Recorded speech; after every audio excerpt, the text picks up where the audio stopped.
Dreamscape presents Her Best Friend's Husband by Alison Irving.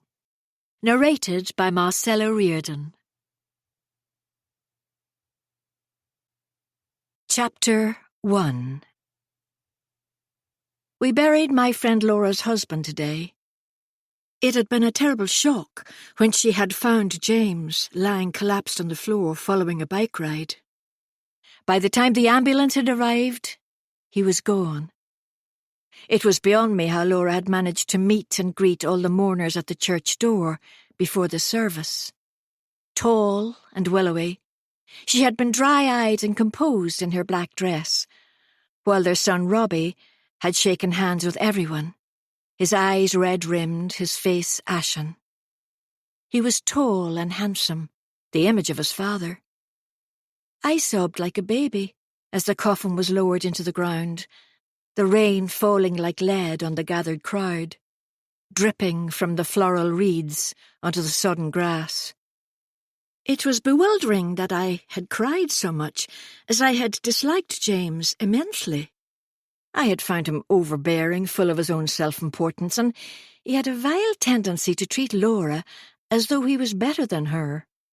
It was futile to imagine what happened behind their front door, but it was clear he had an inflated opinion of himself, and I'm sure he wasn't always the easiest to live with. After the committal, my husband Will had driven us to the hotel where I'd hosted my recent 50th birthday party. James's obnoxious father was, for once, subdued, disbelieving that his fit and healthy son's heart had simply stopped. His mother was shell-shocked, surrounded by her family, while two badly behaved children, James's niece and nephew, ran unchallenged around the room. The air in the function room was heavy and oppressive. Heartbroken faces and dark funeral clothes, the smell of lilies pervasive. Restrained voices broken by a brash laugh, hastily muffled. We ate the finger buffet and drank our weak tea, the 8 of us sombre for a change. One of our own had died, and my friends and their husbands felt it keenly. I surveyed the function room, bare today of banners and balloons, and spotted Laura engrossed in conversation with a strikingly attractive man with silver hair and little round glasses. They were so comfortable in each other's company, I presumed he was a work colleague. I went over to speak to her, and the good-looking man politely made his excuses before leaving. Her eyes drifted after him as he threaded his way through the emptying tables. "How are you holding up?" I asked her solicitously. "I'm fine. Glad today is nearly over, Claire." She smiled tiredly at me, brushing her red hair out of her eyes. "Thank you for coming. If you need anything at all, let me know. Casserole, soup, lasagna." I offered it perfunctorily, at a loss what else to say to a new widow. Her face broke into a grin, no longer tired but teasing. "I'd much rather have book club and several glasses of Pinot Gris, if you don't mind." Reassured she was the same Laura, I grinned back. "Happy to oblige. Name the date, and I'll say to the girls." She hugged me tight, turning to say goodbye to some other mourners, so I made my way back to our table, taking a seat beside Will. He had loosened his black tie, hung his jacket haphazardly over the back of the chair, and was scrolling through his phone. I cringed inwardly at how dishevelled he was, and gazed around the table where our group sat quietly chatting. These were my friends, the girls I was closest to, the ones I could tell anything to, without judgment. We had no secrets, except I was sleeping with one of their husbands. I did feel some degree of shame about it, occasionally, questioning how I'd found myself in this position. Superficially, I had been flattered by the attention of an attractive man who showed a bewildering interest in me when at my most vulnerable. Circumstance had presented itself. I had grabbed it with both hands, and now, Almost a year had passed, with my reprehensible secret intact. Most surprisingly, I had a happy marriage to a man who adored me and 2 adult daughters who were my pride and joy. Irrefutably, I loved Will, for he was a beacon of goodness, generosity, and kindness. Privately, I conceded he could sometimes be overly serious and straight-laced. Nevertheless, he earned good money and lavished it on me, Eva, and Poppy. So, why would I do what I was doing? For myriad reasons, convoluted and complex. I glanced towards my part-time lover, Mr. Ford, sitting beside his wife, arms slung casually over her shoulders, and my heart missed a beat as I caught his eye. Try as I might to remain uninvolved, from time to time my resolve faltered. It was bound to when, after a lifetime of craving something, it was then offered on a plate. Cocking one eyebrow, he directed an intimate smile at me. Unwittingly, my husband tapped on his phone beside me as the rest of us turned to face Laura, who had reached our table. "How are you?" asked Matt, Annie's husband.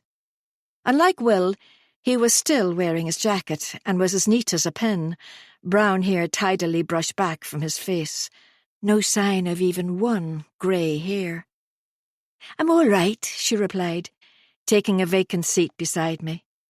"Poor Robbie has found it hard, having to talk to everyone and putting a brave face on it all." She was all eyes and freckles and worry lines. "What about you?" asked Vicky, a concerned expression on her face. She had pulled her long brunette hair back into a neat bun today, accentuating her razor-sharp cheekbones. She should be gracing the cover of a magazine, not burying a friend. Her husband, Tom, gave Laura a sad smile. "Oh, I'm fine, thanks. It'll be strange to be in the house on my own now. I've told Robbie it's imperative he goes back to his life in the city. He shouldn't think he needs to move back to the village to keep me company." Irritation niggled at Laura's constant references to her son. However, I gave her some leeway. After all, her husband had just been lowered into the earth. "We're right beside you, so please let us know if you need anything at all," commented Kate. Her husband David squeezed Laura's hand in a show of solidarity. "We hope to have book club soon," I interjected. "At Laura's request," I briskly clarified, as Will gaped at me in shock. Did he think I was crass enough to mention it otherwise? "As long as you're sure, Laura." Annie smiled pensively at her. I knew they meant well, but in reality, none of us had been especially fond of James. Everyone had long faces and forlorn eyes, as though he had been universally adored. Of course, I remained silent and struggled not to roll my eyes at the melancholy expressions. We were interrupted as a tall, weather-beaten man in an ill-fitting black suit came over to our table. "Laura, Uncle Leo is about to leave. You need to come and say goodbye." He said it kindly, face creased with worry. "I'll come over now, Dad." She smiled wearily at him as she rose, again thanked us all for coming, and we hurriedly arranged book club for the following weekend. At last we could make our excuses to leave, and we gathered up our belongings. As a group, we exited the function room, and Will held open the door as we traipsed towards the porch. Incessantly the rain fell. The car park now a mass of puddles, a thick blanket of grey clouds overhead. Our white Land Rover Discovery was parked in a far corner, and my husband, ever the gentleman, offered to get the car so I wouldn't get my sleek blonde bob wet. Huddled in the shelter of the hotel doorway, a hand fleetingly caressed the curve of my butt as our friend said goodbye. I leant forward for a farewell hug, lightly pressing against Ford's chest, as I chastely gave him and everyone else a kiss on the cheek. His wife smiled and said she'd see me soon. Dispassionately, I studied them as they walked together to their car, and I absent-mindedly speculated how she would react if she knew her husband had strayed, not only strayed, but with one of her best friends. Earnestly, he had disclosed their marriage was basically over. They were now nothing more than platonic friends. Anyone would think he was credible if they didn't know better. Undoubtedly, he took me for a fool. Will and I dissected the day on the short drive home. We had informed Eva and Poppy they shouldn't feel obliged to attend the funeral, and with obvious relief they hadn't. To compensate for their absence, we had spent a small fortune on an ostentatious wreath of white lilies, pink roses and gyp, which now lay beside the grave, and before long would be shrivelled and drooping. My thoughts wandered as we drove through Castlebrook village, onto the ever-narrowing country lanes, which climbed above the valley into the Antrim hills. The girls had remained in Belfast at their uni digs, so it would be only the two of us at home. I missed them, although they drove me crazy with their untidiness and ability to change outfits 3 times a day. Mostly, I missed the sheer, undiluted joy of them both, and their uncanny ability to lift my mood with their nonsense chatter. By the time we reached our white bungalow with its vast windows, situated a few miles outside the village, the rain had eased. Unasked, Will jumped out of the car, unlocked the front door, then returned to hold an umbrella over me to protect me from the rain as we dashed indoors. We hung our black coats in the cloakroom and walked through into the open-plan kitchen. "Do you want a drink, darling?" he asked, already reaching into the freezer for ice. "Yes, please. A G&T," I called over my shoulder, kicking off my high heels and going into the conservatory, my favourite room in the house.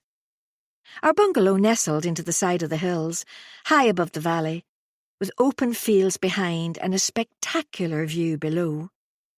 From the conservatory, we could see all the way to Cave Hill in one direction and a thin sliver of Irish sea in the other. The red-roofed houses of the village huddled together far below, the steeples of the 2 churches rising out of the low-lying cloud. I sank onto the long oatmeal sofa, swung my feet onto a leather footstool, and accepted the gin with thanks. Will threw his jacket and tie over a stool at the breakfast bar, then joined me on the sofa with a beer, nudging his feet onto the footstool beside mine. "I can't believe James is dead," he began. He'd said the same thing numerous times since we'd heard the news, and it was becoming tedious. "Well, he is," I shot back. "You weren't particularly fond of him when he was alive, so you won't miss him much now he's dead." Will's kind face fell as he immediately looked uncomfortable, and a pang of self-reproach twisted my gut. "I'm sorry, Will. It's been a difficult day," I said, in my most conciliatory tone, knowing it wasn't Will I was aggravated with. I reached over and laid my hand gently on his forearm. Regrettably, he took it as an invitation to resume his monologue. "It's been such a terrible shock. A young, fit man, with his whole life ahead of him, and leaving Laura and Robbie on their own. How will she ever cope? He took such good care of her. He told me once that he had to, as she's useless with money. Though, don't tell her I told you. I'd hate her to think he'd confided in me how much she relied on him." I was barely listening as he rambled on, hardly drawing breath. All I had to do was mutter or nod once in a while and he was satisfied. Meanwhile, I absorbed the view, pondering my choices and what I was going to do about my friend's husband. We'd all been friends for years, and for so many of them, I'd been content to be a spectator to Ford and his wife, excluded from their party of 2. Then, by a fortunate stroke of luck, he made me a proposal I was incapable of refusing, and the opportunity arose to right the wrongs of my past. Chapter 2. Will's gentle snoring beside me on the sofa distracted me from my contemplation, and I eyed him fondly. From time to time he reminded me of when the girls were toddlers, and I had loved them dearly, but mostly when they fell asleep at the end of a gruelling day, and I could watch them lying peacefully in their cots. He grunted in his sleep, and I gently pulled a blanket over him. He was unaware of my scrutiny, and I studied him as his head drooped, shirt untucked, mouth open. Sadly, the years had not been kind to him. His once cute face had slipped into flabby jowls, curly brown hair long gone, replaced with a bald top and wispy greying sides. Only the gentle smile and adoration remained. He spoke in vague terms of retiring from air traffic control at 55, which alarmed me as he was already 52. Aside from playing golf and watching his favourite football team, he had no hobbies. Apart from spending time with me, it was vaguely terrifying he relied so much on me, and unfortunately, it was stifling, being the focus of his all-encompassing affection. Will was dependable, but somewhere along the line, despite the love I still felt for him, our marriage had grown stale. It wasn't helped by the fact that, deep down, I believed I was undeserving of somebody so fundamentally decent as Will. I had always believed I too was a moral person, but when the chips were down, I discovered I was lacking in that department. I was always lacking in one department or another. No matter how hard I tried, I was a disappointment. To me, my shortcomings far outweighed my strengths. Unwilling to brood any longer on those demoralizing feelings, I finished my gin and instead ruminated about Laura and the circumstances she'd found herself in through no fault of her own. I had no idea what her financial state was now James was gone, but I'd long suspected he had a pot of gold stashed somewhere. He'd frequently treated himself to designer clothes, recently bought himself a new Range Rover, and I knew his parents lived on the most exclusive street in Belfast. His family were affluent and, unlike me, he would not have had to worry about what the future held. Now he had no future, and I suffered the faint stirrings of grief. In my stockinged feet, I walked into the kitchen and poured another G&T. Adding ice to the glass, I recalled the handsome man Laura had been speaking to at the hotel. There was something vaguely familiar about him, though I couldn't place him. Laura had not introduced us, but it niggled at me. Possibly I had sold him a house through my job at the estate agents. I dismissed it and wandered down the hall to run a bath, adding several drops of scented oil. Our bathroom had a floor-to-ceiling window with a freestanding jacuzzi bath, so when I lay back I could relish the scenery. I stripped off my funeral dress in front of the strategically placed full-length mirror and examined my reflection. Green eyes stared back at me from a slim, tanned face. My gaze slid downwards to appraise my gym-honed physique with two overly pert breasts, courtesy of my big-hearted husband after carrying his children. Not an ounce of surplus fat. Strict self-discipline and conscientious daily exercise ensured it. I could not see beyond the fine lines, slightly sagging jawline, and scattering of cellulite on my thighs. My crippling lack of self-confidence guaranteed I rarely recognised my good points. Instead, I dwelt on my flaws. For my glossy facade hid a multitude of sins, both old and new.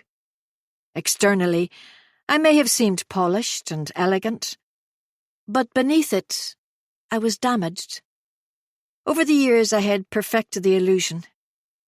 I concealed my modest beginnings as Claire Hefton, revealing only my reinvention as Mrs. Claire Collingswood.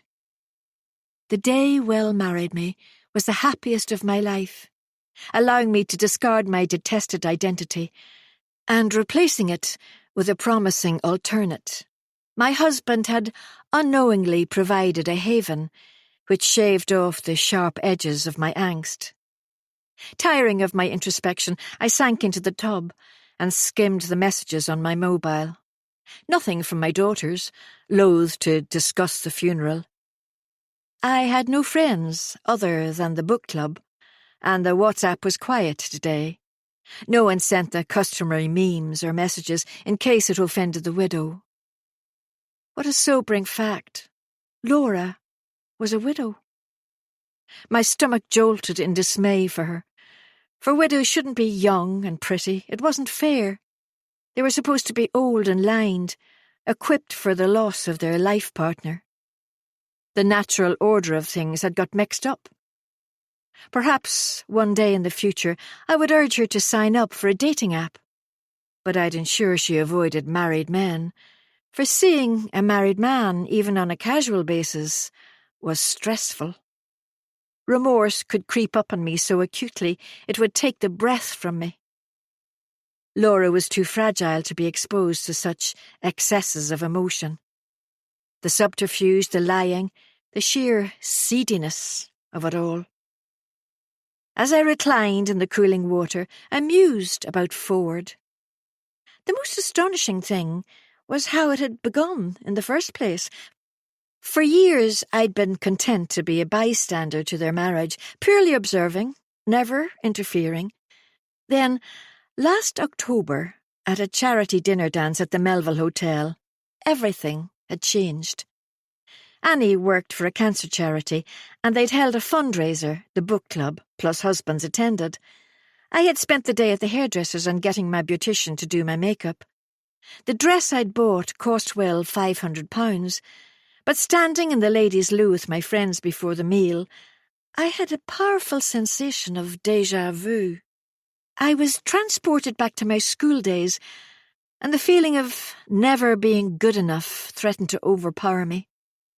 I'd struggled through the dinner and the dancing, as the noise in my head vibrated loud and incessant, my chest tight with anxiety.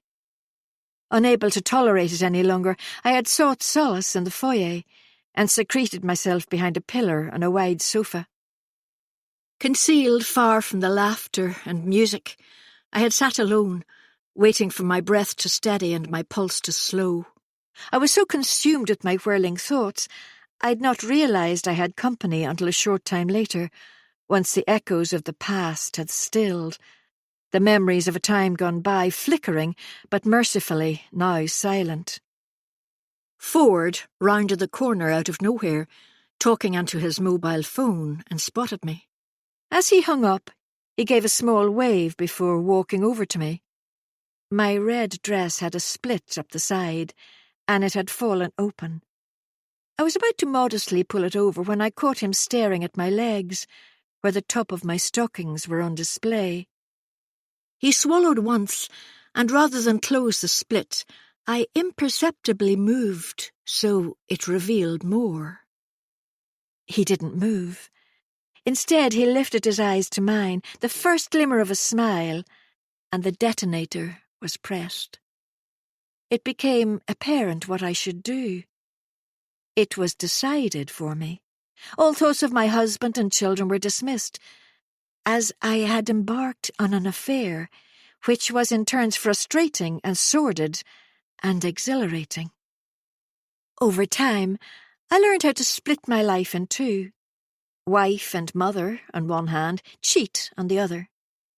The word lay dense within me that wet September evening. The ease with which I had undertaken this deception had shocked me. Usually I could rationalise it, compartmentalising my life into tiny parts and perfecting both roles convincingly. Sighing deeply, I got out of the bath and briskly dried off. Then my phone bleeped with a message as I dressed. following my painstaking self-care routine. Ford, and his uncanny ability to message me when I least wanted it. I had to answer, for if I disregarded it, the messages would be unrelenting. "You looked very cosy with Will today." Without hesitation I responded, though I was not particularly in the mood for him after the funeral and my contemplations. I was never sure what mood he would be in, as he could in turns be needy, then distant, demanding, then contrite. Like a spoilt child who believed the world revolved around them, used to getting their own way, astonished if they were not immediately granted everything they desired. Nevertheless, he could also be amusing and attentive, and when you became the centre of his attention, it felt like you were the most important person in the world. He was a walking cliché. Sighing with frustration, I went in search of Will, and found him lying full length on the sofa, asleep. He worked long hours, barely exercised, and was plunging so firmly into middle age it was disconcerting. I slumped onto the armchair beside the window and left him to sleep on, undisturbed, unaware of what I was doing nearby. I replied to Ford's insistent texts, and then his wife put a message in the book club WhatsApp. So I found myself replying to them both simultaneously. I pictured them sitting together in their living room, blind to what was playing out, ignorant their marriage was teetering on the verge. Then I hardened my heart, suppressing my guilt. Will stretched, and I signed off for the night. Ford and I had not arranged to meet up again, but it was not uncommon. I rarely suggested getting together. Instead, I allowed him to propose our next liaison. Doubtless it piqued his interest, and kept him returning for more. We met sporadically, and it was regularly a couple of weeks between meetups. I'd been careful not to become too invested, for while I had made my choice spontaneously the night of the dinner dance, nothing had been spontaneous since then. I had planned and plotted, crafted and contrived. I rose from my chair and moved over to the sofa, where I moulded my body around my husband's soft one. Without opening his eyes, he reached out, murmuring endearments. My breathing steadied as I relaxed. What he didn't know wouldn't hurt him. The only thing I was assured of, he was the innocent in all of this. He was awake now, and I gently scolded him he was working too hard. His response was a groan, as I reprimanded him for working too much overtime and encouraged him to take more exercise. He simply smiled good-naturedly and said he would think about it, which meant he was a workaholic with no intention of listening to me. Later, I lay beside him in our dim bedroom and mentally locked my worries into a box, then visualized throwing the key into a fast-flowing river. Sleep ultimately claimed me, yet despite my best attempts to thwart them before dozing off, my dreams were bad, and I woke slick with sweat, anxious and afraid. Their menace clung to me, the sounds ringing in my ears. Whack, slap, thump. Pictures persistently flashed behind my eyelids. A lifetime ago, and yet only a sleep away. Distressed, I rolled over onto my side, my back to Will. He typically woke me from my nightmares, mumbling platitudes and soothing me. Tonight, I had to deal with them on my own as he slept on. And I was terrified. They were an omen of things to come. Chapter 3. We had arranged the book club meeting at Vicky's for the Friday evening after the funeral. Tom was a pilot and was away overnight with work. Vicky claimed she never knew where his latest route had taken him, and over the years we had stopped asking. This would be the first time, apart from the funeral, we would all be together since we learned about James. So it was certain to be difficult. Maybe Laura would wail and cry, confiding how much she missed him. Part of me was dreading it, and the possibility of fresh mourning on display. Ford had insisted we meet, and we had met late on Thursday afternoon. Finding a place to meet was sometimes problematic, and although I had a lot of time in my hands, we were constrained by his job. I only worked 2 days a week at a local estate agent's, and from time to time we would meet at the houses I was showing, but only if they were remote and far from prying eyes. With his job, we could never guarantee he could sneak away on my workdays. Well-worked shifts, which afforded me no end of free time, when he couldn't check up on me, but Ford's commitments curtailed us somewhat. It was dark as I drove down the wet country roads to Vicky's house. Hard rain pounded the windscreen as I entered the village, the wipers sloshing as they ineffectually beat back and forth. I turned into the cul-de-sac my friends lived in, passing Laura's house on the corner, the outside light shining bright, windows blank. No sign of James's Range Rover outside, only Laura's Mini. Vicky's 2-story house was at the end of the street, and I pulled alongside the curb. As I got out of the car, I briefly glanced at each of my friends' houses. They were either in darkness or insipid light peeped out from closed curtains. I shivered despite the mild September air and hurried down the path to ring the doorbell, my umbrella barely saving me from getting wet. Vicky answered the door with a welcoming smile as I presented a bottle of wine with a flourish.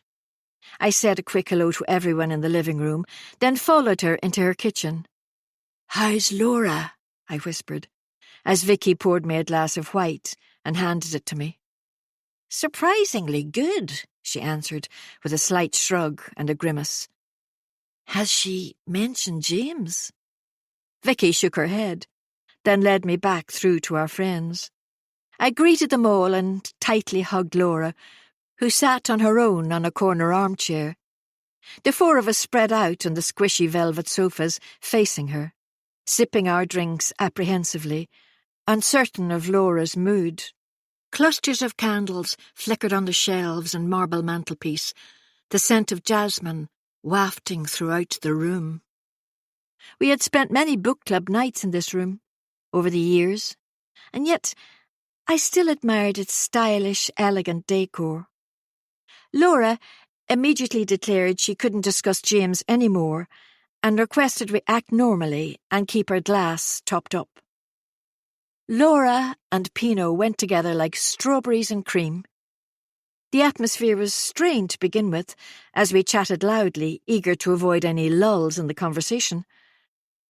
I covertly studied Laura, expecting her cheerful exterior to splinter and her sorrow to spew out. Soon, though, we had drunk enough alcohol to ease the anxiety of saying or doing the wrong thing, and the evening unfolded as it had so many times before. Secretly, I watched Ford's wife, wholly unsuspecting it was me who had chosen his latest aftershave. Nor did she suspect he had rung me last minute, so we could have a rendezvous after work. I swallowed my integrity as the 5 of us gossiped together. All the while my phone buzzed beside me, and I knew, without checking, it was her husband. Kate got merry in no time and kept us regaled with stories about her 3 children, who sounded like hard work. She also mentioned how busy David's job in an architect's firm was. Now he had to travel more with business again. Her lovely face twisted with dissatisfaction, and I had to bite my tongue to prevent myself from snapping at her to stop complaining about her husband in front of Laura. She had grown silent and was gazing intently at her wedding band. Kate's insensitivity toward Laura set my teeth on edge, though I knew I was overprotective about her. In an effort to deflect from the subject of husbands, Annie mentioned a Christmas party night. It was incongruous, but she was subtly trying to change the subject. Unexpectedly, Laura was the most vocal about it, feasibly because she needed something to look forward to.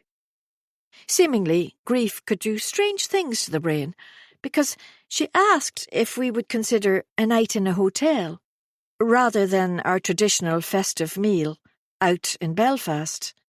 "What a great idea!" Vicky and I exclaimed together, and we grinned at each other. Anything to please Laura. We bandied about various suggestions until someone mentioned the Avery Hotel. I quickly dissuaded them, while my stomach lurched at the idea. The Avery was where I occasionally stayed with Ford, on the pretext of going with my mum. I'd made the mistake of extolling his virtues following our first night there, and my palms became sticky at the mere notion of the 5 of us there. What if a staff member recognised me and asked about my husband? I would have to find a better alternative, and vowed to give it serious attention over the next few days. The subject of New Year's Eve was raised by Vicky. I shut it down immediately. Heedful, we would never again go to Laura's house for James's overcooked ham. Nor would she flap round like a mother hen, topping up glasses and serving up delicious canapes, while pretending she and James had not quarrelled before we arrived. Annie once again deftly changed topic by updating us on her much younger sister Iona and her various boyfriends, who all seemed to be a progressively more appalling version of each other. Darth had been replaced by an older man called Mervyn, who sold handcrafted wooden genitals on the internet. She said this with a straight face, then broke into fits of giggles as she informed us Iona had become especially adept at judging girth and length with a mere glance. As was normal for the book club, the discussion unsurprisingly turned to menopause, and specifically the MAAF, Middle-Aged and Fantastic app, which was a source of much hilarity amongst us. It purported to be inspiring, full of tips and quotes to live your best midlife. I had yet to see any inspirational quotes about sleeping with your friend's husband, but I was tempted to devise one and submit it to them. "Did you see the article on the MAAF app yesterday about kale and bean soup diet? You can lose up to £5 a week on it," announced Kate, who groused incessantly about her middle-aged spread, though seemed incapable of doing anything about it. "Yes, but it will make a fool of you behind your back," sniggered Vicky. By midnight I was tiring and messaged Will to ask him to come and collect me. He always volunteered to bring me home, no matter how late or how tired he was, and I was so spoiled by him I automatically expected it. "Have you decided whether to return to work, Laura?" Vicky asked, as she replenished our glasses one final time.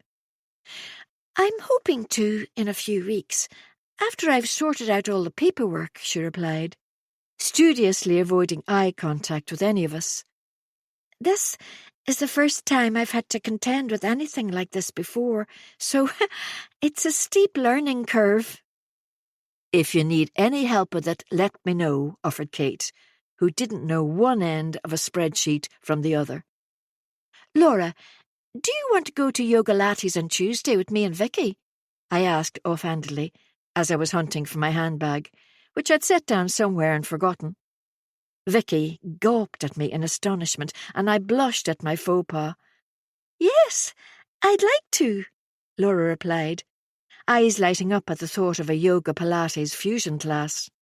Though it may have been as a result of the multiple glasses of Pinot she had consumed as though parched. "Great. I'll see you there," I smiled at her, thankful she'd not been offended by my mistake. After a quick search, I found my handbag, lying on the worktop in the kitchen, where I eyed the spacious room with a trace of envy. Nothing was out of place in the impeccable kitchen. Cookery books were neatly stacked on floating shelves, Saucepans suspended from a chrome ceiling rack, and the granite worktop of the island reflected the muted lighting from 3 dome pendants. Perfect Vicky, and her perfect house. Suddenly I caught sight of her cat, Kiko, who observed me balefully from her basket by the door, startling me with her amber eyes. Unnerved, I retrieved my jacket and umbrella from the coat stand in the hall and returned to the living room.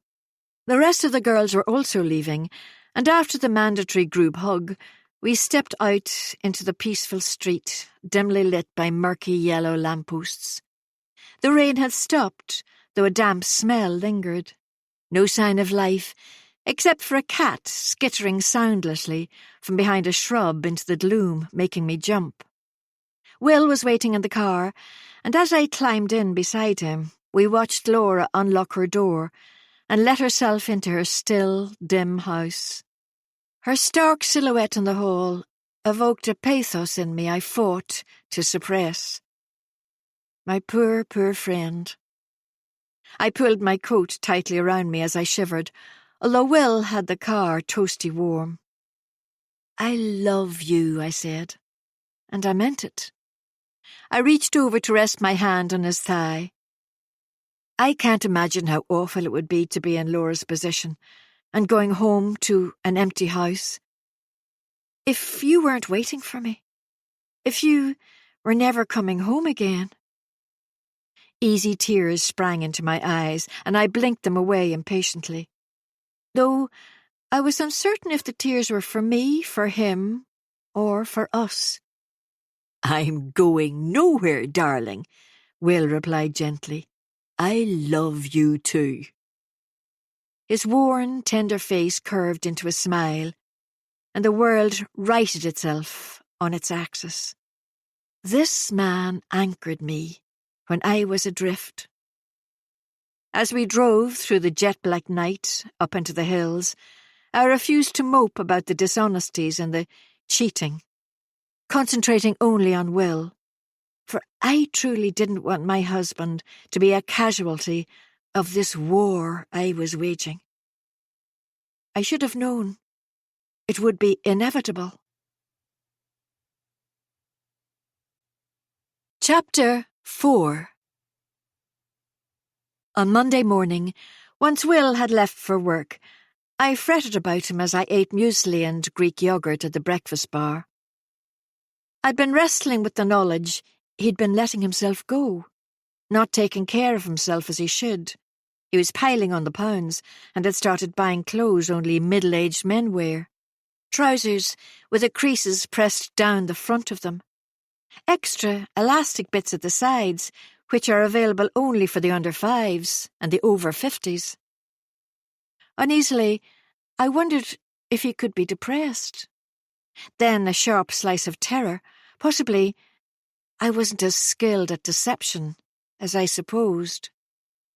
Cold fingers of dismay crawled over me as I faced the potential ramifications, if it were true. For Will completed me, as much as anyone could complete me. Possibly I was so profoundly broken I could not be made whole. Compassionate, benevolent Will, who supposed he knew me so well, in fact knew only the surface of me. Forcing myself to finish my breakfast, I purposely set my worries about him aside before dressing with care in a bottle green jumpsuit. We were holding an impromptu book club meeting behind Laura's back to discuss the upcoming charity dinner dance in October. Checking my watch, I saw I was too early, so wandered through into the conservatory and sank onto the armchair by the window. Curling my legs under me, I opened the MAAF app. It was like having a best friend whose job it was to buoy me up every morning and never criticise. There's only one me in phenomenal. Midlife is marvellous, incredible, daring, lovely, inspiring, fabulous, extraordinary. Double chins need bend.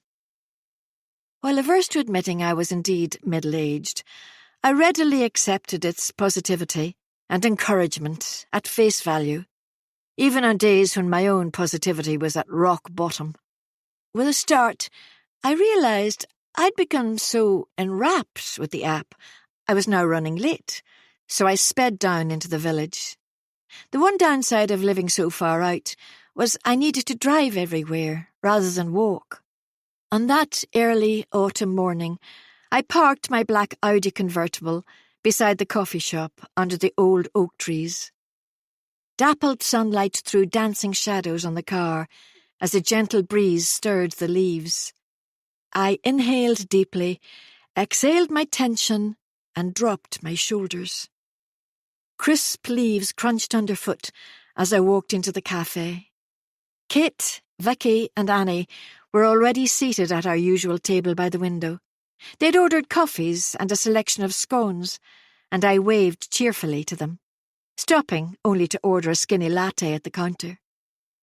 Our dilemma today was, should we cancel attending the dinner dance so Laura was under no duress, or should we support her to come along on her own? I joined them with a smile and allowed them to all chatter on, listening more than I contributed. Back and forward the arguments for and against. Simmering viewpoints were tempered only by the close proximity of other customers. I felt strangely detached from it all, as if I watched the disagreements from a distance. Kate was strongly of the opinion we should cancel, observing us gravely with her rather bloodshot blue eyes, and pronouncing, "Poor Laura doesn't need the stress on top of—" here she dropped her voice a notch, "being a widow." Twirling one of her rich chestnut curls around her finger, Annie retorted sharply, "My charity would lose a table they might not be able to fill, so let's not make any quick decisions." Vicky leaned back in her chair, then delivered her words of wisdom. "Why don't we ask Laura what she wants?" It was said glibly, as though it was obvious. As ever, she was distracted, only half concentrating. She was dressed for her work as a GP in a silk coral blouse and black palazzo trousers, her envy-inducing hair neatly pulled back in a high ponytail. Her mobile phone lay face up on the table between us, and the screen illuminated constantly with messages she pretended not to notice.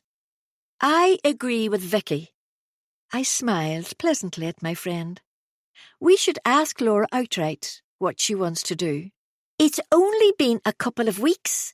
It's too soon for her to decide yet," protested Kate, hands wrapped around her mug of black coffee. "She's doing amazingly well so far," I fired back, probably too harshly. However, it was true. Laura, seemingly, was doing better than I would have ever imagined. Nevertheless, I relented, mumbling some gibberish about how well she was holding up. After a time, we agreed to say nothing for now.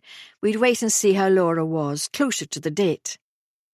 My leg bounced up and down under the table, relieved we had reached a decision of sorts, though I was nervous about a night where we would all be together.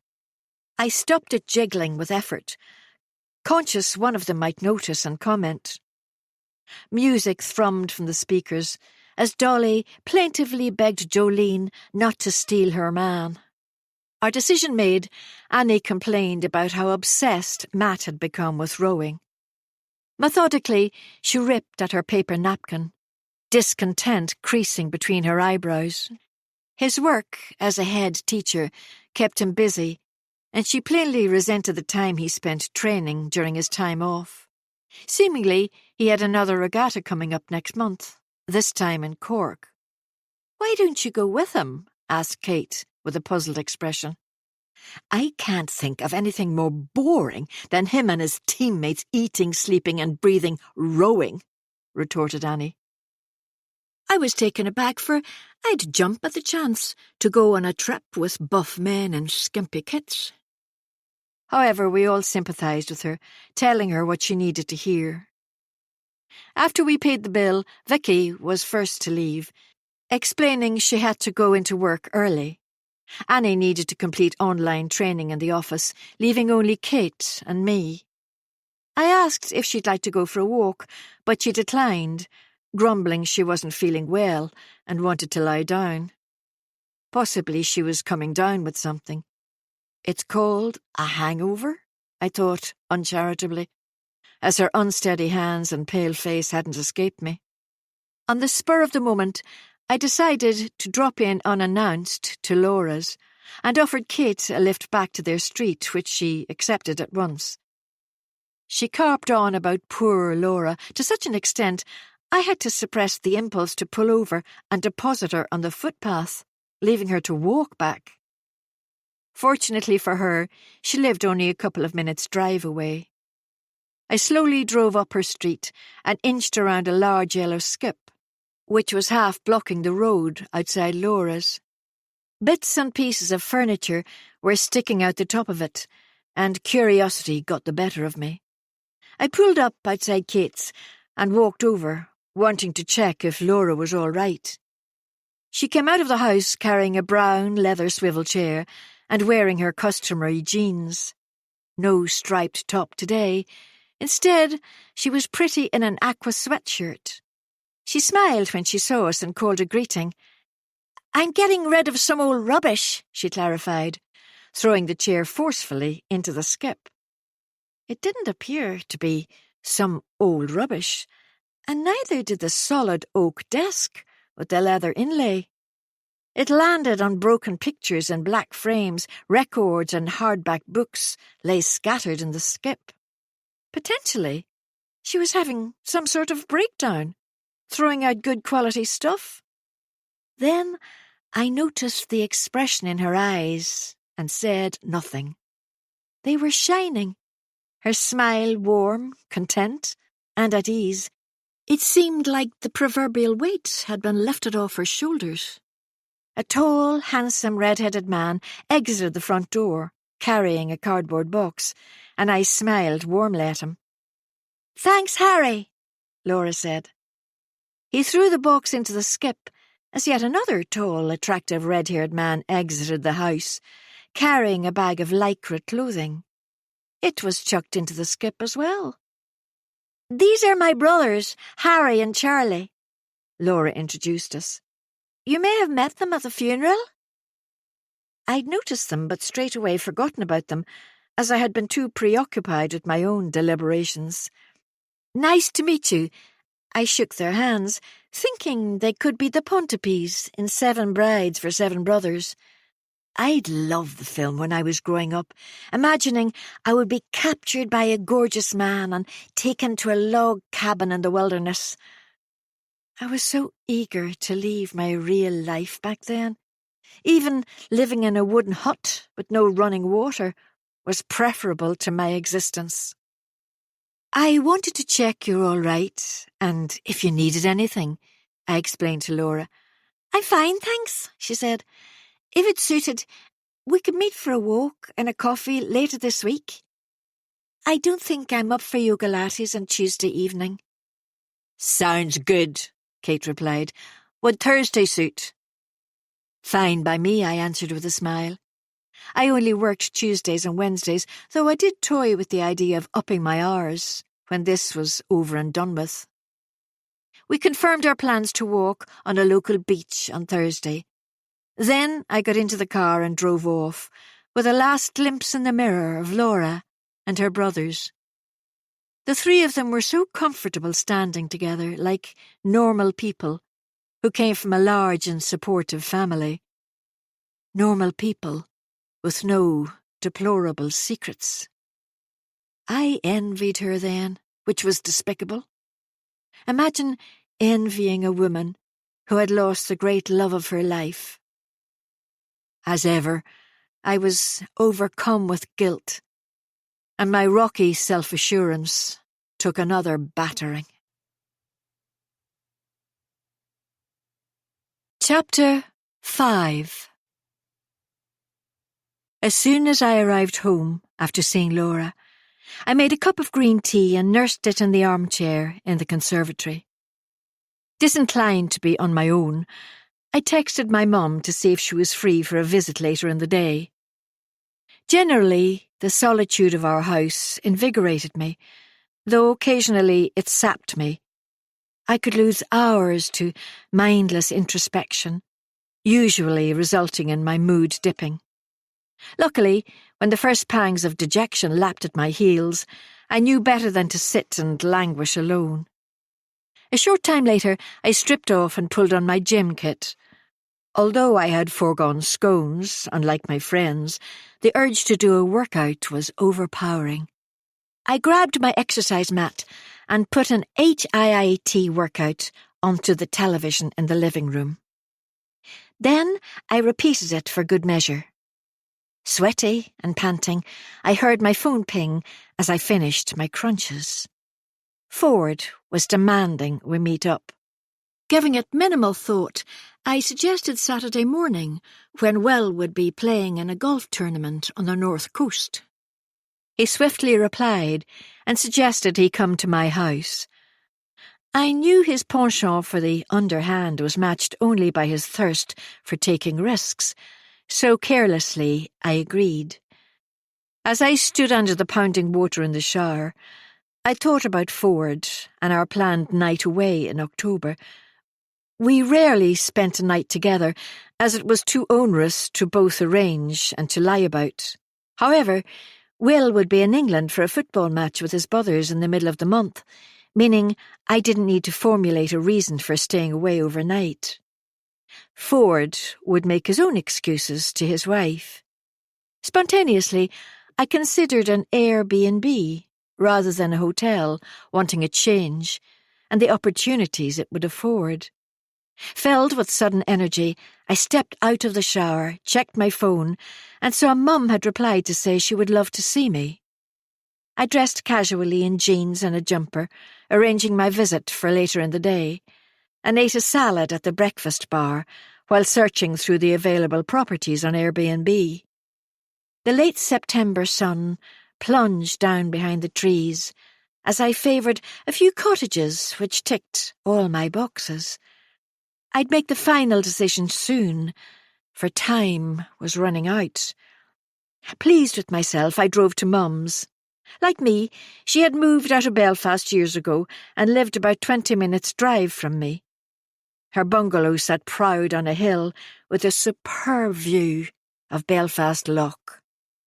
Tubs of early autumn colour clustered together at the edge of the precisely trimmed lawn, and far below the loch shimmered silver as a ferry sedately glided towards Scotland. I got out of the car and waved to my stepfather Philip, who was painting the garden fence, a fresh sage green. "Hi, Phil," I called over my shoulder towards his wide, congenial frame. "Your mum's in the kitchen, watching the terrible game show she hates to miss," he shouted back, with an unmistakable fondness in his voice. I loved how cherished he made my mum feel. Every day he made her former life recede further away. As I entered through the back door, Mum groaned loudly when a contestant lost a fortune by incorrectly answering that the smallest habitable island in the UK was Sark. Apparently, it's Oronsay. Disgusted at his ineptitude, she switched the television off and offered me a cup of coffee. Their kitchen was light and airy, with tall windows facing the loch. The log burner in a far corner of the L-shaped room burned cheerfully, and I made myself comfortable on one of the armchairs. Mum nattered companionably as she searched for the chocolate biscuits I only indulged in when I was there. The security of a home where I could shed my polished Mrs. Collingswood exterior and revert to being plain Claire.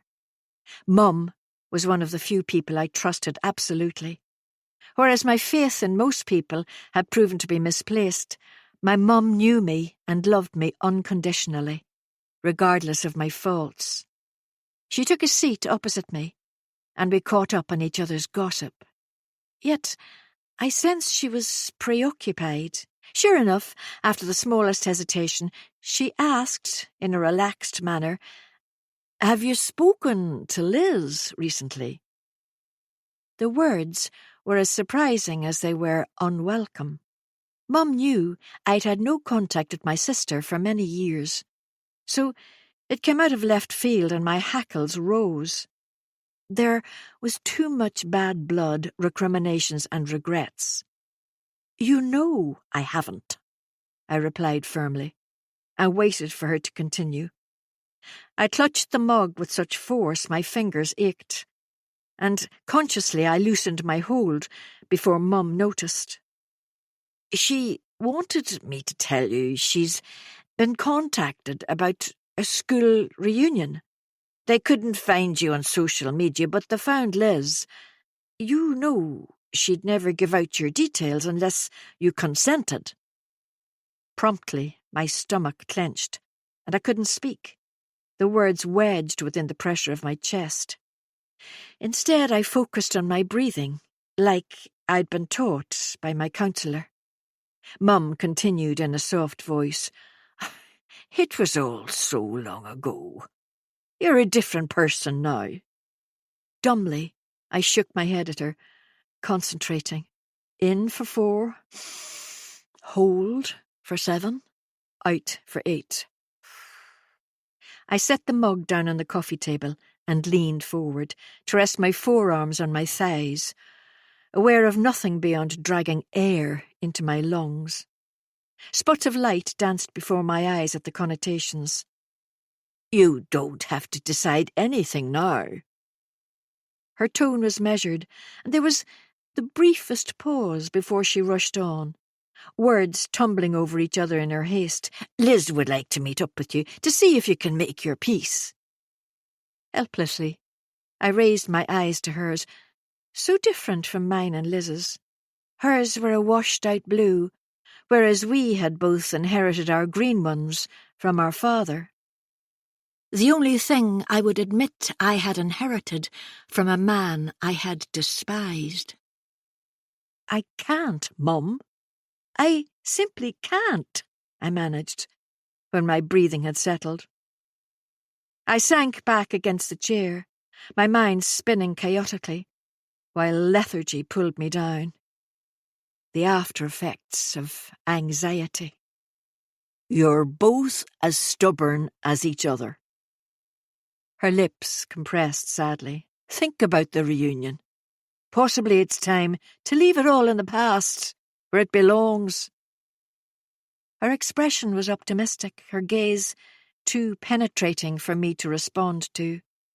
I dismissed it with a shake of the head, suspecting I was too much of a coward to step back in time.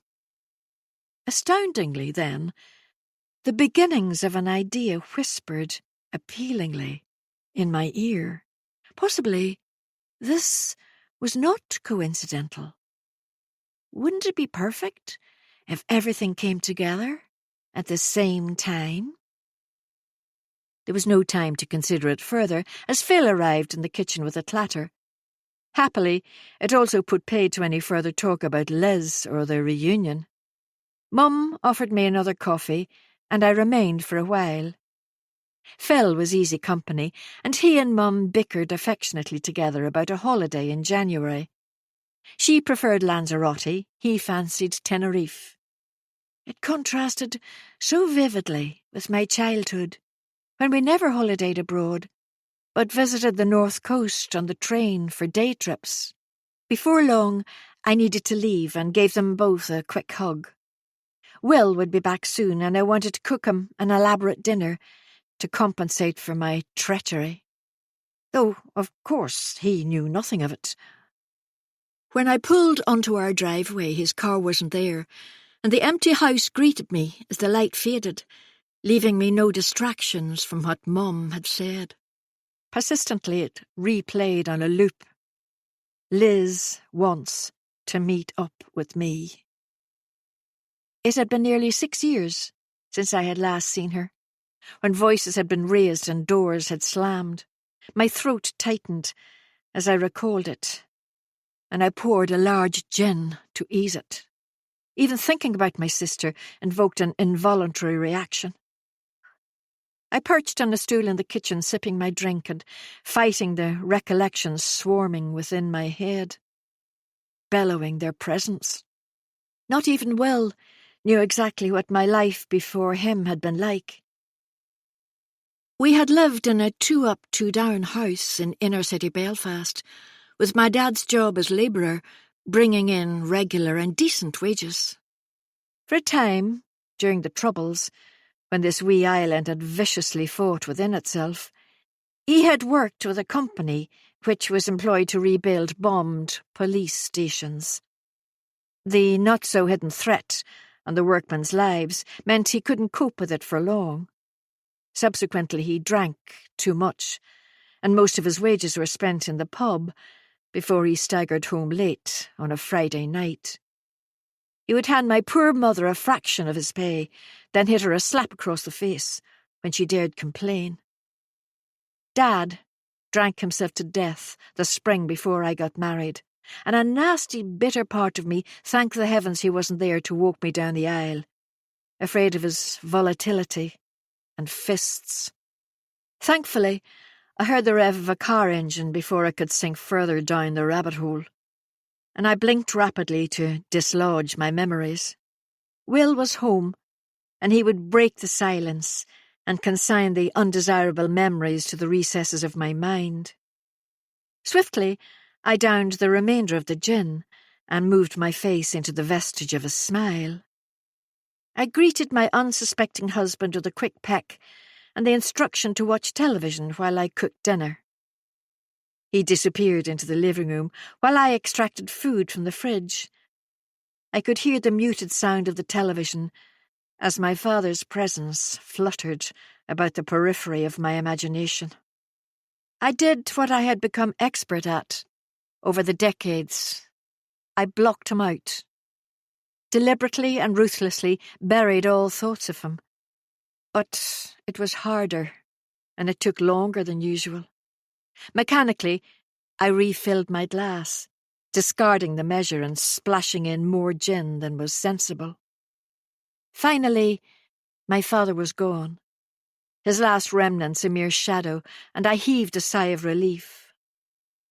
Although many years had passed, I knew the reunion was a gateway to a time I was petrified to return to. While I had discarded Claire Hefton long ago, the reunion might invite that poor sad child back to bother me. What I yearned for was peace. I craved it, but it remained elusive. Suddenly furious, I shouted at Alexa to play The Killers and prepared the food, singing along to Mr. Brightside, refusing to allow the pain of a bygone age to intrude on the present. In the brightness of the kitchen, with music drowning out the incessant internal noise, and the reassurance of my husband in the next room, I believed I could defy it all. For I was resilient. I was strong. I just had to repeat it often enough, and it would be true. Chapter 6. I had no time to consider the reunion, as I had work the next day, followed by yoga lattes with Vicky in the evening. We always celebrated with a frothy coffee after we had planked, stretched and relaxed, though that evening I would have been happy to forego it. The two of us sat next to the extensive windows of the leisure centre cafe beside the Irish Sea. The moon shone pale on the tranquil water, a glimmering white stripe slicing the blackness. The sea was flat calm, inviting in an icy, freezing kind of way. Vicky was in talkative form, chatting about Tom and their two daughters, remarking how strange it was now they were both at university and the house was empty without them. I empathised with her, feeling the absence of my own daughters deeply.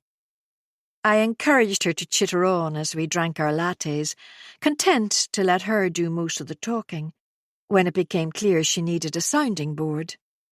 Generally, I preferred at least 3 of us to get together, as sometimes I found seeing my friends on a one-to-one basis challenging. If someone else was there, I could leave them to steer the conversation, and I could add as much or as little as I wanted. Friendship hadn't come naturally to me, as every friend I'd had before failed me in one way or another. Even those I had trusted ultimately betrayed me. All those years ago, when Laura moved into the village and was frantically scouting out potential friends, she had approached me with the idea for a book club when I was pleasant to her at the school gates. It had been so long since anyone had extended the hand of friendship, I had been paranoid about her reasons. When I got to know her better and truly liked her, I was pathetically grateful she had chosen me. My inherent suspicion of female friendship had been superseded by the desire to be included. I had been an outsider for so long. I was terrified of rejection, but amazingly, the 4 women readily welcomed me. Initially, I didn't know who else would be in the book club, and when I found out, it was too late, and I was an integral part of the group.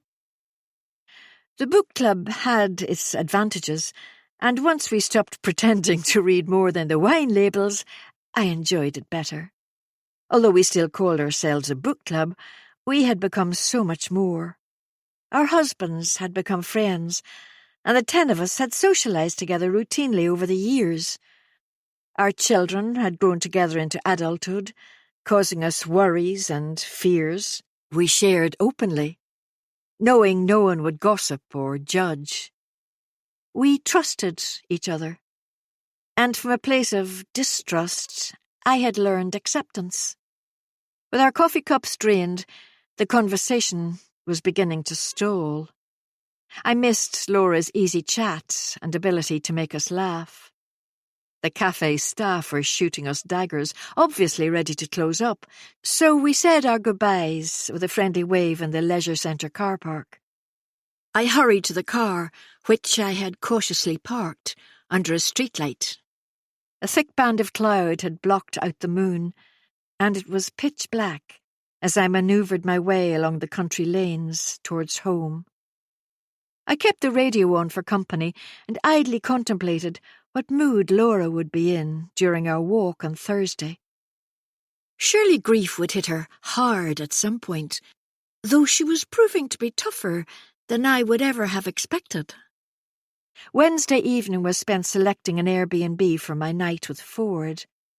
I preferred somewhere no further than an hour's drive, and it needed private parking and an out-of-the-way setting, also a small kitchen where we could heat food, so we didn't run the risk of being spotted while eating out. I browsed through the cottages I'd favourited earlier, while Will watched golf on the widescreen television in the living room. Frustratingly, as I'd left booking late, I had limited choice. In the end, I selected a quaint stone cottage on the north coast. It would be roughly an hour from the village, and we could park both cars, safe from curious eyes. Crofter's cottage itself looked blissful, tucked into the sweeping curve of a sandy strand, its white gated fence edging the beach. On a whim, I booked it for both the Friday and Saturday nights. Will would be in England. When Ford left on the Saturday, I could remain there on my own until Sunday. Satisfied with finding the perfect hideaway, I then scoured the internet for a decent hotel the book club could stay in for our Christmas night away. Much to my delight, I stumbled across the Mornview Hotel in County Down, which was offering party night packages at a reasonable rate. Enthusiastically, I posted the link on the WhatsApp chat and waited for the obligatory disagreements to start about dates. I'd ignore the discussions as long as possible, for once they accepted the venue, the dates were irrelevant to me. On Thursday afternoon, I collected Kit and Laura from their houses before driving them to the coast. It was a beautiful early autumn day, with a mild balminess in the air as we zipped along the uncommonly quiet coastal road with the top down. The road tended to be snarled up with day trippers, but remarkably, we weren't hindered by camper vans dawdling at 30 miles an hour. Instead, only the occasional motorcyclist gamely overtook us. Laura had suggested a popular beach, renowned as a surfer's paradise, which to me implied angry breakers and a strong wind. We pulled into the car park, and I put the top up in the car. Then we strolled towards the shore, where white-tipped waves played chase. There were few robust surfers and bodyboarders today, leaving long stretches unoccupied. The sun was high in the sky with wisps of white cloud. However, the air was cooler on the shore, and I shivered, glad of my gloves, feet sinking into the damp sand. To begin with, we chatted light-heartedly as we ambled along. Then Laura's face changed as her lower lip wobbled and her eyes brimmed with tears. One by one, they rolled down her cheeks as she wrapped her arms around herself, staring out to the horizon like a sailor's wife waiting for her husband's ship to reappear. Kate stood closely by, rubbing Laura's back and murmuring words of comfort. I handed her a hanky to wipe her nose, uncomfortable in the face of such palpable suffering, and at a loss about what I could say or do to support her.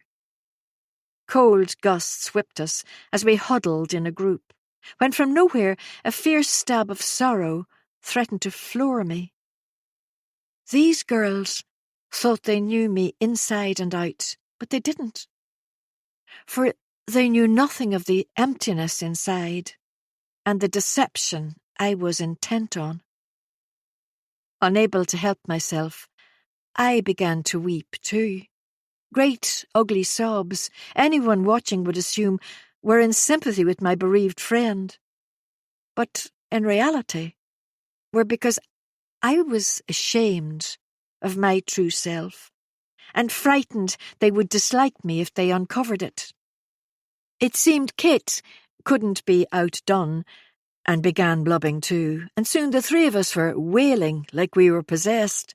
I envisaged the men in white coats appearing and popping the three of us menopausal women into the back of a van before locking us up somewhere secure.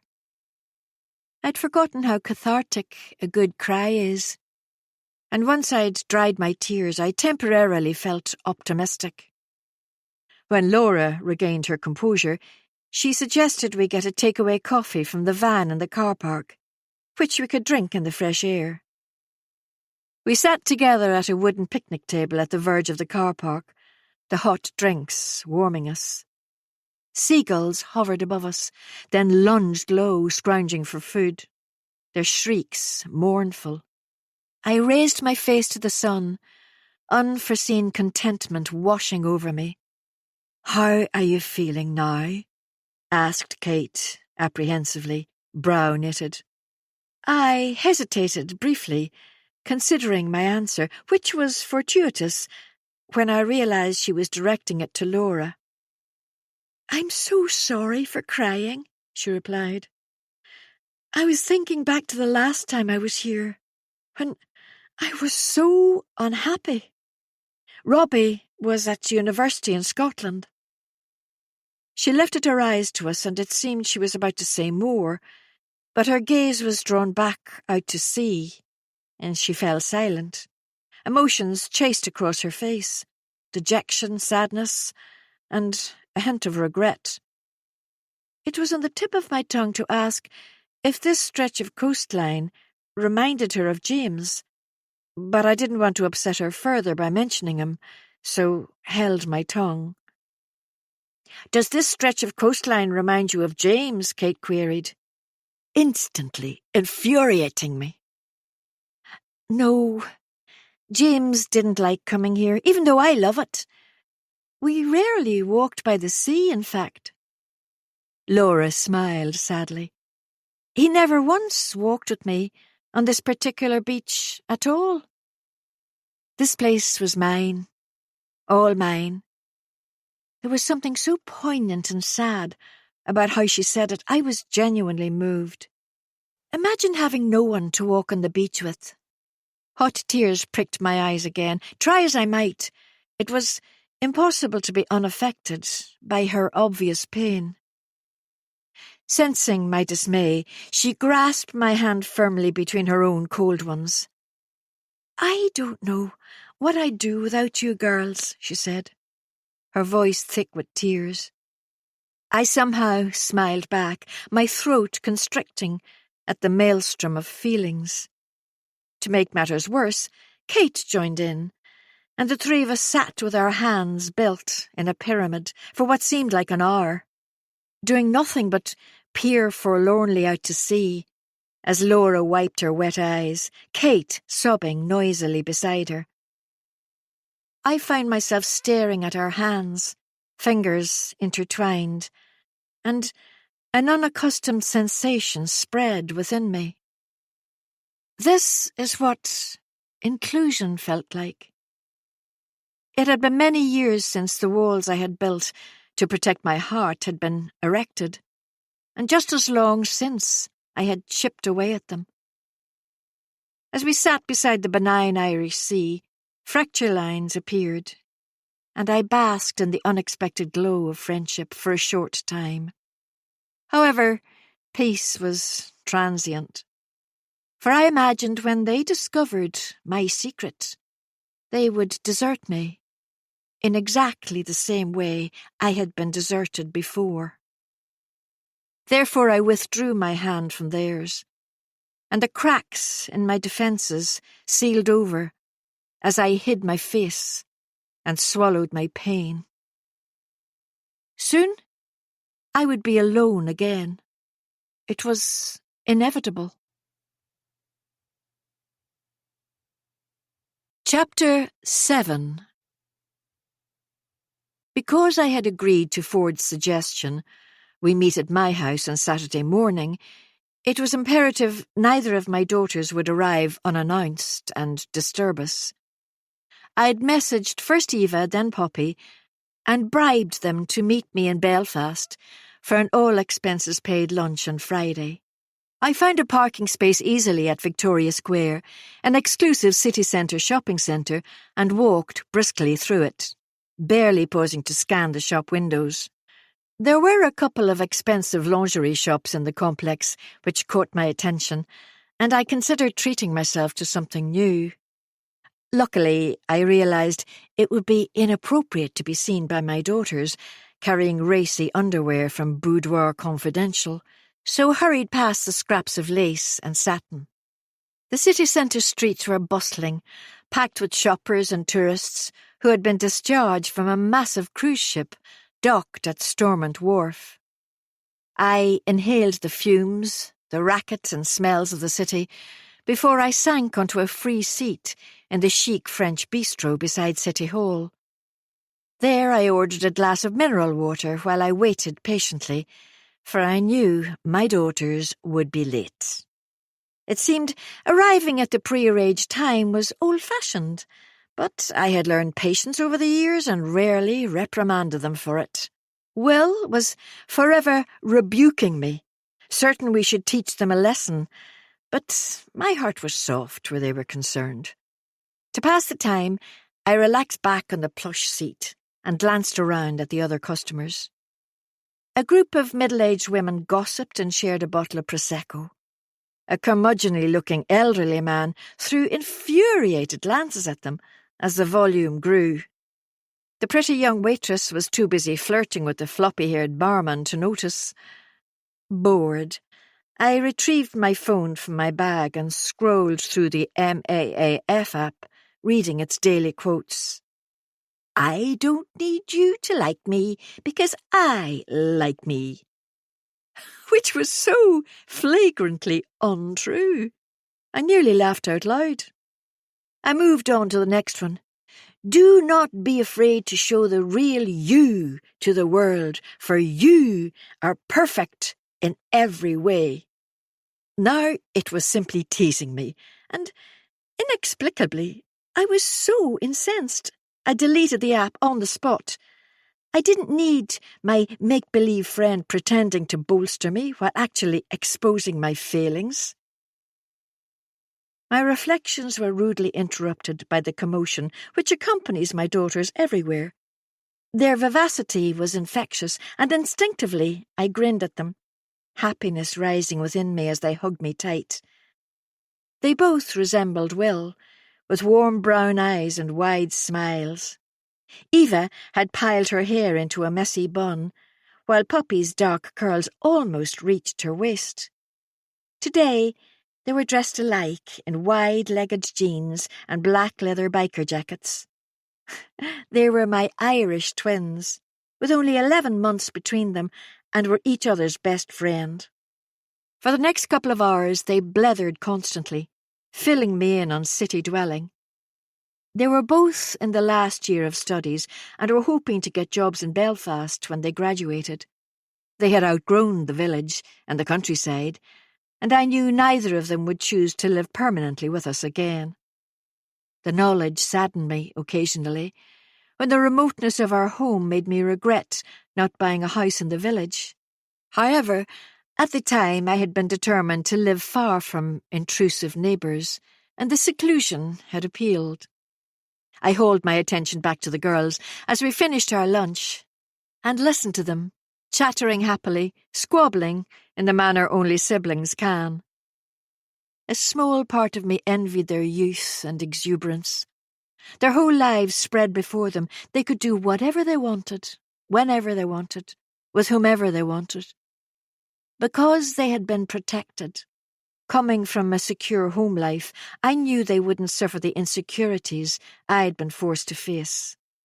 I was proud of them both, and the success we had made of parenting. Primarily, they gave my life meaning. "Why don't we go shopping, Mum?"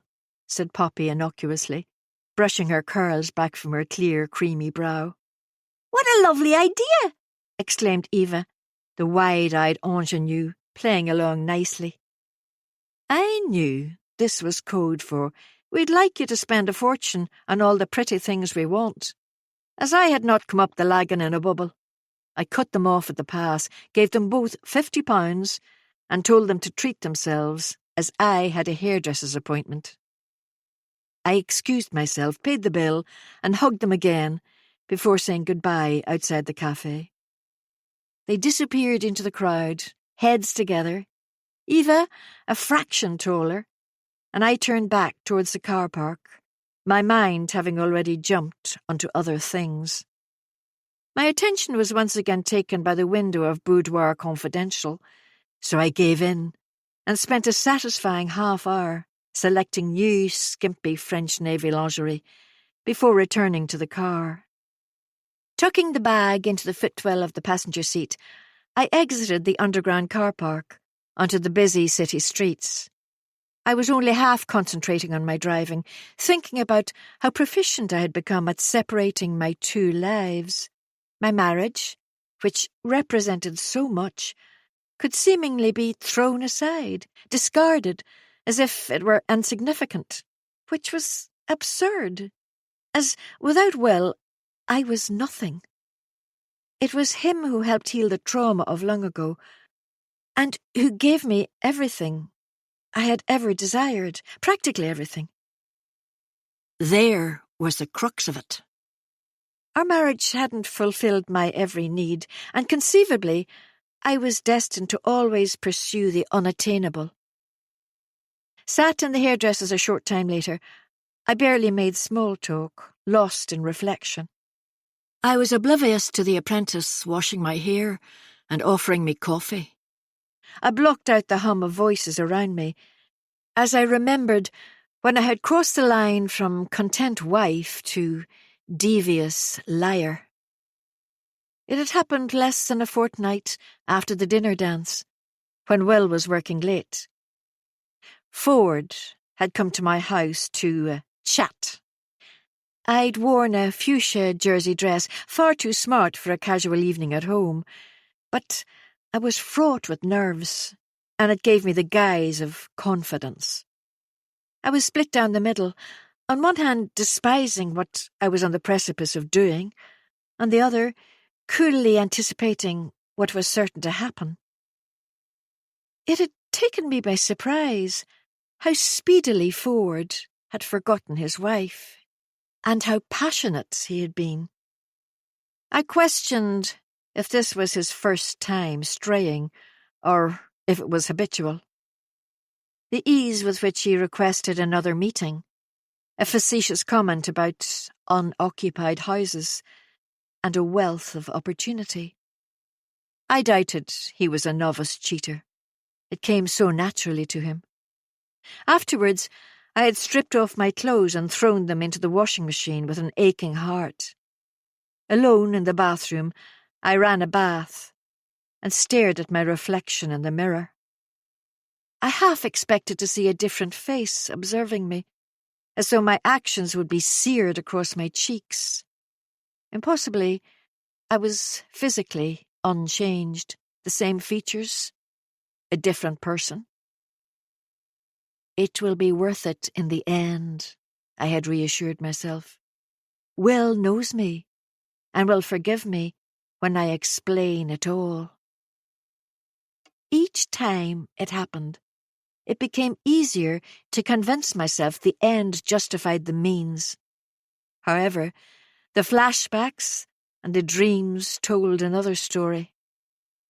I gave my hairdresser an extra-large tip to compensate for my coolness, and on my return to the car I rashly decided to pay Ford and his wife a visit.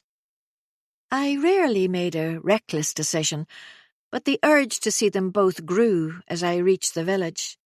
It was nearly 6 o'clock, and everyone would have finished work. Cars were parked in driveways, children kicked a ball about, and a sullen teenager walked a yappy dog while riveted to his phone. There was a beat-up Focus outside Laura's house on the corner, though no sign of life. My excuse at the ready, I pulled up to the Ford's driveway. I'd found one of his wife's earrings down the side of my sofa after the last book club I'd hosted. It had been quite a while ago, and I hadn't returned it until now. Ford liked to be in control about how often and when we met. He disliked it when I showed initiative, and I knew he would not appreciate me turning up unannounced on his doorstep. There was a small chance it pricked his conscience. I rang the doorbell, and a few moments later he answered the door, barefoot, dressed in jeans and a tight black t-shirt. His smile vanished when he realised who it was, and he shiftily glanced over his shoulder towards our kitchen. "Hello, Claire. What are you doing here?" His voice was light, but his expression darkened. He was as attractive as ever, having matured into his looks like a fine wine. "I found this down the side of the sofa and wanted to return it." I smiled blandly as his wife emerged from the kitchen behind him, wearing jeans and a black t-shirt. Matching. How sweet. "Hi, Claire, do you want to come in?"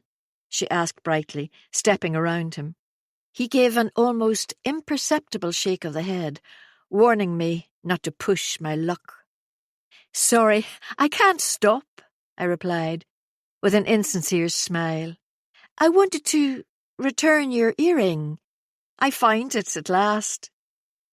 I passed the earring over, and as she reached her hand out, he circled her waist, pulling her hard against him, marking his territory, and subtly warning me of my apparent mistake.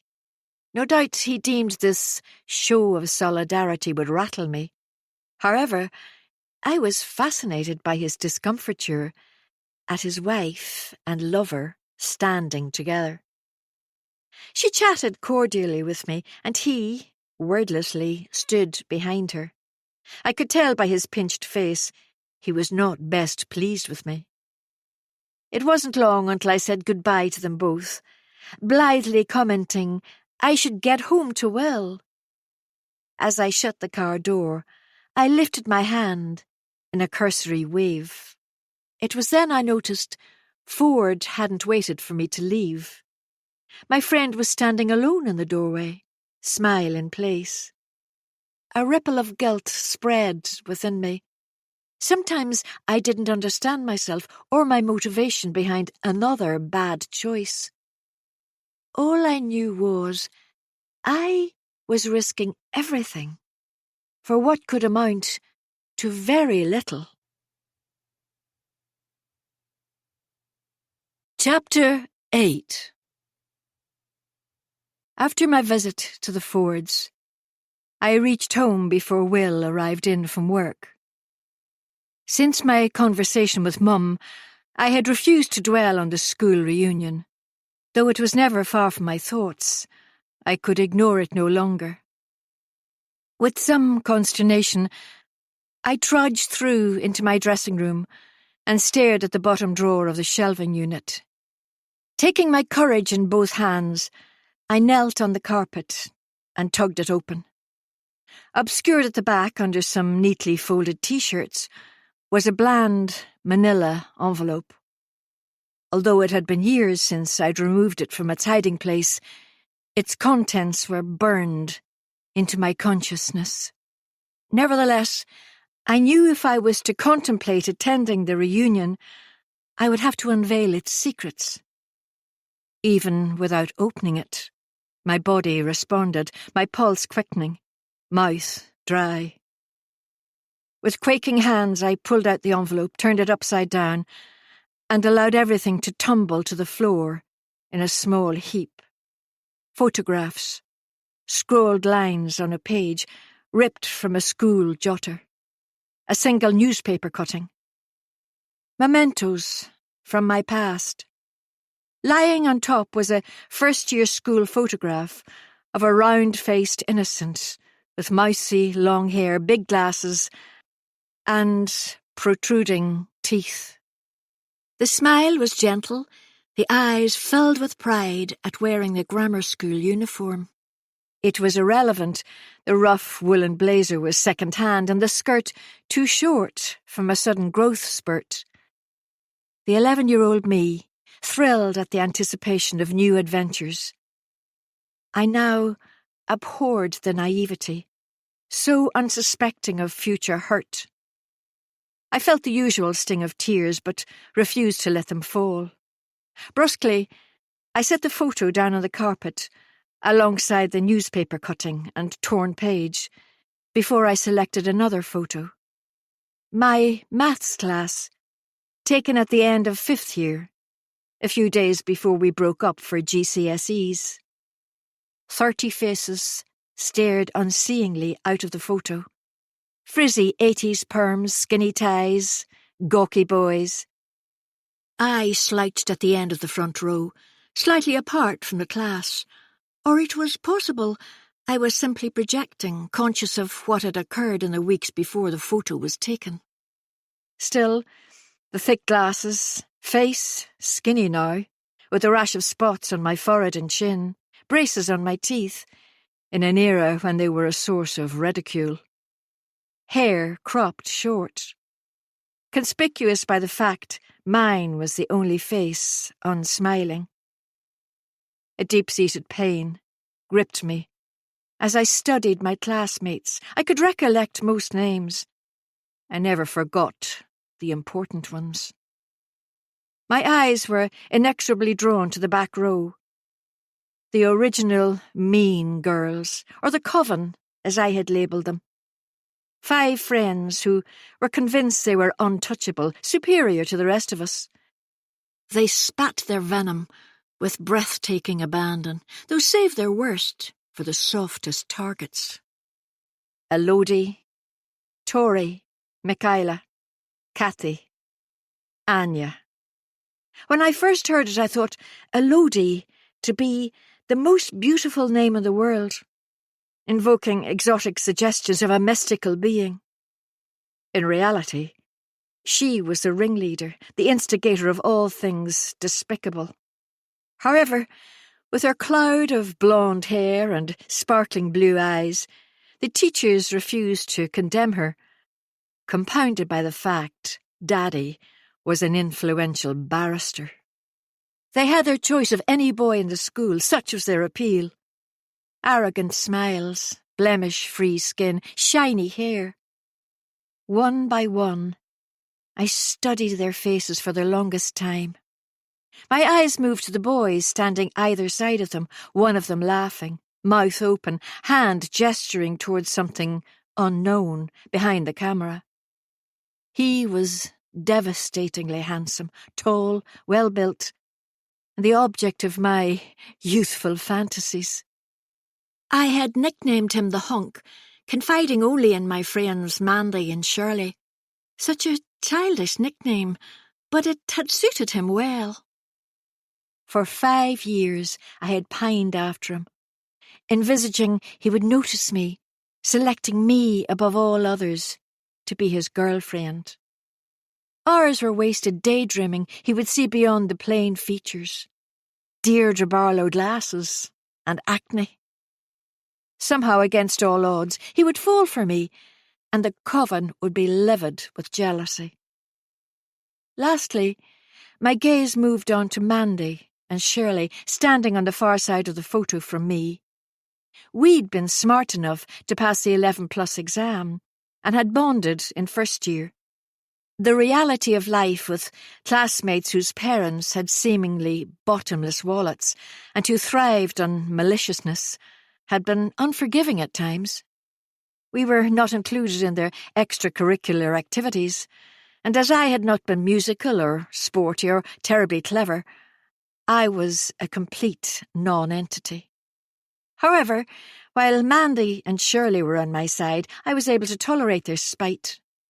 Most of the time. I was so stricken at the photo. I had dug the fingernails of my right hand hard into my palm, leaving angry pink crescents and a sharp smarting in the delicate flesh. I dropped the photo as though it had singed me. It was unhealthy to see, in technicolor, the tormentors of my youth. Glancing at the remainder of the pile, I knew it was the wrong time to delve further, so stuffed everything back into the envelope, my eyes deliberately unfocused.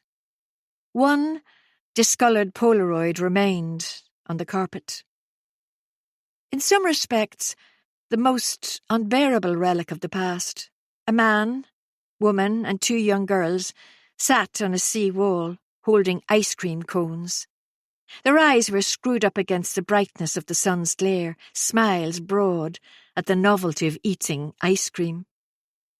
The girls were wearing homemade matching floral pinafores, one blue, one pink. The man had his arm slung over the woman's shoulders, fingers curled protectively around her broderie anglaise blouse. Dad, Mum, Liz, me. I surmised the photo had been taken on a summer's day in Portrush, a day so hot the tar melted on the roads, and we had taken a stuffy, overcrowded train from Belfast to the seaside. There we had paddled in the sea and eaten egg and onion sandwiches while sitting on an old tartan blanket. When I closed my eyes, I could almost feel the golden sand under my toes and taste the salty tang. I recalled girlish giggles as Liz and I ran elatedly in and out of the sea, after Dad disappeared, having declared he was thirsty and was going to buy water. Mum had remained on her own on the blanket, a grim smile in place. Hours seemed to pass before he returned. No water. Eyes suspiciously bright. He had played horses with us on his back, bucking us into the welcoming sand. Mum's silence was prolonged and heated, her pupils sharp pinpricks of controlled fury. Once we arrived back at our house in the city, it hadn't taken long before the shouting started. Liz and I clasped hands as we crept upstairs into our bedroom, where we shut the door and cowered nervously under the bedcovers. We were accustomed to our parents' rows and had learned to remain hidden until the door slammed behind Dad as he headed to the pub. However, my memory was unreliable after years of suppressing unwelcome thoughts. There was a chance the photo had been taken on a different seaside trip, and the 2 days had become entangled. The gaps in my memory irked me, but I couldn't discuss them with anyone, especially Mum. I shied away from making her relive the episodes which haunted my dreams. I set the photo down in front of me and stared at it impassively, until I became conscious of Will calling my name down the hall. I had no idea of how much time had passed, but with one final glare at the despised photograph, I shoved it back into the envelope and thrust it into the drawer, concealing it for another day. I shouted I would be out in a minute and rose on aching legs. When I blinked, pictures of wide smiles and ice cream cones goaded me. Eventually, they subsided, and I was able to raise my eyes and studied my face in the mirror. Smooth skin, shiny hair, straight white teeth, and thanks to the generosity of my lovely husband, laser eye surgery had corrected the need for glasses. I was unrecognisable as the child in the photographs. No one would ever identify me as Claire Hefton. She no longer existed, except in the crannies of my mind, where she dwelt on, thriving on the knowledge she had survived, but never, ever forgetting or forgiving. Frowning at the closed drawer, my determination stiffened. I strode out of my dressing room and found Will in the conservatory, lying on the sofa and flicking through the television channels. I tucked myself in beside him on the wide cushions, kissed his rough cheek, and reached my arms around his generous waist. "Hello, darling," he said, as he pulled me close, stroking my hair. "I love you, Will," I whispered into his ear. "Thank you for loving me."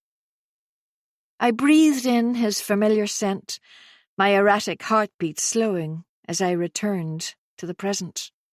"Well, you're very lovable." I felt his mouth lift into a smile. If only he knew. We ordered a takeaway for dinner and ate it together in the kitchen, while he talked animatedly about his swing, his driver, and putting. I knew next to nothing about golf, but he was inevitably nervous before a tournament, though he was quite good. His brown eyes lit up with excitement, and there was an unusual energy about him. I was happy for him, and for a short time was able to think of nothing except his tournament in the morning. After dinner, I ran myself a bath as he tidied the kitchen. I sank under the bubbles, and he handed me a G&T. Then sat on the wooden stool beside the tub, while expounding about something enthralling like how much damage potholes were doing to the environment. Mildly irritated, I drained my glass in one vast gulp, held it out, and sweetly asked him to top it up with plenty of ice and some fresh berries from the fridge. I knew it would keep him occupied for a short time, and as I soaked, I peered at one of the recessed lights glinting in the white ceiling. The same obdurate question, over and over, triggered by my musings earlier. Can anyone ever escape their past? There was no straightforward answer. You could run from it, but you couldn't hide. Everyone knew that. The illogical had perversely become logical to me, and I hoped to reclaim my past, to rewrite it. My quest for justice superseded everything else. My ruminations were cut short as Will re-emerged at the bathroom door and handed me a second G&T.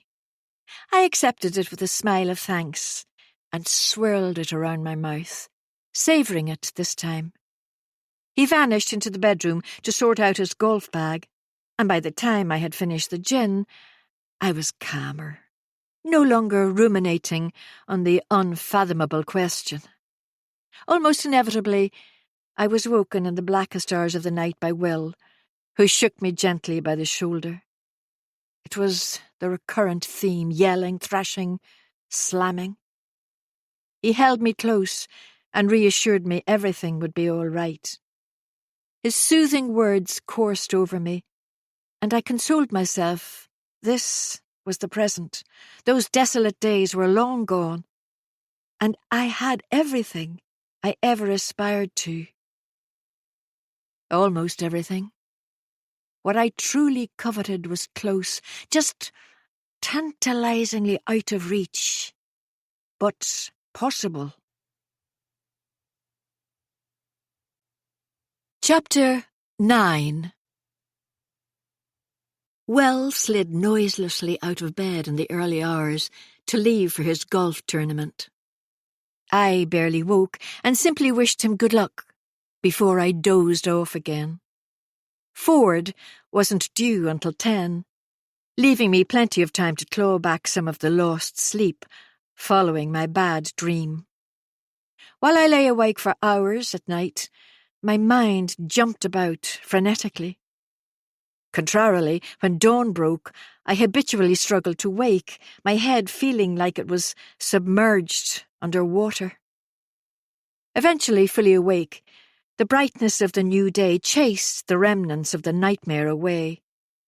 Languidly, I stretched in bed before going into the kitchen, where I prepared a small bowl of muesli and a cup of green tea. I had no appetite, but forced myself to eat breakfast as I sat in the conservatory and immersed myself in the view. It was early October, and the morning mist hung low in the valley. The peaks of the hills rose above it, fields assorted shades of green, sheep pale white dots in the streaky morning light. Then I registered the time. I would have preferred to sit a while longer, captivated by the peace and quiet of a country day, but needed to get ready. An hour of prep, then I dressed in the minuscule satin and lace lingerie I had purchased at Boudoir Confidential.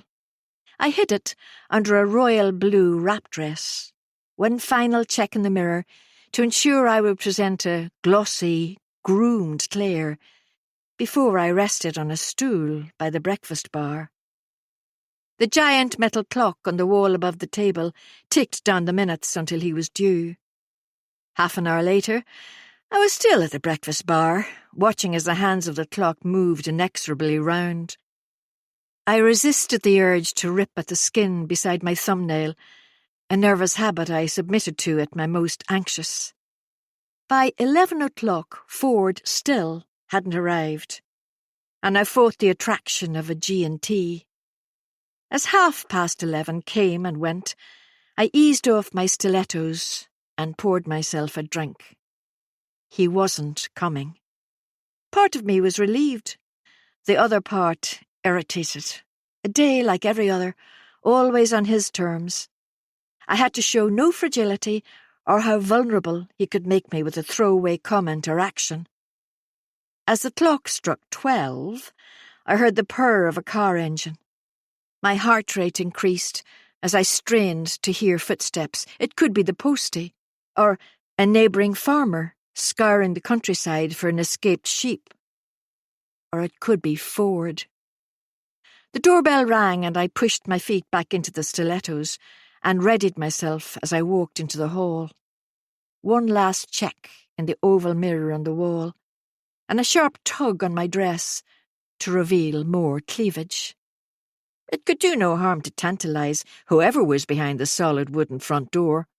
Either Ford or the ancient farmer next door would get an eyeful. I opened the door to find Ford standing on the step, a wry expression on his face, hands on hips, in another tight t-shirt and jeans. Luckily, we had never got round to installing a Ring doorbell. "What were you thinking yesterday?" he asked in a low voice. "Why would you come unannounced to the house? You know I don't like you to do that." which was precisely why I had.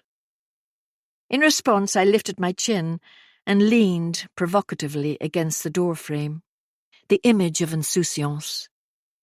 "Did you enjoy embracing your wife while your lover watched?" I replied softly. He didn't answer, but his eyes dropped to the V of my dress, and I knew, in spite of his posturing, the outcome was unambiguous. We barely made it inside the house as he untied my dress, and we christened the rug in the hallway. Predictable as ever. Later, we went through into the living room and stretched out side by side on the long sofa. Threading my fingers through his, I informed him I'd booked a cottage for our night together. Immediately tensed and withdrew his hand from mine. "A cottage? Why would you book us a cottage and not a hotel? It seems very domesticated." In one fast movement he pulled away and stared aghast at me. His voice was cold, and I felt a twinge of alarm. He probably thought I was trying to move our relationship onto a different level. As casually as I could, I replied, "I booked a cottage because variety is the spice of life. If you don't want spice, then I'll cancel, no big deal." I shrugged indifferently, eyes locked on his, to see what he would say or do next. The silence was so lengthy, I anticipated the instruction to cancel it and cancel us.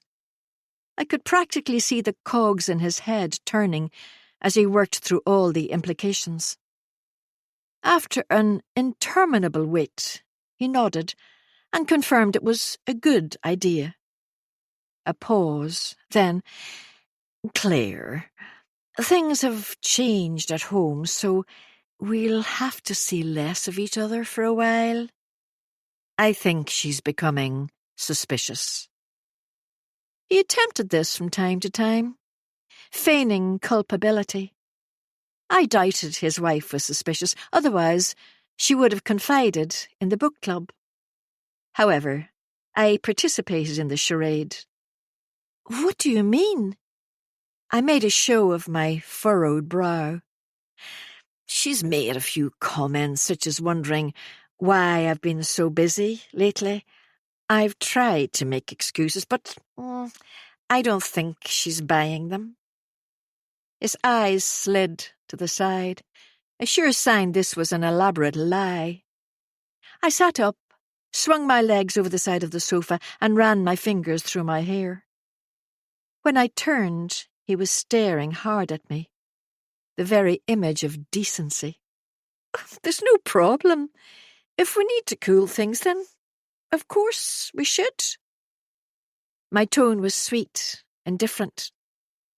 He nodded, ostensibly satisfied, then pulled me back into the crook of his arm. We lay for a short time together, and I thought about how he never called me any terms of endearment, nor bought me gifts, except garish red lace lingerie for Valentine's Day. It seemed this was purely physical for him, no ties, no expectations, and evidently no guilt. We parted then, with no firm plans to meet. Shoeless, I stood with my arms folded on the outside steps, watching as he drove off without a backwards glance. I shut the door with a bang, then went straight into the utility room. There I stripped off the dress and put it directly into the washing machine. The lingerie would follow. Naked now, I walked down the hall into my bathroom to run a bath. I added pomegranate noir bath oil, anxious to cleanse his scent from my skin. I might enjoy our trysts, but had no desire to replay them once they were over.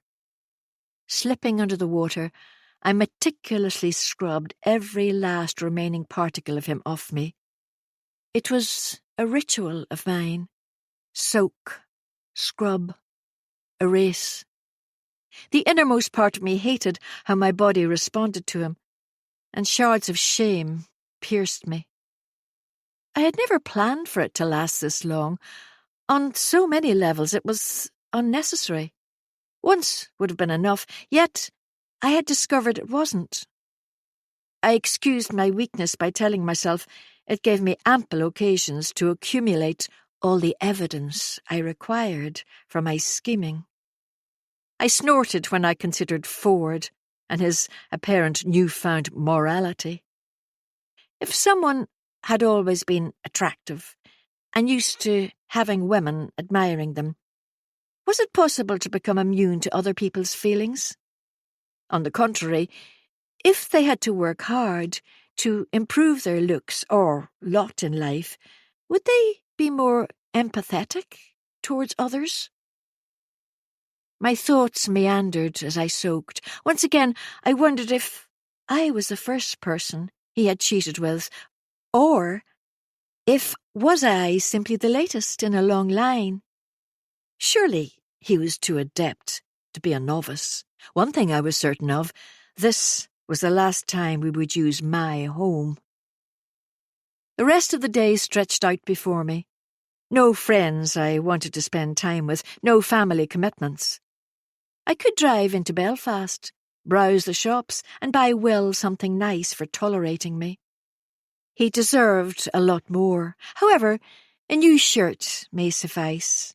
On the spur of the moment, I got out of the bath, dried myself off, and decided to go for a drive along the coast. I was going to have a sneak peek at Crofter's cottage. If it was as perfect as it promised, I'd book Will and me a couple of nights there for his birthday in November. Ordinarily, I chose a hotel, but hankered for some downtime with him, when I didn't have to make an effort to dress up or wear makeup, and he would love me anyway. We could take long walks along the shore, light the wood burner and close the curtains against the outside world. The two of us cocooned together. First, however, I removed the dress from the washing machine and hung it in the sanctuary of my dressing room, where I knew Will wouldn't stumble across it. Next, I washed the lingerie on a short cycle before hanging it alongside the dress. The flimsy material seemed cheap and tawdry hanging there, taunting me. A small pit of humiliation solidified in my stomach. In a concerted effort to feel better about myself, I messaged Laura. An image of her sitting alone had worried me, and I presumed she would be lonely today. How would she fill her time when she was on her own, day after day, week after week? I offered to go for coffee with her, if she felt up to it, or shopping, whatever she fancied.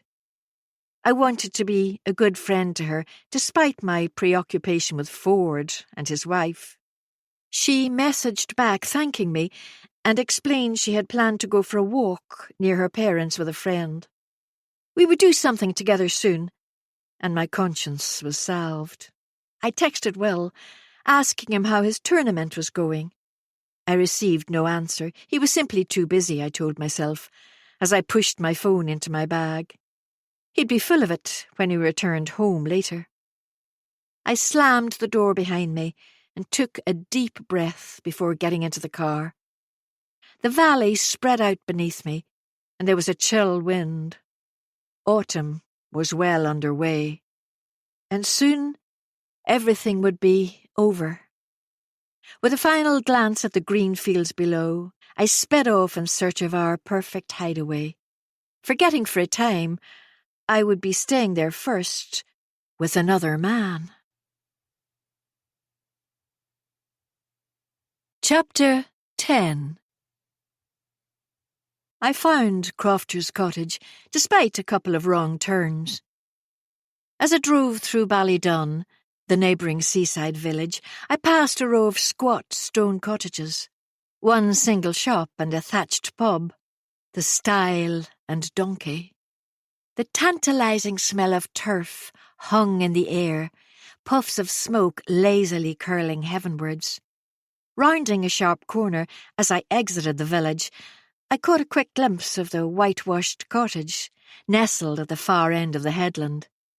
It was obscured from the road, the drive a mere slit in the hedges, and I was past it before I realised.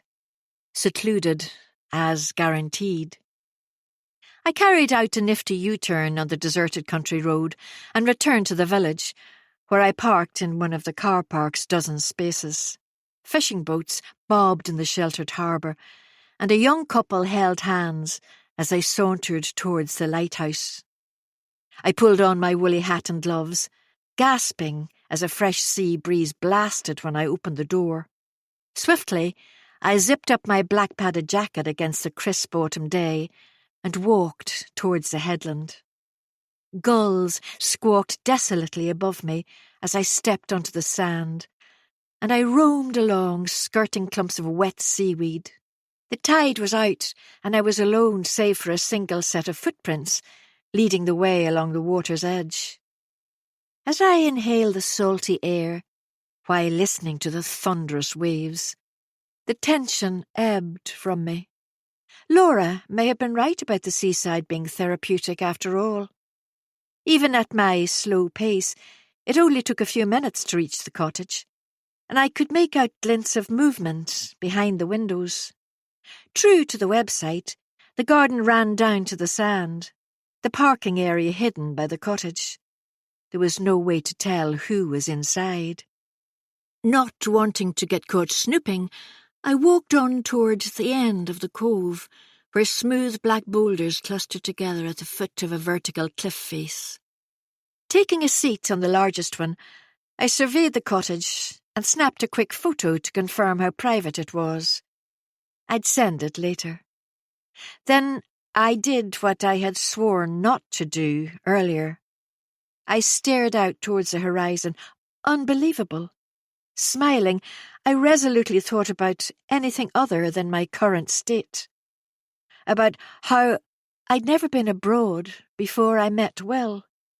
I recalled our first holiday together to Barcelona, where we drank sangria from an enormous jug on Las Ramblas, charmed by the human statues and the burble of an unfamiliar language around us.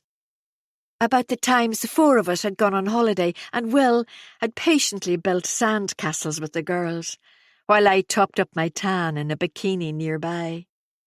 The giggles of my daughters as they buried him in sand up to his neck, and my patient husband had played along with them, allowing me time to unwind. Blissful times with my family. Soon I became stiff as the damp chilled me through my coat, so I leisurely retraced my steps. A single muted light shone from one of the windows in the cottage, casting pale shadows. It was perfect. I continued towards the car park and passed a couple entwined on a wooden bench, eyes only for each other. They were young, barely out of their teens, and I felt ancient, as I almost instructed them to get a room. When I reached the car, my phone vibrated, and I read a message from Will. Had a great round, 3 under par, at the 19th hole now. Should be back by 6. Love you, kiss. Well done. See you later. Love you too, kiss. I was pleased for him, delighted he'd had a successful day. As I drove back along the winding coast road, I appreciated the scenery, craggy hills on one side, the sparkling sea reflecting the last of the day's rays on the other. I felt an unaccustomed bubble of pleasure as I hummed along to the radio. Daylight was fading as I reached the house, and I'd neglected to leave the exterior lights on. An involuntary shiver passed through me as I climbed out of the car and hurried over to the door. I securely shut it behind me and reached immediately for the switch. Brilliant light flooded the hall, and my heart's uneven thumping slowed. Although I'd lived in the country for many years, the speed at which darkness fell and the resulting inky nights left me off balance. I poured a double gin to settle my nerves and began to prepare supper. I'd not eaten since breakfast, but that was not unusual. Often if I was on my own, I'd not eat much, the telltale ache in my stomach as common now as the sound of my breathing. It wasn't conscious, but it was a regular occurrence. I planned to heat a tasty dinner of chicken forestière with potato dauphinoise from Marks and Spencer, followed by chocolate melt-in-the-middle puddings. I'd worry about Will's waistline another time. Upbeat music blared from the sound system as I pottered in the kitchen, downing another gin. It wasn't long until Will was dropped off by one of his golfing friends, his grin jubilant. He was merry after spending time in the golf club bar, and his good mood was infectious. Holding his face in my hands, I kissed him tenderly, congratulating him on his round. He plonked himself down at the breakfast bar as I finished cooking, chatting about everyday things. Then he said, "I was thinking about Laura today, and how hard it must be for her to be on her own. I messaged her earlier to see if she wanted to go for a coffee, but she said she was going up near her parents for a walk," I replied, smiling at his thoughtfulness. "What if we had an end-of-season barbecue in the hut? We usually have one in September, but with James and everything, we didn't this year." He took a slug of his beer, careless of my response. Warily, I turned my back to him, afraid to see the innocence in his eyes, or of him seeing the flush on my cheeks at his words. I didn't want Ford here again, nor did I want all of us cramped together in the wooden hut. 9 people would be a squeeze, and I could do without the stress of my worlds colliding. How about we invite Laura over by herself some evening? I intentionally kept my tone even.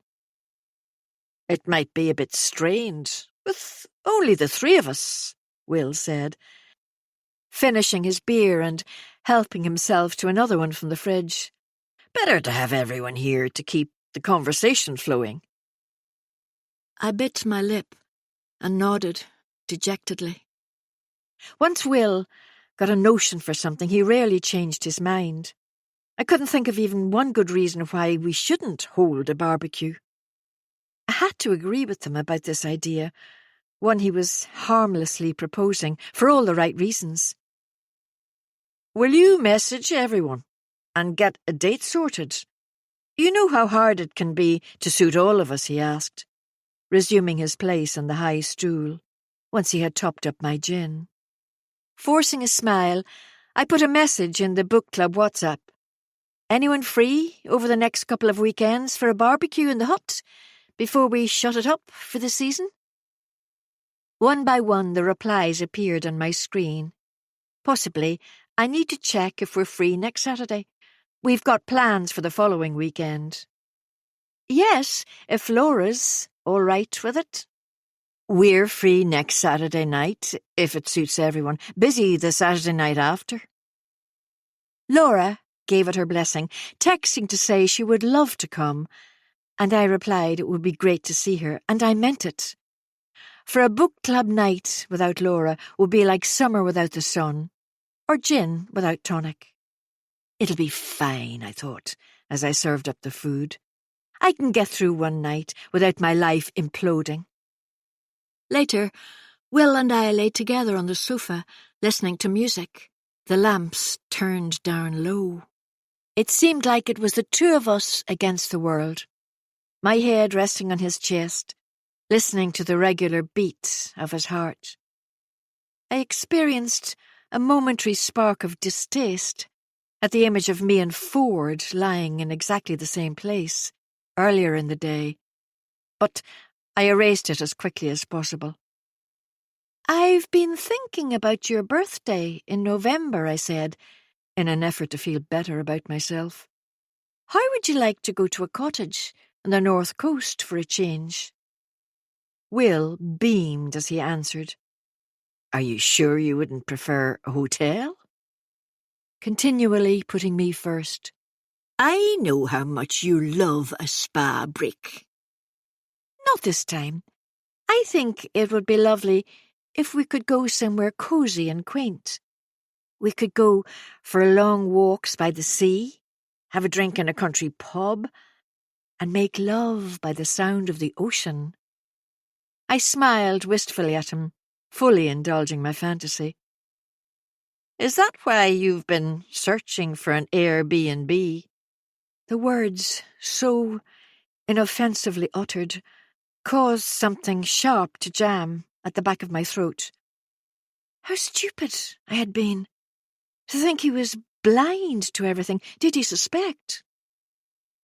Keeping my face still, I raised my head and, unblinking, held his gaze before asking, "How do you know I've been searching for an Airbnb?"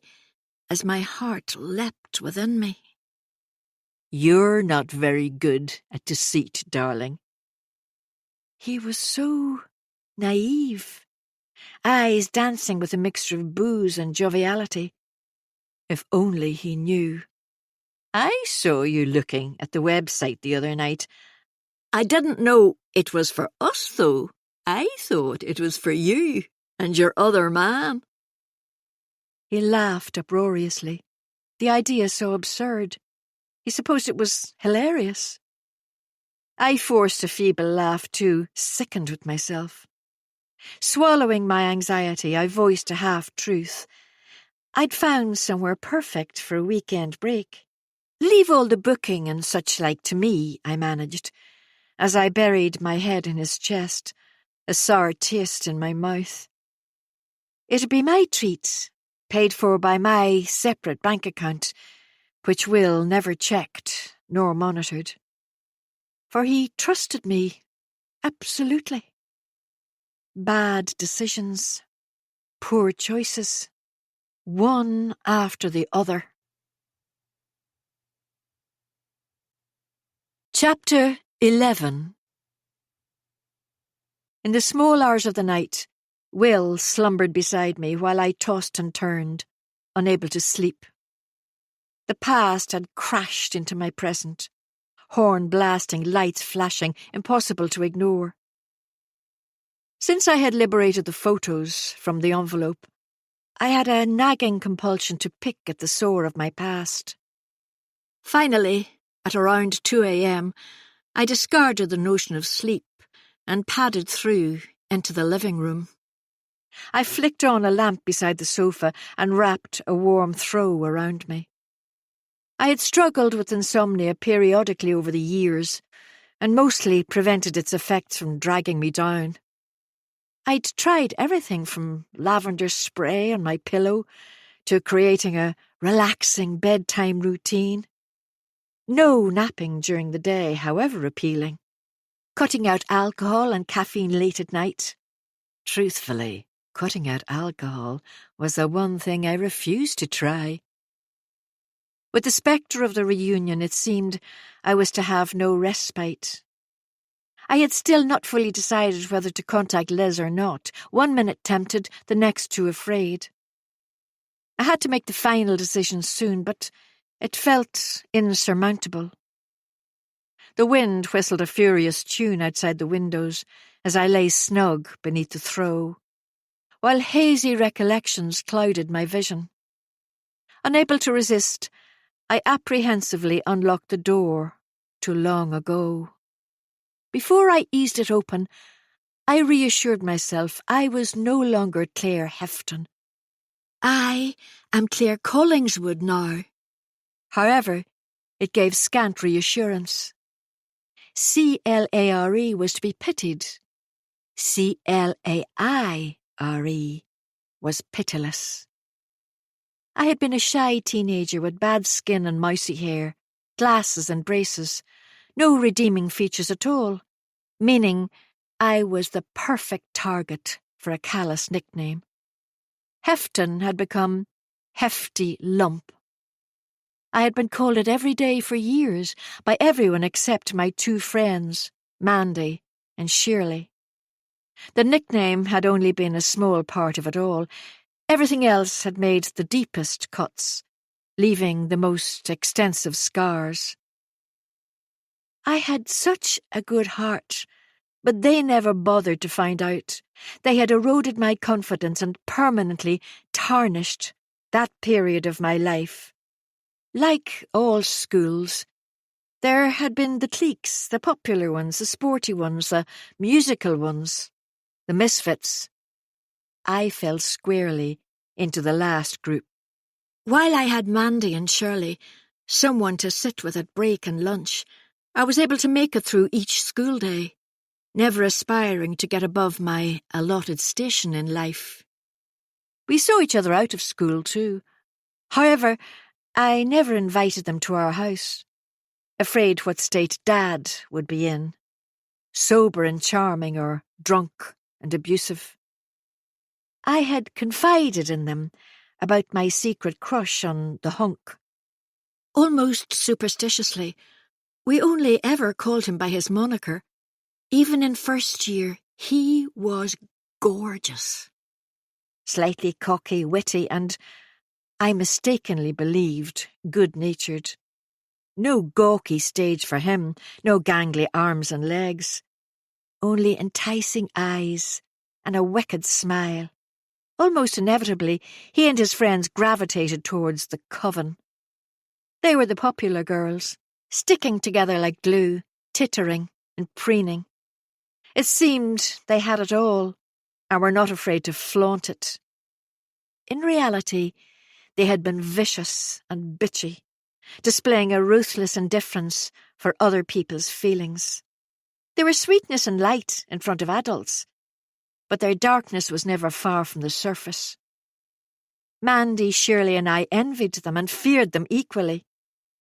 Woefully, while I was now 50, married and attractive, even the idea of them made my heart thump and my jaw ache from clenching it so tightly.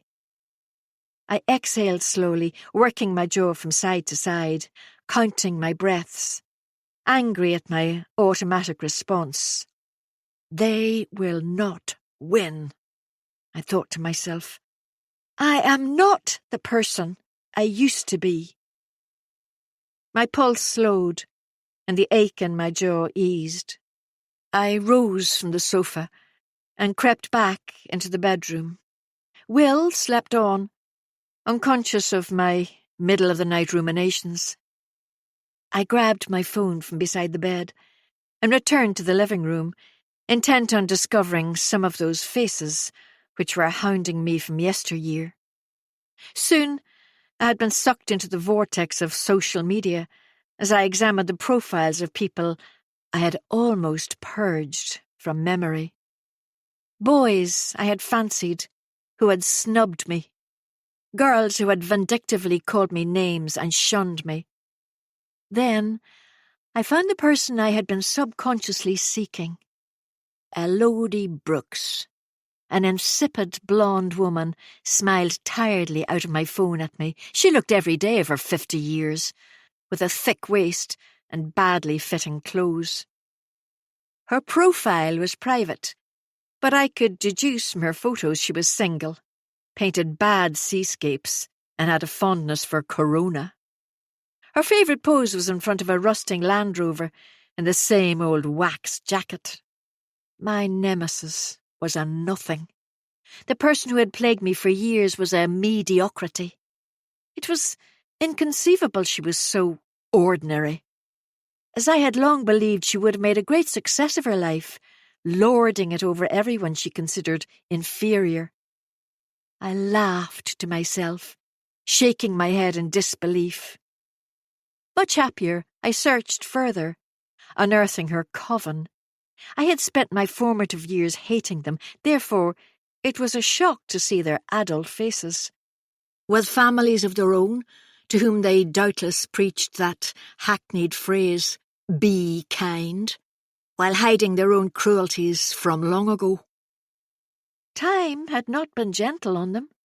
Wrinkle, ravaged faces, stodgy bodies, and bad haircuts. How could I still be afraid of these people? Now I was grown up and a mother myself, I could appreciate, in a way I couldn't when young, that they had been bullies. They'd stuck together because that's how bullies worked, victimising the weak to inflate themselves. My phone lay in my lap, my brain swimming. In all likelihood, the reunion was a bad idea, for although their photos were innocuous, meeting them in the flesh may be more difficult. There was a very real chance it wouldn't matter how well I looked or how successful my life was. I would never shake off the past and the emotions it provoked. The wind was blowing a ferocious gale outside the house, the rain hammering on the windows so hard it seemed gravel was being thrown at them. I listened to it, reminding myself I was safe. Nothing could hurt me now. Nevertheless, my search through social media unearthed memories I had banished to the no-go area of my mind. Still fully awake, I recalled my last year at school, 5th year, the year of my GCSEs.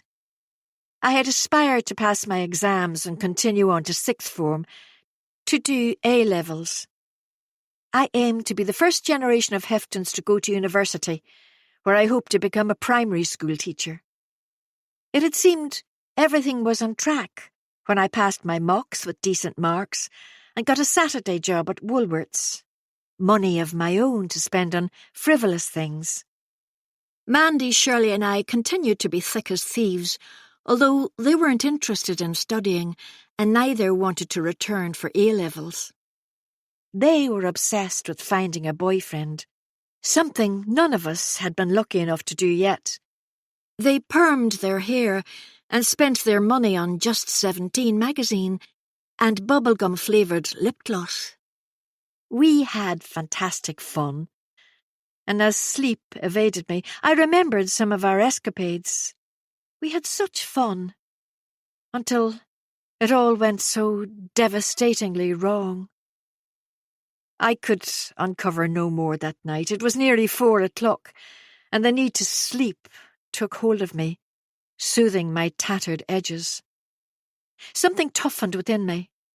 Bruises stained my heart and my mind, but I was no longer helpless.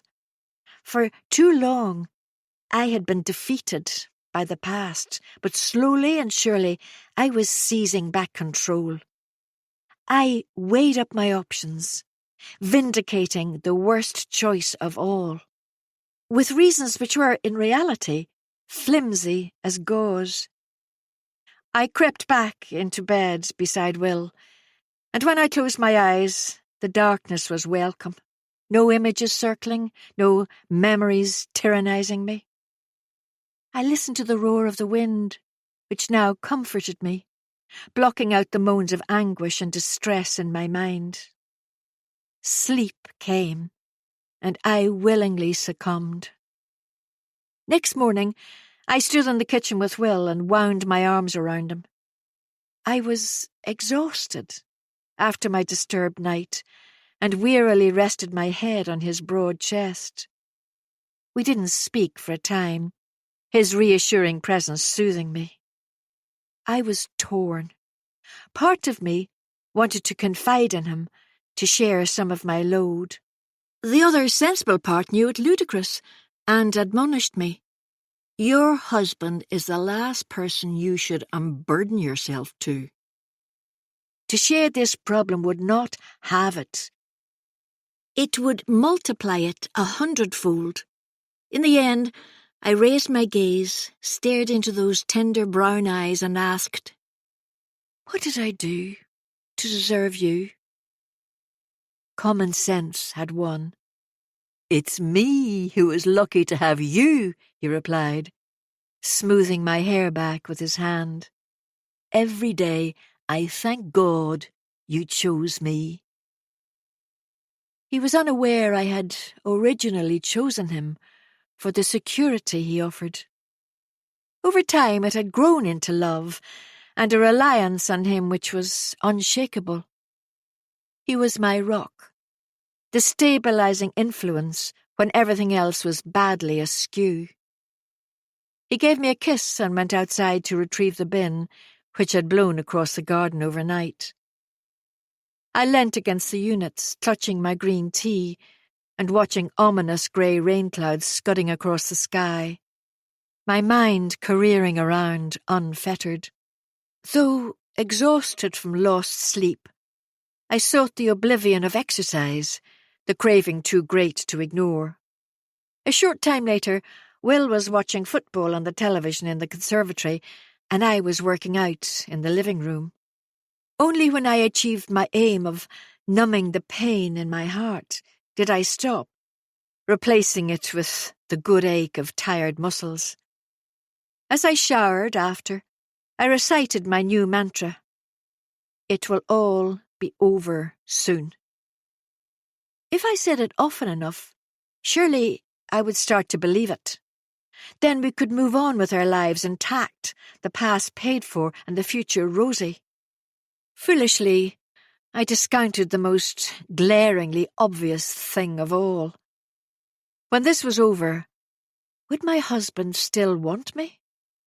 Or would my obsession with retaliation have taken a wrecking ball to my marriage, shattering it so absolutely it might never be repaired? Chapter 12. The week leading up to the barbecue was busy with exercise work, and indeed anything to fill the hours. I spent Monday morning at the gym, working out until my muscles burned. I gasped for breath and my skin glistened with sweat. I had exercised until the endorphin rush made it worthwhile. On my return home, I made a list of everything I needed to do before the barbecue. A list which grew and grew until it included insignificant things like trim the candle wicks. I laughed to myself. This list confirmed I had too much time on my hands. That afternoon I visited Mum again, with a vague plan to discuss Liz and the reunion. She'd been patient with me, not wanting to push me into a decision before I was ready.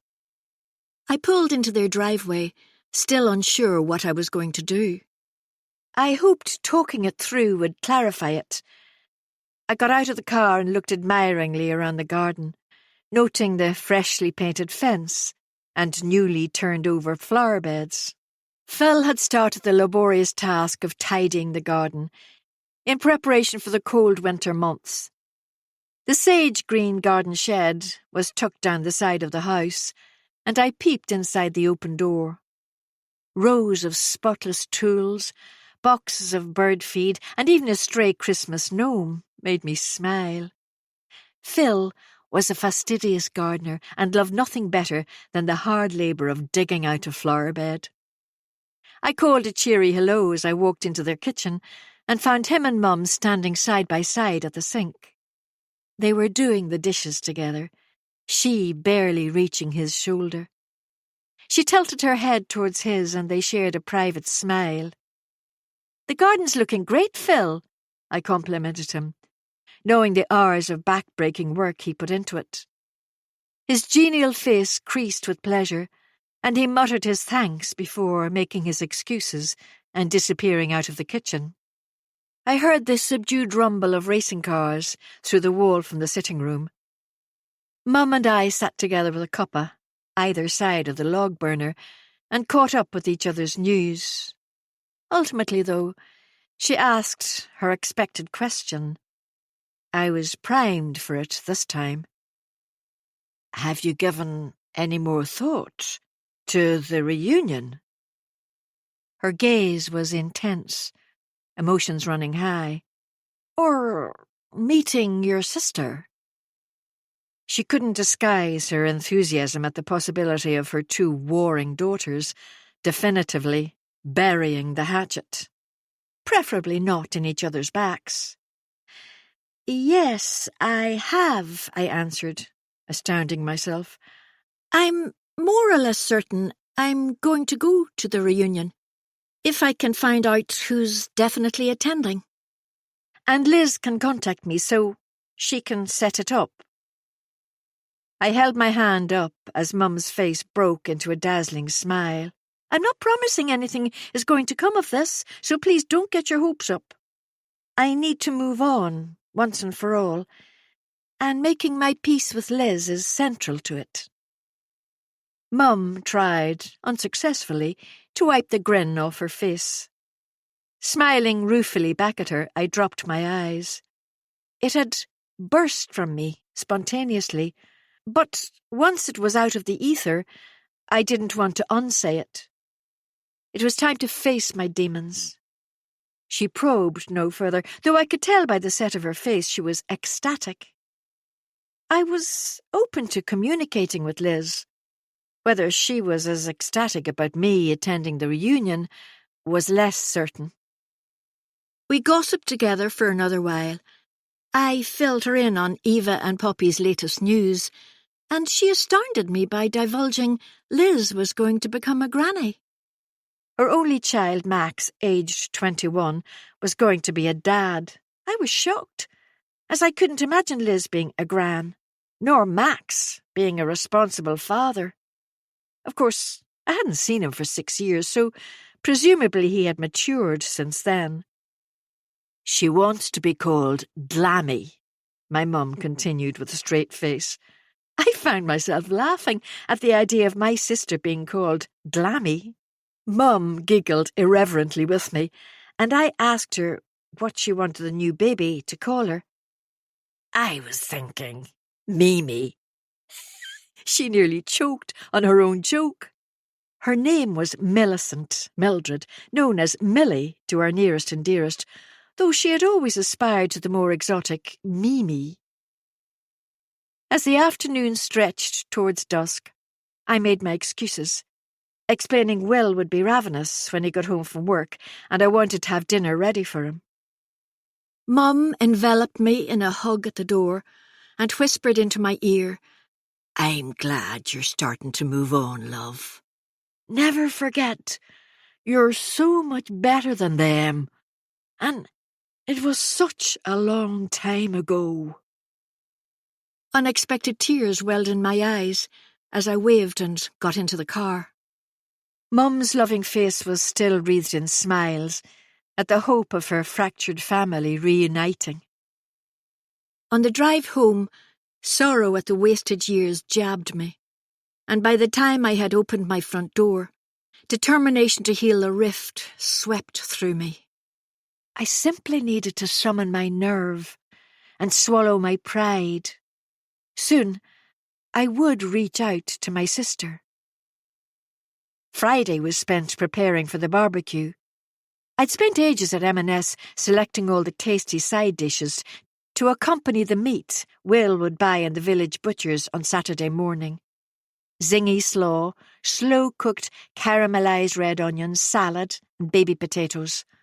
My trolley was brimming with excess food and drink. Afterwards, I treated myself to a skinny latte in the first-floor coffee shop, which had an unbroken view of Belfast Lough.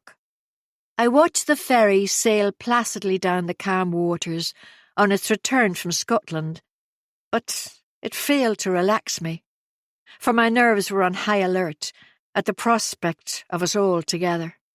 What if I said or did the wrong thing, or Ford tried something out of order? An errant comment or an inappropriate touch. It wouldn't be the first time he'd found the deceit an aphrodisiac. Last New Year's Eve, at Laura and James's, he sat beside me as we ate dinner, fingers wandering over my thigh out of sight under the table, while his wife unwittingly discussed their planned holiday. Then, at my 50th birthday party, we'd spent a frantic few minutes together in the cloakroom of the hotel. My cheeks burned at the memory. My mouth was dry with apprehension, and I swallowed the coffee with difficulty. Occasionally, it seemed I was no longer thinking straight, and had gone along with this get-together against my better judgment. However, Will was stubborn and would not have relinquished the idea once it popped into his head. Aggravated, I gave up the pretense of drinking the coffee and headed for home. Once I had unpacked the groceries, I had retreated to the conservatory when my phone beeped with a notification. My sister Liz had sent me a text, curt and to the point. Hilary Smith, from your year, messaged me on Facebook. There's a school reunion the first week of December in the City Chic Hotel. Do you want to go? Says she'll send a message if you accept her friend request. It took a minute to decipher it. For all her grammar school education, she couldn't spell to save her life. Liz had not waited for me to extend the olive branch. Instead, she had taken the initiative. Delight uncurled within me, and hurriedly I messaged back, "Yes, please, give her my contact details. Congrats on the new baby, by the way." Uncertain how she would respond, I watched the 3 rolling dots while barely breathing. It didn't take long before her next message arrived. "Thanks. Can't believe the stupid idiot is going to be a dad." I couldn't help myself. She had succeeded in making me laugh. Liz was blunt, forthright, and called a spade a bloody shovel. Part of me grieved for the lost years, and I knew she was not the only one to blame. No one but the 3 of us knew exactly what had happened behind the closed door of our home. I messaged her back, and whilst neither of us suggested meeting up, I was happier about our relationship than I had been in years. Possibly it wasn't too late for a rapprochement between us. All evening I was on tenterhooks, waiting for a friend request on Facebook. Will and I watched a complicated film about Cold War spies. Rather, he watched it, while I barely lifted my eyes from my phone, anticipating Hillary's message. My Facebook page was private, and my profile photo of an anonymous golden retriever. My cover photo was an arty shot of Cave Hill, the sheer basalt drop of Napoleon's nose, brutal against a striking blue sky. A single figure had been captured alone at the top, facing the loch and the city, tiny in its vast bulk. I had made the account when the girls were younger, insisting I had access to their Facebook, apprehensive they would get bullied online and I wasn't there to prevent it. It was under the phony name C. Wood, so there was minimal chance anyone would find me. I had very few Facebook friends, and none were people I'd gone to school with. However, I enjoyed lurking on social media sometimes, and it never ceased to amaze me how many naive people had their accounts public, allowing anyone to monitor what they posted. I presumed that's how people lost their jobs: rogue photos, questionable politics, and unsavoury beliefs expounded to the masses. It was ominous how easily people could be cancelled for expressing unpopular opinions. It was nearly 10 o'clock before Hillary's friend request came through, and I accepted it with some trepidation. She followed immediately with a message. "Hi, Claire. Liz gave me your contact details. We're having a school reunion at 7 o'clock on December 9th at the City Chic Hotel. Can you believe the time has passed so quickly, and we're all 50 now? It will only be our year from school. Please let me know if you can attend for food, etc. Hillary." A trivial, harmless invite. As though my school days had been a bundle of laughs. I didn't care we would now be 50, when it was impossible to move past 16. Absent-mindedly, I ripped at the skin beside my thumbnail, then cautiously replied. It was vital to uncover who exactly would be attending, as only then could I make my decision. Will shifted on the sofa beside me, breaking into my reverie by asking, "Claire, is everything all right? You sound like you've run a marathon." I was so engrossed in my phone, I was oblivious to my rapid, shallow breaths. Such was my involuntary response to anything school-related. Adrenaline pumped through my veins at the very thought of it. "Sorry, yes, I'm fine," I replied, and on the spur of the moment confided in him. "Liz messaged me earlier today, and I've been invited to a school reunion." It exploded out of me, my head dizzy with the effort. He stared at me in amazement, before asking gently, "Are you okay?" He didn't even question Liz's reason for contacting me, or what I was going to do about the reunion.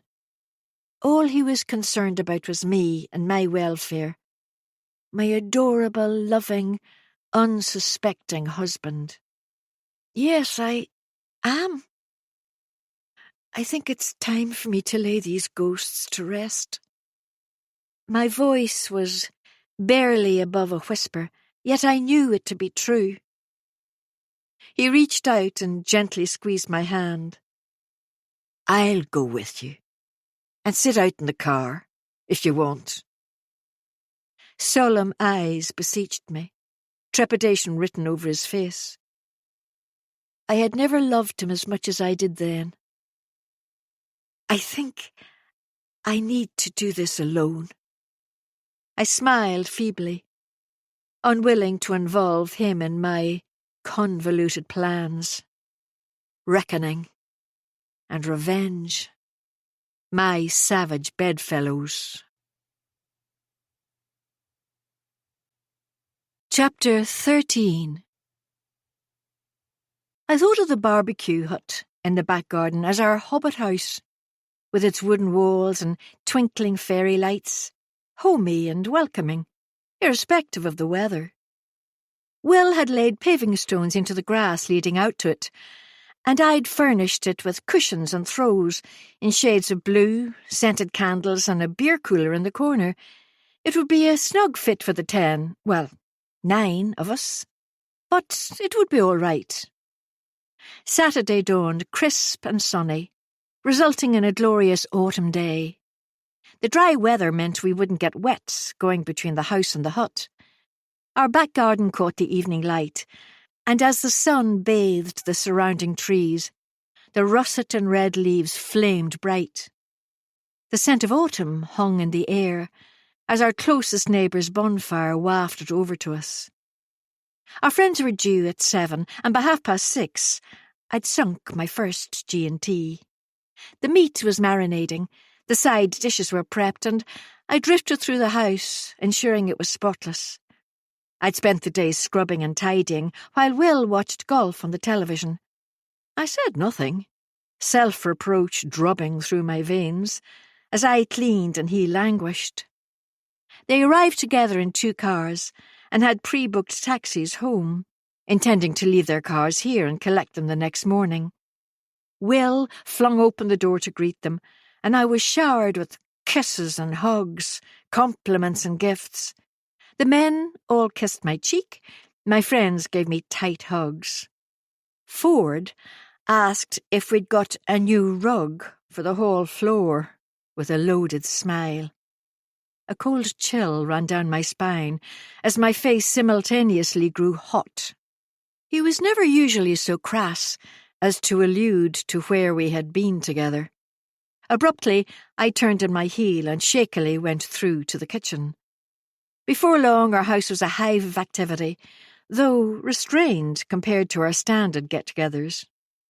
Before they arrived, Will had doggedly reminded me James had only recently died, so it couldn't be as raucous as normal. As if I could have forgotten, and suggested we party like it was 1999. I nodded each time he said it, chewing the inside of my lip to stop myself snapping back at him. His preaching got tiresome after a while. I poured beers for the men and popped the cork on a bottle of Prosecco for the book club. Laura seemed relaxed, chatting with David and Matt, while Vicky muttered to me she had found her a wee bit preoccupied over the past few days, staying with either family or friends, her house empty and silent. "Do you think she's okay?" I asked under my breath, and Vicky shrugged, ambivalent. Could it be we were wrong in our assumption she was holding up well? I made a mental note to get her on her own at some point, to gently suss it out. Will chivied everyone to go out to the hut, so he could start barbecuing the meat. I brought up the rear and ended up slipping onto the end of the bench seat beside Ford. I wasn't sure if it was luck or by design he sat there, but I had no alternative. My only option would have been to make a fuss and get the others to move round. He smiled lazily at me as I sat beside him, deliberately leaving some distance between us. However, he meaningfully grazed my hand with his more than once and strayed closer, his thigh pressing discreetly against mine. It seemed his usual reticence in our spouses' presence evaporated with each beer, and I was on edge all evening for fear he would say or do something incriminating. The air sizzled with such tension, it was surprising no one commented on it. His wife chatted animatedly to our friends as I kept the glasses topped up. Kate had noticeably not received the memo to keep it subdued, as her volume increased with each glass of wine. Not for the first time, I thought she should learn how to hold her drink. However, it helped us to forget the space where James should have been, which didn't remain empty for long as we spread ourselves out, unobtrusively filling the gap. Will's face flushed redder and redder as he cooked the meat, and I was ashamed for comparing him unfavourably with the other men there. He seemed years older than he was. While the other three were tall, slim and fit, my husband looked fatigued and unfit. I suddenly felt an all-encompassing contrition at my meanness, and in need of air I excused myself to collect plates from the kitchen. We'd strung coloured lights around the hut and lit lanterns along the path. They created a dreamy ambience to the garden, and unusually, I didn't feel unnerved by nightfall. Once I reached the kitchen, I had my back to the external French doors, folding paper napkins, and quickly regained my composure.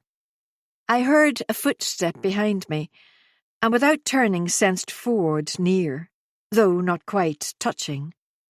His breath was warm on the nape of my neck, and I could smell his musky aftershave, one I was intimately acquainted with. "Do you need a hand?" His voice was the faintest whisper in my ear. I swung round to find he was so close we could scarcely be separated by a sheet of paper. My temper rose, disinclined to play games or risk getting caught. I felt his hand on the small of my back, pulling me towards him, and my heart beat wildly in my chest. I should have moved away, but was stuck to the spot. Before we could do anything irresponsible, Will burst through the door, demanding a dish for the meat, and Ford stepped back, the spell broken. Wordlessly, I gathered up the plates and fled back to the hut, leaving the men to sort out the dishes. I was relieved to find the atmosphere was more relaxed now he had consumed a few drinks. Conversation, which had been stilted earlier in the evening, flowed. People began to laugh openly, and even Laura seemed in buoyant form. When everyone had finished eating, I carried the plates back to the kitchen, then withdrew into my bedroom to refresh my makeup and have a rest from playing hostess. I stared at myself in the mirror of the ensuite and thought how tired I looked tonight, and every day of my 50 years. Vacant eyes stared back at me. Fine lines by my eyes and lips were accentuated by the harsh light. Feasibly, it was shame rather than tiredness that lined my face and dulled my eyes. Resigned to my fate, I left the solace of the house and returned to the hut. There I ensured no one wanted a top-up and relaxed. Matt, unthinkingly, raised the subject of the dinner dance towards the end of the evening, receiving a sharp dig in the ribs from Annie. Silence descended as we nervously awaited Laura's reaction. Annie shushed furiously at Matt, who blushed with embarrassment. "I would hate for you all to miss out on the night, and especially Annie, as it's your charity. So, I was thinking—" Laura hesitated briefly before ploughing on. "Would it be all right if I brought a friend to it with me? To even up the numbers?" She studied her Pinot intently. "Of course it would," said Kate. reaching out to lightly touch her arm. Sharply, I intervened. There would be no hand pyramids tonight to bring the mood down, when it had all been going so well. Absolutely fine with me. Us. I recovered swiftly from my error, then glanced at Will. The more the merrier, which I understood too late was the wrong thing to say. I'd been thinking of her as the merry widow, and it inadvertently slipped out. Everyone assured her it would be fine, though no one queried who her friend was. It only occurred to me later she hadn't told us, and no one had asked. I never did find an excuse to pull her aside and quiz her about how she was doing. I failed that night and would forget all about it in the coming days, distracted by my own worries. The remainder of the evening passed in a haze of alcohol and laughter, and I admitted that, despite my instinct not to get too close to them, these girls truly were the best friends I'd had in years, decades. I recollected everything we as a group had survived over the years: ill health, bereavement, issues with our children, fun-filled nights, long summer days in foreign cities, cocktails on rooftop bars. All too soon the first taxi arrived, and our guests prepared to leave. I found myself alone again with Ford before they left. We'd hung everyone's jackets in the utility room on arrival, and I was rummaging through them trying to find Laura's, when someone moved close behind me. The lightest caress of my waist, and a whispered, "Sorry," as he reached past me for his wife's coat. He pushed the door slightly closed with his foot, and bent to briefly kiss my neck. Hurriedly I stepped apart from him, the imprint of his mouth scorching me. Outraged, I shook my head and returned to the kitchen. By the time I reached our guests, I had a phony smile in place and again thanked everyone for coming. I dodged Ford and his wife, disquiet settling somewhere beneath my ribs. A few minutes later, Will and I stood together at the front door, watching the taxi's taillights disappear from view down the driveway. He reached for me and flung an arm around my shoulders before pulling me close. "I think the evening went well. Don't you, darling?" He exhaled stale beer fumes over me as we returned indoors, shutting out the cold air and the starless night. "Yes, you did a great job of the barbecuing," I replied, locking the door with a firm turn of the key. Will went into the bedroom, and I walked around the house, blowing out the candles and checking all the curtains were securely closed. Before I retired for the night, I swallowed the last of my gin and leaned against the breakfast bar, unseeing, considering the evening. As we lay in bed a short time later, Will's solid body moving on top of mine, I squeezed my eyes tight shut, the voice in my head screaming, "I don't deserve him. I am poisonous." It required all my willpower not to push him off me, sink to my knees, and beg his forgiveness. Then, unwelcome memories, raucous laughter, hands restraining my arms, snip, snip, snip. My resolve hardened, and I dug my nails into my husband's back. Snapshots flashed, perpetual clamour jeering and catcalling, handsome face contorted in hysterics. The coven. As he neared his end, the last image exploded in a mighty bang. Kissing with tongues. Abject humiliation. Abandonment. Sweaty and breathless, I gazed at the ceiling as Will rolled off me and disappeared into the bathroom. Despite my best efforts to keep the reunion and its associations from invading my thoughts, it was seeping into them more often. My hatred was as extreme as it had been when I was 16, rejected and abandoned. It may have been a lifetime ago, but to me, it was as fresh as if it had happened yesterday. Chapter 14. I woke the morning after the barbecue and stretched a hand over to Will's side of the bed. It was empty and cold, and I hazily recalled he had organised a round of golf. Sleepily, I reached over and retrieved my phone from the top of my book, which had lain unopened for several months on the bedside table. The screen lit up with numerous messages against my wallpaper photo of Will and the girls. I propped myself up against the oak headboard to scroll through them and relaxed back on the pillows. Eva and Poppy had both messaged to ask if I would pay for tickets to see some awful band in Dublin. A double-pronged attack, which made me smile, for I found it hard to deny them things we could afford. There were several messages from the book club, thanking us for the barbecue. Laura also sent a private text, anxiously inquiring if she'd put a dampener on the evening. Poor Laura, she lacked such confidence, and I wondered where it stemmed from. I messaged back to reassure her of course she hadn't, and we were glad she'd come.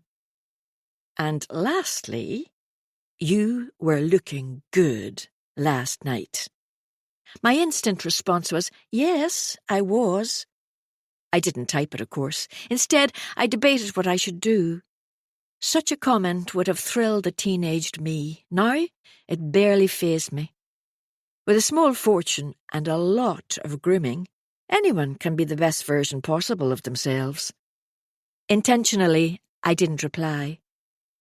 Buying time, I set my phone back on top of my book, reached for my dressing gown and got out of bed. Pulling open the curtains, I found the weather had changed and, in typical Northern Irish fashion, the beautiful sunshine of yesterday had been superseded by thick clouds and drizzle. Fat raindrops dripped continuously from the roof of the barbecue hut onto the grass, and the lanterns were half full of water. Today, the weather didn't match my mood, which was oddly positive. My phone remained beside the bed, Ford's message unanswered. I ate a bowl of granola at the breakfast bar and charted a vague timeline. First, the dinner dance, followed by our night at the cottage. The school reunion in early December, provided I uncovered exactly who would be attending. And then what would no doubt be my last Christmas night out with the book club. I was under no delusions that I would be included in another one. Admitting it to myself for the first time, my stomach involuntarily lurched. Sorrow, contrition, sadness. I had to think of something else, for I couldn't contemplate the isolation which awaited me. The final piece of this tangled web I had weaved would unfold at a hotel, either immediately before or after Christmas. Initially, I had planned for it to be after, to allow me the grace period of Christmas with my family. Now I was less certain, for the sooner the better in many respects. I would have to confirm the date with Ford, and soon. Once I finished breakfast, I went back to the bedroom. The phone's screen stared blankly at me, only Will and the girls' smiling faces when I tapped it.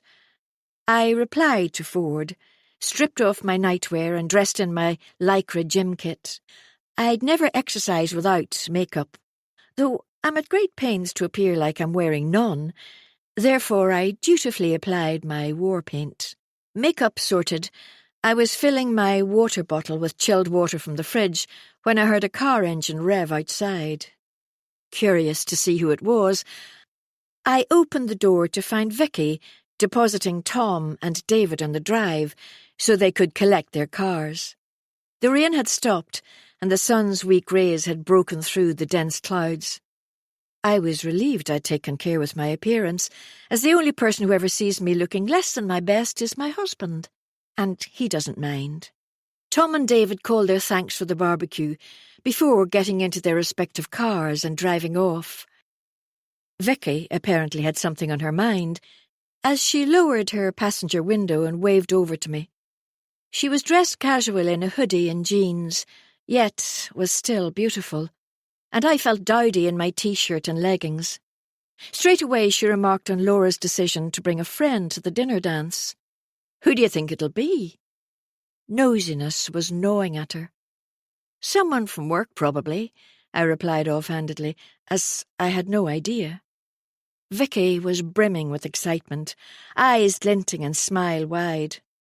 I found myself grinning back and acknowledged it was intriguing. Apart from asking Laura directly, we'll have to wait and see. Maybe we can ask in a roundabout way at Yogalati's next week. Vicky shrugged before saying, "I suppose so. I can't wait to find out about her secret friend." We talked on for a short time about last night. Then I made my excuses, explaining I was about to go to the gym. I had made enough small talk. My social battery was depleted after the barbecue. Vicky waved goodbye, and I forgot about Laura and her friend. The next couple of hours were spent working out and releasing endorphins to lift my mood. And Tuesday night, Laura joined us for Yogalati's, and as we drank our cappuccinos after the class, Vicky soon asked the question she'd been champing at the bit to since Saturday night.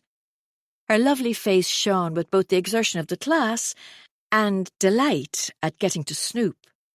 She leant forward and said, "If you don't mind me asking, who are you bringing to the dinner dance, Laura?" Laura's pale face coloured as she replied, "An old friend I bumped into recently." She faltered before rushing on, "His name is Sam." "Is he a work colleague?" For someone as smart as Vicky, she could be exceedingly slow on the uptake at times. Laura had said she'd bumped into him recently, meaning he definitely wasn't a work colleague.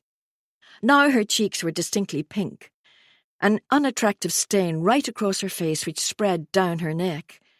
"No, he's someone I went to school with." Laura tried to shrug it off, as though it was inconsequential, but I knew with conviction there was more to this story than she was admitting. A good liar can spot someone else's lies a mile off. Vicky became distracted as her phone vibrated, and she dropped her eyes to study it closely. I raised my eyebrows at Laura, with a tiny tilt of my head towards Vicky. We had discussed more than once how absorbed in her phone she had become recently, and how she could barely hold a conversation without it interrupting. The silence became uncomfortable, and Laura cleared her throat in a none-too-subtle manner. "Sorry," Vicky replied, setting her phone face down on the table with a thump. "Tom's somewhere with work again, and says he's been delayed. It'll be Friday afternoon now before he's back. It means I'm on my own a bit longer." I found it hard to read her expression. Was she angry or relieved? Her exasperation with his workload was a common grievance. "What a shame," I said. "When had you been expecting him?" "Thursday morning. Something to do with staff sickness. He says he's got to cover." As a pilot, he was often absent for days at a time. Conversation ebbed and flowed as I listened to them discuss the dinner dance. Laura informed us she would be wearing a silver maxi dress with a split up the side. She nervously giggled when she told us, as it was far from her traditional demure style. I was more interested in what Vicky was wearing, an amethyst purple halter neck. Inwardly, I relaxed. No competition this year. Unlike last, when I had felt second best all night, as she was so much more attractive in her red dress than I was in mine. I envied the ease with which they could gossip about anything and everything. Before long, it was time to leave, and we said our goodbyes in the car park. Laura had driven them both in her Mini. I suspected she had sold James's Range Rover, however I didn't like to pry. As I slipped behind the wheel, my phone buzzed with a message. Ford wanted to meet me this week. My lip curled when I read it. So much for cooling things between us. He was as predictable as ever, and I was learning manipulative too. Since I had made the decision to never again use my home for our illicit trysts, it fell to me to find somewhere else. Clearly, we couldn't always book a night away, so I figured there were limited choices. Either the uninhabited houses I was showing, or I had to find a viable alternative. He had made it abundantly plain it was my problem to solve. I mulled it over as I sat in the office the next day, faking work. An idea struck unexpectedly. I'd recently shown a house about a mile from my home, right at the fringes of the forest. The forest was huge and not especially popular in bad weather. Therefore, there must be a remote disused car park we could make use of. I messaged Ford, who eagerly replied it sounded perfect. We made a date for late Friday afternoon, as the daylight started to fade, and we would be safe from prurient eyes, and the distasteful chance of getting caught in flagrante delicto by some unsuspecting hellwalker. We were like teenagers evading vigilant parents with no place to go. It was a bit sleazy, and although someone else might have found all this sneaking about invigorating and thrilling, I didn't. To take my mind off it, I booked Crofter's Cottage for 2 nights in the middle of November for me and Will. The days would be short. We could light the log burner and indulge ourselves with some R&R before the frenetic Christmas period. It was something to anticipate during the bleakest months of the year, which I generally disliked. Some people adore the chance to light candles and pull the curtains, shutting themselves inside with a roaring fire. I much preferred long summer evenings and balmy sunny days. I'd spent some time thinking about moods recently, and the swinging pendulum between depression and high-octane highs I'd been experiencing over the past year or so. For months, the book club had been dissecting menopause and HRT in minute detail. Kate had been trying to manage her symptoms by skinny dipping and chewing raw garlic. Actually, it wasn't skinny dipping, it was wild dipping, or something equally as uninviting. As uninviting as her garlic breath must be for her husband David. Laura had been having a rough time with menopause, and she sometimes got rather too enthusiastic about sharing every intimate detail. I had begun to suspect I may benefit from a wee patch of hormones. Possibly it would help prevent the pits of despair I was frequently prone to, or the flushes which caused me to strip naked at the window during the night. The fact my life could be dictated to by my hormones frustrated me greatly. Depression and anxiety up and down like a roller coaster, without the adrenaline rush. I reconciled myself to booking an appointment with a GP. Before I did, though, I had to meet Ford. Chapter 15.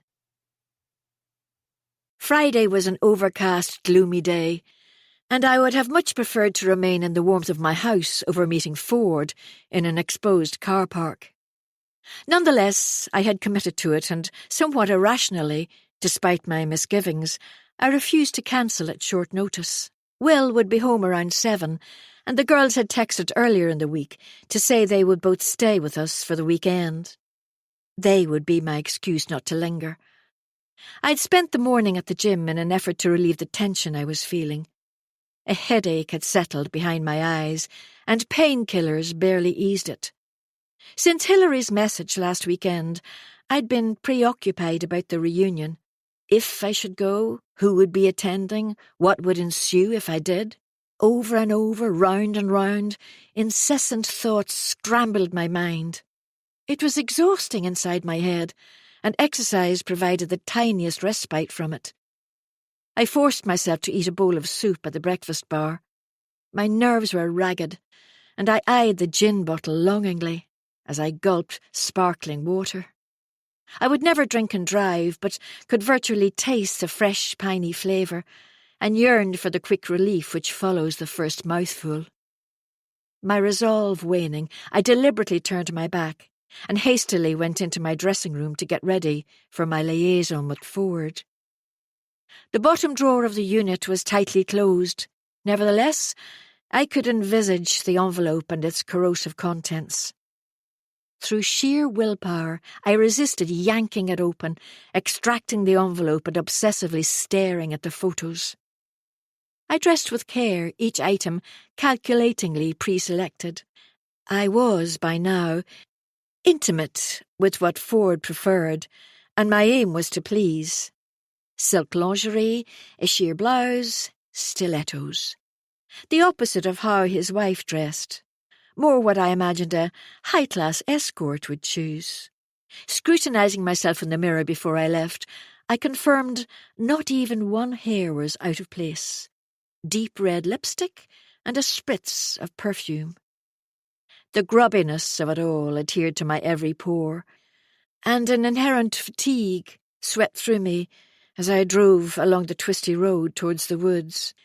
I persuaded myself my distorted logic was in fact reasonable. The strain of my double life was beginning to show, both outwardly and inwardly. It took about 10 minutes to reach the part of the forest where we had arranged to meet. A rutted track led up to the car park, which was, as expected, small and isolated. If I had been interested in the impressive view, it would have been the ideal spot to observe the river snaking through the valley below. In the distance, the Irish Sea lay sleek, smooth and mesmerizing. I parked the car and turned the engine off. It was then I appreciated the bleak isolation of the car park, hidden in the hills, miles from anywhere. Behind me, the trees huddled together, a gravel footpath disappearing between them into the murky dimness. Far below, along the roads and in the village, slivers of light shimmered in the twilight. Too late, I realized the car park was a mistake, as I was innately afraid of the dark. It scared me in a way which was irrational. I peered out at the dense forest, while nerves unfurled within me. The dark elicited a primal response in me that I had unsuccessfully tried to master. It made me jittery, and I tore ceaselessly at the raw skin at the edge of my thumbnail until dots of blood appeared, and I patted them absent-mindedly with a tissue. Fortunately, I wasn't on my own for long, for Ford arrived with a squeal of tyres and grinned as he pulled up alongside me. Lasciviously, he beckoned me with his finger. So I stamped down my qualms and obediently got out of the car. An icy wind rose from nowhere, and I was shaking by the time I got into the passenger seat. However, it didn't take long for me to warm up. Afterwards, he lay back on the driver's seat, and we discussed our planned night away. There were so many topics of conversation which were out of bounds between us. Our families, plans for the future, where this was going. Conversation never flowed. Instead, it spluttered in fits and starts, barely a pretense at anything meaningful.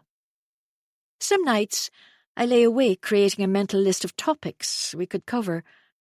I rarely made it past, "How are you doing? How's work?" Or, sporadically, "Any holiday plans this year?" Small talk was not my forte, and especially not with him. Suddenly, I had an almost irresistible urge to demand why he was doing this. I guess it was for the forbidden high, his mundane reality a burden, our secret assignations a break from routine. For all his talk, his marriage was not platonic. His wife may be blind to his betrayal, but she often spoke lovingly about him, something I doubted she could invent.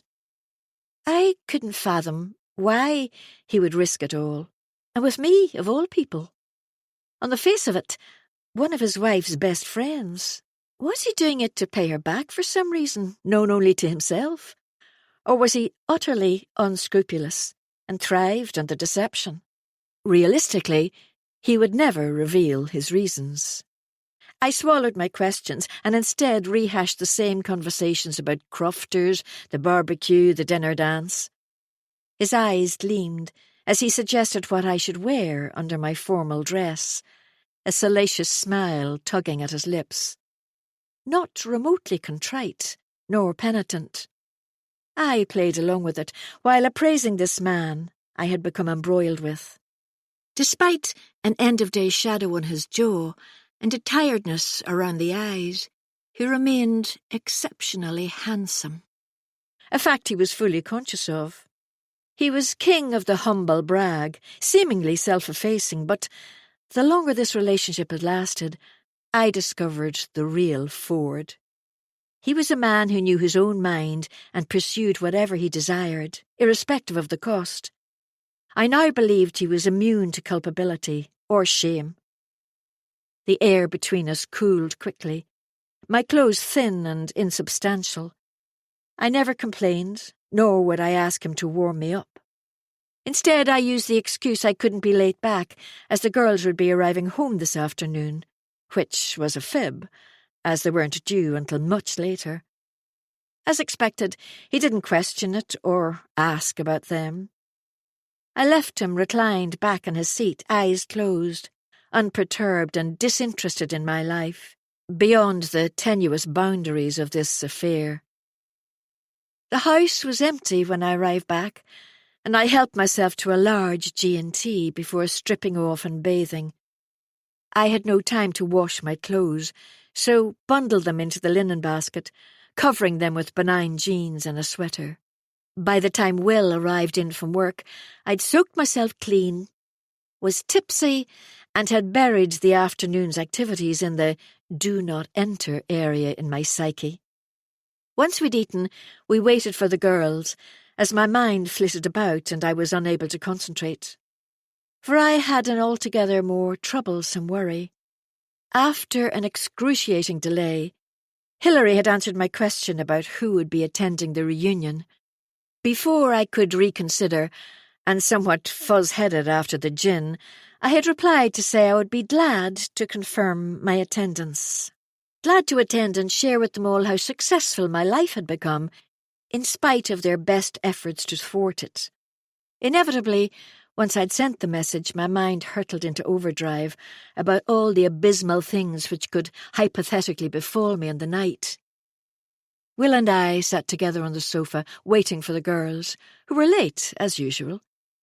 He stroked my hair and dropped kisses on the top of my head, as we listened to Amy Winehouse's haunting voice, informing us she was no good. The irony was not lost on me, and I masked my uneasiness. Will had raised his eyebrows when I confided I would attend the reunion. The unspoken question, "Are you mad, putting yourself through that?" clear as day in the downward curve of his mouth and set jaw. I had smiled in what I hoped was a brave manner, and dismissed his disquiet with a brief kiss. My decision was made. Nothing he could say or do would dissuade me now. It was necessary for him to be on my side about this, despite the holes in my story. Luckily, Poppy and Eva soon arrived, quarrelling good-naturedly, and not so subtly, asking their generous dad for money. Their happy chatter hushed the worry in my mind, and my fears about the reunion were quashed by clatter and light and love. Will, always attuned to my moods, was careful to keep me included in the girls' nonsense. They wanted to watch Dirty Dancing, one of our favourite movies, and Will had made his excuses before disappearing to watch sport in the conservatory. I knew by his worried glance as he left he was uneasy about the reunion and the cost it could have on my state of mind. While I watched Baby and Johnny getting down and dirty, memories fluttered. Then Eva and Poppy got up to dance and, as usual, their very presence pulled me back from the brink. The memories became cloudy, then dissipated altogether. I giggled at them both, and not for the first time, mentally gave thanks for them and my husband. Overnight, like clockwork, I woke in a cold sweat, with Will beside me, murmuring platitudes and rubbing my back. The nightmare was worse than ever, wisps of it lingering as he held me gently. For once, my father's invective was not aimed at my mother, rather at me and Liz, huddled together on the carpet beside the bed we shared, looming over us, faceless, shouting and punching the wall above our heads. I couldn't be sure if it was a real memory or the product of a strained mind. More importantly, I couldn't comprehend why I continuously dreamt of my father when other scenes from my youth were much worse. Long after Will had dozed off, I stared at the ceiling, the dim light from a lamp in the hall giving relief to the blackness. In all likelihood, despite my growing resolve, the reunion was a bad idea, as it wouldn't matter how amazing I looked or how successful my life was. I would never shake off the past. As sleep once again evaded me, I rolled over onto my side and stared at the shadows. One sharp thought carved through my musings. My world had started to unravel. It was as though I had picked at a thread and pulled it, gently at first, but now with greater ferocity. My life was in free fall, and I was powerless to stop it. Chapter 16. The couple of weeks leading up to the charity dinner dance were filled with beautician appointments, work, one meeting with Ford, and exercise. Although the next few weeks were bound to be difficult, I hoped for a fresh start by the time New Year was ushered in. It was so close now, I could almost reach out and touch it. Past atoned for, future brilliant with promise. On the night of the dance, I readied myself for the function of the year with a large G&T and plenty of crushed ice, which I sipped as I dressed. I longed for another, but I forced myself to stick with one. I slithered into my new dress, then scrutinised myself in the full-length mirror, before carefully applying my lipstick. I had spent a small fortune in order to feel like $1 million. I admired my midnight blue sheath dress, trimmed with hundreds of tiny raindrop crystals, with its plunging neckline, spaghetti straps, and a split to mid-thigh, twirling to ensure I was perfect from every angle. I acknowledged all the exercise, dieting, and self-denial was worth it. If I discounted my trembling hand, I could pretend it was an ordinary evening with friends, rather than another taxing evening in the company of the Fords. The chasm between my facade and my reality was glaring. When I could delay no longer, I sashayed into the hall where Will was waiting in his slightly straining tux, grinning widely with pride at his wife. He gave a low whistle of admiration as I shimmied towards him, and I was overcome with affection for him, so pleased with himself, with his cat who got the cream smile. "You look stunning, darling," he declared, reaching to embrace me, before cheekily caressing my butt. He gave me a peck on the lips as I heard the rumble of the taxi in the drive. He helped me into the minibus and clasped my hand as we squeezed onto a double seat. My stomach was a mass of butterflies as we drove down into the village to collect the others. The hedges and gates whizzed past, and before long we reached the lights of the village. Laura and her friend Sam would meet us at the hotel. The minibus would collect the other couples from their street. No pre-dinner drinks this year for some reason. No one had suggested or organised it. Misgiving mingled with nerves as we waited in the taxi outside David and Kate's house, and I was acutely aware it was the first time we would all be together since the barbecue. Rain began to fall, drops splattering the windscreen, and the taxi driver flicked on the wipers. Squeak, squeak, squeak, like nails down a chalkboard. I ground my teeth, desperate to get the night over and done with. Will incessantly rubbed my thumb, and I itched to remove it from his sticky grasp, tension making me irritable as the seconds ticked over. Kate and David climbed in first, Kate breathlessly laughing about a lost clutch bag, David surreptitiously rolling his eyes behind his wife's back. Next were Vicky and Tom, whose body language shrieked of angry words and a half-hearted attempt at a cover-up. Annie and Matt brought up the rear, brimming with excitement. The big night had finally arrived, commiserating about the rain starting at the wrong moment.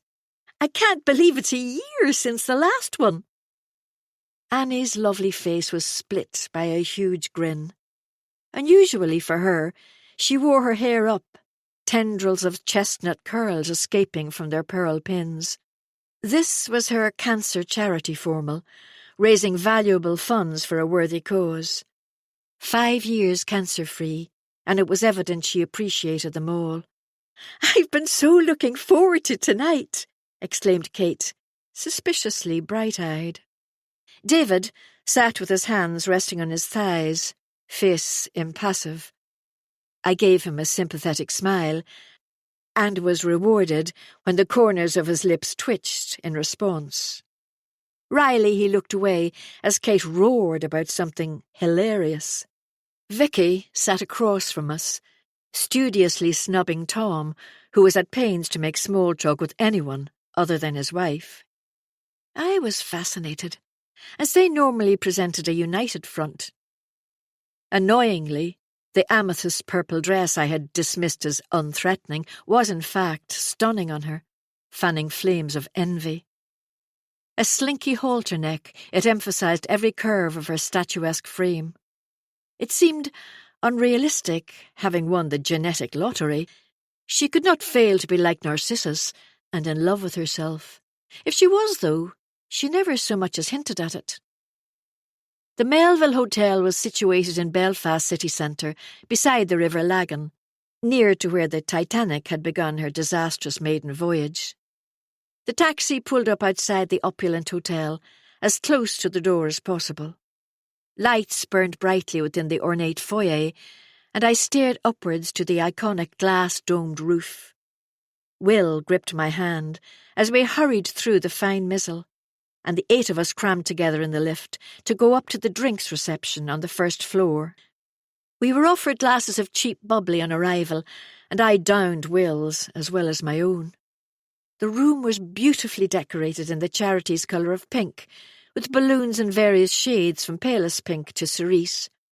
Annie must have matched her dress to the balloons as she complimented the decor. There was no sign of Laura or her mysterious date as yet. We chatted, and my senses tingled as I unobtrusively monitored our group. The men gravitated towards each other in the bar, like moths to a flame. A sudden movement caught my eye as Laura stepped out of the lift, her date out of sight behind her, only a black enclothed arm visible.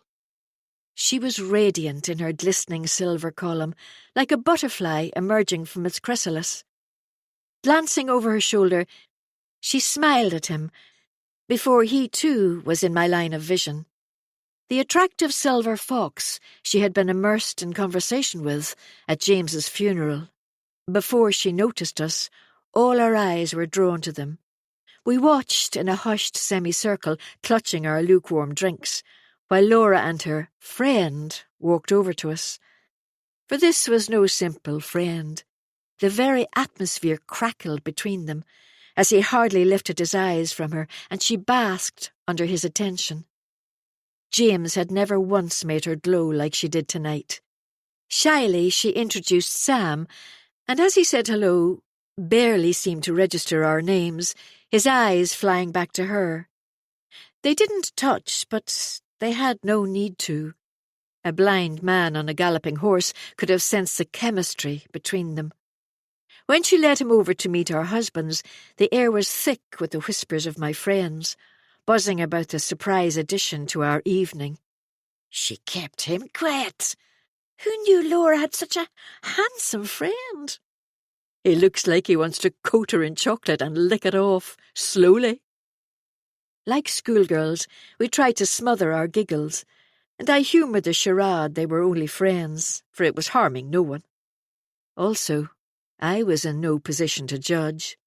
Laura didn't abandon him to the men, but instead remained beside him at the bar, ensuring he was included in their conversation. If it was a test to see if Sam would be accepted into our circle of friends, I could have told her the answer. Men couldn't care less who you're sleeping with, as long as it's not their own wife. Yes, it was quick after James, but what did it matter? If Sam made her happy, there was nothing wrong with it, in my opinion. We were called to take our seats and walked as a group into the spacious function room. Our round table was near the back of the room, far from the dance floor, beside giant windows offering a spectacular view over the city centre. The solid bulk of Cave Hill towered above the intricate web of roads, streetlights casting a flattering glow over quietening streets. Laura and Sam sat to my right, giving me the chance to find out more about him. Tonight he wore no glasses, and there was the nagging certainty I recognised him from before, but it still escaped me. He chatted politely, and although there was no physical contact at all between them, it was obvious they knew each other intimately. Occasionally finishing each other's sentences, laughing together at a story about someone called Nigel. I was sincerely delighted for her, for she shone with an inner happiness which transformed her pale face. I perused the table and Ford refused to catch my eye. Instead, he spoke animatedly with everyone else. It allowed me to covertly study him. So handsome, self-assured and gregarious. Perhaps he too felt prickles of discomfort about our immoral secret, although I doubted it. Husband, lover, cheat, liar. Wordlessly, I ate my vegetable soup and hid my gaze from the table, convinced my emotions were transparent on my face. I didn't know if we would speak to one another tonight, but it was inconsequential. Eventually, I flicked my hair back and surveyed the table. My friends and their husbands conversed enthusiastically together, and the volume escalated. Good-natured joshing, glasses always full. I had no appetite and barely finished my soup, as the tumult in my head jarred ever louder. The pervasive undercurrent of being never good enough when we were all together. I sought the solitude of the foyer and was about to make my escape when Will asked me a question about our trip to Crofter's cottage in November. Swivelling to face him, I answered tensely in a low voice. I couldn't risk Ford overhearing. I'd booked the same cottage on the north coast for Will and me so soon after our own night there. My eyes darted across to him, but he was immersed in conversation on the other side of the table, and my shoulders sagged with relief. Definite he hadn't heard. For I couldn't face hostility, tonight of all nights. Too late now to retreat to the foyer. I smiled and nodded along as my husband extolled the virtues of a weekend in a secluded cottage, and shame curdled within my stomach.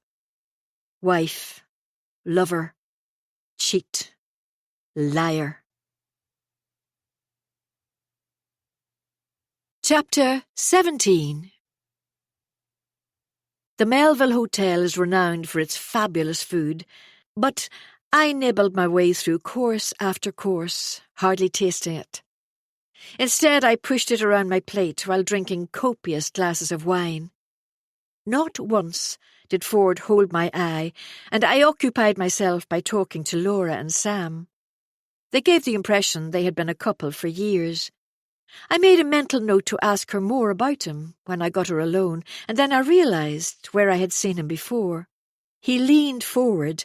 I caught sight of his side profile, and it slotted neatly into place. A few months ago, I had been at a local outlet village, which had a cineplex and various restaurants. While sitting in the car before my shopping spree, I had spotted Laura exiting the cinema. I was mid-text to Ford and sank low in the seat, as though my deceit was splashed across the bonnet. She would not have noticed me anyway, as she was intent on the smiling man near her. I had dismissed him at the time as some random person who'd been to see the same movie as her, leaving at the same time. My vision was clearer now with the benefit of hindsight. It had been a smokescreen. I was unsure of the timescale, but it was certainly before James died. I regarded Laura now through new eyes, thinking she had mysteries of her own. I bit my lip amused to see them studiously avoid even the slightest of touches, and marvelled at the secrets we hide, from even those closest to us. With the dishes cleared away, I excused myself as the silent auction began, and I retreated to the sanctuary of the ladies' loo. Locking the cubicle door behind me, I lowered the toilet lid and sat down, yearning for space from so much babble and din. Traces of the last year swirled incessantly, faintly reproving, whispering their disapproval. "Claire, are you in here?" A voice I knew well cut through my contemplations. "Yes, I'm here," I answered, stood and flushed the toilet, pretending I had used it. I exhaled slowly and opened the door. Vicky waited outside, an uneasy expression in her face. I noticed a dark stain on her dress, as if she had spilt something and tried unsuccessfully to clean it off. One minute flaw in the otherwise faultless exterior. "Is everything all right? You've been a bit subdued since dinner," she asked kindly. I moved past her to wash my hands and replied as cheerfully as possible, "Yes, I'm grand, thanks. Just a bit of a headache." I dried my hands on a soft white towel and continued, "Thanks for checking on me. It was thoughtful of you." "No problem," she replied, turning towards the mirror. She rummaged in her bag, then carefully applied her lipstick, before casually inquiring, "Can everyone tell Tom is furious with me?" She blotted her lips with a tissue, while concentrating on her reflection. "No, I don't think so," I fibbed, as I leant against a nearby hand basin and folded my arms. "What happened?" "Nothing important. We were supposed to be going out to dinner with my parents next weekend, but he's working, again. He asked me to rearrange and I refused." Her cheeks were a deep crimson as she spun to face me. "He's always bloody working. I'm sick of it, and I told him so. He's going to have to miss another family meal." A smile which settled on her lips did not reach her eyes. "Join the club," I replied immediately, turning to reapply my own lipstick in the mirror. "Will's work takes precedence too. I have to plan everything well in advance to fit in with his schedule," which was a white lie, but I said what she needed to hear. "Why is it men's jobs supersede everything else?" Then Annie and Kate came crashing through the door together, giggling at something. "We didn't know where you'd gone," Kate called loudly. "We presumed you'd run off with some big ride." One of the straps of her dress had fallen down, and her neat chignon had come loose. She hoisted the strap up, and it promptly fell down again. Thankfully there was no one else in the toilet with us, or it would have been mortifying. Annie laughingly tried to shush her, apprehensive someone else should come in and overhear her. They joined us at one end of the bathroom, and Vicky confided in them about her row with Tom.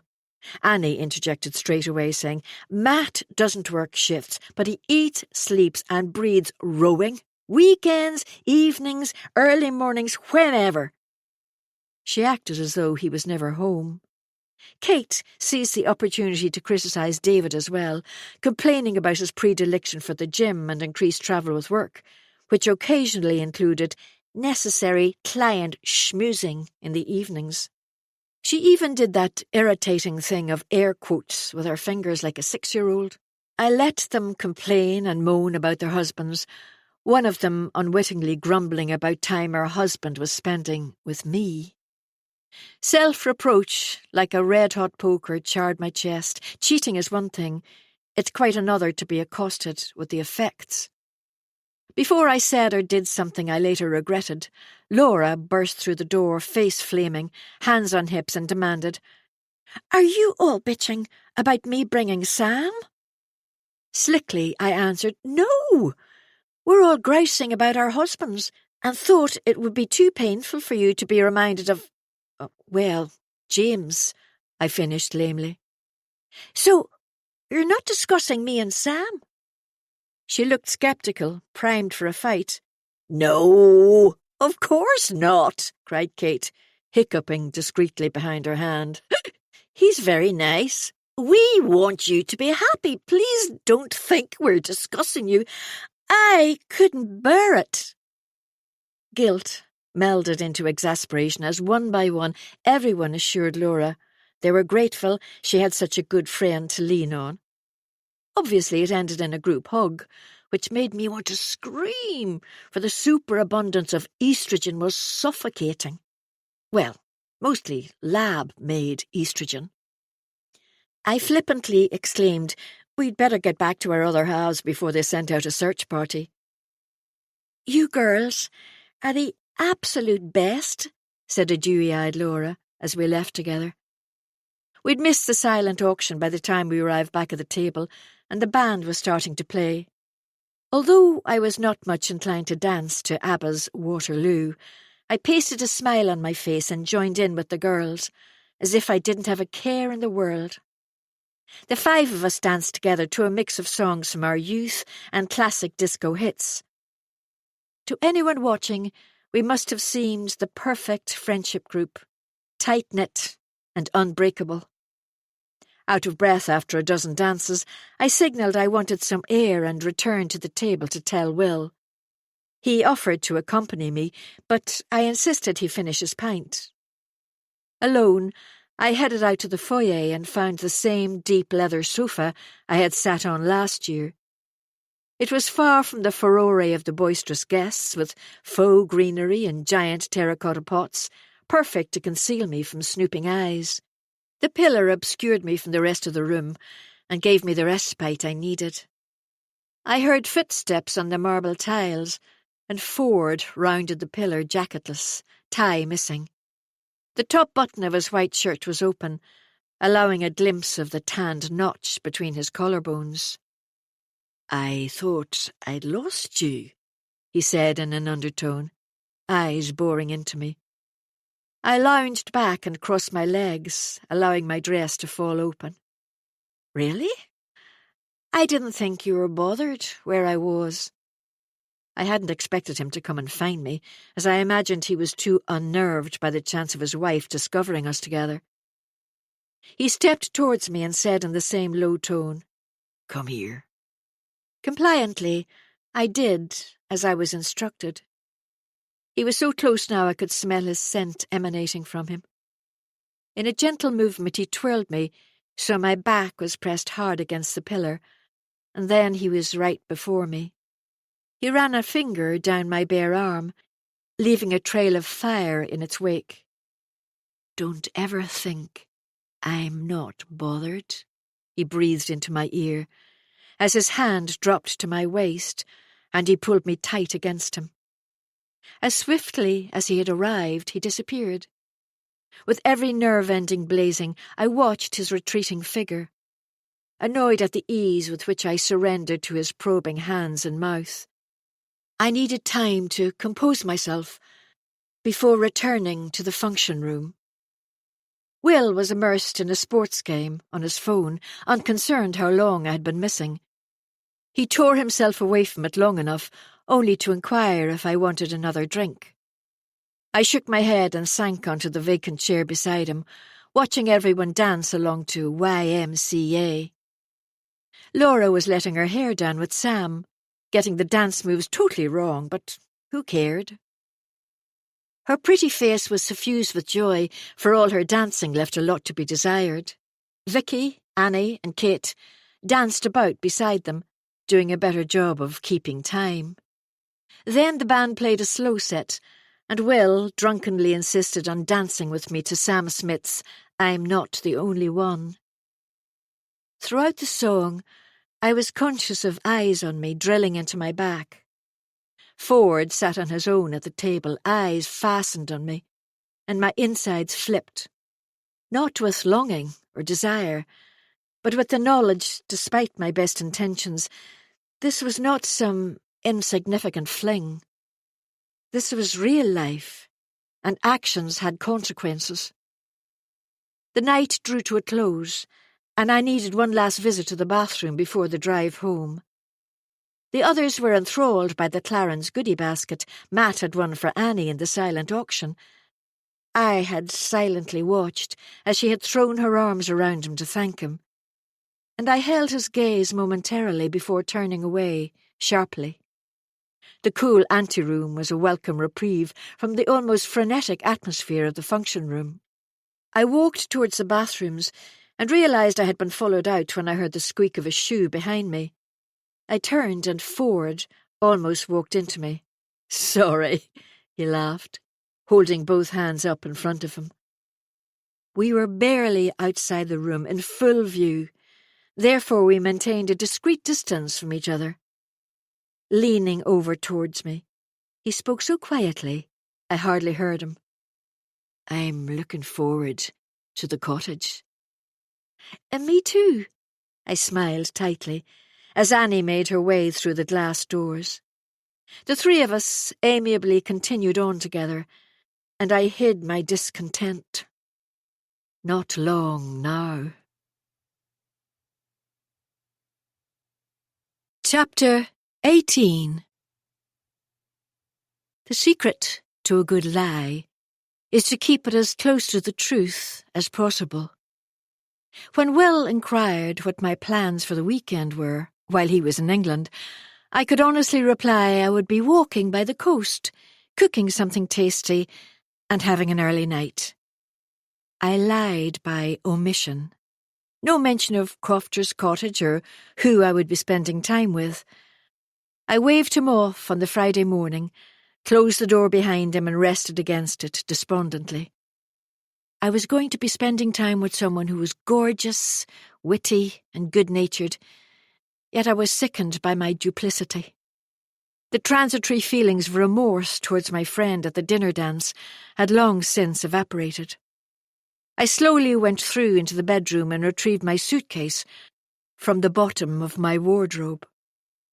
Last night, I had been tormented by another bad dream, which left me awake for hours, listening to the house creak and groan. Since I had confirmed my attendance at the school reunion, my sleep was disturbed. I was consistently getting less than 5 hours a night, prowling around the house on noiseless feet, while Will slept on regardless. By day, I felt strong and invincible.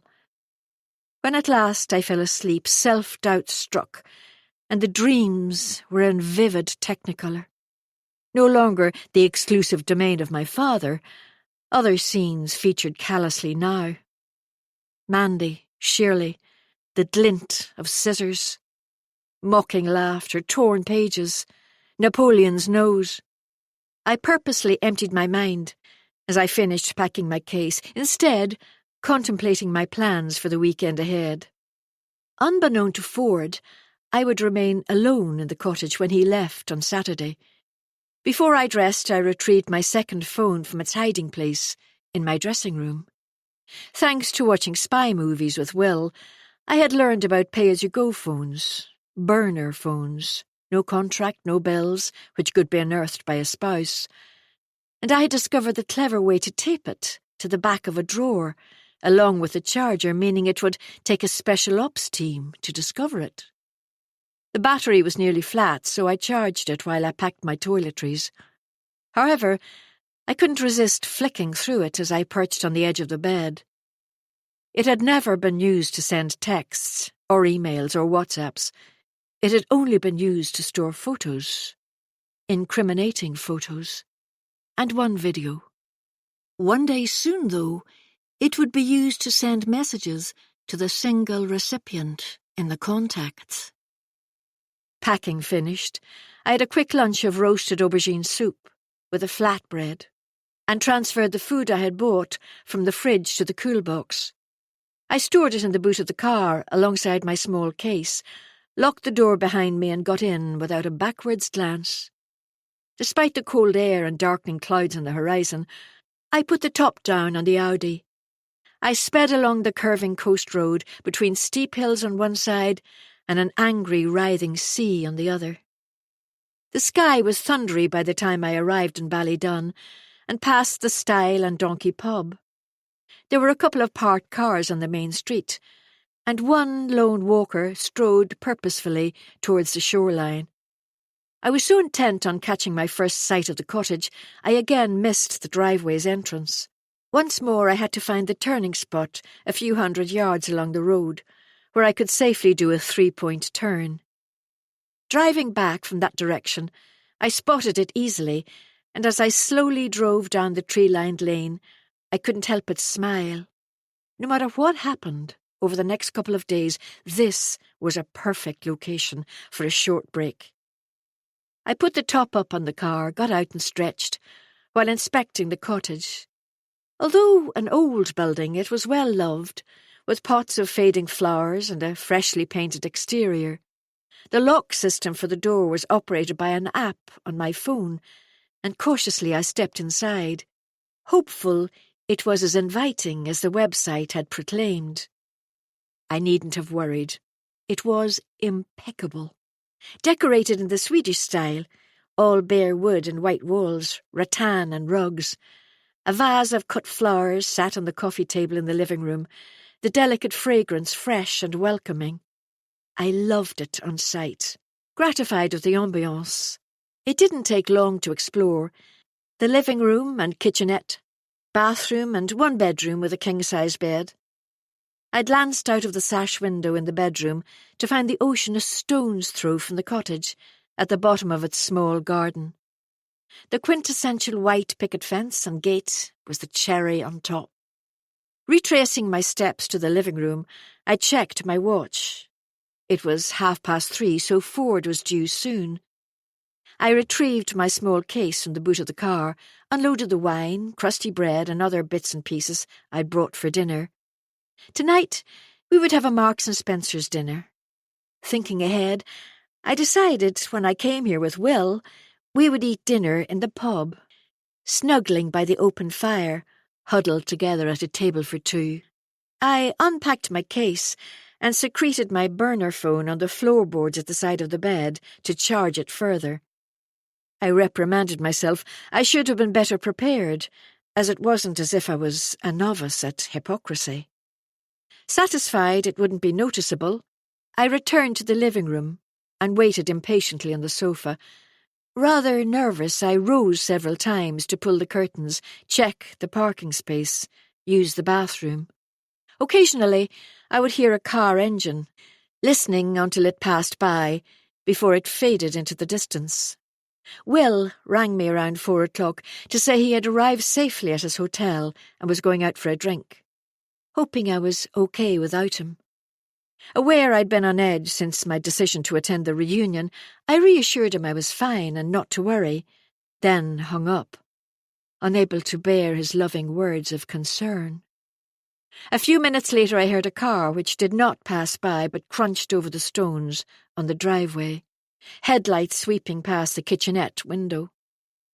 The engine cut, and I turned on the sound system. Louis Capaldi crooned about someone to love, while I lingered by the floor lamp, casting a single long shadow on the wall behind the sofa. The door opened, and Ford filled its frame, bringing with him a blast of cold air. Wordlessly he smiled and stepped forward. I met his lips with mine, and we barely made it to the rug on the floor in front of the stove. Later, as we lay together, I lay my hand on his chest, feeling his heart rate gradually slow. We lay in silence for a few minutes. Then he turned his head, made a casual remark about his log-stacking abilities, and shrugged me off, asking where the bathroom was. I pointed to it and he disappeared, closing the door with a firm thunk. Rolling onto my back, I shivered, reeling at the extent of my self-hatred. How easily I had forgotten my phone call with Will. Hurriedly, I pulled my clothes on and was fully dressed by the time Ford returned. Once he too was dressed, he said, "I need to bring my things in from the car. Then shall we have a glass of wine and something to eat? Or would you prefer a walk on the beach first?" I couldn't have cared less, but smiled back. "I'd like a walk on the beach first." A crescent moon had risen from behind the headland, and we walked along the sand, commenting on what a beautiful spot this was. Moonlight guided us, glittering on the surface of the water, no sounds, other than the waves splashing on the shore. The moon was bright enough to keep my dread of the dark at bay, faint enough to conceal us from inquisitive eyes. When we returned to the warmth of the cottage, he lit the log burner, laughing as it needed several goes before it caught light. Meanwhile, I heated M&S's crispy aromatic duck, which we ate at the small round table, my appetite huge for once. We shared a bottle of white wine, stretched out on the sofa, watching orange flames dance within the stove, chatting about insignificant things, music filling the gaps in conversation. Then his phone rang constantly, and he had to answer it. "Hello?" he replied smoothly, unpeeling himself from the sofa, no hint in his tone of anything out of the ordinary. He strode into the bedroom, leaving me staggered at how normal he sounded, as he told his wife everything was fine and he would see her tomorrow. The call was short, and it highlighted what an accomplished liar he was. Even better than me, I'd say. I squirmed at that thought, and the reminder of it tainted the rest of the evening for me. He fell asleep within minutes on the giant bed, the sleep of the innocent. Such a deep, uninterrupted sleep, he didn't even stir as I retrieved my second phone from its hiding place and took a few photos. It was particularly good of him to forego clothes. I couldn't have asked for better. I barely slept, terrified I would have a nightmare and wake him with my whimpering and shuddering. I could only imagine the revulsion on his face if he saw the true me, reflected in the sweaty sheen on my face or the terror in my eyes. Next morning, we had a leisurely start to the day, as we brewed fresh coffee in the cafetiere and heated the croissants I'd brought with me. Almost like an authentic couple. He informed me he had to be home for 1 o'clock, so before he left, we wandered along the deserted stretch of shore again. The strong wind buffeted us, and the threat of rain from the leaden clouds overhead ensured no one else ventured out. As we picked our way over scattered seaweed, I snapped photos of our entwined shadows. He unquestionably expected me to delete them before I went home, and I definitely would, once I'd saved them to my other phone. On our return to the cottage, I indifferently said, "How would you feel if I booked a night at the Avery before Christmas? An early Christmas present, if you like." Tensely I waited, as everything hinged on his answer. If he refused, my grand plan would need to be reworked. If he agreed, we were on the final countdown. My back to him, I washed the few dishes we had used, and he dithered before answering. "I could manage one night in the middle of December. There's a thing I've been invited to I could miss."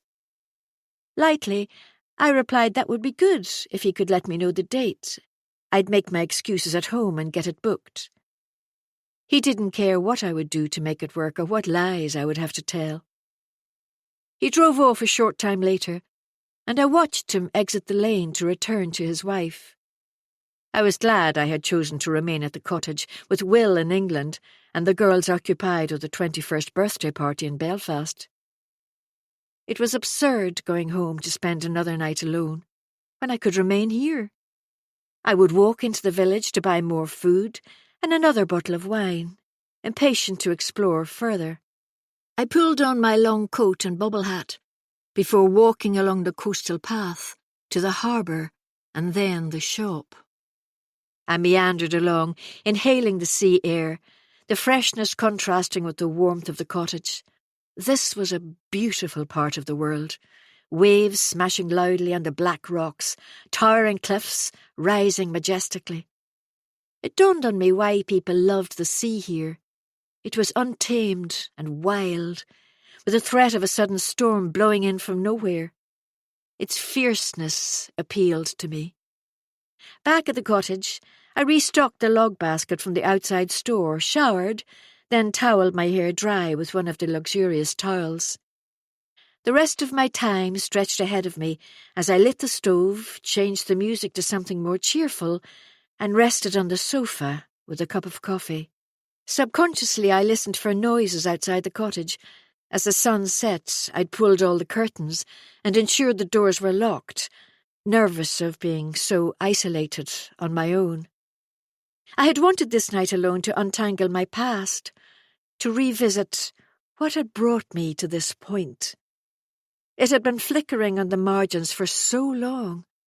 I needed to remind myself why I was doing this. I could put it off no longer, even if it tore me in two. Chapter 19. 1988. It was a summer term, only a few weeks until our GCSEs. I'd been studying hard, though faked it with Mandy and Shirley, maintaining I was uninterested about passing them and getting back into lower sixth for A-levels. I believed the three of us were as tight as ever, and fretted about how I would survive without them in sixth form, as they were adamant they couldn't wait to leave school and start working. I was not really friendly with anyone else in my year, friendships groups having been formed and cordoned off long ago. A good day was one in which no insults were directed at me. A bad day was one in which the name-calling and barbs began in the morning and ended only with the last bell. I found the folded piece of paper pushed into my locker one Thursday after lunch.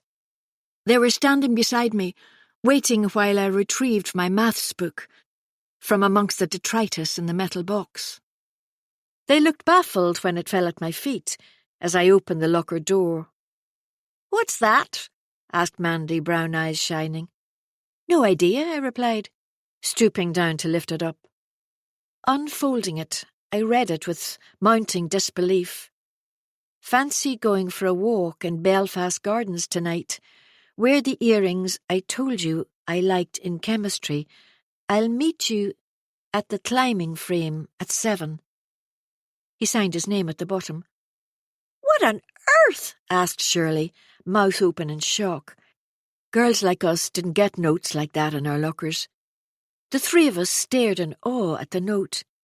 "I told you," I crowed. "The hunk. He told me he liked those dangly green earrings I bought in C&A. "No way!" squealed my friends in amazement. Mandy jumped up and down, giddy at this startling turn of affairs. "Are you going?" asked Shirley inanely, pushing her thick black fringe out of her eyes. "What do you think?" I asked, almost light-headed with elation. The moment I had been waiting for my entire school life.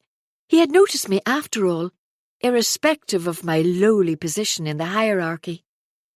Giggling together, we made our way to maths class, my cheeks burning with pleasure at him sitting on the other side of the classroom.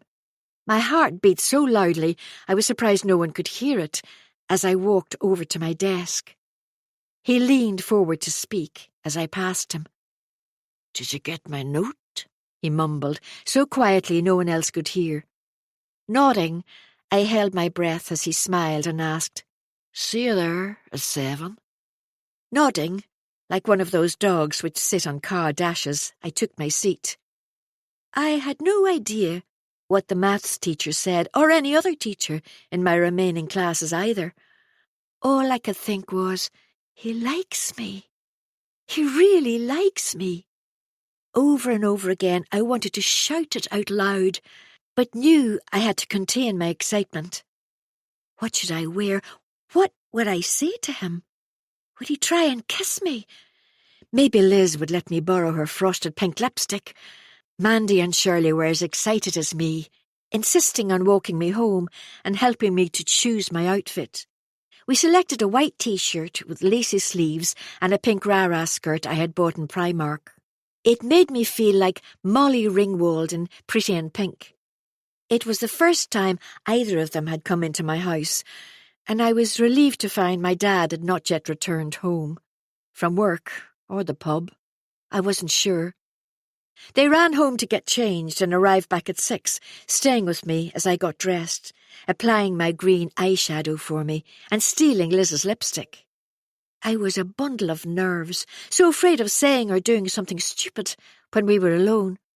What if he tried to kiss me, and his lips got stuck in my braces, Or my glasses hit him in the eye. I couldn't eat, I was so nervous. And the three of us left the house together, nattering and laughing. I was going on my first date ever, with the hunk, the most gorgeous boy in the world who had chosen me above all others. We reached the edge of the park and Mandy and Shirley stopped at the gate, like we had planned earlier. They would leave me to go it alone from there. Suddenly, Mandy reached out for my hand, glancing uneasily at Shirley. "You don't have to go in there, Claire," she exclaimed, stumbling over the words. I thought I had misheard her. "Of course I'm going in there." I was incredulous. 2 bright red spots warmed her cheeks. "Please, don't go. I think—" She never finished her sentence, because Shirley elbowed her sharply in the ribs. "Shut up, Mandy," she said harshly, and Mandy obeyed, though she seemed upset. Reluctantly, she released my hand. She's jealous, I told myself. She wishes it was her he had chosen and not me. I turned my back on them with a last nervous giggle and continued on alone. The climbing frame was in the middle of the park, a lush oasis in the centre of the city. Leafy trees, grassy lawns and vibrant flower beds defied the barbed wire and armed police on the streets. I waited for him at the climbing frame, anxiously checking my watch. 7 o'clock exactly. I was still alone at 10 past. The first twinges of insecurity, he was going to stand me up, nipping me. I stared around, panicking now, heart hammering, armpits damp.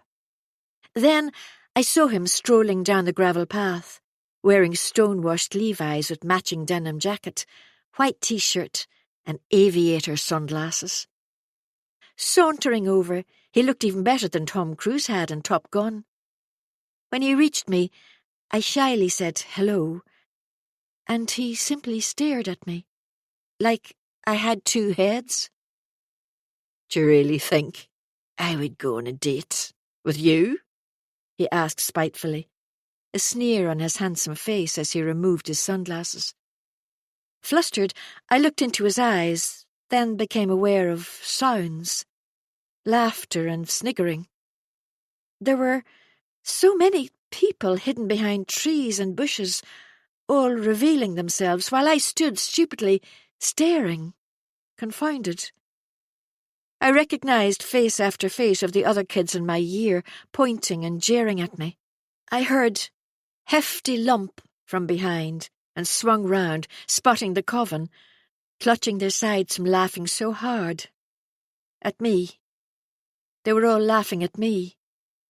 He too began to laugh as Tori stepped away from the gang and walked over to him. For my benefit, he kissed her, with tongues. Pulling apart, he slung his arm casually around her shoulders.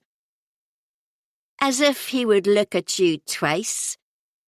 She flicked her shiny hair away from her clear, spot-free brow.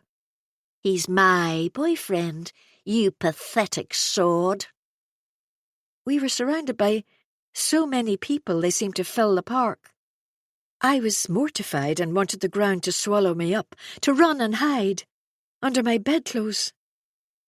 Shortly I became aware of the deepest betrayal of all, Mandy and Shirley, standing with the rest of them, laughing, pointing at me. They had colluded in this set-up. The tears started then, though I tried to stop them as I pushed my way through the crowd and began to run, my cheap sandals slapping against the ground. I could scarcely see where I was going. I was blinded as the scornful voices got fainter and fainter behind me.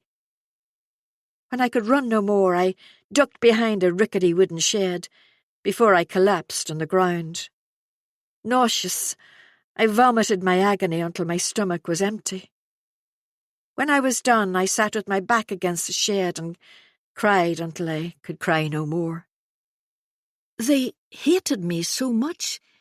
They weren't satisfied with calling me names. They had to belittle me and remind me I was so ugly. No one could ever fancy me. I was unlovable and friendless. Was I such an awful person? Was I grotesque? Any shred of dignity or self-belief I once had was now lost. I hated myself with a passion which was frightening. Deep down I was astonished anyone could loathe me this much. How was I ever going to face any of them again? Chapter 20. Alone in Crofter's cottage, I grieved for my younger self, so gullible, so naive, betrayed by the only people I had believed truly liked me. They had sold me out at the expense of our friendship, to curry favour with some of the nastiest people I had ever crossed paths with. A challenging home life and rejected by everyone else. A victim of the brutality of youth. Was it now time to forgive that miserable girl and move on? For too many years I had despised her. Now I commiserated with her and felt protective of her memory. I had been given the opportunity for justice and would not fail her again. I shrank from unveiling more, emotionally shattered. I swapped my coffee for wine and threw a log onto the stove. As the flames leapt and flickered, I recalled Mandy and Shirley. I had trusted them absolutely. Their treachery resulted in such innate distrust of female friends, I had purposely protected myself throughout my adult life. The one person who had trampled over my defences was Laura, for I recognised my old self, my lost self, in her.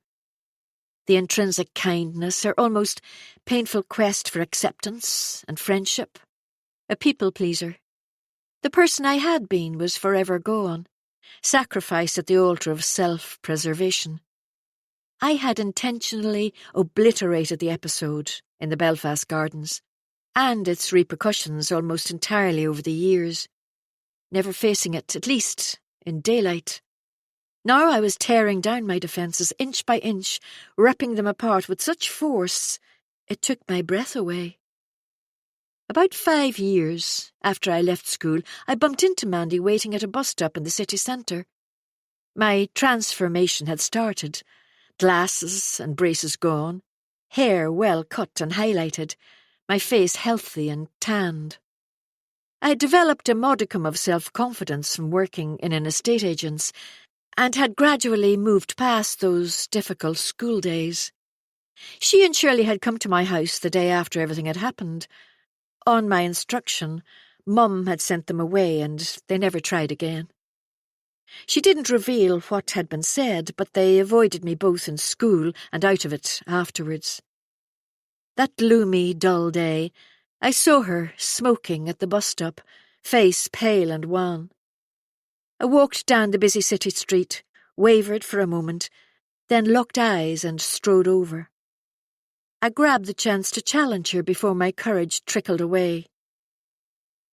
"I hope it was worth it," I said thickly, holding her shifting gaze. "I'm sorrier than you will ever know, Claire," she replied, blushing a deep red, dropping her eyes and rubbing the toe of her dirty trainer on the footpath. It was too little, too late. I didn't respond, I simply turned away. Fresh tears stung my eyes, and I was glad she couldn't see them.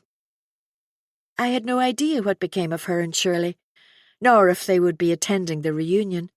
It was irrelevant if they were there or not. There was no chance we would reconcile, despite it having been over 30 years ago. They were collateral damage in the whole grubby thing. Soft music played in the cottage, lamps throwing shade and light around the snug room as I stared at the ceiling. I rose stiffly and laid out a plate of bread and cheese, although I was not hungry. The food I had bought in the village store earlier remained in the fridge, uncooked and uneaten. I returned to the sofa with a fresh glass of wine and slowly chewed the food. By recalling the episode in the Belfast Gardens, I had opened Pandora's box, and now permitted myself to consider my father. properly recollect him not simply as the tyrant from my nightmares. I found, though, my memory was sketchy, after consciously repressing thoughts of him for so many years. I could see him in my mind's eye, but I couldn't be sure what was real or figments of my imagination. My early years had been happy, playing with Liz in our small back garden where Dad had built us a sandpit. We had 2 bikes, and there was a play park behind our house where we spent long hours with the other kids from the street, on the swings, the slide, the roundabout. There was a strong sense of community in our area, lives woven together, caring for one another. Everyone knew everyone else's business, or at least knew enough to keep their lips sealed and a concerned eye out for each other. We were in and out of the other houses, playing imaginary games and, it seemed, always laughing, fingernails black with grime from outside. In our front garden grew the most beautiful cherry blossom, incongruous against the chipped paint and dirty wooden fence. Every year the delicate flowers would bloom, despite the bombs and terror in the city, thriving against all odds, raining down in our garden and the street, to herald the beginning of summer.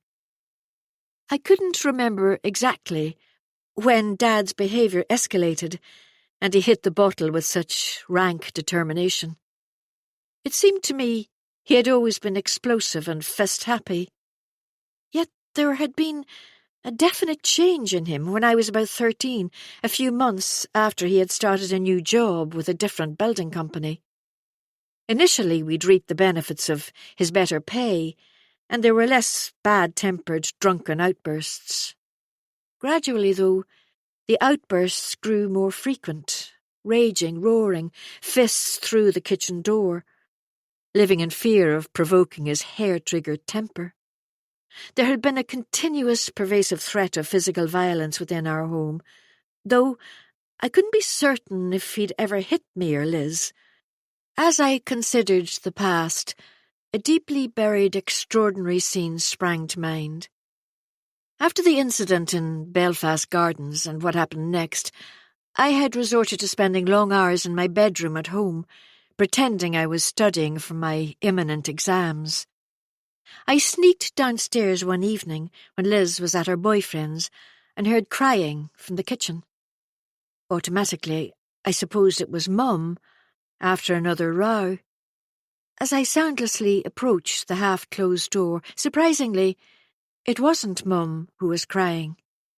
It was my father, his head in his hands, bent over the table with Mum leaning over him, rubbing his back and whispering to him.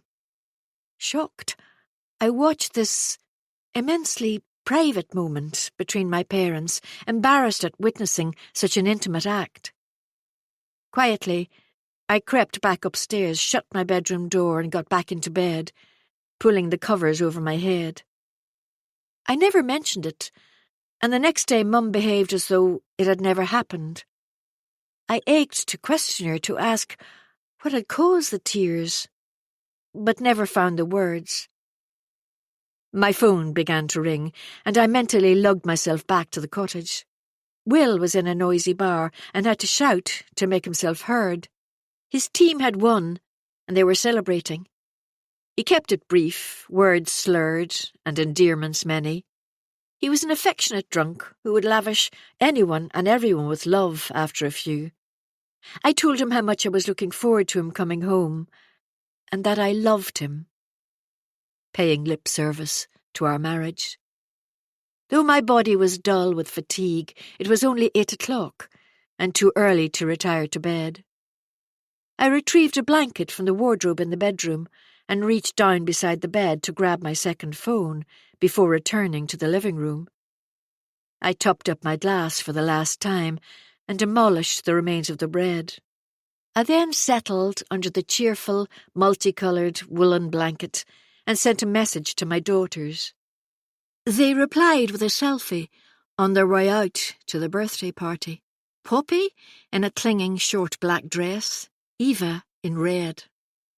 I was overjoyed they were such great friends, that they had an unshakable bond. They relied on each other and knew they had each other's backs. Which led me to reflect on my own sister Liz and the offences we had committed against each other, tit for tat. I was as much to blame as her, and deeply regretted my actions.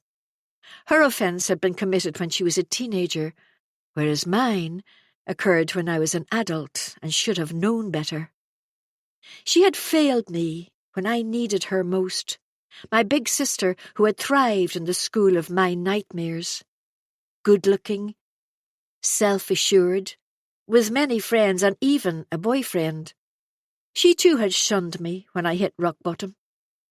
And years later, I had screamed abuse in her face, justifying my verbal bashing of her by reminding myself she had married an alcoholic who treated her like Dad had treated Mum. Unable to comprehend how she could have tolerated the cycle of drink, fight, sleep it off, repeat.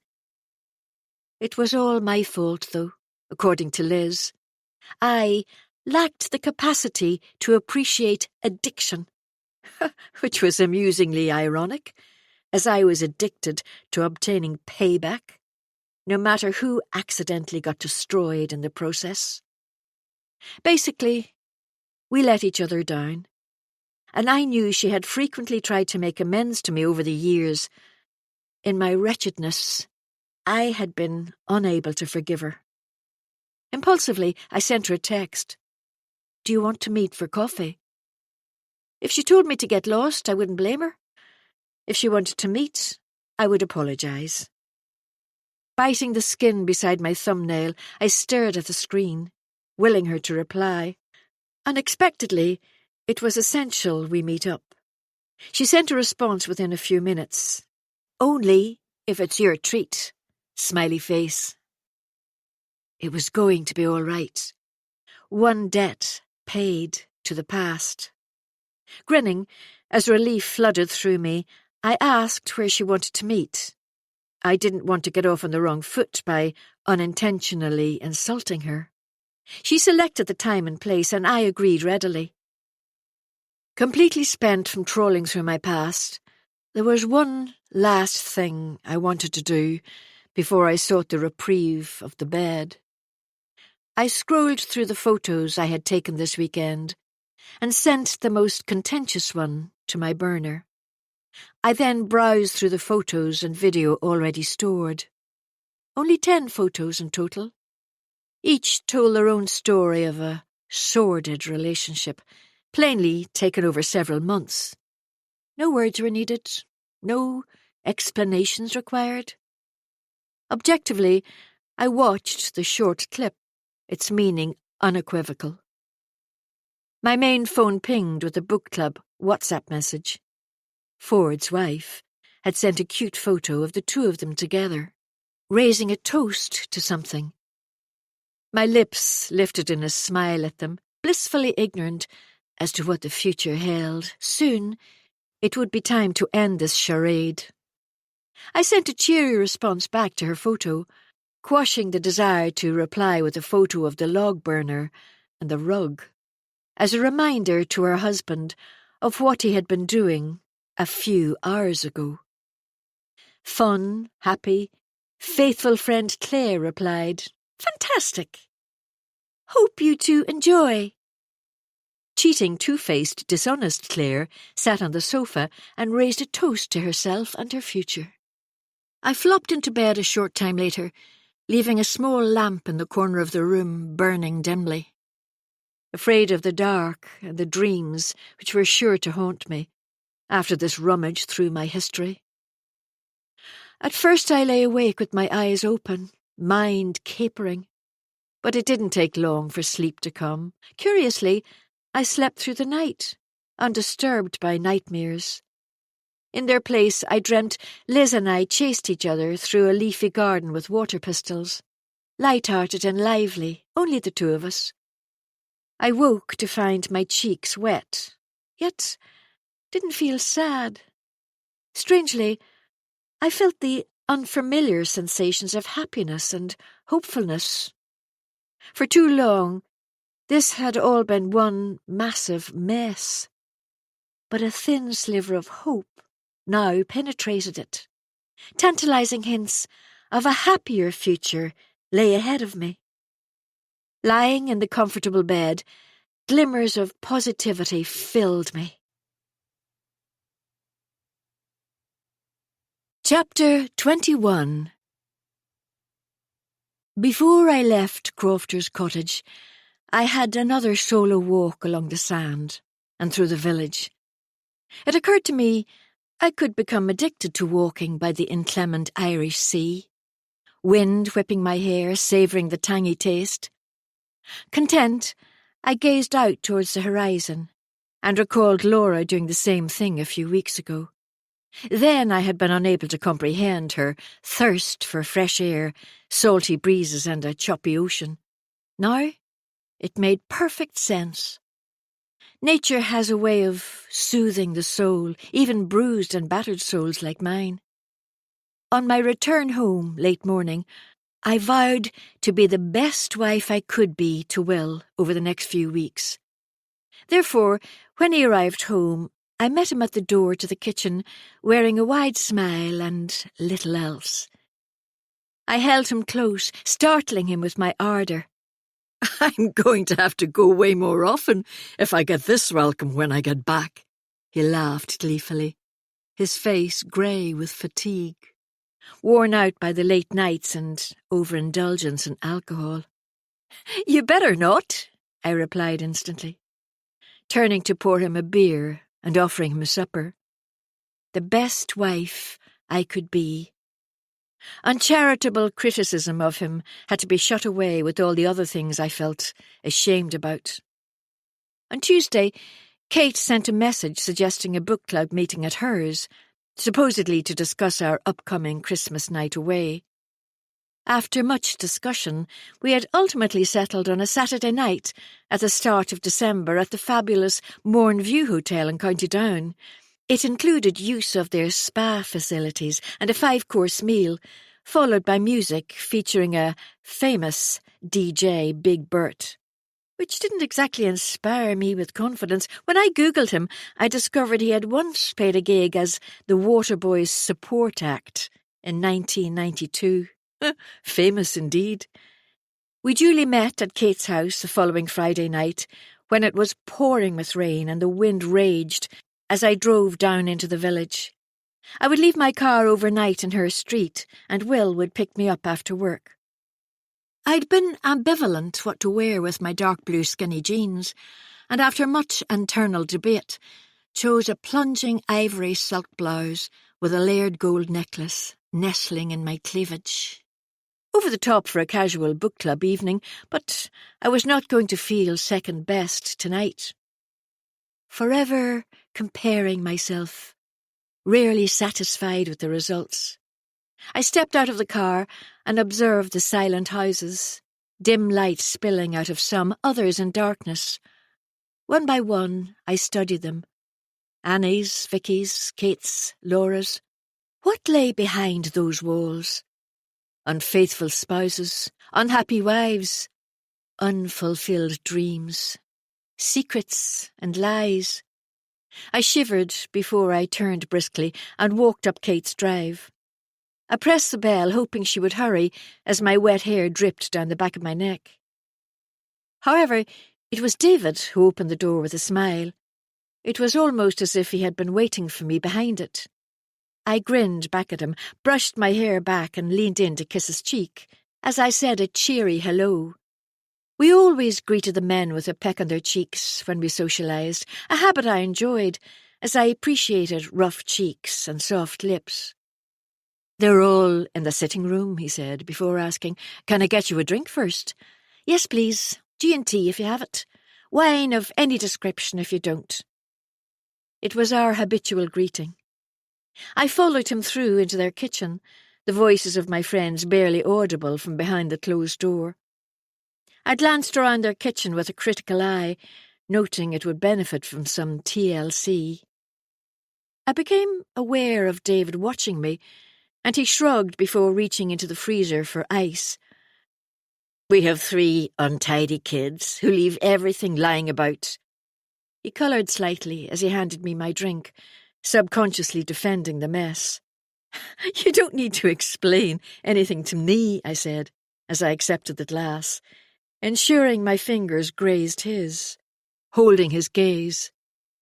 He really did have the most mesmerising eyes, reflecting almost black under the spotlights above the kitchen island. Just then, their youngest daughter, Sophie, burst into the kitchen, demanding food as she was starving, and the moment passed. Her dark eyes glared as she went straight to the fridge without acknowledging me. Their tricky child. With a rueful smile, I walked alone to the sitting room, where everyone was chittering animatedly. Kate and Vicky sat together on a sagging green sofa, while the others had taken the mismatching armchairs. I perched on the sofa, squashed between Vicky and Kate, uncomfortable at our enforced closeness. Kate's perfume was cloying, and had caught the back of my throat, making me cough. I realised too late I wasn't in the mood for them tonight. Giggle, chit-chat, smile. I didn't much care what we should wear to the Christmas party night, or how Vicky's receptionist had upset her yesterday. I gritted my teeth when Annie griped yet again about the long hours Matt spent rowing, and Kate's vocal concern about Laura. The evening stretched interminably ahead, with only the gin to dilute my tetchiness. Laura was the only one who didn't agitate me that night, who slyly winked at me when Vicky became distracted by her phone and Kate got over-the-top excitable on a single glass of wine. We decided, as if there had been any other option, we would dress to the max for the party night at the hotel. We'd go as early as possible so we could make use of the spa, and we'd travel together in Vicky's car. And we'd all bring some bubbly with us to drink in our rooms. I'd volunteered to have a single room, declaring hot flushes kept me awake and I wouldn't wish to disturb the others. Primarily, I was unnerved in case I woke in the night snivelling and dripping in sweat from a night terror. Unfortunately, though, there was a shortage of available rooms, and we had booked a twin. Laura and I would share, and a triple for the others. If I'd known as a child I would one day become jaded by the ease at which I could spend £300 on a single night's dinner and entertainment, I would have scoffed with derision. £300 was a fortune then. It may as well have been £1 million. The unpalatable fact was, I had become accustomed to it, for I had been spoilt by a husband who could see only the good in me, who was blinkered to my faults, and the worst thing was, I stupidly took it all for granted, assuming the adulation would never end, and the money tree would forever keep giving, no matter what I did. The evening dragged, and I repeatedly checked my watch. How could the minute hand move at snail's pace tonight, when it usually sped so fast it made me dizzy? As the clock crept close to midnight, and the possibility of my escape, Laura anxiously asked the question I'd been half expecting. "So, what did you all think of Sam?" She lowered her eyes and became fascinated by her nails, the dark red polish a departure from her standard nude tones. I noticed for the first time she no longer wore her wedding band, and now wore a silver claddagh ring on the middle finger of her left hand. A ring which signified love, loyalty, and friendship. I briefly wondered if she had bought it herself, or if it had been a gift. "He's absolutely lovely, gorgeous, so kind. Imagine a hospice doctor devoting his life to caring for others." That was Kate, who was trying her best to cry at the astounding emotion of someone doing their job. "And is he just a friend?" I threw it out there, as the others were hesitant to ask. The words left my mouth with little consideration, as I softened them with a smile. Laura tentatively looked at me, and I raised my eyebrows in a question. "He's An old boyfriend who's been a rock these past few weeks. Friends now. Who knows in time? Her voice tailed off and her smile wobbled, as if anticipating a barrage of shock and outrage, which, I was relieved, didn't come. No scandalised comments, no gasping with horror. To reinforce I was on her side, I said quickly, "We all want what's best for you, Laura. No one would ever judge you for finding love again, would we?" Here, I meaningfully glowered at the others, daring any of them to disagree with me. No one did. I didn't care what their real opinions were, but no one derided Laura or made her feel embarrassed about Sam. And I smiled at them all. They would bite their tongues and accept him, to Laura's face at least. Will messaged to let me know he was outside in the car, and I gratefully said my goodbyes. The others stayed on to finish their drinks, but I didn't want to keep him waiting. I left without seeing David again, though I could hear a raised voice in the kitchen as I slipped out of the front door. Will looked at me wearily, having come off another long shift, and was visibly hankering after some rest. "Did you have a good evening?" he asked, as I clicked my seatbelt into place. "Great, thanks," I answered him with a smile, filling him in on the evening, glossing over my touchiness. The exterior lights were on at home, shining bright over the driveway and garden. I scurried inside and headed straight into the kitchen to pour a large glass of water. Will was not behind me, as I'd expected, so I opened the text which had been sent to me while I was with the book club. "When can we meet?" True to form, Ford had messaged when I was with his wife. I exhaled slowly and didn't immediately reply. I called out to Will, but silence reverberated back at me. Wondering where he was, I searched for him down the hall and found him asleep on top of the bed. He was fully dressed, shattered by his long shift, and not yet recovered from his weekend away. His face was blameless, and a sudden, sharp pain made me catch my breath. Contrite once again, I pulled a blanket over him, turned off the light, and went through to Poppy's double bed. I retrieved my phone and stared at the message, questioning once more why he insistently contacted me when I was with his wife. However, it changed nothing. His reasons were unimportant. The outcome would be the same: destruction of the thing they held so dear. Chapter 22. I woke late the morning after book club with a thumping headache, as I'd hardly slept again. Despite the comfortable bed, I'd lain awake for hours, my mind active.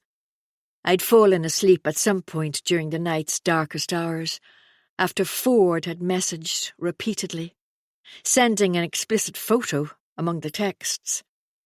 Ultimately, we had arranged to meet late Friday afternoon, when I hoped Will would be at work, and lies and excuses weren't required. There was a gentle knock on Poppy's door as Will arrived in his dressing gown with a breakfast tray. He kissed me on the forehead and apologised for falling asleep so quickly last night.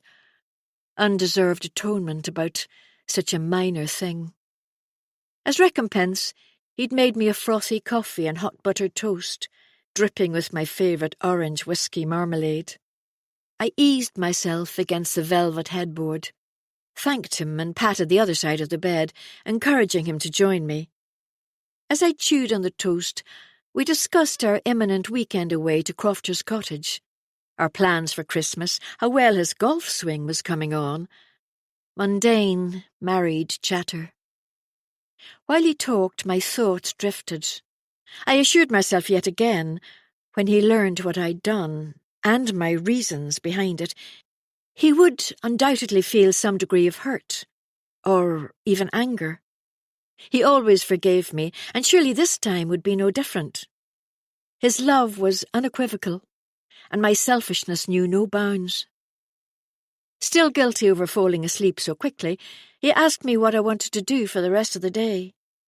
It lay enticingly before us, with no plans. We had the luxury of whiling away the day exactly as we pleased. "Whatever you would like," I answered, remembering my vow to be the best wife ever, eager to please.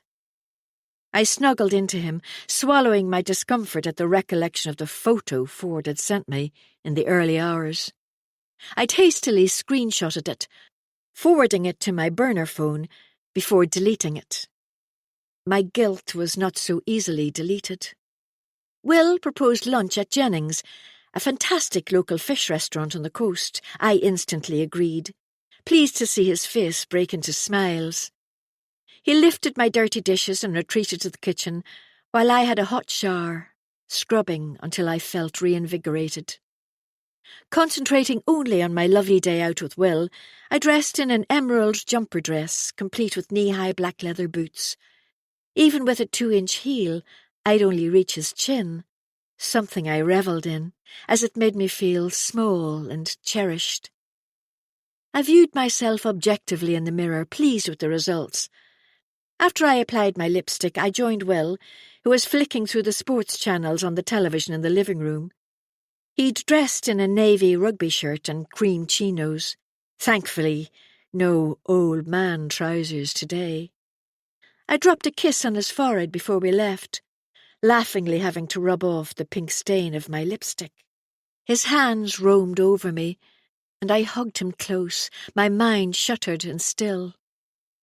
We drove together in companionable silence from our haven in the hills to the coast.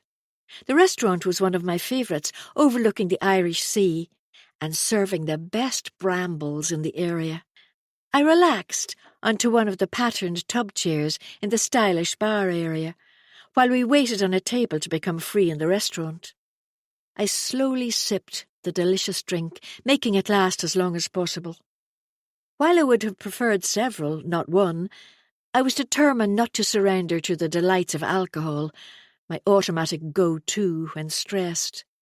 I would not succumb to the appeal of the demon drink, like my father before. Will and I chatted companionably, and then he asked if I thought Laura and Sam were an item. Definitely! I was shocked he could think anything else, having witnessed their chemistry in action. Don't you think it's a bit soon after James?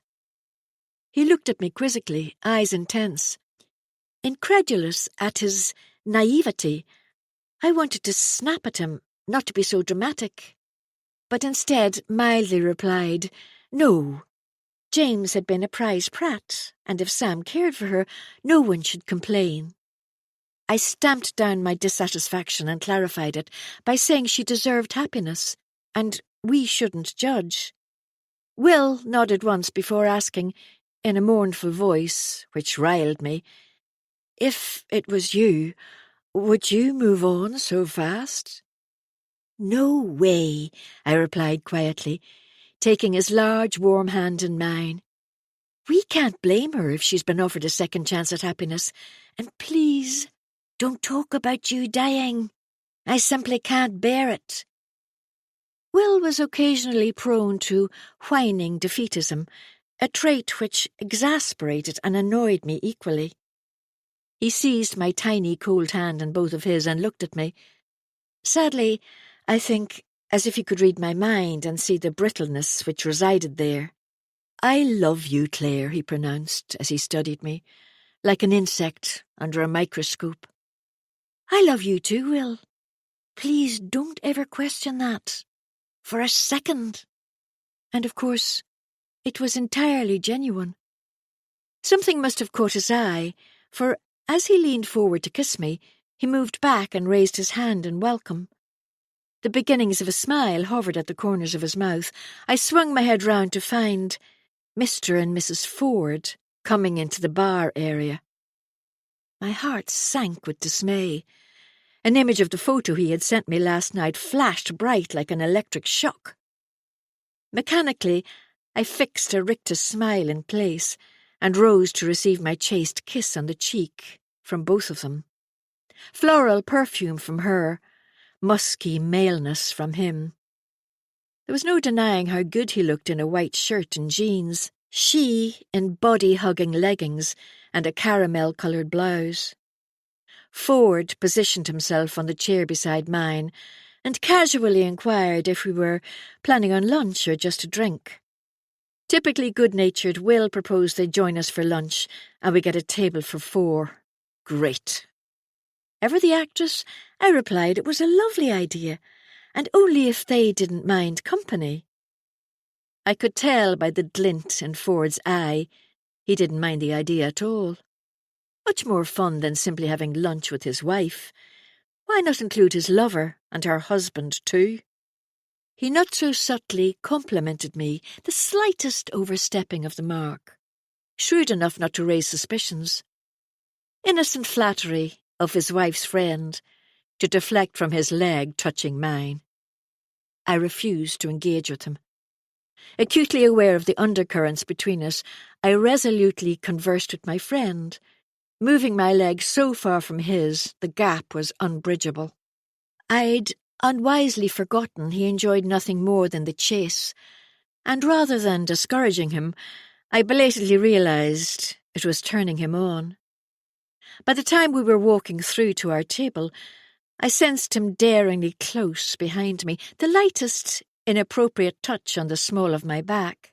Will chatted obliviously to us all, including everyone, in talk about the dinner dance, the book club night away at the Mornview Hotel, and then he walked, with both feet, straight into the shambles of my making.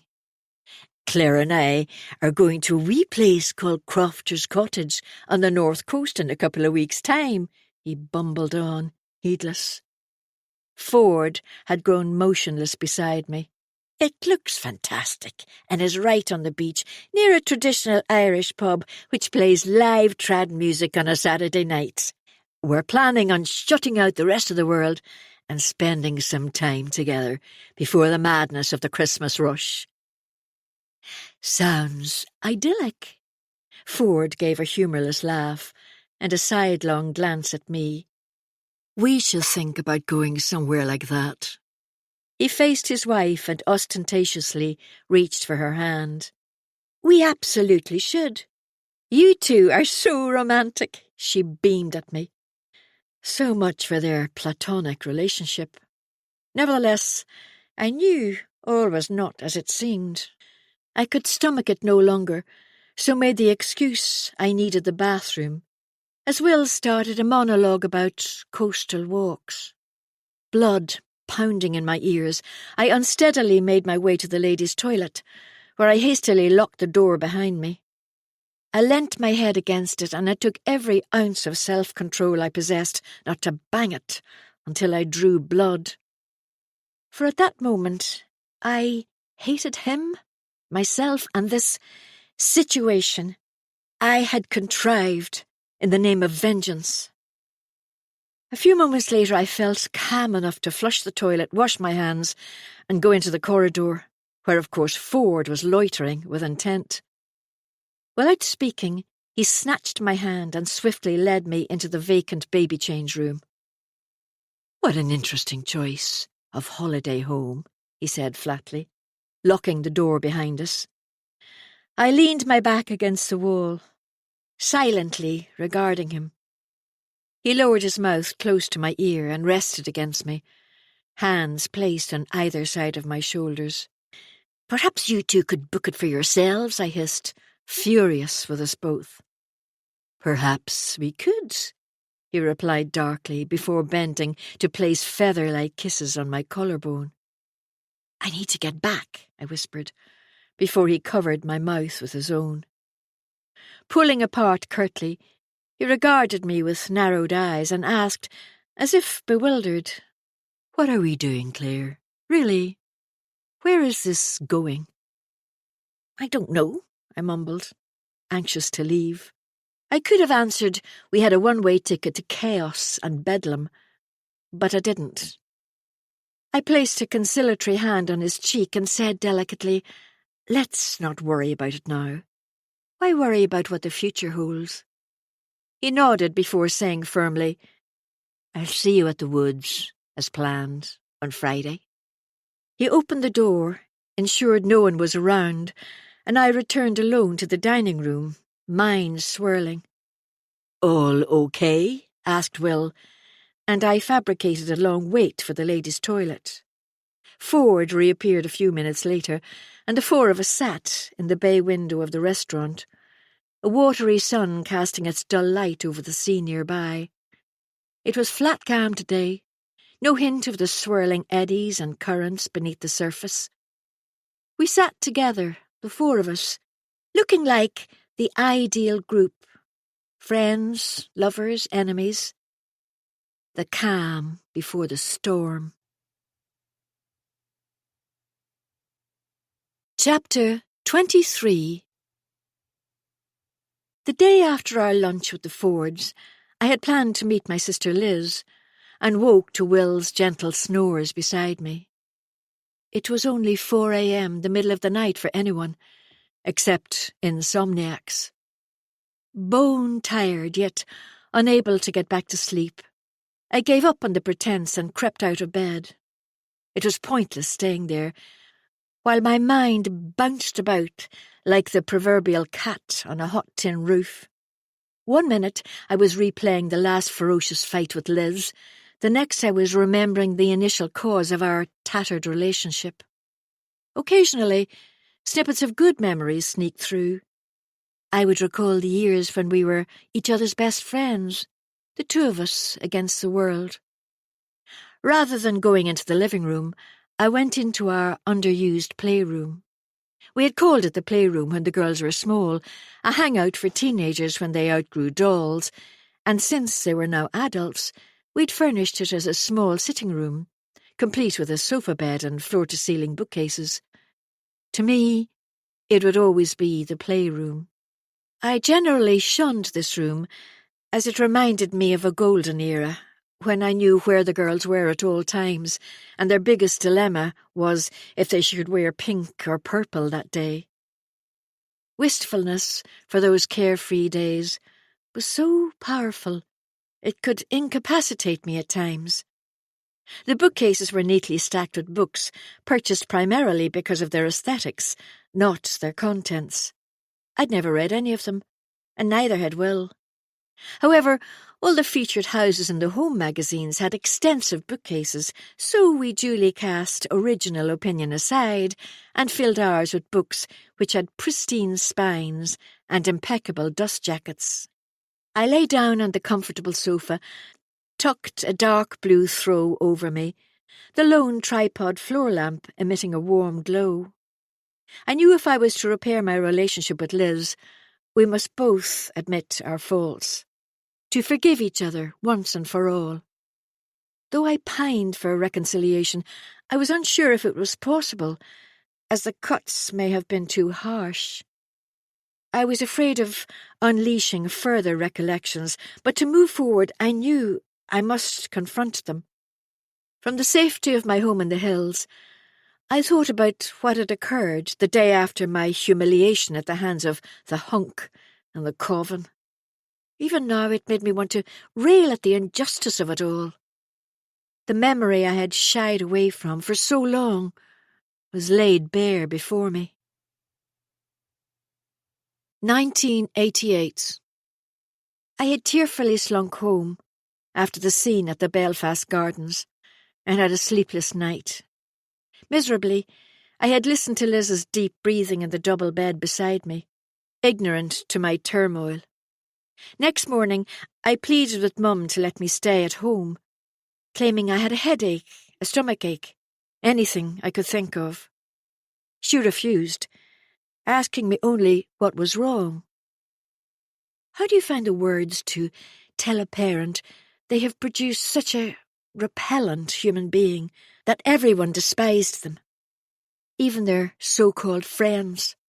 I couldn't tell her what had happened, and neither could I ask for her help.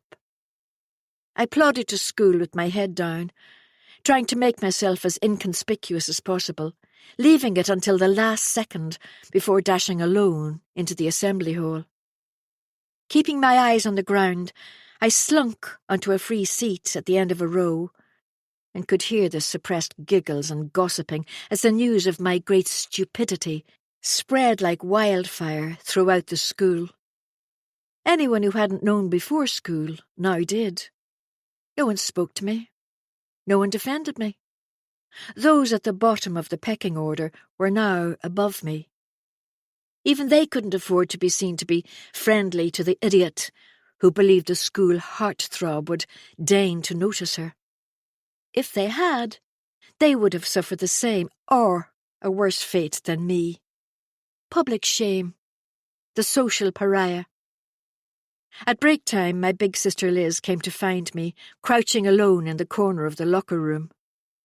Surely, the one person who would have a kind word for me.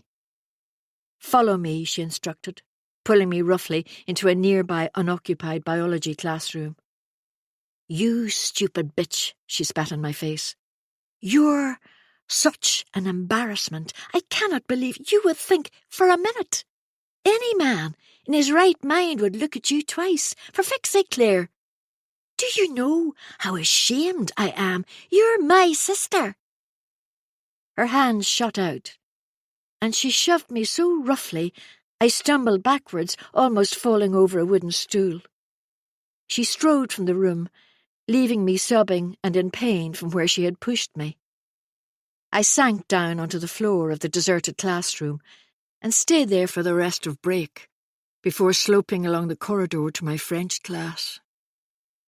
Normally, I shared a desk with Shirley, but she had moved up the ranks from the bottom of the food pile to the next tier, as a thanks for her betrayal. Today, she sat beside a pale-faced girl with B.O. Emboldened, I scowled at my former friend, who had the grace to drop her eyes, unable to hold my stare, face flushing. I sat on my own, opposite the teacher's desk, trying to ignore the sneers from behind. "Enjoy your date, Hefty. Even Pervy Purvis wouldn't look at you twice, and he's got a glass eye." Snigger, snigger. Whisper, whisper. I sought refuge with some first years in the library at lunchtime. They didn't speak to me, but didn't scoff either. I was unable to face the canteen, or the lockers, or the school tennis courts, where my year liked to hang out. Eventually, the school day ended and I crept into the girls' toilets, planning on hiding there until it was emptied of pupils. I heard the door creak open, and they followed me in, half a dozen of them at least, surrounding me. Someone produced a pair of scissors. Alarmed, I assumed they were only hassling me, pretending they would do me harm. Someone grabbed my arms, then another, and soon I was pinned with my face flattened against the cold, unforgiving wall tiles. My glasses dug into my nose as I felt tugging on my ponytail, hands forcing my head to be still. I couldn't even shout for help, I was so panicked. Hesitation for a moment, then snip, snip, snip. It seemed to last both forever and merely seconds, as the hands released me and I swung round. Tori held my ponytail in her hands. Her shocked look changed into something akin to pride, as her friends laughed wickedly at her spoils. The only crime I had committed was to fancy her boyfriend. As if I had ever been any competition for a beauty with money and brains. She could have been flattered by my teenage infatuation with him, but instead she had been single-minded in her efforts to teach me a lesson I would never forget. Nothing but complete humiliation would do. How anyone could be quite so spiteful was beyond me. They ran out, laughing together, my mousy thin hair lying in a heap on the tiles like roadkill. Racing to the nearest mirror, I stared at the damage they had wrought. Jagged ends, a hodgepodge of lengths. I couldn't help myself. I started to howl and stuffed my hands in my mouth to try and temper the agony. On and on it went. I had no control, until Maggie the cleaner came in to see, what was making such a primitive noise. Looking at the hair on the floor and my contorted face, she intuitively grasped what had happened. Without speaking, she came over to me and rubbed my back, shushing me like a baby, murmuring meaningless words until my anguish lessened. "You poor wee thing. They are a bunch of bitches. Complete bitches." She stayed with me until the tears dried and my sobs had subsided. Then she snatched the hair from the floor and beckoned me to follow her into the corridor. Head turning side to side, alert for anyone lurking, she padded down the hallway towards her private room on muffled feet, me sniffling behind. Once there, she reached for an ancient kettle and flicked it on. The hair was swallowed by the bin in the corner. 2 chipped cups were produced, and she offered me tea before instructing me gently to sit on the only chair.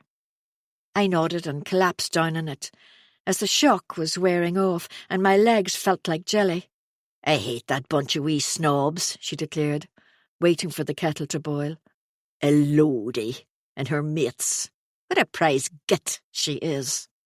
To my shock and secret amusement, she lit up a cigarette and offered me a drag. Silently I shook my head. "You're worth 10 of them, you know. They've no manners or balls, bullies, always run in a pack." Sniffling noisily, I listened to the friendliest person in the school, as I suddenly understood.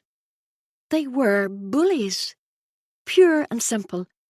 They might be pretty and well-dressed with the latest clothes and accessories, but they were bullies. However, at 16, I was at a loss to know how you dealt with bullies. Nor did I know how I was going to stay there day in, day out. Even thinking about it made me cry. Everyone detested me, and I couldn't face any of them again. I drank the strong tea, but I couldn't stomach the biscuit Maggie offered me. "You come in here any time you want," she said sympathetically, as I rose to leave. "Doesn't matter if I'm here or not. You're welcome any time, and I'll back you up if you want to tell a teacher. I saw them all running out. A Lodi and her hyenas."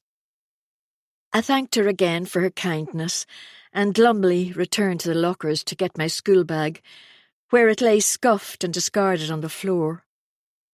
A folded sheet of paper was propped on top, with my name written in swirly letters on it. Feeling sick as I opened it, I read, "We all hate hefty lump." And it was signed by dozens of names, some scrawled, some signed with a flourish, some cramped. They all loathed me, but not as much as I loathed myself. Chapter 24. After recalling one of the worst days of my school life, I was dry-eyed, numbed to the core. More than 30 years had passed, yet it seemed I was that unattractive 16-year-old again, friendless and desolate. At the end of my tether, with a world which reviled me to such an extent, even my sister was mortified to be associated with me. She had stated in no uncertain terms I was an embarrassment, who deserved nothing but absolute disdain. That experience had shaped me as an adult, and not for the better. No one knew the true me, and I was too afraid to reveal her. It wasn't the end of it, but there were only so many skeletons I could exhume at once. At some point I must have fallen asleep, for when I woke, weak daylight edged around the curtains, and my neck ached from lying awkwardly on the sofa in the playroom. I checked my watch and found it was already 9 o'clock.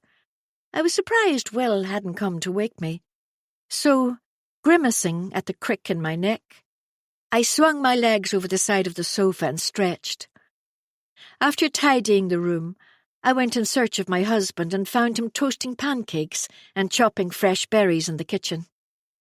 "Bad night again?" he asked. hunting for the maple syrup in the cupboard. "Yes, I woke at 4 and didn't want to disturb you," I answered, rubbing my neck. "Were you worried about meeting Liz?" Tersely I nodded, then reached past him to retrieve the maple syrup from the back of the cupboard. While he finished buttering the pancakes, I made coffee, his a strong black and mine with plenty of milk. "You can cancel, darling, you know," he said seriously, setting the food between us on the island. He wore a worried expression with deep grooves between his eyes, a grimace replacing his usual smile. I pretended a composure I did not feel, my voice firm. "It's time Liz and I met up to discuss everything." He pretended to believe me, and we breakfasted together before he left for his beloved golf game, with a last kiss on my cheek.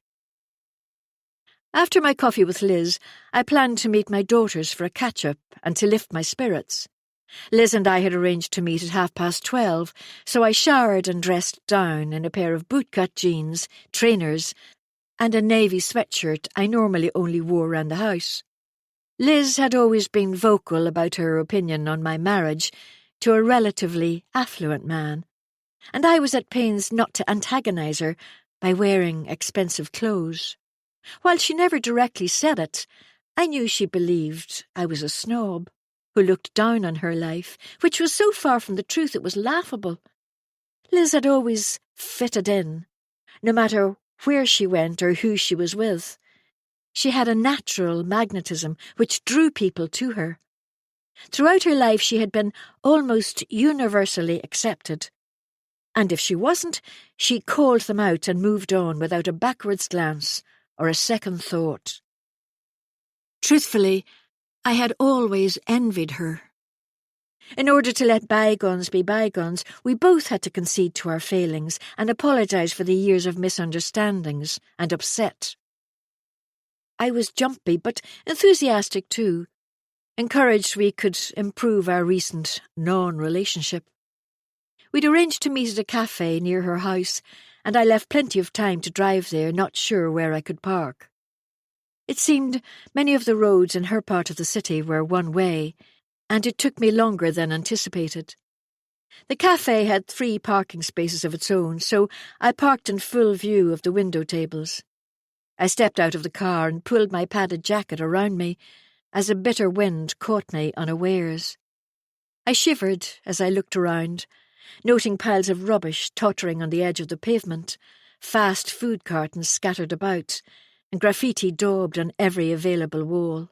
The air was penetratingly cold, so I hurried into the cafe and appreciated both its heat and smart decor, belying the exterior.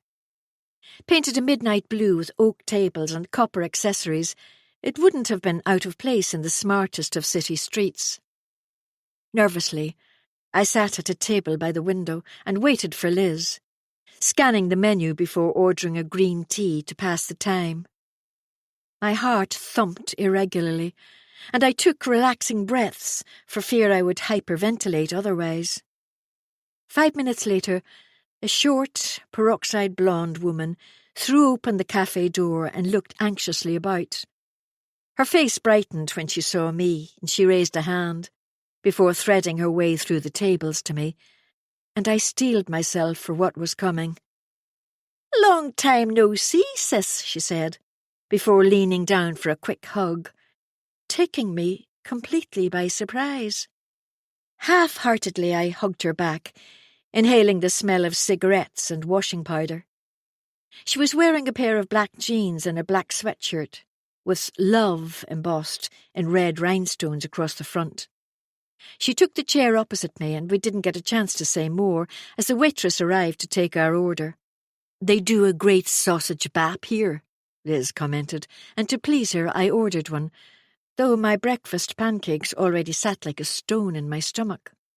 She also ordered a pot of tea, and once the waitress had left, leaned back in her chair, folded her arms across her chest and simply smiled. "You're looking good, Claire," she said. Though I searched for it, I could find no hidden barb in her statement. "Thanks, so are you." She sniffed loudly, possibly aware she looked every day of her age, and then some. There were vertical lines around her lips from a lifetime of smoking, dark rings under her eyes, and a sorrow her cheery demeanour couldn't hide. "I'm really glad you agreed to meet me." It came out in a torrent. "I wanted to say sorry." Subconsciously, I ripped at the already raw skin by my nail. She raised her eyebrows before saying, "Go on." "You're right. I was a judgmental cow about Pete. I couldn't grasp how you stayed with him after Dad." "What was I supposed to do? Leave him? Max was only a kid, and I didn't want to be on my own, and he's always been a good dad. Max adores him. He's an addict, but hasn't touched a drop in 3 years." Her pride in her husband was obvious, adding to my regret. Undeniably, she was right. Who was I to say she should have disowned her husband at his lowest point when I knew nothing about it? "How's Max?" I changed the subject because I knew I was in the wrong about my brother-in-law. Heat spread across my face when I remembered how unsupportive and nasty I'd been about him. Liz rolled her beautiful green eyes and launched into a monologue about her only child, making light of the fact he was soon to be a dad himself, worried about the responsibilities it would entail, unsure if he would be equipped for them. The sausage baps arrived, and I suddenly felt ravenously hungry. Now Liz and I were talking civilly, and she was unlikely to launch herself across the table to grab me by the throat. We talked about Will and the girls, about my life in the country and how I loved the solitude. Ultimately, though, we had talked about every subject except the reunion, and it hung over me like a guillotine ready to drop. I swallowed my last mouthful of bap as she asked, "Are you really going to the reunion?" It was gentle, said with concern. I nodded when I found myself unable to speak. "I know I've said this before, but I'm really sorry for being such a bitch to you when, well, you know, I can't forgive myself for it." I lifted my eyes and saw hers were glittering with unshed tears. "You were only a kid, Liz. We both were. It's so long ago now." It was barely audible. "How do you think you'll feel when you see them all again? Have you seen any of them over the years?" Naturally, I lied, unable to admit I had. "Once or twice. I'm ready to face them now." Convincing us both with daring words, overlooking the hollow ring. "Will you confront them about their behaviour?" I haven't decided, which was true. Maybe they'll prostrate themselves at my feet and beg forgiveness. I grinned at the prospect of my teenage torturers on the floor before me. "I wouldn't count on it," Liz replied sagely. "I think you'd better prepare yourself to be disappointed if you're hoping they'll admit to bullying. Remember, they were convinced they were better than everyone else, and Daddy's books would get them out of anything." Her face was set, eyes brilliant now with barely contained fury, as we both recalled the gang which had been the source of so much heartache. "No doubt you're right," I exhaled. What if I went to the reunion and they refused to acknowledge what they had done was wrong? Despite the outcome and the pain they'd caused, there was a chance it was the only way they could live with themselves. I knew I had to be ready for any outcome, for if I went to the reunion and was rejected again, I still had to move on once and for all. We parted outside the cafe with a warm embrace and a promise we would meet again soon. Mum would be jubilant. We were on speaking terms, and Liv suggested we both visit her in the near future. She declined my offer of a lift, stating she was itching for a cigarette and wouldn't want to smoke in my shiny, expensive car. She said it with a cheeky grin, and I realised at long last we were making tentative steps at a full rapprochement. Truly, I needed all the people I could find on my side. I got into the car and debated about whether I should take a detour down a street I hadn't visited in decades, or if I should drive straight to the city centre. Feeling bolder than I had in years, I started the engine and revisited the past. Chapter 25. When I was a young girl, I didn't know places existed where there were no soldiers on the streets, no bomb threats, no terror stalking the alleyways. Belfast is a beautiful city with a checkered past. From the rows of closely packed terraced houses to the leafy suburbs, so many families were touched by those years of unrest, and the past simmers still within some hearts and minds. My family home was a short bus journey from the opulent City Hall, which presides over the centre of the shopping and business districts, although it could have been a different universe from where I had lived. Back then, we had rarely crossed the lines between communities, the peace walls in place to protect families from rioting. Neighbourhoods had intentionally been separated to reduce the risk of trouble. Without needing to check Google Maps or the sat-nav, I drove down the streets I grew up in. Safe now from the spectre of terrorism, children rode their bikes and scooters, calling out at some imagined game. Pristinely kept gardens, elaborate artificial floral displays in the windows. These were the homes of my neighbours, until I married and moved away. Purposely, I steered clear of Shirley Street, determined not to resurrect those particular emotions today. At last I rounded the corner into my own street, a long terrace of red brick homes. I was surprised to find not much had changed, only the makes of cars and satellite dishes now fixed to houses. Wheelie bins had replaced the old metal dustbins, but the painted curbstones remained a testament to the parades of the summer. I parked a short distance from my old home and admired the cherry blossom tree, which grew broad and strong now, its leafless branches reaching towards the cloudless sky. Our chipped wooden front door had been replaced with a modern white one, and a gaudy plastic wreath hung from a hook. I had no idea who lived there now, and wondered if they were ever woken in the night by the sighs of unhappy spirits from a time long gone. The door of the house next to ours opened, and an older version of Mrs. Peoples, who had lived beside us, emerged. She had offered refuge from my warring parents, with home-baked biscuits and a glass of lemonade. Her wrinkled face screwed up against the biting wind, and she tucked a checked scarf securely around her neck before turning her back to me and setting off at a slow pace, shopping bag in her hand. She had seemed ancient to me as a child, so who knew what great age she had reached now? I watched until she disappeared round the corner and was reminded of the red phone box at the end of the road, the games of hopscotch we had chalked out on the pavement, and roller skating along the path, after Santa surprised both Liz and me one Christmas. Not all memories were sad, I thought, as my eyes drifted up to the first-floor windows, curtains neatly closed now. Our bedroom had been at the back, our parents overlooking the street. My mind was filled with memories, both happy and unhappy, as I pictured my family in the house all those years ago.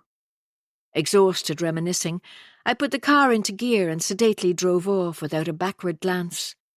I would not visit the house or the street again. My time there was done. For a brief moment, I considered driving on to my old grammar school. Even thinking about it caused an intense pressure in my chest, and I knew I was not brave enough to face it. I drove down busy streets until I reached the centre of the city, where visitors filled the footpaths, admiring the architecture and enjoying the busy bars and restaurants. For Belfast is now a popular holiday destination. No one would ever have imagined there would be tours of the streets and historic murals, which used to make the world news for a completely different reason. After I had parked in a multi-storey car park, I put the past back in its box, looking forward to meeting my daughters. Today I'd booked a table at one of the smart bistros in the city centre, which overlooked a wide street thronged with traffic. I was early and, characteristically, they were late. Therefore, I occupied my time scrolling through social media until Poppy burst through the door on her own. She was wrapped up in a long pink jacket and bobble hat with 2 pom-poms. She stripped them off and threw herself down onto the banquette seat opposite me. Then started a long story about some prat called Ethan, who treated her like dirt, slept with her friend Mina, and yet expected her to keep him. I couldn't comprehend all the convolutions of modern dating. In my day, you went out on a date, went steady, and then dumped them, 2-timed them, or married them. Dating nowadays was a minefield. Talking, exclusive, relationship. No wonder the younger generation seemed so confused by everything. It was as if they spoke a foreign language I had no phrasebook for. I let her ramble on, until at last she thanked me for listening. Drawing a deep breath, she looked directly at me, and her face changed, lips thinning and brow knitted. She looked a bit bemused, before saying, "You're very pale, Mum. Are you feeling all right?" "And hello to you too." I smiled to let her know I was fine, and evaded her question. "Where's your sister?" "Probably not out of bed yet. She had a late one last night with—" Abruptly she stopped speaking. "Her friends," she finished, impotently, with a dismissive shrug of her shoulders. "I don't need to know the ins and outs of your lives," I commented wryly, "as long as you're both happy and not doing anything illegal." Poppy rolled her eyes, announced she was ravenous, and asked if we could order before Eva arrived. Of course, I allowed her. As she studied the menu, I furtively studied her. She looked tired and washed out. We should surprise them both with a short break somewhere hot in January, before their term resumed, after the semester break. Once everything was over, I made a mental note to speak to Will about it. Eva had not arrived by the time Poppy's smashed avocado on sourdough toast was served, so I sent her a quick message, instructing her to hurry up. Poppy chattered on, and I relished having her alone for once, as they typically came as a pair. Eva texted to say she'd be with us in a few minutes, and before she arrived, Poppy commented on our weekend away to Crofters. "I haven't been on holiday in ages," she whined, conveniently forgetting we'd spent 2 weeks in an all-inclusive resort in Turkey in July. Specifically, it had been a treat for Eva's birthday in July and hers in June. "Do you know, I'd never been abroad until I met your dad," I said, impetuously. I rarely mentioned my childhood to my children in an effort to whitewash it completely. Poppy shook her head and said nothing, waiting for me to continue. "He treated me to a few days in Barcelona to celebrate our 6-month anniversary. Until then, I'd never been any further afield than Portrush for a day trip." Suddenly, it was crucial my daughter knew how blessed she was, and life hadn't always been a bed of roses for me or her gran. He wanted to spoil me, to make me feel like I was the luckiest girl in the world. "Who was the luckiest girl in the world?" Eva's voice cut through my reminiscing, as she plonked herself down on the seating beside her sister before helping herself to the crusts of Poppy's toast. "Me. I was, when I met your dad." I smiled at her and she grinned back. Her face glowed, eyes bright. Either she'd been on tap water last night, or she'd met a boy she liked. I hoped she wouldn't get her heart broken again. Eva was quick to fall and slow to recover when her relationships ended. I wouldn't meddle, so changed the subject. After she had ordered food, we spent the next hour discussing what they wanted for Christmas, how much studying they had to do before their exams, and I surprised them by revealing I'd met their Auntie Liz for coffee. "Wow! I've forgotten what she even looks like," exclaimed Poppy, brown eyes widening. "Does she have grey hair and lots of wrinkles?" "No, she's got blonde hair and lots of wrinkles," corrected Eva irreverently. I giggled, though I should have chastised them. Anyone over the age of 30 had lots of wrinkles in their book. "Your cousin Max is going to be a dad." Various reactions sped over their faces, ranging from disbelieving to pitying within a few seconds. "How lovely," Eva replied tentatively, awaiting my opinion. "Yes, it's lovely, though it will be a bit of a struggle for him, as he's only on apprentice wages. They've been together since they were at school, and Auntie Liz will help them out." "Is Uncle Pete still an alky?" "Don't call him that, please, Eva," I barked. "He's a recovering alcoholic." "Sorry, Mum. I didn't mean to cause any offence." Mutinously she stared at me from lowered lashes, mumbling under her breath. "You always called him an alky." "I did, and I'm sorry." Warily I observed my daughters.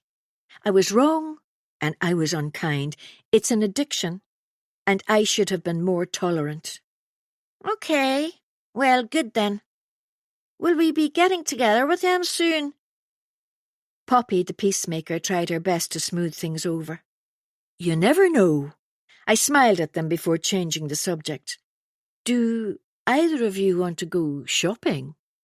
They needed no persuading, and we browsed the shops until it was dark, and I offered them a lift back to their student digs. Remarkably, they refused, saying they would take the bus together. I hugged them tight before they headed towards the bus stop, and had to bite my tongue, for I wanted to reassure them I loved them, and to apologise in advance for what lay ahead. Would they ever look at me the same way again? Would they be able to forgive me when they learned what I had been doing? I fervently hoped so, as it was unthinkable to envisage a time when they might look at me with disgust. Traffic was uncommonly heavy for a Sunday, and I seemed to catch every red light in the city. I marvelled how drivers dealt with it every day without losing their temper. I fumed as I sat stationary at another set of lights, eager to reach the less congested country roads, where the worst thing to happen was getting stuck behind a sluggish tractor. When I reached the motorway, I glanced up at the sheer face of Cave Hill, keeping its vigilant watch over the city. It had been many years since I'd climbed up there, and the cold hand of dread made me tremble slightly. So benign-looking, and yet potentially so treacherous. I prayed I would never feel the urge to climb up there again. Chapter 26. It was early November, heralding the shortest days of the year. Too soon for Christmas decorations, too early for fairy lights to brighten our rooms. Winter-scented candles raised my spirits, as did lush furnishings, after I swapped cotton covers and curtains for textured velvets and tweeds. Each evening I lit the fire and piled on the peat, the smell wafting through the house, mingling with the appetizing aromas of rosemary and thyme from my cooking. Shortly, it would be cinnamon and orange for the festive season. Ruthlessly, time marched on, and each day brought me a step closer to the end. I was, by turns, relieved, then afraid of change, of what the future held. However, I was equally terrified of the past, and longed for the morning I would wake, and this too would be a vague memory. I continued to join Laura and Vicky at the yoga Lattes class in the leisure centre on Tuesday evenings, unwilling to break the routine, even as I retreated further into myself. The stretching and gentle exercises helped to quell the onslaught in my mind. and I fleetingly experienced peace afterwards. One Tuesday in November, we gathered up our exercise mats and water bottles and moved, without discussion, towards the cafe. The sole customers were 2 women and 6 boisterous children who were eating chicken nuggets and chips. Immediately their noisy cries and incessant hubbub made my head throb. Harsh overhead lights illuminated the laminate tables, and the screech of metal chair legs being pulled along the tiles increased the nagging pain in my temples. We occupied a table as far from them as possible, and Laura patently had something important she wanted to discuss. She was fidgety, eyes zipping around nervously as we waited for the coffees. Once they arrived, she tripped over her words in her haste to voice them. "And considering selling the house?"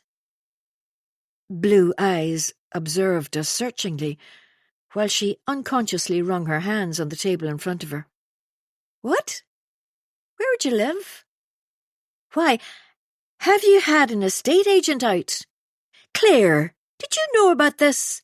Vicky demanded in a volley, eager to learn everything as quickly as possible. "It's early days yet, but it's too big for me.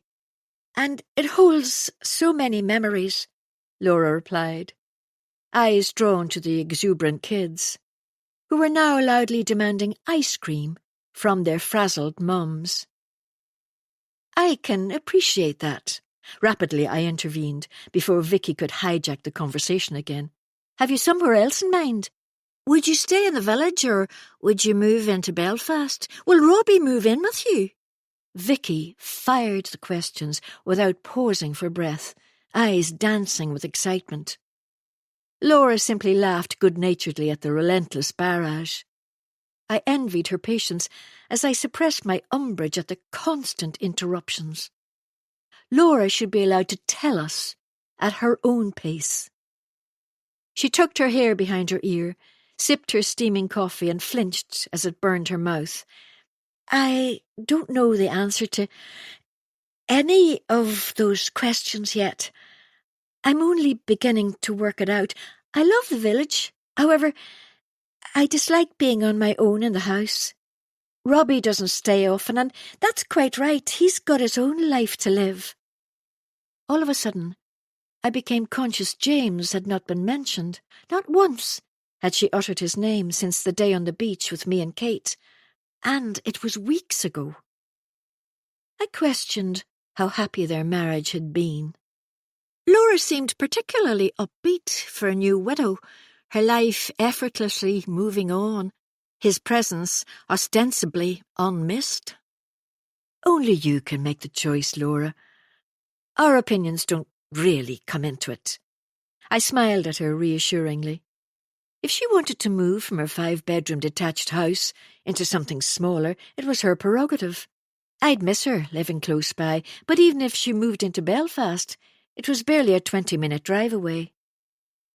I watched her closely, about to ask if she would be moving nearer Sam, but the words died before they reached my tongue. She was in charge of her own destiny. I leant over and gave her hand a gentle squeeze. "If you need any help with valuations and so on, I know a good estate agent." "Thanks. I'll keep you in mind. Now, I really need to get going. Do you mind if I head on?" She had barely touched her coffee, but we shook our heads and I offered Vicky a lift home.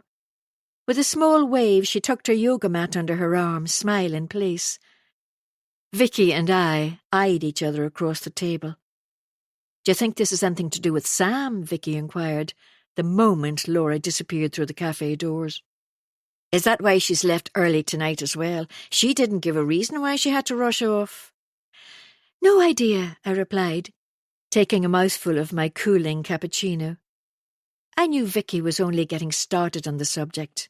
I know we all want Laura to be happy, but I would hate to think she's rushing into something she could regret. She bored on for a while about the different stages of grief. The doctor, who knew everything about every possible ailment. On and on she babbled until I zoned her out. I wanted to ask her about medication and if it could help deep-seated misery. However, I already knew the answer. Not even a daily pill could help me now. I nodded and grunted until she ran out of steam. My head ached now like a vice, unrelieved even when the stressed-out mums departed with their unruly children. "Have you any plans for the next couple of weeks?" I asked, keen to stop her discussing Laura further. "Not really. Tom's working as usual, so I'm going to visit Flora at her uni halls next weekend. We also have a meal in Belfast planned with some other friends, though to be honest, I could do without it," she confided. "It's one of Tom's pilot friends, and his wife is a bit too interested in my husband for my liking." Her nose wrinkled as she disclosed this. "Too interested in what way?" I asked, curiously, draining the dregs of my cup. Vicky rarely admitted to concerns about other women's attention in Tom, and my curiosity was piqued. "Oh, she's always touching his arm, brushing his leg with hers in a not-so-subtle way. You know, that bosom-heaving way some women have." She lifted her hair off her neck before dropping it listlessly and laughed humorlessly. I rushed to reassure her she had nothing to worry about. "For goodness sake, Vicky, take a look in the mirror. No one compares to you, you must know that." She glanced briefly at me, clammed up and smiled vaguely. Deftly, she changed the subject, asking me what my plans were over the next couple of weeks. I briefly filled her in, skipping the best parts. The cafe staff were unmistakably impatient to close, so we realised our time was up. I dropped her off at her house a short time later and waited outside until she had entered her picture-perfect home. Welcoming outside lights, landscaped garden, monoblock driveway with her Mercedes parked out front. Supposedly, she had it all. However, inside, she seemed to be no different to the rest of us. Insecure, frustrated, even a bit down at times. I mulled it over as I drove past Annie and Kate's houses. I had never probed why they declined to join us for the Tuesday evening class, but now I wondered about their reasons. Annie had no children and complained constantly about Matt's obsession with rowing. She worked full-time for the charity and clearly resented any time Matt spent at the gym or training. Kate didn't have a job. She'd given up work as a dental nurse when she had the twins. I questioned how she filled her time. I'd never asked, and she'd never volunteered an explanation. Latterly, I had become so obsessed on my own agenda, I had never bothered to find out. When I reached the end of their street, I considered my circle of friends. As the lights of the village dimmed behind me, I sped along the country roads, brooding about the friends we had entertained and even holidayed with on several occasions. For their husbands were as integral to this sorry tale as they. I debated if any of them would remain friends with me after. Unequivocally, I would be excluded, spurned, like I had been in school. The most insistent question, did I even care? Try as I might to fight it, the deepest part of me cared deeply. I had known when I first chose this path what the potential outcome would be, yet I had charged ahead, my sole aim to make amends for the past. The resulting ripples of hurt were secondary to my single-minded pursuit of revenge. Moonlight guided me on my drive towards home. Stubbornly, I reiterated the only people who mattered were my husband and children. I'd survived being friendless before, and I would do so again. It was, after all, the reason I had kept my emotional distance over the years. From those early book club nights, when I agonized for fear of making a glaring error, to the nights the 10 of us had drunk several bottles dry, and drunkenly assured ourselves we were the best friends ever. We were truly blessed. Throughout the years of confessions and confidences, when I had revealed little of any value, and no one seemed to realise. I was fixated on the last point as I swung the car into our driveway. The truth hit me with such force it winded me. I killed the engine, and my eyes misted over. None of them really knew me, and none of them cared enough to peel back the layers to uncover the real me. I had presented the painstakingly crafted version of Claire Collingswood, and they had swallowed it hook, line, and sinker, without scratching the surface of me or uncovering what made me tick. For actually, no one gave a damn. They had taken the bland, plastic facade of me, disinterested in what lay behind it. I grasped the steering wheel tightly, my thoughts careering out of control. Question after question drummed in my head. How could I have been friends with them for 15 years, and not one of them knew Phil was not my biological father? Or why I had become estranged to my sister Liz? Or I had been so badly bullied in school I had dropped out after my GCSEs and never achieved my aspiration to be a teacher. That I had known one of this group in a previous life, one who had not recognised the groomed, confident wife I now presented as the unattractive, shy teenager of yesteryear. I relaxed my hold on the wheel and eased myself out of the car. I was seething with anger and resentment as I unlocked the door. If I had taken a moment to consider it logically, I would have understood they never queried my story because I had been hell-bent on hiding my life before Will. Of course they had accepted the persona I had portrayed, for why would they not? My self-absorption was so great, I created an issue where there had not been one. I was filled with righteous anger as I stormed into the hall. If Will had not been at home, I would have smashed every dish in the house or drunk myself into a stupor. For, despite my best intentions, I was drawn to the gin bottle on an ever more regular basis. It required great self-control not to surrender to the urge when my mood was as volatile as this. The small, rational part of me nagged me to speak to the GP about HRT or pills, rather than self-medicating with alcohol. The bigger, unbalanced part refused. Carefully, I took some calming breaths in the hallway before calling for Will. No answer. I followed the low hum of the television and found him on the sofa in the living room asleep. A half-eaten pizza was discarded on the coffee table with a half-drunk cup of coffee. Looking at his peaceful face, I felt my antipathy melt away. I shook him awake gently. "Will, you're going to get a sore neck lying there," I said, as he struggled to open his eyes. I leant forward to hug him and he sighed tiredly. He knew he should get up, but he was so comfortable. We should sleep there tonight.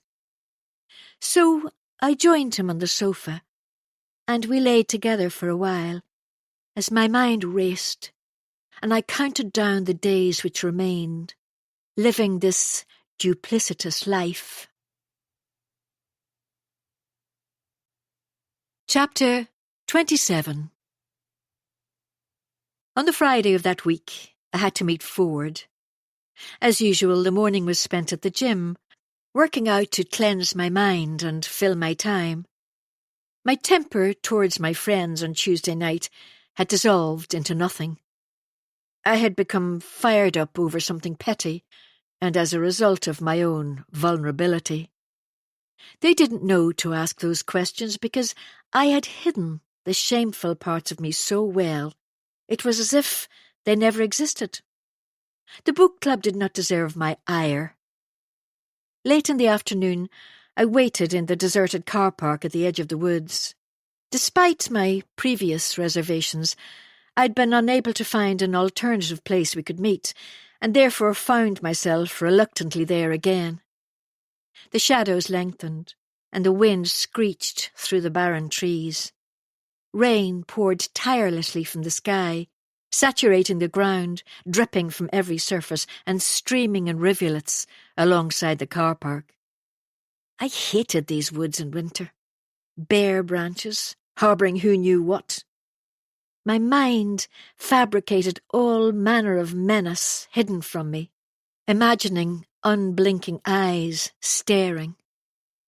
Shuddering, I switched on the engine to blow some warmth over me, barely suppressing the impulse to drive off and cancel our liaison. Before I could hightail it out, as though the hounds of hell were chasing me, Ford arrived in his shiny car. The headlights passed over me as he pulled up alongside me, and he grinned as I slipped into the passenger side of his. Wordlessly, he leaned over to recline my seat, gently lying me back on it. Afterwards, he rested on his own seat, shut his eyes and spoke for the first time. "How have you been?" Crisp. "Great. Never been better. You?" "Calm." "Good. Busy. You know, same old, same old." Neutral.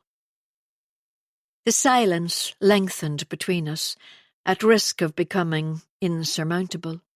I tried to summon words, something, anything, but my mind was a complete blank. It was as if someone had reached in and removed my entire vocabulary. Brain fog, I'd heard it simplistically called, when it happened to a woman of a certain age. Without opening his eyes, he sighed, almost imperceptibly, before asking gruffly, "Why did you choose Crofter's Cottage for your weekend away with Will?" I wavered for a second, then retorted sharply, "Why are you asking me again?" "Because I don't understand you, Claire. Why not book somewhere else, where we haven't stayed together?" His tone was hard and his glower now openly hostile. Tendrils of foreboding unfurled in my gut. If Will hadn't mentioned it, he would have been none the wiser. I lowered my tone, reached over and gently stroked his cheek. "It makes no difference to us. Please don't worry about it. You're right.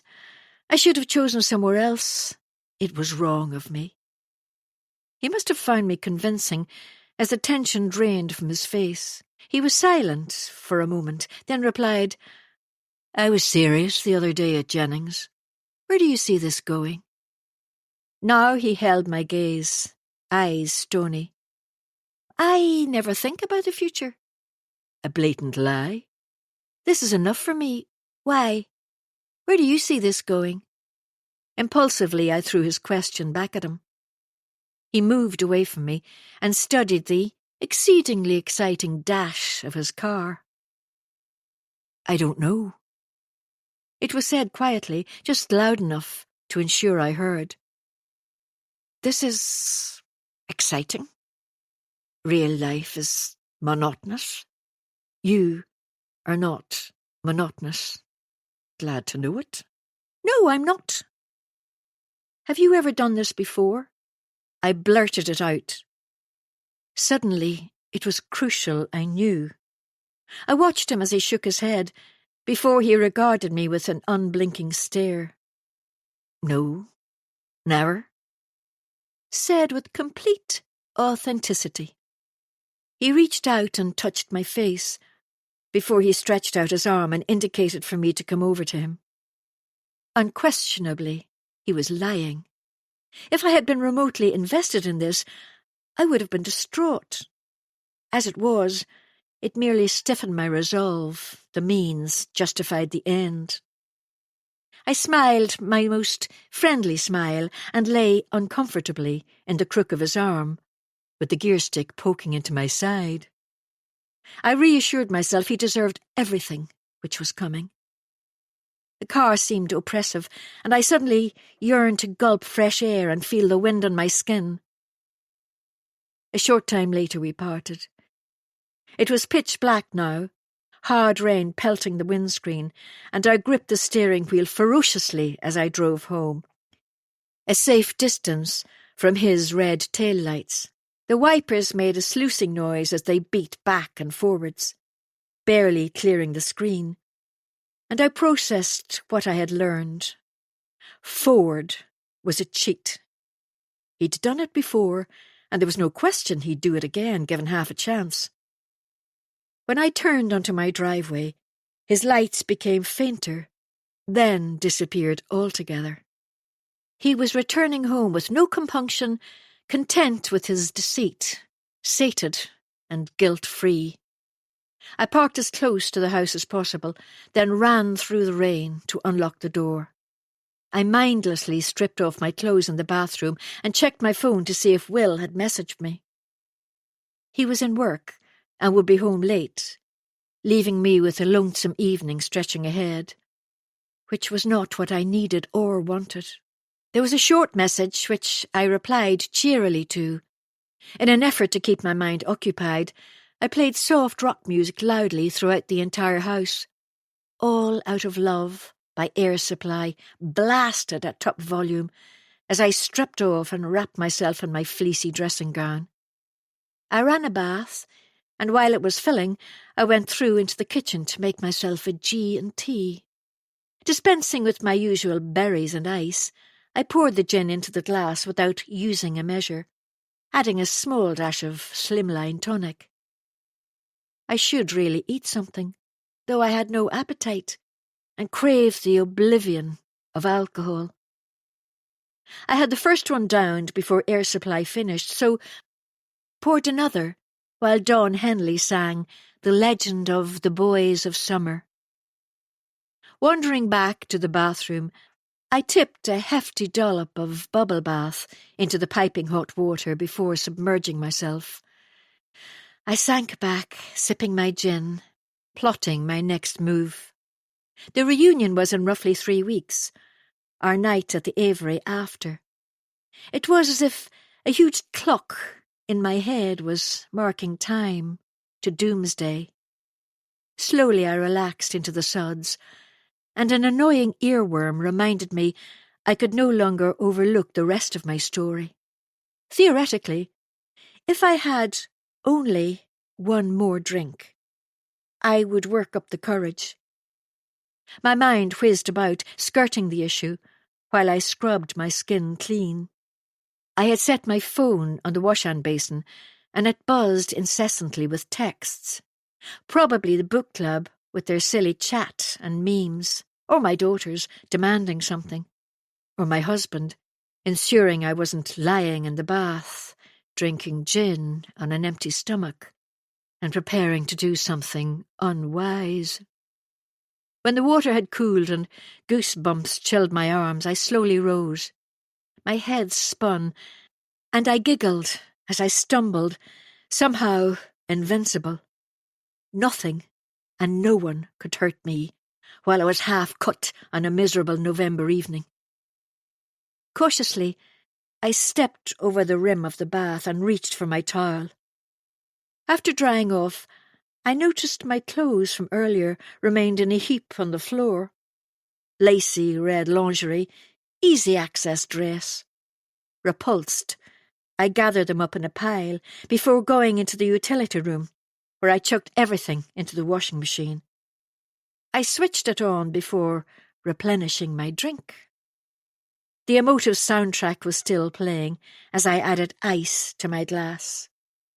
John Waite was singing Missing You, and I danced alone in the middle of my kitchen, clutching my drink and swaying slowly to his plaintive lyrics. Gradually I realized my cheeks were wet with tears, and as I raised the glass to my mouth, my father sprang, uninvited, to mind. He appeared in front of me, telling me he was so proud of me getting into grammar school. "Go away! I hate you!" I screamed into the kitchen, my voice reverberating back to me in the vast space. "Go away!" I begged, remembering him taking me by the hand to paddle in the sea one hot summer day. "I hate you," I repeated inconsolably, draining my glass, Why did I miss him tonight?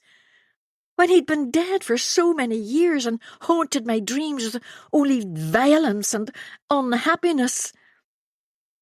I had to forget him, to keep hating him, or my sorrow would overcome me. The memory of him stuck obstinately to me in the kitchen, and although I couldn't make out his face or hear his voice, his green eyes remained as vivid as in my dreams. Sad, grief-stricken eyes, which hid who knew what secrets. The rest of him was like a puff of smoke, indistinct. Just those eyes, burning into me with such intensity. I wept harder than ever. When I had cried until no more tears could flow, and after filling my glass one last time, I waveringly walked back to my dressing room and kneeled on the carpet. There I tugged hard on the bottom drawer and retrieved the envelope from under the t-shirts. I opened it and allowed all the contents to fall onto the floor. One by one they landed in a messy pile. I hesitantly reached for the folded scrap of jotter paper, and the memories threatened to swamp me. Chapter 28. 1988. It didn't take me long to decide what to do. Even my sister thought I was an embarrassment. I had no friends. I was unlikable and unlovable. Years of insults and bullying had undermined me to such a degree it seemed there was no other way out. When I had been at my lowest ebb before, the idea had lodged and been stored away. Always before, I had found a way through, but not today. Rather than going home when I left Maggie's room, I turned towards Cave Hill, high above the city. It was a steep climb, but it would be worth it. Struggling for breath halfway up, I rested with my hands on my hips, numbly watching the busy streets far below me. Toy-like cars crawled along, and I could see a pair of army Land Rovers pull over to the side of a road, ant-like soldiers jumping out with guns at the ready. Everyday life in Belfast in the 80s. My breath no longer ragged, I plodded upwards again, intent on reaching the top. Napoleon's Nose, the tall cliff which overlooked the city, so called because it apparently resembled the Emperor, was my target. All of Belfast could be seen from its peak, and even Scotland and the Isle of Man on a clear day. After a long while, I made it, and walked as close to its edge as I dared. The sun was shining, and I watched as an aeroplane made its descent into the new Belfast City Airport on the other side of the loch. I waited until it touched down, then stepped closer to the edge. I reached into the pocket of my blazer and pulled out the torn sheet of paper I had found on top of my school bag.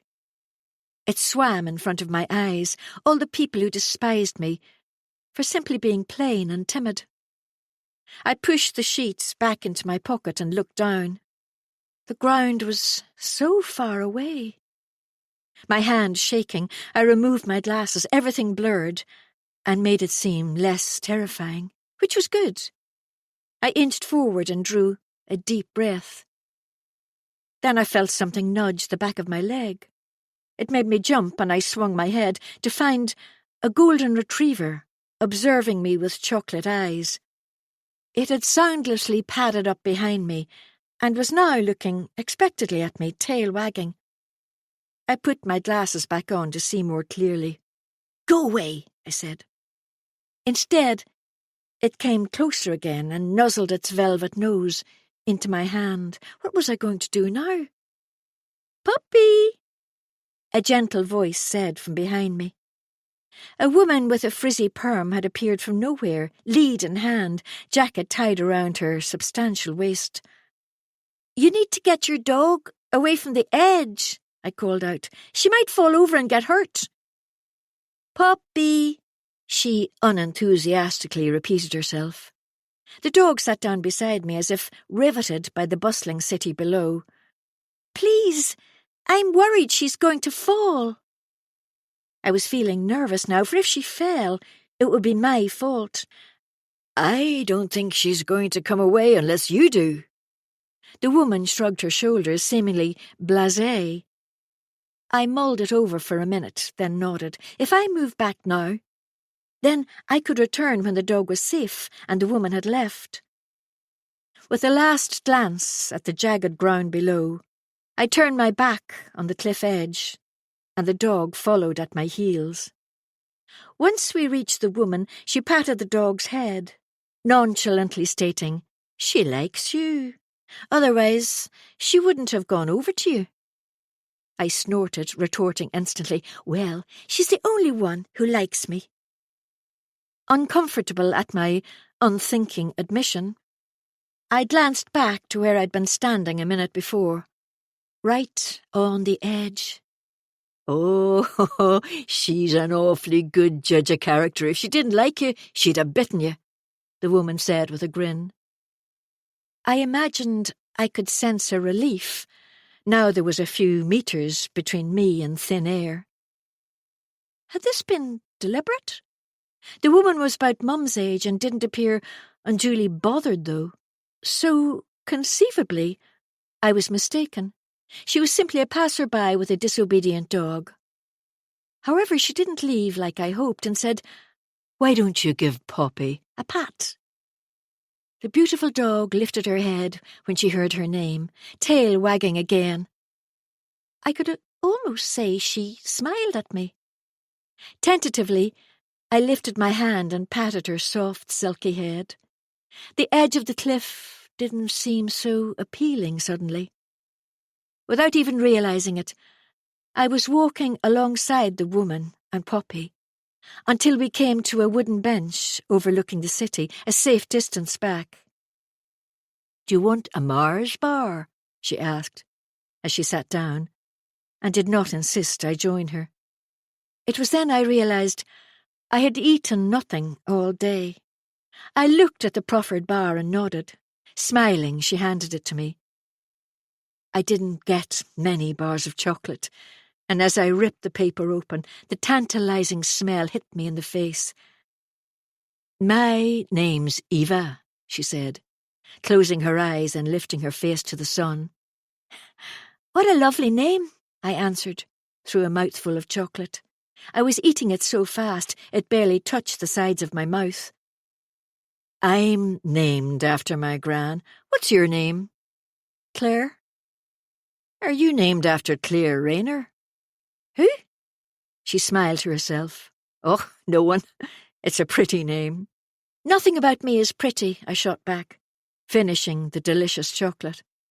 "Actually, you have really beautiful eyes, Claire.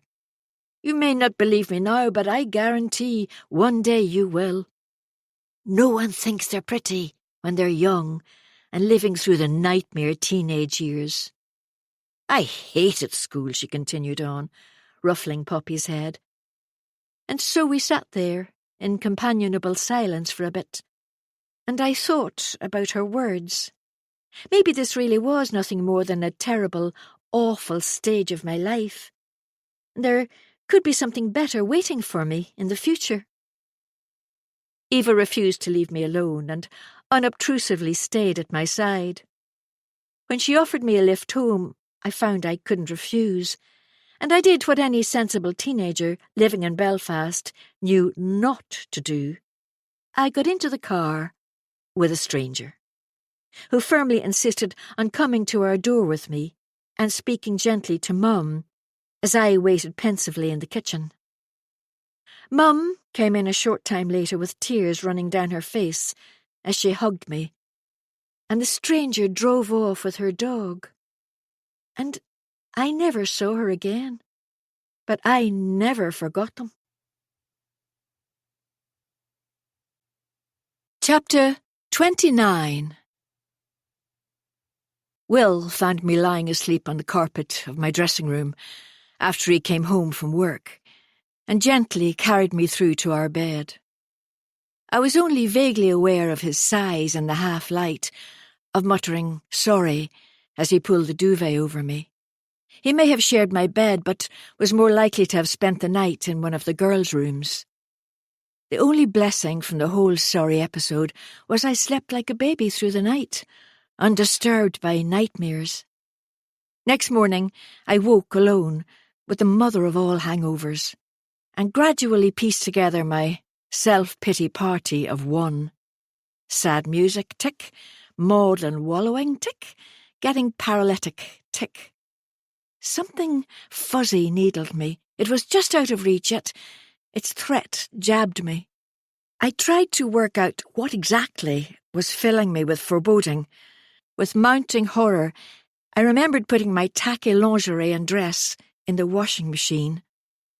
Then I had forgotten to remove it before I overindulged in gin. I would have to rely on Will's allergy to laundry and wait until he was out of the house before retrieving it. Hazy sunlight peeped round the edge of the curtains, therefore I guessed it was after 9 o'clock. I lay rigid with a sinking heart. I recalled we had arranged to visit my in-laws for lunch, along with Will's brothers and their wives. I felt incapable of visiting anyone in my current debilitated state. My headache was intense, and if I moved my head even slightly, nausea rolled within my stomach. Feeling distinctly sorry for myself, I called for my husband in a thin voice. "Will, can you come here?" No answer. "Will, please." I raised my voice slightly. Still no answer. I rotated my head with effort, spied the bedside clock and saw it was 10 o'clock. Lunch was at precisely 12:30. The notion of rising, getting washed and dressed and looking in any way presentable was too great. I yearned to stay in a darkened room and sleep the clock round. Will must have deduced I was awake, for he silently appeared at the door. "How's the head?" he asked sulkily, as he leant against the doorframe with his arms folded. His eyes were guarded, his mouth downturned. "Not great," I said mournfully. Suddenly I was overwhelmed with agitation. What if I'd said or done something out of place last night? It wasn't in Will's nature to be so sullen. Could I have accidentally mentioned Ford? Or Will had seen my phone and read my messages? I experienced a creeping feeling of revulsion as I worried about the root of his coolness. Had I called him the wrong name? My pulse quickened, and I tried to raise my head from the pillow. "What's wrong?" I felt obliged to ask, as he mutely glowered at me. A pause before he spoke. "You knew. We had this lunch at my parents' today. I don't ask much of you. Couldn't you have delayed getting stocious for another time?" Ice-cold comprehension chilled me. Always keen to demonstrate his wife, with the dubious background, was as good or better than his brother's classy wives. He was peeved. I had a hangover when we were visiting his parents. It was nothing I couldn't remedy. I'd had years of practice. I ignored my queasiness, sat upright and rested my thumping head against the headboard. We should really have opted for a padded soft one, not an unforgiving wooden one. "I'm a bit tired, so many memories." I could tell immediately he wasn't buying it. A horrible idea struck me. Had I hidden the debris of my past back into the drawer before I fell asleep? Or had he arrived home to find a drunk wife and the evidence of her dismal history laid bare around her? Why were you sleeping on your dressing-room floor? Couldn't you have gone to bed? And why weren't you properly dressed? I know the reunion is stressful, but this is... A beat as he searched for the word. Unacceptable. He finished insipidly. "I'm truly sorry, sweetheart." The words were barely perceptible through my clenched teeth, for I wasn't sorry. I was only sorry I had got caught. It was his fault, really, always working when he knew I was vulnerable. He should be home with me, not staying out late, when I relied on his support. I dropped my eyes to conceal the quiet fury behind them and said tonelessly, "It's only a touch of a headache. Nothing a cup of tea won't sort out." I raised my eyes to his, forced to smile, and he nodded before turning his back. Traces of his aftershave hung in the frosty air, and I rolled my eyes. He could be such a paragon of virtue. I wanted to scream my frustration at his holier-than-thou act sometimes. I threw back the bedclothes and queasily stood, then shuffled through into my dressing room. I was desperate to ensure I'd left no incriminating evidence lying around. Nothing looked out of place. To be certain, I yanked open the bottom drawer to confirm the envelope was in its proper place, under the clothes. Thank goodness I'd been savvy enough to do that. I rested back on my heels, and the waves of nausea receded somewhat. Anxiety had been compounding the sickness. I reassessed my plan of action. Obviously, I had to stop drinking on my own. It was beginning to slide out of control, and I couldn't afford a rerun of last night. Also, I had to rethink my eating. Although I seldom weighed myself, I could tell I'd lost weight through too much exercise and too few calories. I was skipping meals I could not afford to miss. I loved exercise, and it was crucial for my mental health to continue with it. Therefore, healthy eating was no longer an option, it was a necessity. Dejectedly, I hauled myself up, using the drawers, and returned to the bedroom where Will had deposited a cup of tea and a slice of toast on the bedside table. No marmalade this morning. No sitting on the bed beside me, putting the world to rights. I knew I would have to play the part of the dutiful, repentant wife today. I crawled back into bed and hunted in the bedside drawer for some painkillers, which I consumed with a mouthful of tepid tea. Afterwards, I chewed the toast and eventually felt able to shower and dress. In the bathroom, I found the water still in the bath from last night. Slimy scum from the soap smeared the surface, like a waste product polluting a pond. Furious with my lack of self-control, I reached in and pulled the plug, watching the cold water swirl down the plug hole. Will must have seen it too, yet, in his typical passive-aggressive manner, left it for me to find. I sighed with impatience, stepped into the shower, and allowed the pounding water to pour over me. Although the headache had lodged behind my eyes, and my stomach remained upset, I had to make an effort no matter how ill I was feeling. After 10 minutes in the shower, I felt less like death warmed up. My sisters-in-law would be effortlessly elegant in their understated, expensive and demure way. The devil on my shoulder urged me to choose a clingy red jersey dress, which emphasised my surgically enhanced cleavage. Tempting as it was, I luckily remembered I was in penance mode and opted for a boring denim shirt dress and knee-high leather boots. Having my brothers-in-law salivating over my fake boobs at lunch wasn't the done thing. I applied my makeup, at a loss as to why I was so angry with Will, as really he had done nothing wrong. My only plausible excuse was months of lying, cheating, and duplicity had scrambled my sense of decency and logic. It seemed I had taken a sledgehammer to my moral compass and shattered it completely. When I was ready, I found a surly Will watching football on the living room television. I swallowed my frustration, went over beside him, and nestled in close. Kissing his cheek, I again whispered I was sorry, and it wouldn't happen again. It was a stupid thing to have done. I was nervous, blah, blah, blah. Lovely, trusting Will, who only had my welfare at heart, solemnly informed me it was because he was worried about me. I wasn't much of a drinker, and drinking alone was the road to nowhere. He didn't explicitly say, "You don't want to become like your no-good father," but the implication was obvious, and I was completely inexplicably furious with him once again, exasperated at having the spectre of my alcoholic father being used as a whipping boy. I stamped down on my anger, murmured placatingly, and agreed with him, while my insides churned. He hugged me and supposedly peace was resumed.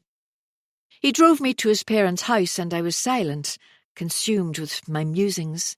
Sometimes it is wearisome, being married to a saint, a man whose idea of breaking the rules was pinching a beer glass from a pub, who never parked on a double yellow line, and whose sexual thrill was having sex with the lights on. I had to remind myself that was the exact reason I had chosen him, for his stability and steadiness. I had behaved badly last night, yet he believed all I'd done was get a bit merry on my own, which had warranted a mammoth sulk and a lecture on alcoholism.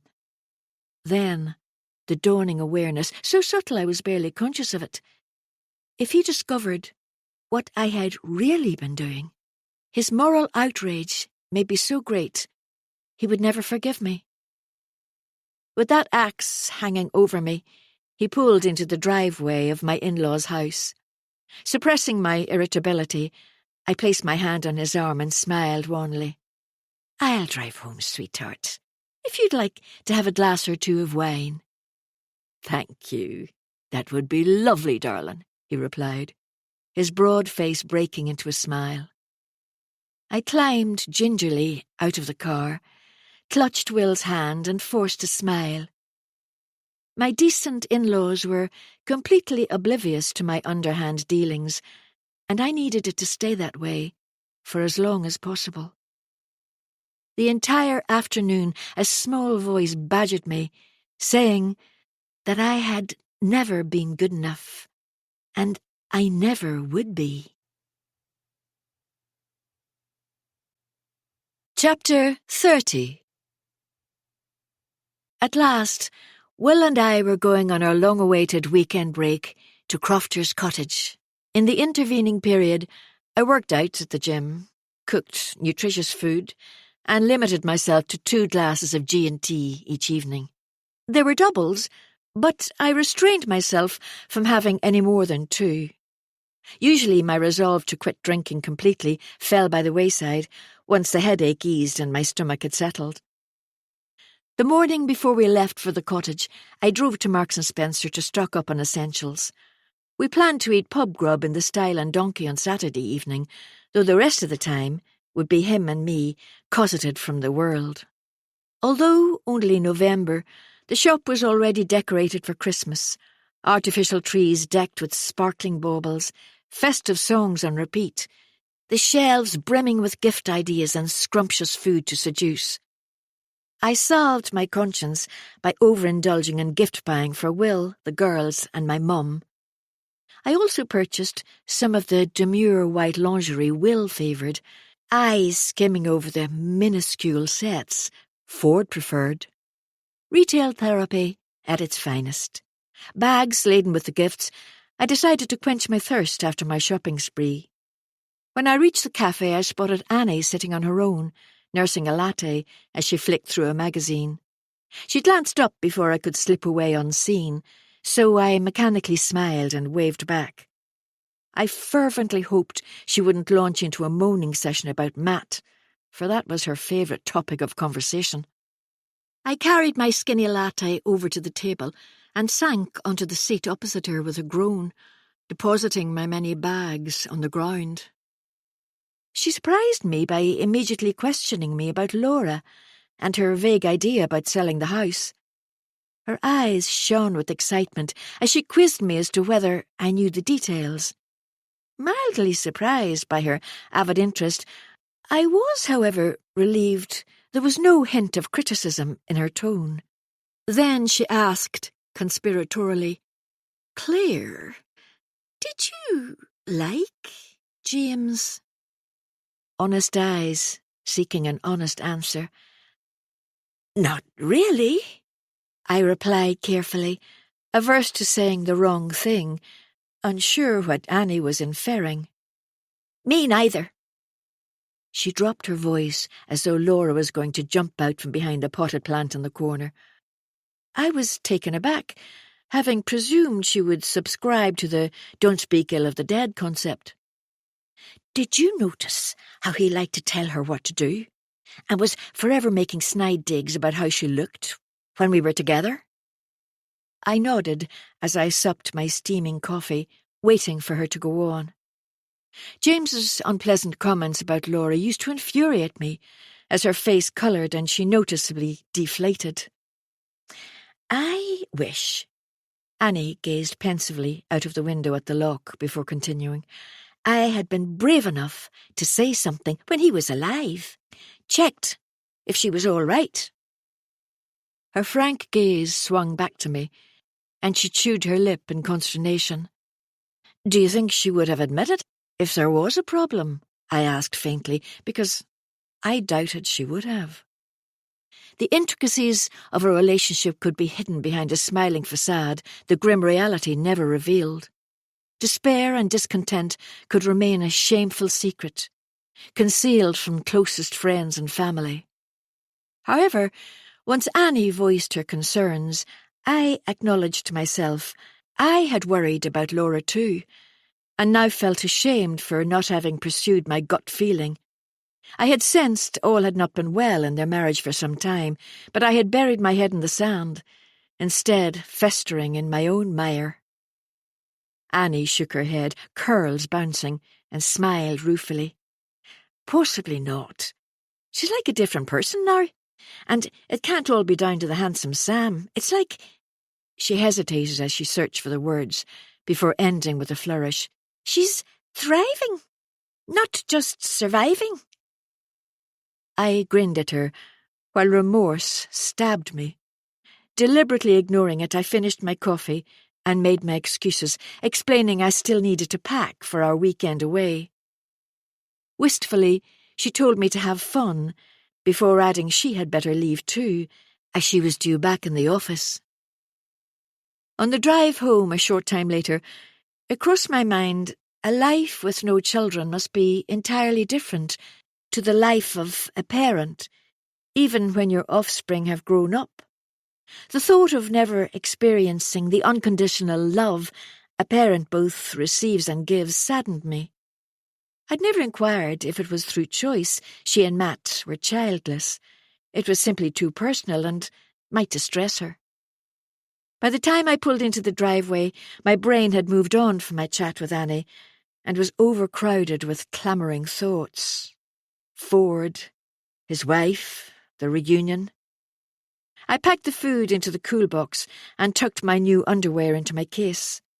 I was relieved there was enough time to do an online workout before Will was due home. It might stave off my stress. Sweating and panting after I had crunched, squatted and lunged, I stripped off and was about to step into the shower when my phone beeped with a message. Cooling down fast, I wrapped myself in a towel, expecting it to be from Will. Of course, it was from Ford. Why am I annoyed about you going to Crofters this weekend with Will? All of a sudden I felt trapped, the tightness in my chest causing my heart to race. My husband on one side, the progressively more suffocating Ford on the other.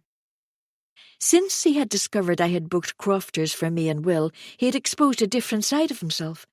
It was as if it had insidiously unearthed his dark side, jealous, possessive even. His need to charm and cajole was now a thing of the past. My resentment towards this new trait escalated daily. Furious with his mind games, I placed the phone on the edge of the sink, dropped the towel and stepped into the shower. Energetically lathering shampoo into my hair, I debated how to respond. Should I disregard it? Make light of it? Pretend I gave a damn? I tossed it back and forward as I exfoliated, shaved, and soaped my body. I needed to keep him dangling for another while. Therefore, disregarding it was out of the question. Making light of it would provoke a flurry of indignant messages. I turned off the water and feeling worse than ever about the entire situation, except that I had to pretend I cared. Words whirled, clouding my thoughts, leaving me unable to formulate a reply. Edgy, I debated what to do. Minutes passed before I devised my reaction. Pacifying, with a hint of promise, I typed, "We have our night at the Aviary to look forward to. I'll make it up to you then." He was online, and I could see the 3 dots moving as he typed his reply. "I can't wait. What are you wearing right now?" I groaned with annoyance before snapping a photo of my damp arm. Hoping it would satisfy him, I prayed he would get offline and leave me alone. No such luck. He demanded more. Every word I typed was torture. Every photo he demanded sacrilegious. I needed this to be over. I had minimal energy to think about a relationship I had devised, plotted, and demanded. Defeated, I sank onto the hard floor tiles, fighting the urge to curl into the fetal position on the floor, put my hands over my ears, close my eyes, and eliminate the world. Part of me feared the pressure of my deception was leading me to lose control. I was fragile, close to breaking into a million insignificant pieces. Was it worse than the numbness I craved? Up, down, round and round, my mind spiralling, uncontrollable emotions and feelings and sounds and sights. "Claire!" The voice of my rescuer loudly broke through the din in my head. Like a man offering a drowning woman a life ring, I replied I was getting dried off and would be out soon.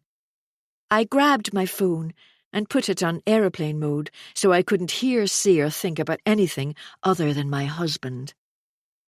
I scrambled to stand and caught sight of my image in the mirror.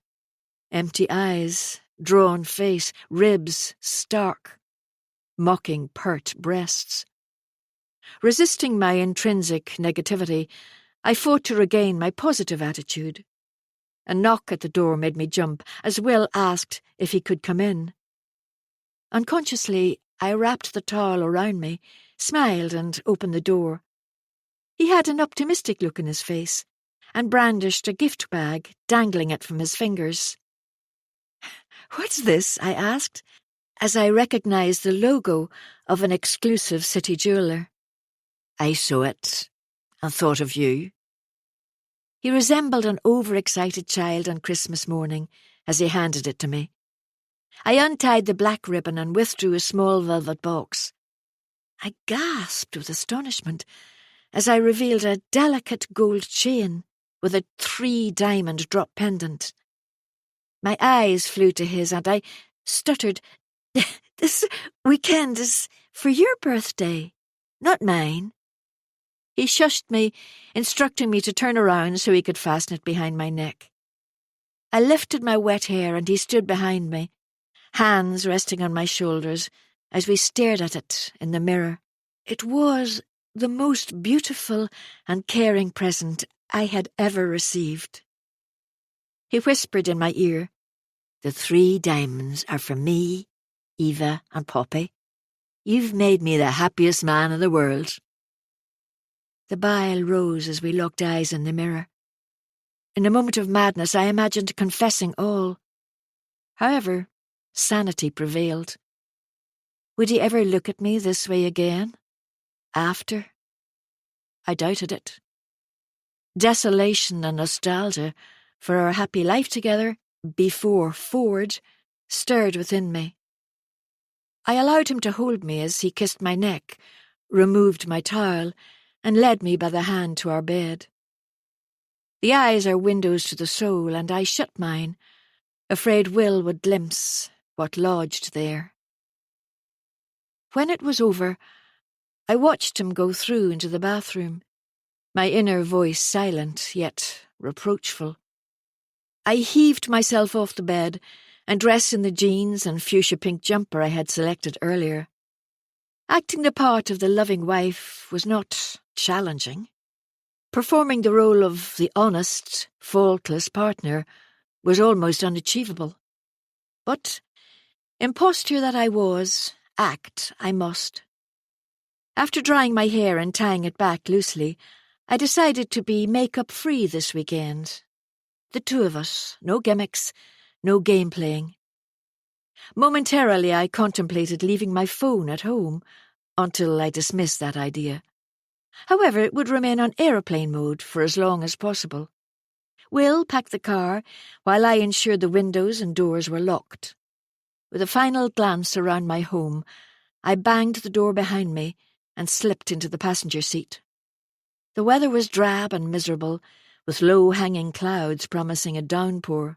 We had packed our raincoats and boots, and really, it didn't matter what the weather was like. Crofter's cottage would be our oasis of calm, in the midst of a churning, wild journey. Nothing would spoil it, not even the promise of a hurricane ahead. Chapter 31.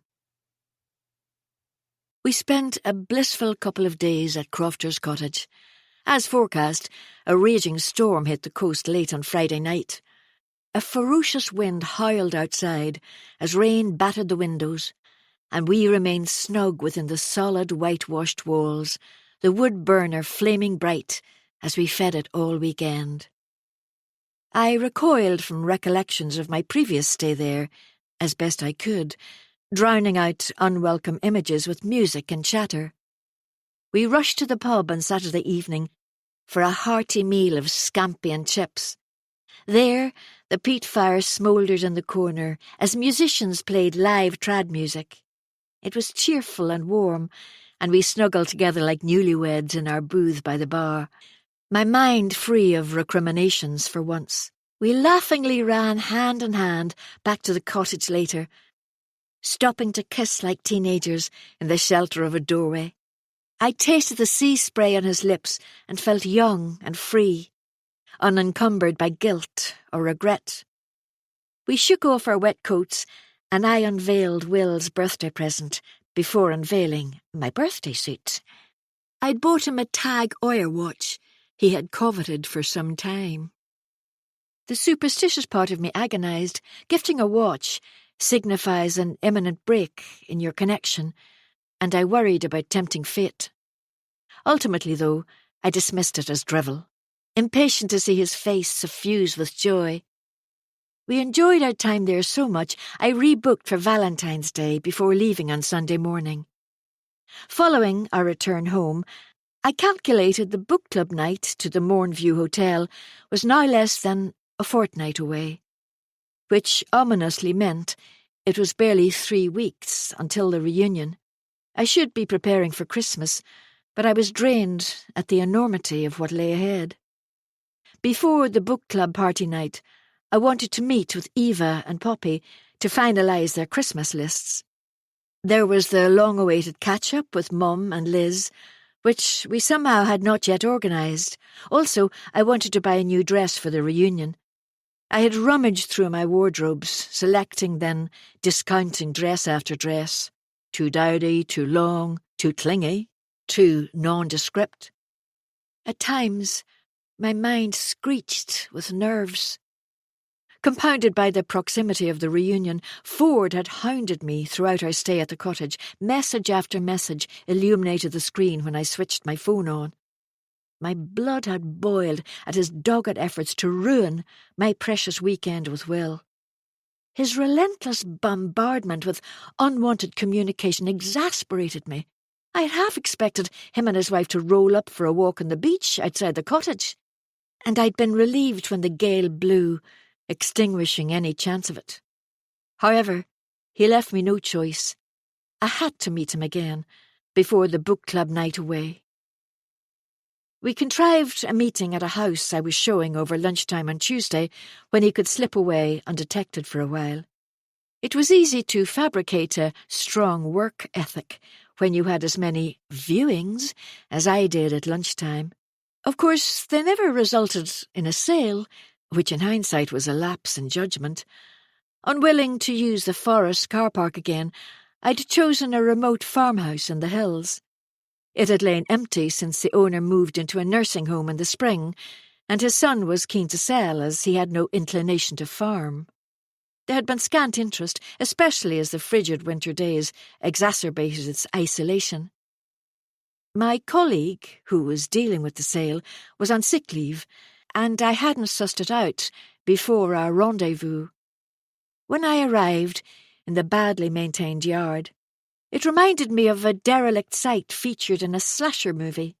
Outhouses splattered with mud and in need of repair, windows smashed, rusting farm machinery discarded about. Ford pulled up behind me, leaving me no chance to enter the crumbling house and work out which room we could use. He exited his car with ill-disguised irritation, slammed the door, and strode towards the house. With barely a glance in my direction, he waited impatiently in the cold, while I fumbled in my bag for the keys. The ancient lock protested, and I had to push hard to open the door, which had swollen with damp. Ford stooped slightly, or he would have bumped his head on the low ceilings. I brushed cobwebs out of the way as we moved into the front room. The dim half-light wasn't improved by switching on the single-fringed floor lamp. A musty smell assaulted my nostrils, and dust motes lazily circled around in the feeble light. No one in their right mind would buy this place, unless they had a bottomless wallet to renovate. No one in their right mind would undress, due to the risk of contracting some dreaded disease. He looked at me with annoyance, evidently of the same opinion. "Was this the best you could come up with?" he demanded, fists balled at his sides. Affecting nonchalance, I reluctantly placed my handbag on the grimy coffee table before responding, "Yes, unfortunately, it was." I was wearing a pleated skirt. It shouldn't be unworkable. He shook his head before replying, "Let's look upstairs." Meekly I followed him up the steep staircase, each step protesting loudly. Loose floorboards were everywhere. The bedroom at the far end of the hall was the most presentable, with a reasonably clean quilt on a small double bed, scratched mahogany drawers and a mottled mirror on the wall. It had probably been the main bedroom in a previous life, however, I would not risk touching the bed. A few minutes later, Ford seemed to have forgotten his bad form when I heard the indistinct creak of a floorboard. "Stop," I said in his ear, but he carried on, oblivious. Another creak. "Stop a minute," I hissed louder, and this time he obeyed. There was no mistaking the tread of heavy footsteps on the stairs. Pulling apart, I promptly straightened my skirt as Ford whipped behind the door to sort himself out. To my utter dismay, a rotund man appeared at the top of the stairs. By good fortune, he glanced over his shoulder in the opposite direction first, leaving me enough time to lurch onto the landing. "Hello," I said loudly, obstructing his view of the bedroom. "Can I help you?" His head swung round, and I could see a scowl in his florid face. "What were you doing in my father's room?" he demanded, shoulders unyielding. "I'm Claire Collingswood, the estate agent. I was giving Mr. Ford a tour." I smiled blandly at him as Ford cleared his throat behind me. "Didn't sound like it to me." There was no disguising his distaste. My stomach blipped and my mouth dried as Ford stepped around me, walking up to the stranger. Calmly, he reached a squeaky floorboard and started to rock gently on it. Creak, creak, creak. It was a plausible imitation of a not-so-innocent cause. "All these floorboards creak." He gave his most devastating smile. "It could easily be mistaken for something else." And he stuck out his hand so the younger man had no option but to grudgingly do the same. "Gavin Ford," he lied effortlessly, shaking hands firmly. "This place is so charming. I should get Mrs. Ford to come and view it with me." His nerve was astounding. as was his completely sincere tone. Not for the first time, I was dumbfounded by his ability to convincingly lie under pressure. The owner's son seemed inclined to believe him, so I allowed Eric, as he insisted we call him, to lead us through the dank rooms. The highlight of the tour was a dead magpie lying in the fireplace in the parlour. What a hellhole! I couldn't shake the concept. A dead bird indoors is an omen of death. A cold shiver snaked down my spine as I completed the tour, somehow stopping myself from running outside, starting the engine and driving as fast as I could to civilization. After an age, we were able to leave, and Eric stood in the doorway with his arms crossed, watching us depart in separate cars. No sooner had I reached the end of the overgrown lane than my phone rang, connecting automatically with the hands-free system. "Ha ha, that was a first," Ford laughed when I answered it. "I think he fell for the old squeaky floorboard excuse, though." "He better have, or I could lose my job." I was inundated with resentment. He was so congenial now, the complete opposite of earlier. "Calm down, Claire," came his retort, which incensed me further. "No one's going to lose their job. The fool fell for it." By now I was so irate I disconnected the call. My temper simmered as I sped back to the office, picking over everything Eric had said and done, worrying he had not believed our fabricated story. My mind moved on to Ford, who had shown his true colours at last. I was certain he abused his good looks to get exactly what he wanted from life. Over time, he had revealed that behind the front he presented to the world, he was much less appealing. Charismatic, suave, attractive. While he was all those things, he was also shallow, selfish, and arrogant. I was mortified at how easily I had been duped. Like everyone else, I had been deceived by his carefully curated front. His true self was only exposed when he felt comfortable in your company, and he erroneously presumed he no longer had to conceal it. How could I ever have dropped my guard with him? For I, of all people, should have known better. Momentarily, I felt almost sorry for his wife, then incandescent with myself. However, I had no time to worry about it, because when I arrived in work, my boss, Imelda, immediately appeared from her office, bony fingers clasped in front of her. Rigidly, she studied me before saying firmly, "Claire? Can you come in here, please?"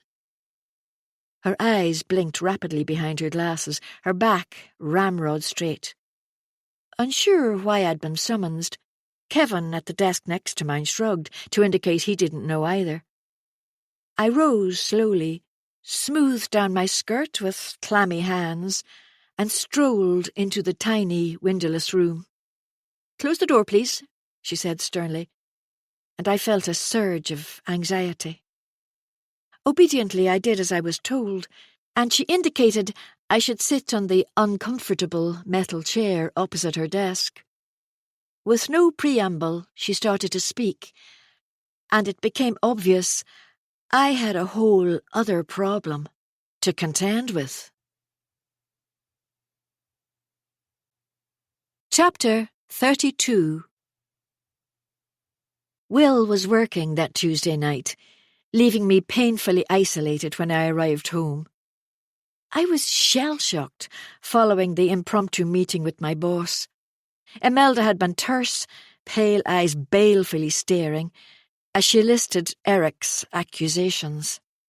Evidently he wasn't quite the fool Ford had supposed, and my cheeks burned with humiliation when she asked me to leave, pending further inquiries. I eased my shoes off in the hall and walked into the kitchen, stricken with embarrassment, as I recalled the scorn in her eyes. I was at a complete loss what to do. I sank onto one of the stools at the breakfast bar, unconsciously tearing at the already raw skin beside my thumbnail.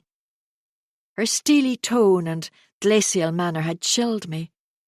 Despite my best attempt to dismiss Eric's allegations as preposterous, shame had clung to me, tainting the airless room. I glanced round the kitchen, and although my eyes stopped wistfully at the gin bottle, I instead boiled the kettle, selecting green tea. Getting drunk on an empty stomach was the craziest thing I could do, while I sifted through my options. I couldn't confide in Will, though I longed to. A burden shared is a burden halved, but I had no confidant, no one I could trust to be objective or non-judgmental. I carried my mug into the conservatory and instructed Alexa to play soothing music. My mind careered around while I deliberated, and by the time I swallowed the last mouthful of tea, I had a plan of action. I returned to the kitchen, calm now, and popped the remains of last night's lasagna into the oven. I surrendered to my craving for gin, carefully measured it out, and added plenty of slimline tonic. While the lasagna warmed, there was something else I needed to do. I walked down the hallway and into my dressing room, where I set my gin on top of the drawers. I kneeled down to repeat the ritual one final time. Everything lay in a messy heap on the carpet. The newspaper cutting was what I sought, and I gently lifted it. Delicate as a flower in May, it was brittle and yellowing. I handled the fragile paper carefully, enwrapped in the wedding photo I'd cut from the Belfast Post years ago. Unseeing faces grinned at me, and an intense hurt twisted in my heart as I stared at them. 2 youngsters who had pledged to love, honour and cherish one another till death did them part. Huge smiles on line-free, gorgeous faces, congratulating themselves on their fairy tale wedding and honeymoon. I despised them both in that minute. I gently slipped the cutting back into the envelope, then buried it in the drawer, knowing I had no reason to revisit it again. It had served its purpose. I returned to the kitchen, extracted the lasagna, and sat at the table, forcing myself to eat it. I listened to the music as my pulse slowed, and I concentrated on my breathing. When I had cleared my plate, I went into the conservatory and allowed myself to recall hot summer days with the threat of exams looming ever closer. 1988. The weekend after Eva rescued me, Mum, Dad, and even Liz tiptoed fearfully around me. My parents insisted I talk to them at the kitchen table, refusing my pleas to be allowed to go to bed. Ultimately, I confided snippets of what had happened, the scissors, the note. I couldn't voice the insults I had suffered, nor the despair I was feeling. Mum had brought me to her hairdresser on Saturday. She had trimmed what remained of my hair into an approximation of a page boy style. All it did was accentuate my bad skin and giant glasses. Eva had got it wrong. I stuck adamantly to my story. I was stressed, everything had got on top of me. Mum wasn't content until I had given her the names of the girls who had cut my hair, insisting she would be taking it to Mr. Shaw, the headmaster, first thing. No matter how I begged her not to, she had made her mind up. Monday morning was fine and sunny, and I listened to birds chirp merrily outside my bedroom window, praying Mum would have changed her mind. I suspected it wouldn't improve my situation, and I was terrified it would only make things worse for me during those seemingly never-ending school hours. Sullenly I dressed in my detested uniform and drank tea at the kitchen table while trying to swallow a slice of toast, which stuck to my teeth and the roof of my mouth. Mum's idea was to walk to school with me and meet the head first thing, but Liz managed to dissuade her. Half-heartedly, she decided to wait until after assembly. I dallied on my walk to school. My stomach knotted at having to face everyone, worried what the headmaster would do. Would he suspend them? Or would he side with them and believe their version? I didn't know, and was petrified of finding out. I crept into our form room after assembly and sat alone at a desk in the front row, listening to the stage whispers about my hair, my isolation.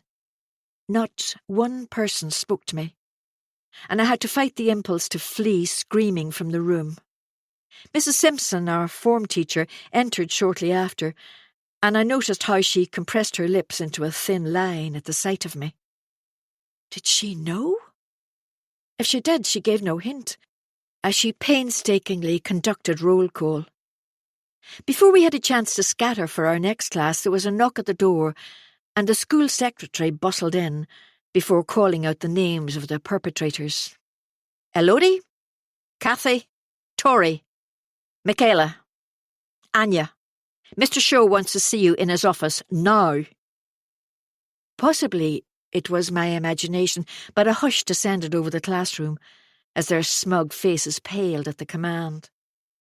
Hesitantly at first, they rose and mutely filed out after the secretary. What are you all staring at? Get to class.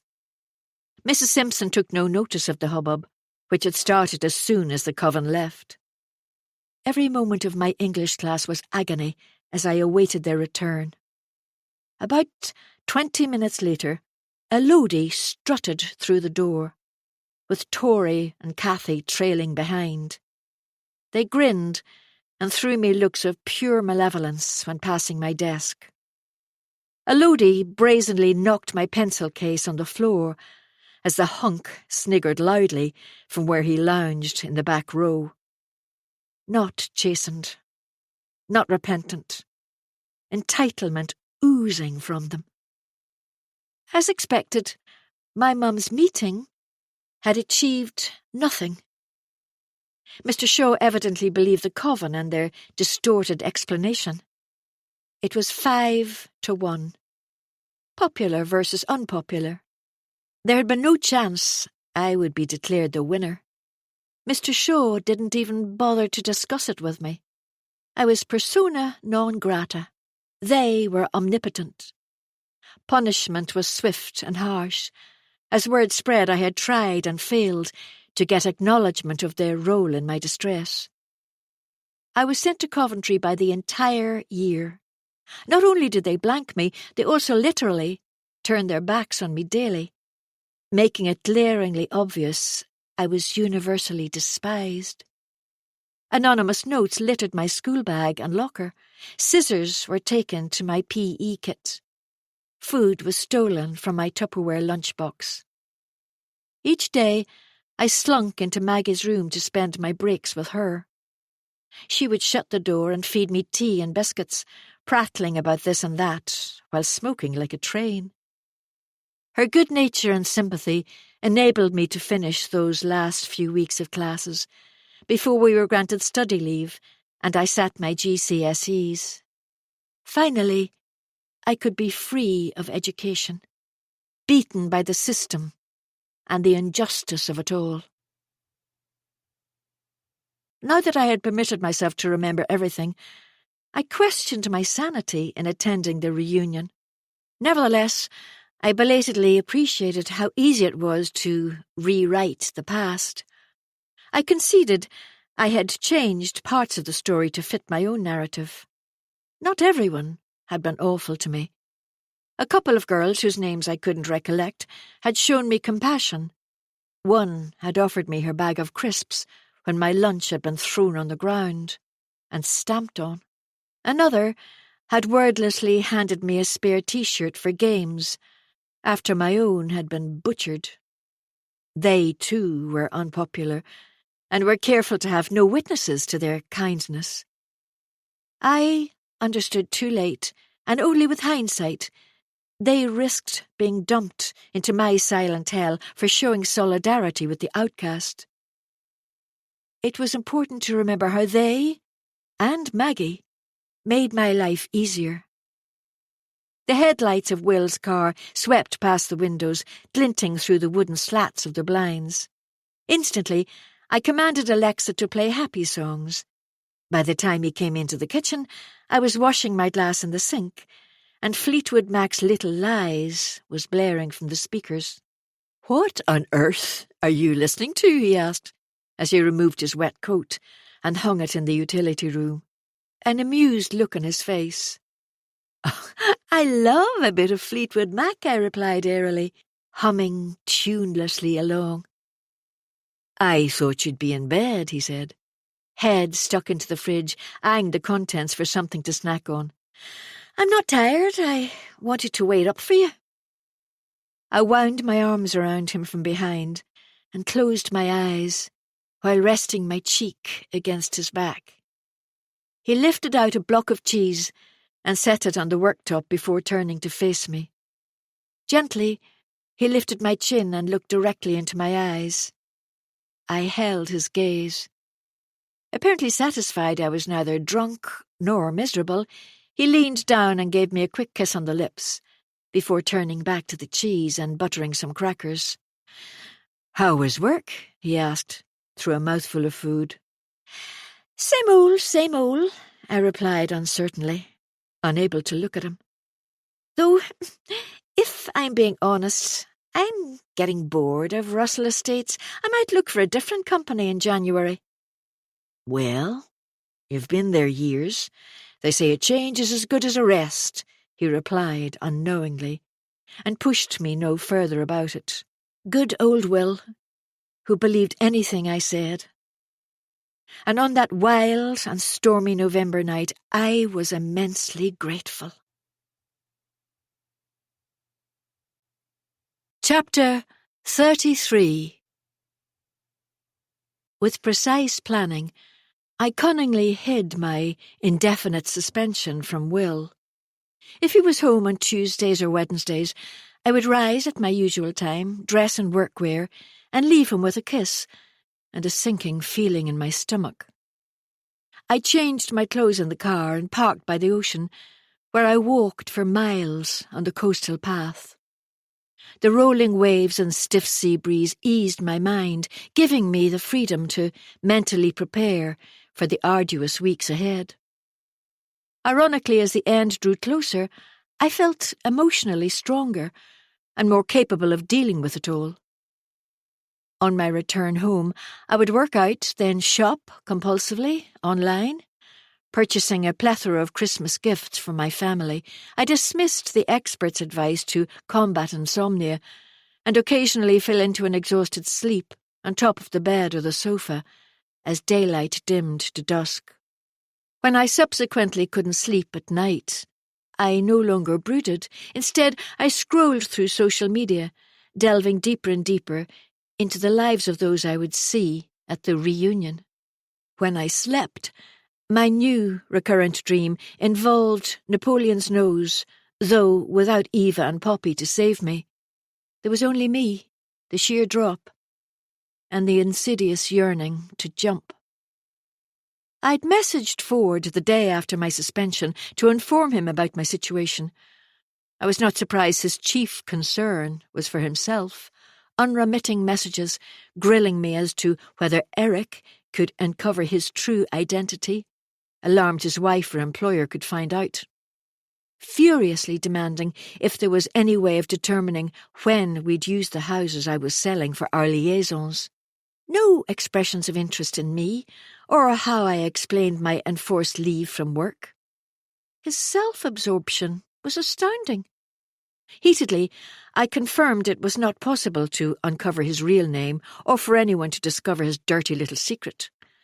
After several hours of increasingly feverish messages, he asked me what I was going to do. Not that he cared.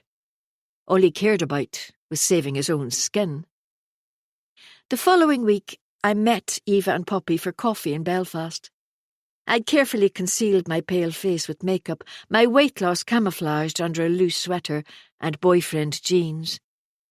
I dutifully listened to their woes as I sipped iced mineral water and laughed at their blatant efforts to inveigle money from me. When they left me to go back to their student lives, I browsed the shops, searching for a suitable dress for the reunion. I found the perfect one in the boutique next to Boudoir Confidential, a clinging cerise silk column, which I paired with high silver sandals. They will never recognise Claire Hefton, I reassured myself, as I headed for home after my successful shopping trip. Sleet was falling as I navigated the motorway, cars slowing to a crawl as nervy drivers fretted about overtaking. I got stuck behind a Fiat Punto, dawdling at 50 miles an hour in the fast lane, and my temper bubbled with frustration. By the time I pulled into my driveway, I was completely spent. With each mile I had driven higher into the hills towards home, the wet sleet had turned to large flakes of snow, which floated gently onto the windscreen. I stepped out of the car and tilted my head skyward. Flurries of snow swirled in the cold air, cleansing it. I cherished the silence and the beauty of the valley below before I Allow yourself a moment of stillness, where time slows and the world feels gentle for just a breath.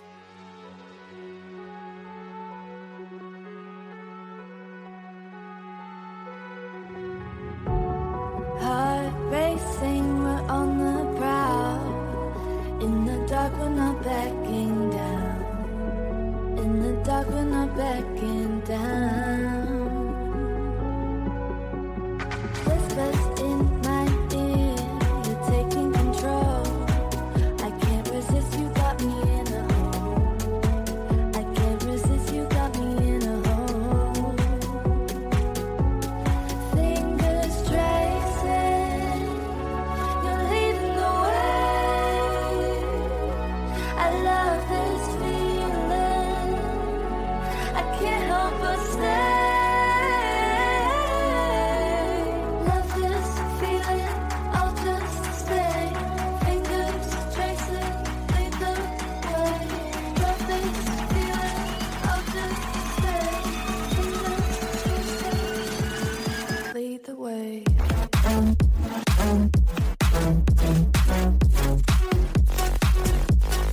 Lead the way.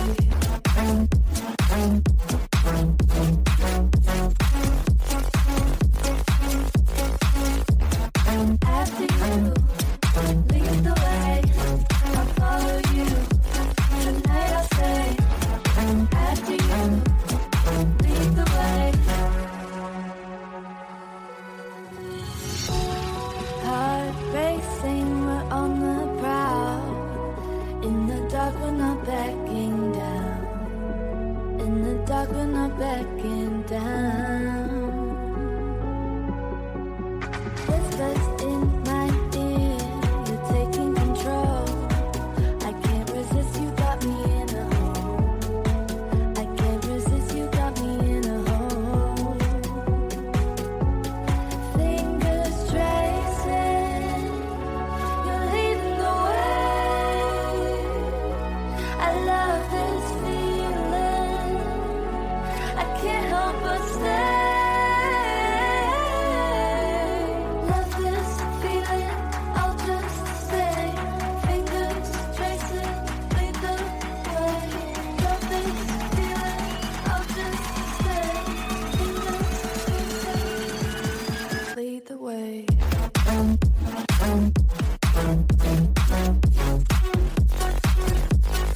Lead the way.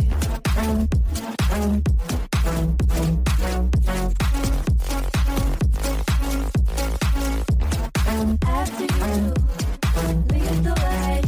I'll follow you. Tonight I'll stay. After you, lead the way. Treated into the warmth of the house. There, I unpacked my beautiful dress and stroked it admiringly before hanging it in the wardrobe.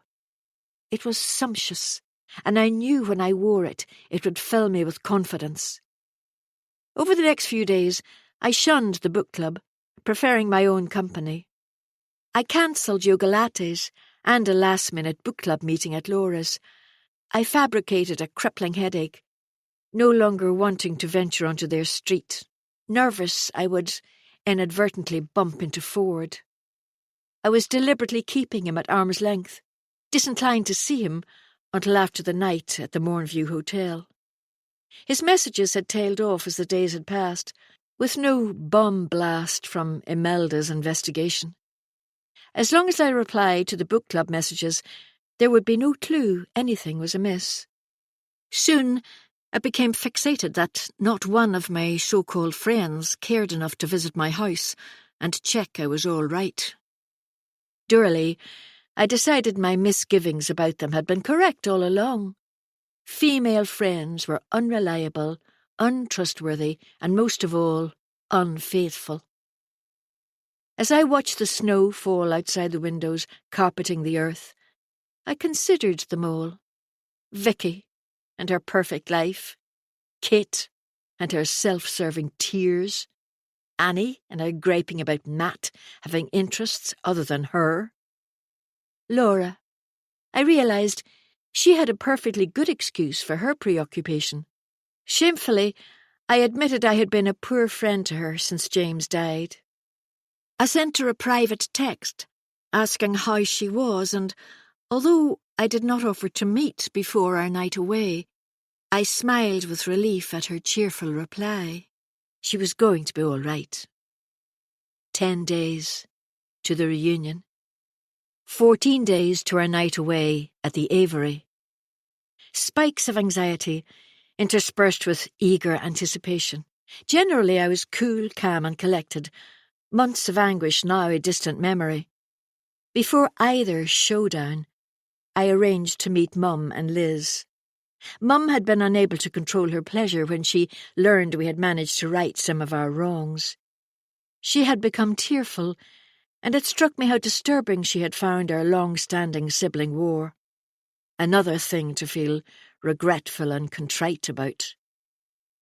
The day the three of us met up was a rare, early winter day in Northern Ireland, with a diluted blue sky as far as the eye could see, no ferocious wind, no hint of rain in the air. The snow had melted, leaving wet slush staining the earth. From immaculate white to dirty grey in a few hours. We arranged to meet at Mum and Phil's house, and as I pulled into their driveway, Mum stood apprehensively at the sitting-room window. She was unable to wait for us in the kitchen, at the back of the house. The front door swung open immediately, and she pulled me into a tight hug. I heard the growl of a car engine behind me, and Liz waved from a jaunty daffodil-yellow Fiesta. Before I knew it, the three of us were embracing each other. My shoulders dropped as tension seeped from me, inherently sensing everything would be resolved between us now. We sat together at the kitchen table, drinking coffee and munching on chocolate biscuits, as though it was a regular occurrence. As I watched them chat, I realised how similar they now looked. High cheekbones, a strong chin, and a neat upturned nose.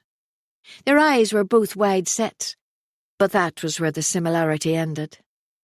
Mum turned her blue gaze on each of us in turn, a look of wonder in her expression. She was struggling to accept we were cordially chatting, following years of animosity. Time flew as 6 years were condensed into 2 hours. As the sun dipped low in the sky, Liz broached the subject of the reunion. She was gentle initially, confirming I still planned to attend. Expressing genuine apprehension it may not turn out as I hoped. What do you expect to happen, Claire? They will acknowledge wrongdoing or apologise? She lifted her head, green eyes bright and hard. I'm afraid it could make you feel worse about it all, and it won't provide the closure you hope. Mum was allowing Liz to take the lead. Her fair brows drew together, and she drummed her fingers on the table. I don't know, I replied honestly. I suppose I would like some acknowledgement of wrongdoing. I echoed her words. Mum interjected. Of course, we hope this will give you the closure you need. We want to make sure you are strong enough to deal with any and all potential outcomes. A look passed between them, and comprehension cut through her deceptively harmless words. They had discussed me before today, written their speeches. I bristled with annoyance as I regarded Mum, then Liz, who had dropped her eyes and was now captivated by the floral tablecloth. "You encouraged me to go," I answered as mildly as I could, stating the obvious. "Yes, I did. Now it's closer. I have to be honest, I'm worried it's too much for you." This was said in a rush. Her cheeks reddened. "You've lost weight, you seem jumpy, and you've got puffy circles under your eyes." "Thanks, Mum," I retorted instantly, then continued lightly, "I'm fine. Never better." Despite my words, I unconsciously scratched at the skin beside my nail. Mum reached over to move my hand away, a squeamish look on her face. She had never been able to tolerate my compulsion to tear at my skin. She tried again. "Claire, I'm worried about you. You know I will support you in any way I can. You need to be prepared in case it doesn't go the way you hoped." She glanced again at Liz, who listened intently. Mum handed the metaphorical baton to my sister, who said, "Mum's right.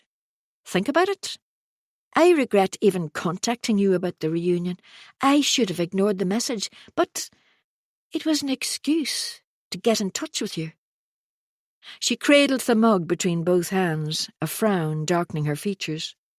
The three of us sat together in the warm, homely kitchen, and it fleetingly crossed my mind they were right. Possibly it was madness. I released a slow breath.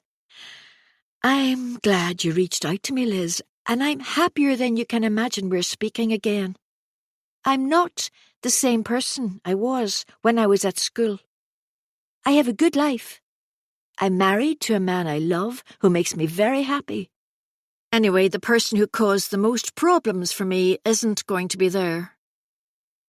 It tumbled out because I wasn't thinking. I should not have mentioned them. Mentally, I kicked myself hard. Then I kicked myself again. Liz pounced immediately. "How do you know?" She didn't ask me who I meant, as she assumed she knew, though I could bet money she would have got it wrong. I inhaled deeply, choosing my words cautiously. "Because I checked with Hilary before I committed to attending. When I heard they wouldn't be there, I felt able to face the others." Liz looked unconvinced, as well she might. One absence was not going to change things. However, I stuck by my guns, and even Liz had to admit defeat. She then startled me by asking if I wanted her to come with me. Deeply touched by the offer, I declined, insisting I was well able to attend on my own.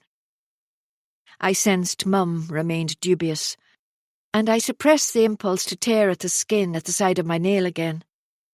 I tucked my thumb inside my fist to reduce the urge. Mum stared so attentively at me, it seemed she was probing about inside my head, and could see all was not as it seemed. I'd forgotten how perceptive she was, and how she knew me so well. At last, Liz changed the subject, and she expressed her excitement at becoming a granny. Daylight was fading fast outside now, and Mum switched on the lamps. When Phil came in from the garden to ask if we wanted another cup of coffee, I made my excuses, explaining I needed to get home to pack for my night away with the book club. Before leaving, I hugged my mum and barely refrained from asking if she would love me, no matter what I did. For I knew she would. Wouldn't she? Chapter 34. Soon, the long-awaited book club party night arrived. WhatsApp messages had flown back and forward throughout the days leading up to it, brimming with excitement and anticipation. I'd answered a few of them, enough to arouse no suspicions. Methodically, I packed my small overnight case with all the paraphernalia needed for a spa break at an exclusive hotel. Ford had resumed his repeated messaging after a few days' respite. He had moved effortlessly on, an unsavoury reason like my suspension not curtailing his desires. Real-life problems would not overshadow his fantasy. He demanded we meet before our night away at the Aviary. However, for the first time in this chaotic saga, I refused. Soon it became apparent the more I withdrew, the more attentive he became. Fundamentally, I no longer wanted to spend time with him. Exasperated I wouldn't drop everything to see him, he was in turns petulant, then placatory, demanding, then imploring. It meant nothing to me. As planned, Vicky drove us all to the Mornview Hotel. I listened to the chatter and the laughter, allowing it to flow over me, my icy core melting at the camaraderie. It would have taken a harder heart than mine not to feel sentimental about the friendship I had squandered.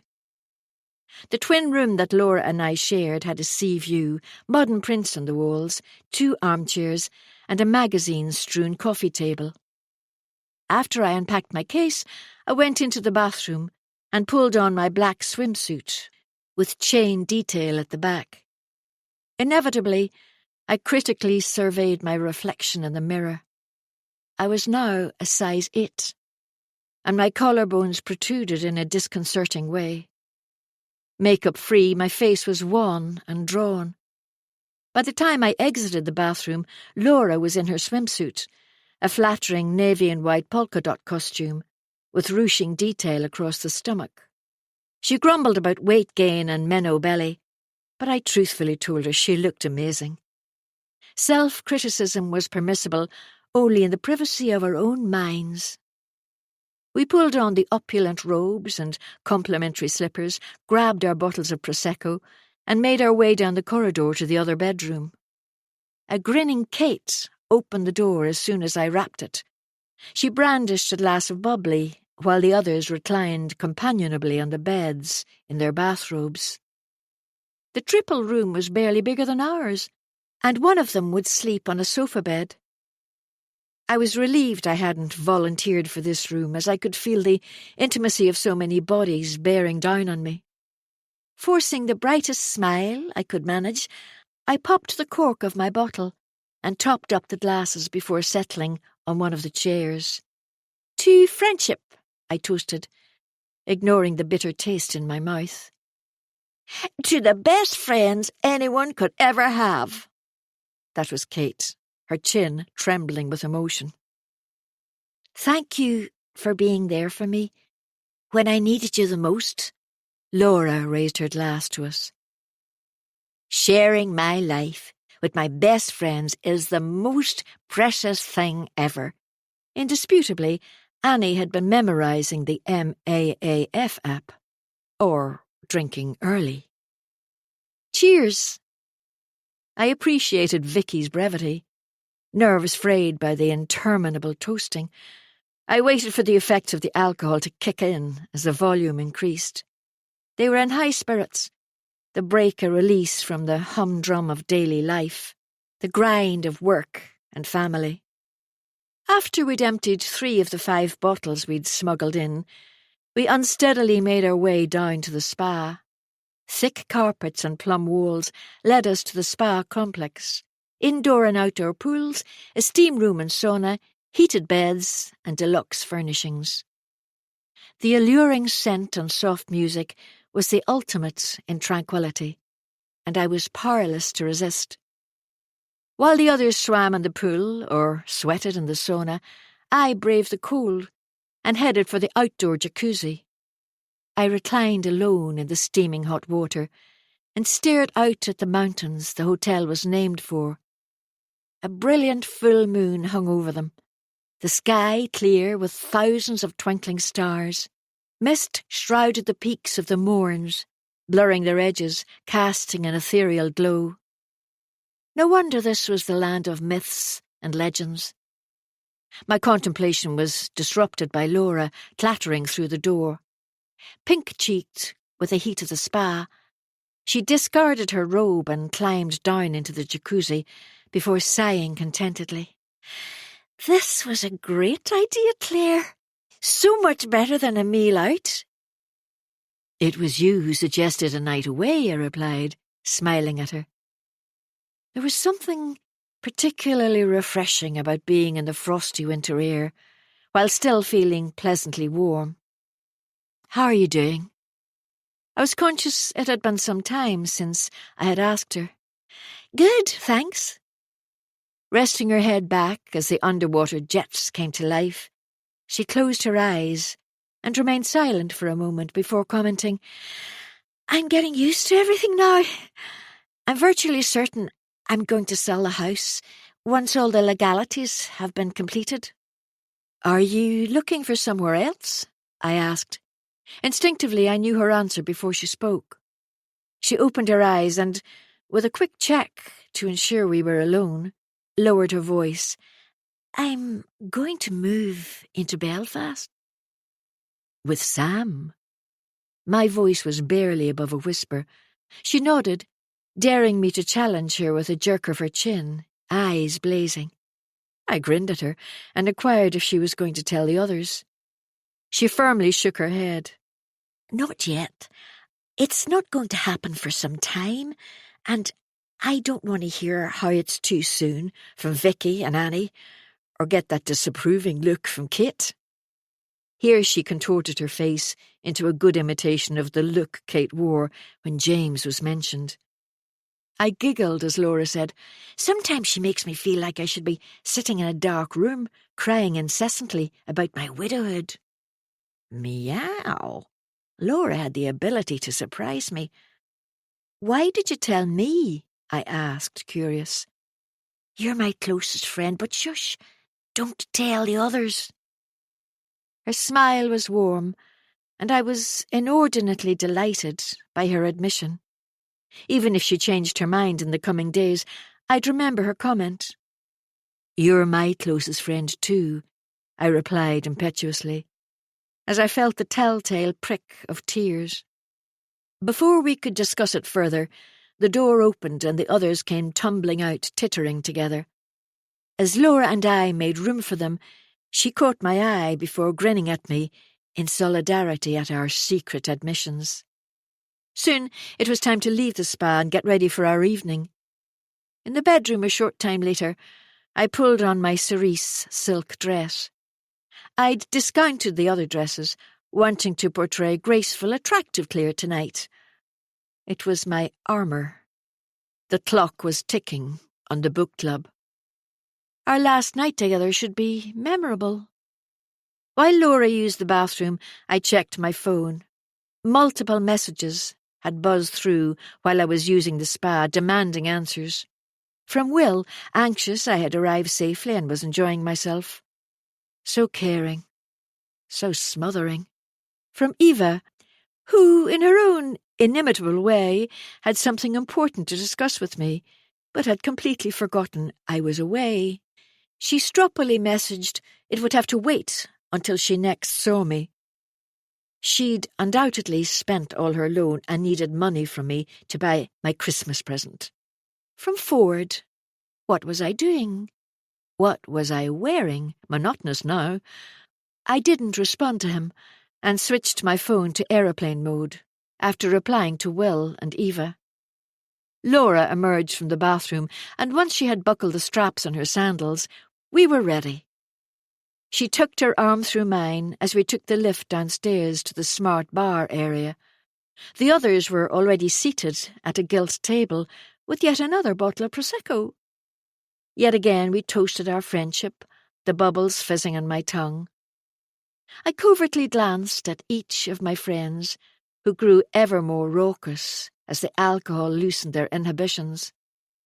Vicky was marginally less glossy than usual, her eyes tired and skin blotchy. Kate had a new puffiness in the face I'd not noticed before. Annie had an aggrieved demeanour she couldn't quite hide. Although they wore their finest party dresses, it appeared something disagreeable lurked under the lustrous surfaces. I wondered what was going on with each of them. There was a simmering undercurrent of disgruntlement. I had been too self-involved to appreciate earlier. I debated whether I should ask what was causing Annie's agitation and Kate's bloating, or inquire if everything was all right in Vicky's perfect world. We dispensed with peaks and pits, our annual rundown of the year's highs and lows, as it was obvious the biggest pit was James's sudden death, and we were at great pains not to rehash it. To deflect from the tragedy, we drank too much and laughed too hard at nonsensical things, especially Big Bert the DJ, who was quite the worst DJ I had ever heard. The night passed quickly, and I never did take the time to ask Annie, Kate, or Vicky what each of them was masking. When I found myself alone with Ford's wife, I almost asked if she was all right. But the words got stuck, and the moment passed. The opportunity didn't arise again. Broad smiles, forced laughter, enthusiastic dancing. My last Christmas party night with the book club played out like so many before. In the small hours of the night, and from my single bed, I listened to the white noise machine Laura insisted she needed for her tinnitus. My mind was active with a kaleidoscope of snapshots from years gone by. From the earliest nights, with our young children running manically through the house while we attempted to eat dinner, to the later years, when the 10 of us would socialise in Belfast, when I had been included in a supportive group of friends for the first time in my life. Sleep eluded me, and instead I reflected about how I had become intent on revenge. Why now? When I had made a success of my life, was happily married, and had been able to overlook it for so long. How could the long-buried bullying from my teenage years have become such an obsession? Was it this simple? The opportunity arose and I seized it, or was it more complex? The workings of a flawed mind that couldn't make logical decisions. Before I surrendered to sleep, I deduced something profound. I had allowed my past to jeopardize my future, and it was too late to stop it. Chapter 35. The following week, Eva cancelled her visit home, blithely informing me her news was insignificant and would keep for another time. Ford stopped messaging as frequently, assuming I would pine for him if he eased off. Will remained oblivious to my work situation as I feigned normality. I busied myself with decorating the house for Christmas, cooking meals to store in the freezer, and, of course, exercising regularly. I now walked daily by the sea, exploring beaches and coastal paths I had scorned previously. The freezing air and stormy ocean calmed my nerves. I would pull on my padded jacket, fleece-lined hat and gloves, and stride out, whatever the weather. I probably should have invited Laura, but my world constricted ever further as the reunion approached. In the run-up to the reunion, I sporadically returned to Ballydun and had an epiphany there one morning, while sheltering from a squally shower. The rain stung my exposed skin like needles, and the wind thundered in my ears as the clouds emptied their loads. Mesmerised, I watched breakers smash on the shore, and a surprising thought became clear. Nothing which happens on the night itself could be worse than my own fears. As with so much in life, the waiting was the most gruelling part. It allowed imaginations to run riot, to conjure all manner of dreadful outcomes. I reassured myself life didn't always result in worst-case scenarios. I huddled in the same doorway where Will and I had kissed on our return from the pub, and remembered the tremendous sense of love and security I had experienced that night.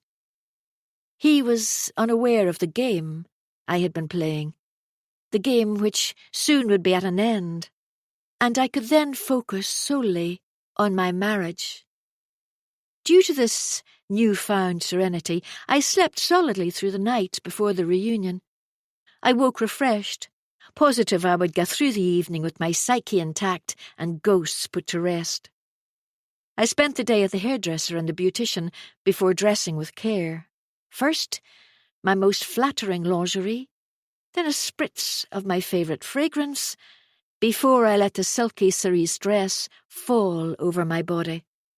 Cautiously, I added the diamond necklace Will had given me, the pendant sparkling in the deep V-neck of the dress. Only the brittle look in my eyes belied my true feelings. I knew I would be able to disguise it, though. I kissed Will on the lips before I left, dismissed his anxious offer to accompany me, and reiterated I was good. Great, in fact. That I savoured meeting them and tackling my past once and for all. On the drive into the city suburbs, I paid no heed to the Christmas lights nor the falling rain. My mind only on my driving. My stomach churned time and time again. No longer composed, now uneasy. I will be fine. I will be fine. I recited it until I pulled into the car park. Regrettably, the hotel was now faded and scruffy, affording a glimpse of a once lustrous past. Its white exterior was chipped, there were potholes in the tarmac, and the city chic hotel sign was damaged, as it was now the It-Ch Hotel. A tattered Christmas tree lolled in a bucket by the entrance, and middle-aged smokers clustered in an insubstantial wooden shelter set a short distance from the front door. I watched them from the seclusion of my darkened car, and with a start recognised faces from my recent social media scrolling. These smokers were here for the reunion. Belly Black, who had once streaked after a rugby match and been suspended from school for a fortnight, held court. Next to him was a thin-faced woman with cropped hair. My ex-friend, Mandy.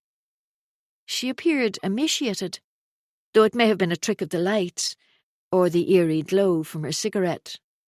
Next to her stood a tall, handsome man who gesticulated excitedly, the tip of his cigarette swinging dangerously close to Billy's bald head. I had a visceral response to seeing the living faces from my past. Nausea swept through me, and my sweaty palms slid off the steering wheel onto my lap. Everyone else's features were contorted by the gloom and the smoke, and it wasn't long until they returned en masse inside. The waves of queasiness slowly eased, and I could delay no longer. Resolutely, I grabbed my clutch bag and exited the car. The wind whipped my carefully coiffed hair as a huge gust caught me, and the stench of cooking fat increased my nausea. Breathing through my mouth, I wrapped my woolen coat tightly around me and strode towards the door. No matter how I was feeling inside, I would present the illusion of self-confidence tonight. Once I reached the porch, I checked my reflection in an oval mirror hanging on the wall. My hair was windswept, so I patted it down with trembling hands. I gulped deeply and headed down the old-fashioned patterned carpet towards a table in the foyer. Two middle-aged women chatted behind it, and I could hear the hum of conversation from the bar area to their right.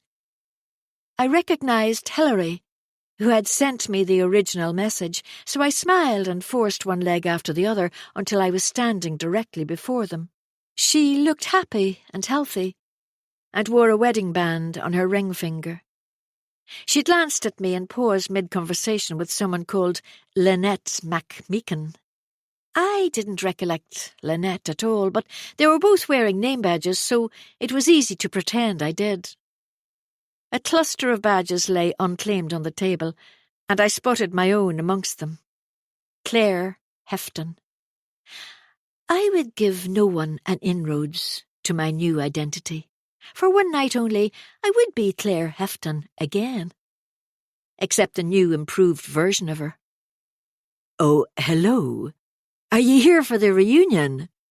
Hilary looked at me perplexedly, apparently unaware who I was. "Yes, I'm Claire Hefton," I answered politely, annoyed at the tremor in my voice, when I desperately wanted to exude poise. Her mouth dropped open a little before she recovered herself and rushed to cover her tracks. "Oh, hi, Claire. You look amazing. I didn't recognize you at all." She grinned at me and I felt a rush of pleasure at her words. They were exactly what I needed to hear before I braved the rest of them. "I didn't recognize you either." The woman beside her smiled too, and once she revealed the small gap between her front teeth, I recalled her. As her round face crinkled, her features lightened and she said, "I was Lynette Cowden at school." The name transported me back to the 80s, reminding me of an introverted girl who was called Cow every day for years. School had been tough for others too, not only me. "How are you both?" I asked, lingering with these friendly faces as long as possible. I still had no plan, unsure what I should do. I could walk straight up to the coven or dally on the edges, hoping they recognised me. "I'm great, thanks," Lynette replied. "Sore knees and menopausal, but otherwise grand." The three of us reminisced together for a few minutes, exchanging tidbits of information about our lives post-Belfast Grammar School. I asked them questions about themselves and let their voices drift gently over me. They pointed out the cloakroom where I could leave my coat, and I said I would catch up with them later, though I doubted it. We were joined by another couple who had arrived for the reunion, and I made my excuses. I wanted to compose myself before venturing into the bar where everyone was congregating. After handing my coat to the waistcoated attendant, I followed the signs for the loos. I pushed open the door and was greeted by a chorus of voices from inside. A woman called for a Lodi, and I came to an abrupt halt, as though my feet had grown roots. For a moment I felt too panicked to move, then recovered enough to race into the vacant baby change next door. I locked the door behind me and struggled for control, closing my eyes. My back to the door, I inhaled and exhaled, counting my breaths, trying to take no notice of the prattling voices outside my safe haven. It was them. They had hunted in a pack back then, and they continued to, even now. Their voices became fainter as they passed the baby change, and peace descended. As my antipathy for them threatened to overpower me, I was relieved to feel tentacles of steeliness uncurl within me. I had decided what to do: go in, locate them, speak to them, and leave. I wanted to see the recognition on their faces, as they realised I not only survived them, but I had led a fulfilling life despite their best efforts. I peeled myself away from the door, washed my hands, and reapplied my blood-red lipstick in the mirror. The brittle look had gone from my eyes, replaced by a flintiness which would carry me through this night. It was the beginning of the end.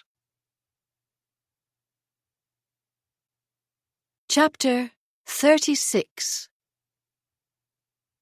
I walked back down the corridor to the hotel foyer, my earlier nerves replaced by calm. Hilary and Lynette were deep in conversation, and I slipped undetected through the doorway of the bar. Straightening my shoulders, I pulled the V of my dress lower, my pendant sparkling in the light. Then I stepped into the reunion. Heat and sound and the crush of bodies assailed me. The beat of a vaguely recognisable 80s hit thumped loudly from the speakers. Small groups of people stood dotted about, laughing, talking, drinking. Some glanced at me, then looked away. Not a flicker of recognition. I braced myself, strode forward to the bar, and waited to get the barman's attention. Beside me stood a short man with a full head of white hair, sweat patches staining the armpits of his shirt, half-drunk pint of beer in his hand. "Why, hello! Now who could you be?" he leered, using the name badge pinned to my dress as an excuse to ogle my cleavage. I skimmed his name badge and smiled back before purring in his ear. "Hello there, Frank. Don't you remember me?" He squinted properly at my name badge before screwing up his face, seemingly struggling to place me. "Claire Hefton? There's no way, you hefty lump," he exclaimed, an astonished expression on his plump face. My nerves dissolved. If they were all as dim as Frank, I'd survive this evening. "I am indeed.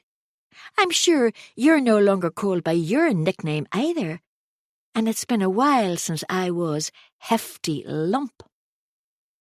He had the grace to look sheepish, though I did feel a smidgen of sympathy for anyone who'd gone through life called F-Art. The barman saved me from further conversation with Frank, and I ordered a slimline tonic with ice, no gin, for now. It would be my reward, or my oblivion, later. While I was being served, Frank moved away from the bar, and I stood alone, searching the crowd for the faces which had tortured me.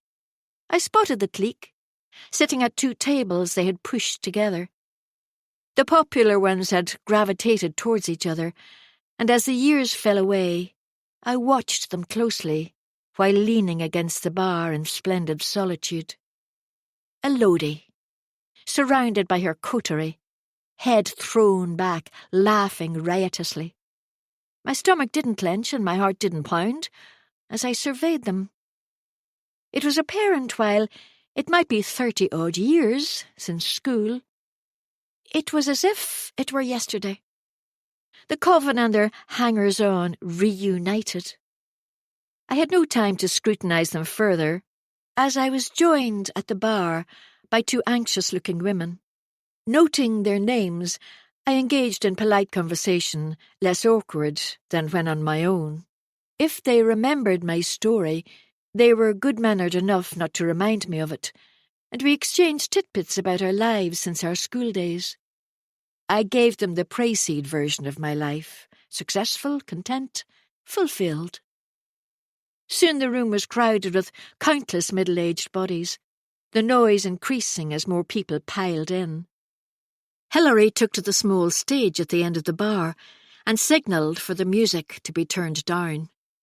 Confident and assured, she delivered a witty speech before inviting everyone to mingle. The buffet would be served shortly. This was my opportunity, for even the popular ones would appear churlish if they didn't mix with the rest of us. I was ready for them. Before I reached them, Mandy stepped directly in front of me, impeding my way. "Claire, I didn't recognise you. Frank Art had to tell me who you were. How are you?" She gazed at me apprehensively. She looked frail and ashen, the telltale demeanour of someone who was ill, and I felt an unexpected rush of pity towards her. "I'm good. How are you?" My voice was loud in order to be heard over the cacophony, though my tone gentle. "I've been better," she replied grimly. "Should have given up the sickies years ago. Too late now, though. Have you seen Shirley yet?" Sorrow for my old friend tore through me, and I struggled to maintain my composure. In all the possible scenarios I had considered, illness had never crossed my mind. She looked kindly at me before touching my forearm lightly. "It's all right, Claire. It's rubbish. In those infamous Love Island words, "It is what it is." Before I could reply, we were joined by another woman, Shirley. She had hardly changed in the intervening years, simply older and a lot less diffident. The two of them had kept in touch, as they didn't reintroduce themselves, and I felt a stab of envy at what could have been. "Hi, Claire. Nice to see you. It's been too long." Her words were heartfelt, and I smiled at her. It was time to let go of my hurt and anger. We spoke for a few moments, catching up in the most banal of ways, before I excused myself. It was essential to get this over and done with now, while I was in charge. It could wait no longer. I made my way through the crowd, stopping only when I reached Elodie. Her Facebook photos hadn't lied. The beauty, with a cloud of blonde hair and huge blue eyes, was now a dowdy and unremarkable 50-year-old. Her cheap red blouse stretched across her sagging chest, her black velour flares unfashionable. I was barely conscious of the others standing protectively beside her. "Hello, Elodie."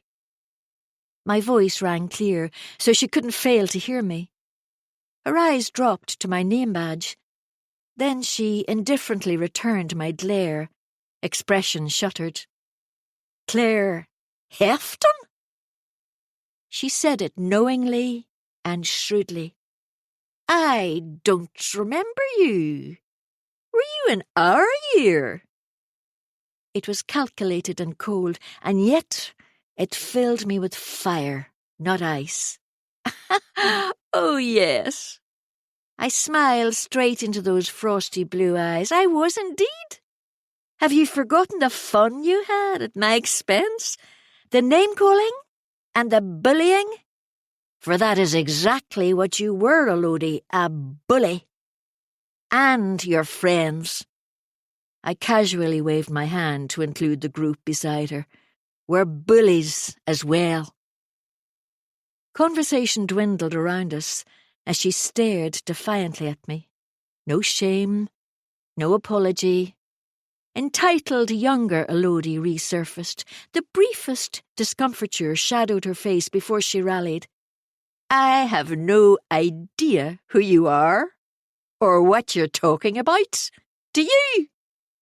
She asked her friends, seeking support.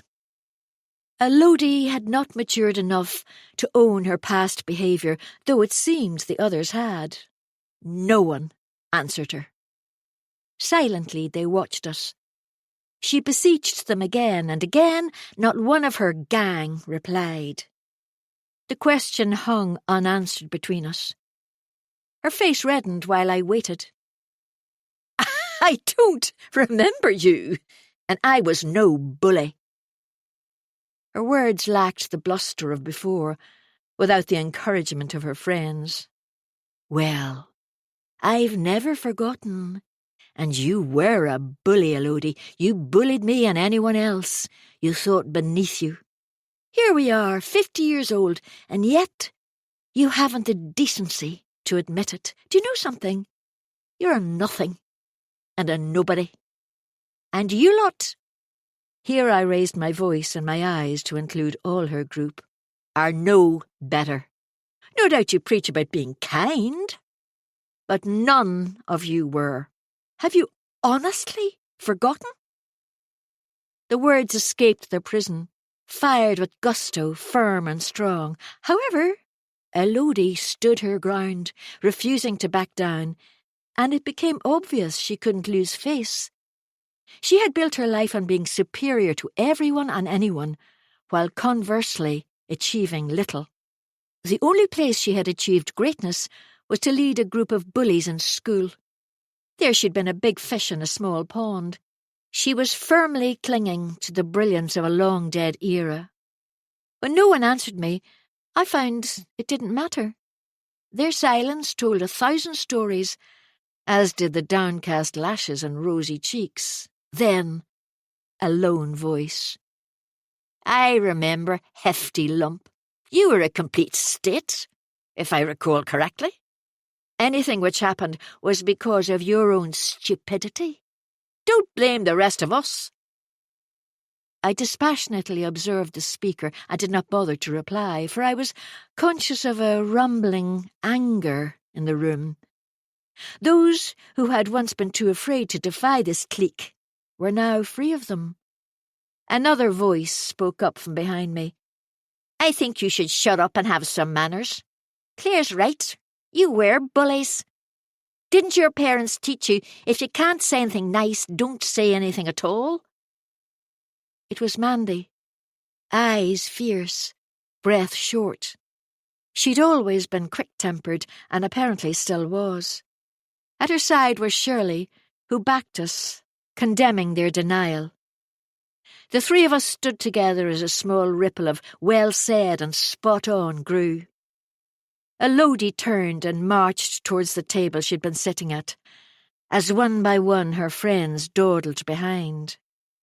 Before long, the crowd swallowed them, and they were out of sight. I was conscious of many eyes on me as I faced Mandy and Shirley. My heart raced, and my legs were weak, but there were the seeds of a foreign emotion. Pride in myself. I had defied them, and while there was no apology nor a hint of contrition, I was proud I had ultimately challenged their behaviour. They may never acknowledge what they had done. Hopefully, though, I would sleep easier at night. Yet, somehow, it was a thundering anticlimax, years squandered. Agonising about them, hours wasted, obsessing about them, ruminating repeatedly about my experiences at their hands, and in a few inadequate moments, it was over. The massive denouement I had agonised about culminated in a pop, not a bang. Scraps of conversation flittered about me as I digested the enormity of it all. After saying goodbye to Mandy and Shirley, I left the reunion, as there was nothing more for me to do. None of us suggested we keep in touch or meet again. By silent agreement, that part of our lives was relegated to the past. There was no point trying to resurrect the fragments of a friendship which was long destroyed. Yet, a small part of me healed. I sat in the car a short time later, and despite the heater blowing full blast, a cold chill had penetrated me. I discerned something dreadful. This grand plan for vengeance I had been hell-bent on, and was wilfully seeing through to the bitter end. What if it had all been a terrible mistake? I should have confronted my past head-on years ago, never allowed it to get to this stage. It was too late now. The juggernaut was racing to the finish line, and there was no way of halting it. Chapter 37. When I arrived home, after the reunion, I shouted to let Will know I was back, and stripped off my sodden coat. I hung it in the cloakroom as he appeared from the kitchen in his bare feet, jaw tense. Without speaking, he enveloped me in his arms, and I gratefully buried my head into his broad chest, the soft wool of his jumper tickling my nose. From the security of his embrace, I took a shaky breath and answered his unspoken question. They were there, and I called them out. I lifted my head and stared into his warm brown eyes, concern and love shining from them.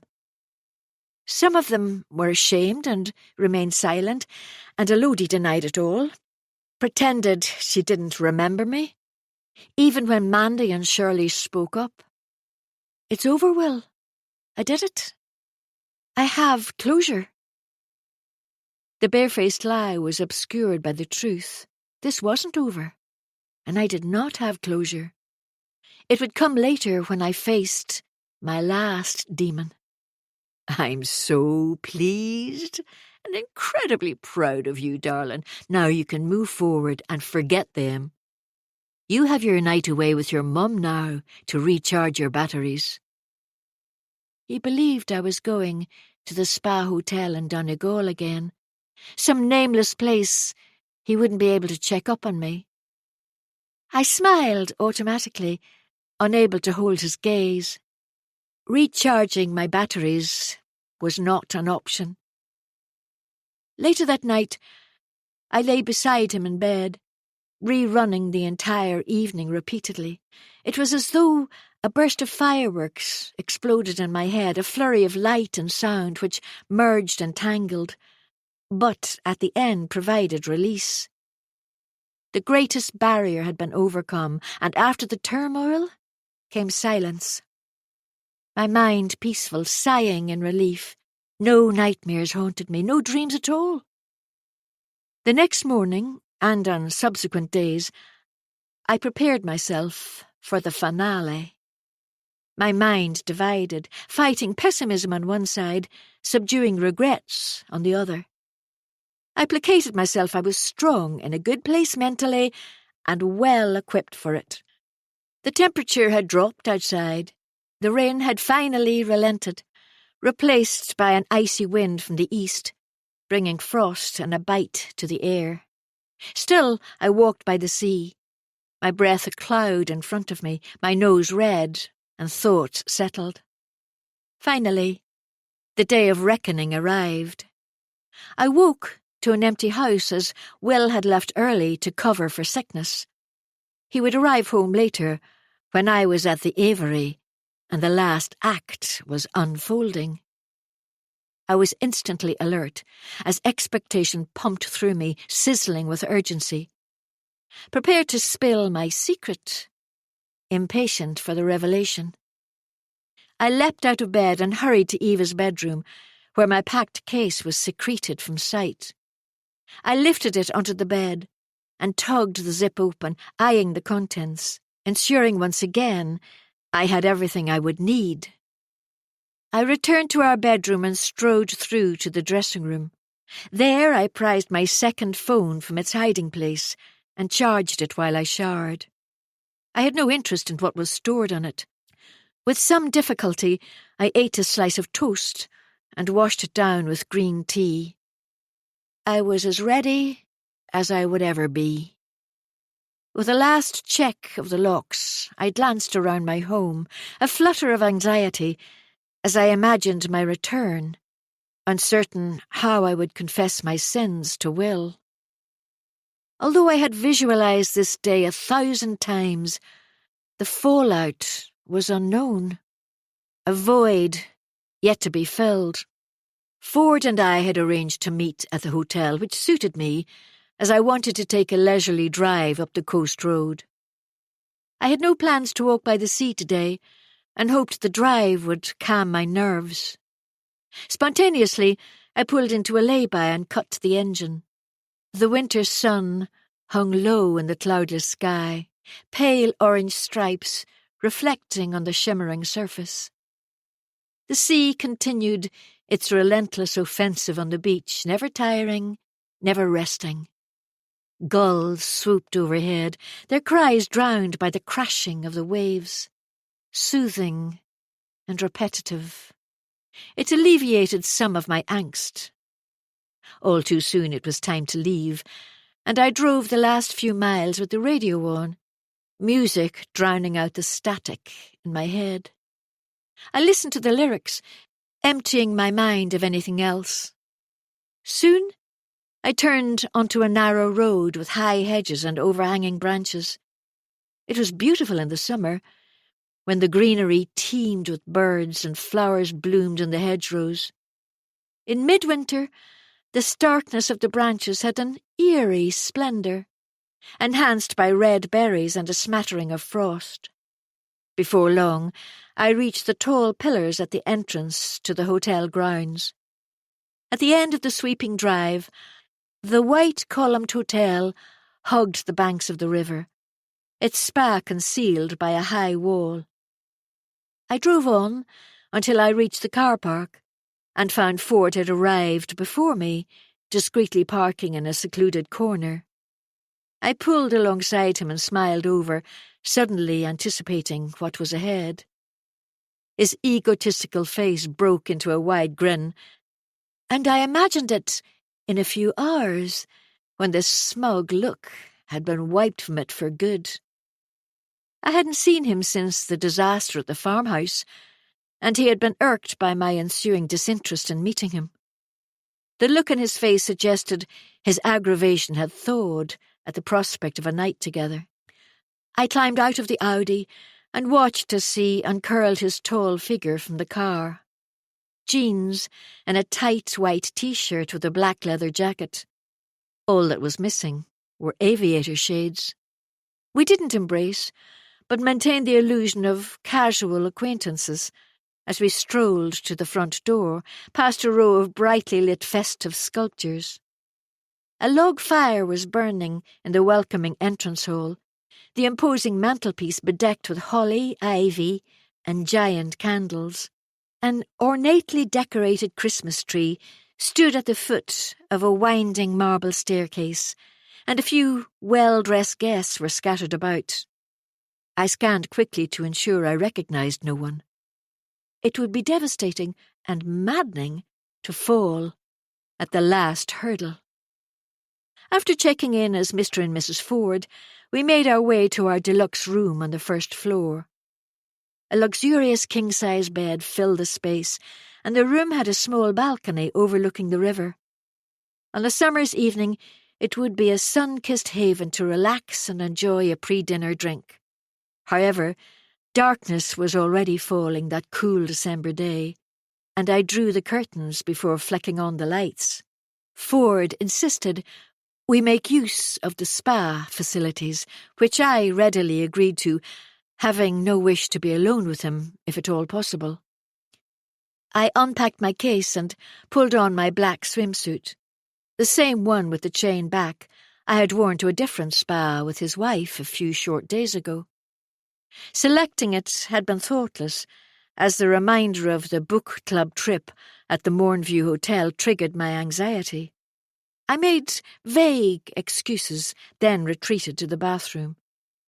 There, I struggled to reduce my accelerating breathing rate, focusing on exhaling the stale air until I was at last in control. I returned to the bedroom to find him sprawled on a chair flicking through a magazine. He raised one eyebrow and smiled lazily. "Ready? You look beautiful, by the way." He rose and stepped over to me, lifting my chin and planting a kiss on my lips. My smile was forced and insincere, and I was surprised he couldn't sense it. We were alone in the steam room a little later, and an internal battle raged. Possibly, I should have sent the photos before we came down to the spa. Timing was everything, and I was second-guessing myself constantly. I decided to return on my own to the room, maintaining I needed to shower and dry my hair, encouraging him to remain in the spa for a while yet. He lounged back against the wall and didn't open his eyes, simply nodded in agreement. Hastily, I rushed to our room, switched on my second phone, and opened the contacts. Then I put his phone on aeroplane mode so his wife couldn't reach him, as I didn't want anything to spoil the surprise. Wavering for a moment, I sent her the first photo, an exterior shot of the hotel with the message, "Wish you were here," which would ensure she knew his location. The die was cast. I had no choice. One by one, I forwarded all the photos, and lastly, the video. Their significance needed no explanation. Her cheating, lying, unfaithful husband was with another woman. I grasped the phone firmly, my heart flying, my chest tight. 2 blue ticks lit up each message, 3 rolling dots, and the response came through. "What the hell? Why do you have those photos of my husband? Who are you?" I chewed my lip as I sat on the edge of the bed, not intending to reply to her. A few breathless moments before her next message pinged through. I could visualize her pretty face twisted in concern, or wrath, or upset. I didn't care. All she had to do was confirm she was coming to the hotel. And she played right into my hands with her message, "I'm coming to find out who you are." I was tempted to reply with the shrugging emoji, but dismissed it as puerile. With shaking hands, I switched the phone off and hid it in the pocket of my suitcase. It was of no further use to me, and I wouldn't require it again. I stripped off my wet swimsuit and stepped into the shower. Hot water cascaded over me as I scrubbed myself clean. My mind was now at ease, no longer troubled. I had waited years to exact my retaliation, and it was only a few minutes away now. The time had come to face my fate. Chapter 38. It was a quick shower, as I was apprehensive Ford would decide to join me. Fortunately, he didn't appear, and I sighed with relief. However, he wasn't in the bedroom either when I went through to get dressed, and my stomach knotted. We were on borrowed time, and I chastised myself for not having insisted he return with me to the room earlier. Now my friend was on her way, it was essential we were downstairs for her arrival. Fortunately, he sauntered into the room a short time later, while I dried my hair at the dressing table. I was already wearing my fuchsia jersey dress and high sandals. The choice of dress was deliberate, for I'd worn it the first night he came alone to my house. The night we had crossed the moral boundary into a cesspit of deception. It was a commemorative token, in a way. Wordlessly, he sidled up behind me and ran his hands over me, like a butcher handling a hunk of meat. I batted him off, finding his proprietorial groping objectionable. Instead, I encouraged him to get changed and casually suggested a pre-dinner drink in the bar once we were ready. He responded with a grunt, before nonchalantly stripping off and disappearing into the bathroom. Playing for time, making me wait, his speciality. While perched on one of the chairs by the coffee table, I sent a patently dishonest text to my husband, claiming I was having a lovely time. Hating every invented word I typed, my deceit ate into my self-control. To distract myself, I scrolled through multiple WhatsApp messages from the book club. There was no hint from Ford's wife about what she had recently learned, and I had to assume she was en route to her own private hell. Soon, Ford reappeared, and he dressed in navy chinos and a white shirt. I objectively watched him as he splashed spicy aftershave on his neck. There was no disputing he was a good-looking man, humorous when he wanted to be, but prone to self-importance. Then I recalled the look he had given me in the Melville Hotel, when my confidence had been at rock bottom, and I felt an unaccustomed softening towards him. It really wasn't all his fault. Sharp pricks of remorse stung me. As I went over to him, held his face gently with both my hands, and kissed him for the last time. We stood in the lift together as it descended to the ground floor, and as his warm breath grazed the back of my neck, I swallowed my discomfort. Everything I had contrived and designed over this past year was about to come to fruition, perhaps even as the lift doors opened. However, I had a short reprieve as the corridor was empty. We walked together towards the bar, and I scrutinized the other guests, searching for that one well-known face. It was just over an hour since I'd sent the photos. She could appear at any time. My throat was bone dry, and I craved a drink. A G&T was needed, and as I sank onto a plush velvet chair at the entrance to the bar area, Ford willingly went to buy me my usual. Absorbing the luxurious decor and furnishings, I rested against the back of the chair, perusing each passing face, awaiting my friend's appearance. Ford was out of sight, around the corner. Time slowed as I spotted her enter the bar area, head pivoting frantically as she searched for her husband. At last, her gaze fell on me, and her expression changed to puzzlement. She suddenly stopped, and eventually, after what seemed like forever, made her way towards me. I rose as she reached me, subconsciously balling my hands into fists, though keen to appear blasé. "Claire, what are you doing here?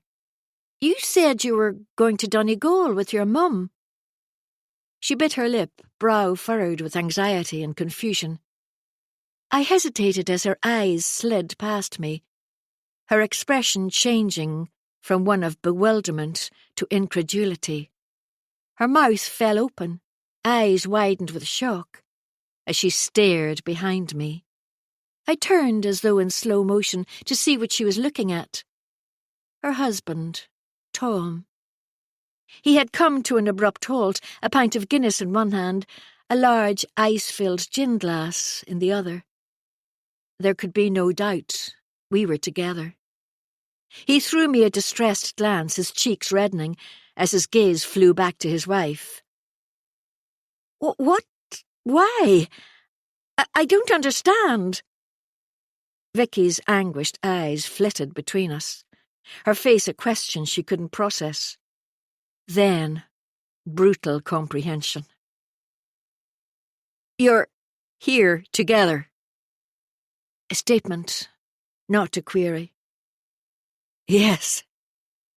"I'm so sorry," Tom replied, walking over to us and setting the drinks on the table before standing uselessly beside me.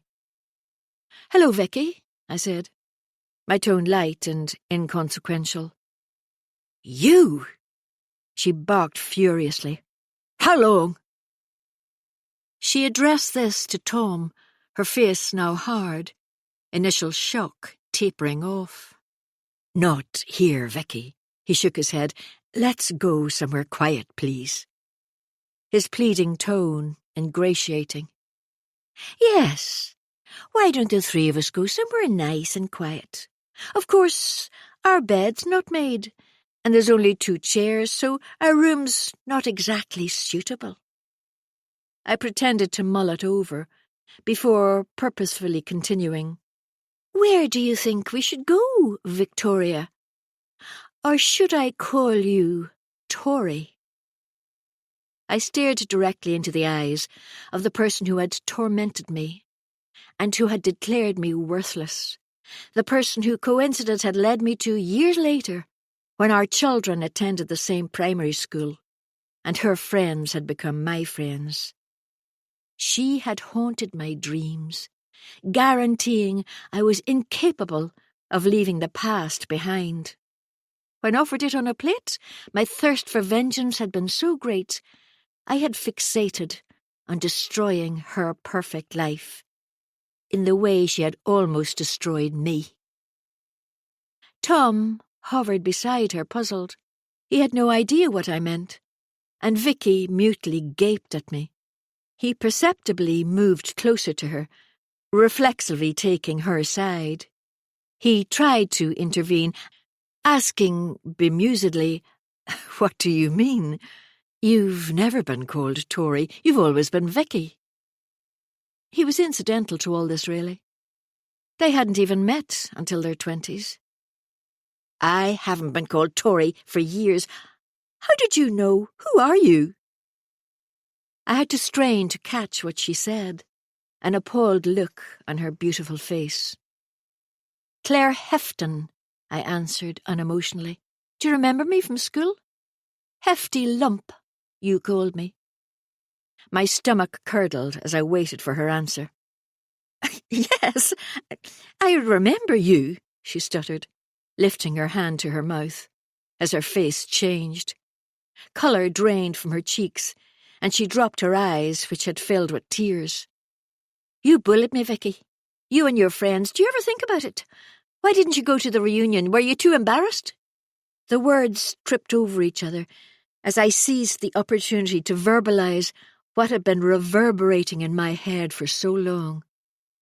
She answered me with a question of her own. "You sent me those photos of Tom." "What photos?" asked Tom, head careering wildly between the two of us. "The photos I took of you over this past year, the ones you assumed I would delete, I instead kept to show your wife, in order for her to discover what kind of man she married." I said it mildly, as each word dripped poison. "This past year?" Now Vicky looked horrified, as did Tom. There it was, laid out in all its sordid, lurid honesty. "A year, Tom? You've been cheating with my friend for a year?" "I'm not your friend, and never was. I kept expecting you to recognise me. I waited for the day it all clicked into place, and you realised I was that poor little girl you bullied mercilessly at school." "We are friends, Claire. We've been friends for years." She was shaking her head as if to deny it all, as the enormity of the situation sank in. "Do you hate me that much?" She whispered it, piteous now, and I hardened my heart. People at neighbouring tables were unabashedly enjoying the cosy domestic scene in front of them, therefore I didn't answer her. I didn't want an audience, so firmly said, "Let's get out of here. There are empty alcoves down the corridor." Tom tenderly reached for Vicky's arm and led her from the bar to the alcoves, concealed from inquisitive eyes. I carried my gin glass, my mouth made arid by my words, seething with barely restrained anger. Vicky was playing the victim, weeping so prettily and inviting kind words. I sagged down in the nearest alcove, gulped the gin, and wordlessly watched Vicky and Tom. Angrily she pulled herself free from his hold, turning to face me. "If I was so nasty in school, why did you become my friend? Why didn't you tell me who you were the first time we met at Laura's?" She was starting to babble, wiping tears from her face as she flopped down opposite me. Tom stood mutely at the end of the table, and I wanted to tell him to get lost. This was between Vicky and me. Really, it had nothing to do with him. I'd used him to pay Vicky back, nothing more. It quickly became apparent his only interest was begging Vicky's forgiveness. He had not looked me square in the eye since she had arrived. It was plain he cared as little about me as I did about him.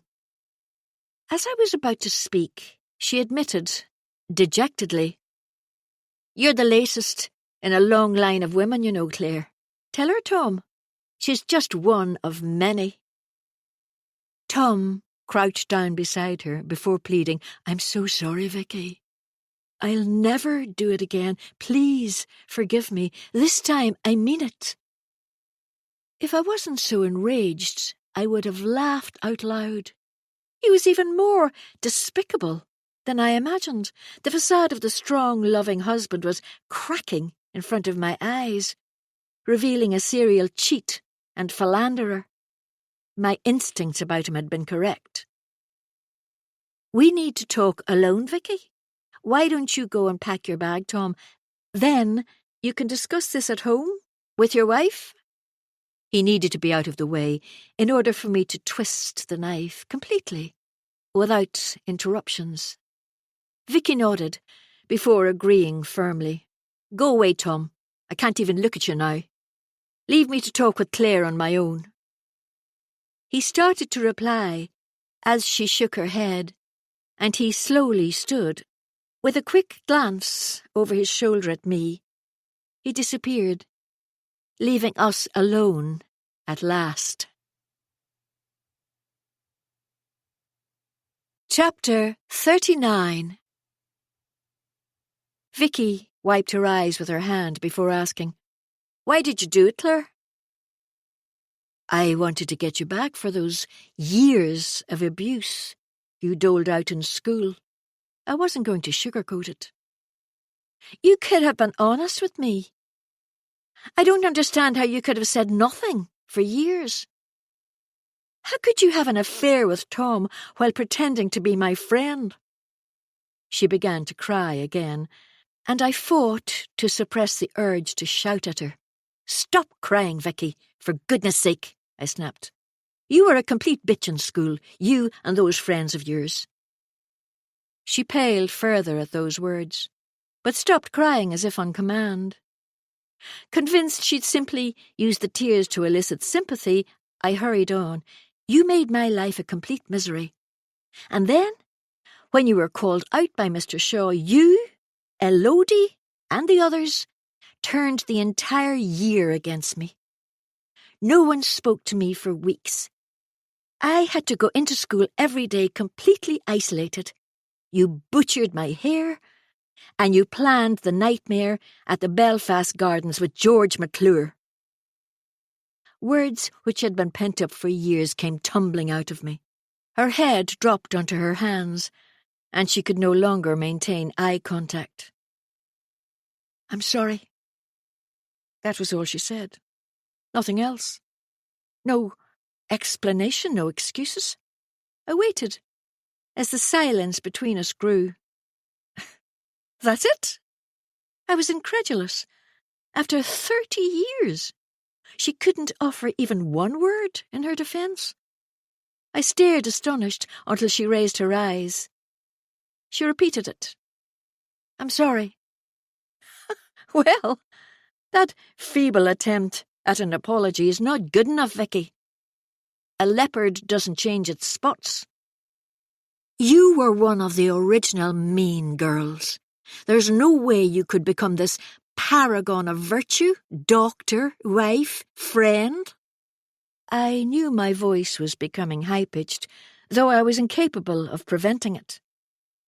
My shaking hands belied my weakness, so I used both of them to lift the glass and swallowed another swig of the gin in an effort to get myself under control. She sighed before speaking. "You're right. I was awful, and there's no justification. I got involved with Elodie and the others, and believe me when I say, they were as mean to each other as they were to everyone else. It was survival of the fittest, and I became as bad as them, or they would have dropped me. When you're a teenager, the most important thing in life is to be popular and accepted. I didn't know any different." She'd got that correct. The most important things were to be popular and accepted. I had been neither. To claim she knew no different infuriated me. Age was no excuse for wrongdoing. It seemed she expected me to feel sorry for her. Echoes of the snip of the scissors banged in my head, along with the blinding image of her triumphant face in the Belfast Gardens. She tried again to revert to my affair with Tom, but I was having none of it. Cutting her off, I retorted sharply, "I don't care at all about Tom. In fact, there's nothing he enjoyed more than messaging me when I was with you." I dredged up the most damaging and unforgivable things I could think of. I'd rehearsed them for so long, yet now the time had come, I could barely remember the grand pronouncements I had practiced. All I could think about was hurting her, as much as she had hurt me. "And what about you? Does Will know? Or should I ring him now and tell him?" Her voice was raised and my heart seemed to stop. She had flipped completely, from penitent to vindictive. "Don't you dare," I hissed, with as much malice as I could muster. "Leave Will out of this. I will tell him." "Oh, so you have this big showdown with me, then tell Will in your own way, in your own time. I don't think so. She was riled now, eyes flashing at me, and I caught sight of the vicious teen she had buried under the imitation of impeccable Vicky. Scrabbling in her handbag, she made a great show of searching for her phone, but stopped short with my next words. Tom made the first move, Vicky. Do you remember the night at the Melville Hotel last year for Annie's charity dance? He chased after me, and I suspected before tonight he'd done it before. He's a cheat and liar. Will's a good man who doesn't deserve to be told in anger. Her face was strained as she set the bag down with a sigh. You're right. He is a cheat. The first time I found out was just after I had Flora. And there's been other women since then, possibly even more I don't know about. Why did you stay with him? I was curious, and as much as I was loath to admit it, I unexpectedly felt a little sorry for her. I love him. She licked her lips.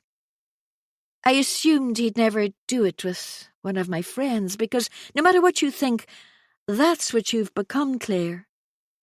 She looked at her hands and said, I'm so ashamed of my behaviour at school, and for how much I hurt you and others.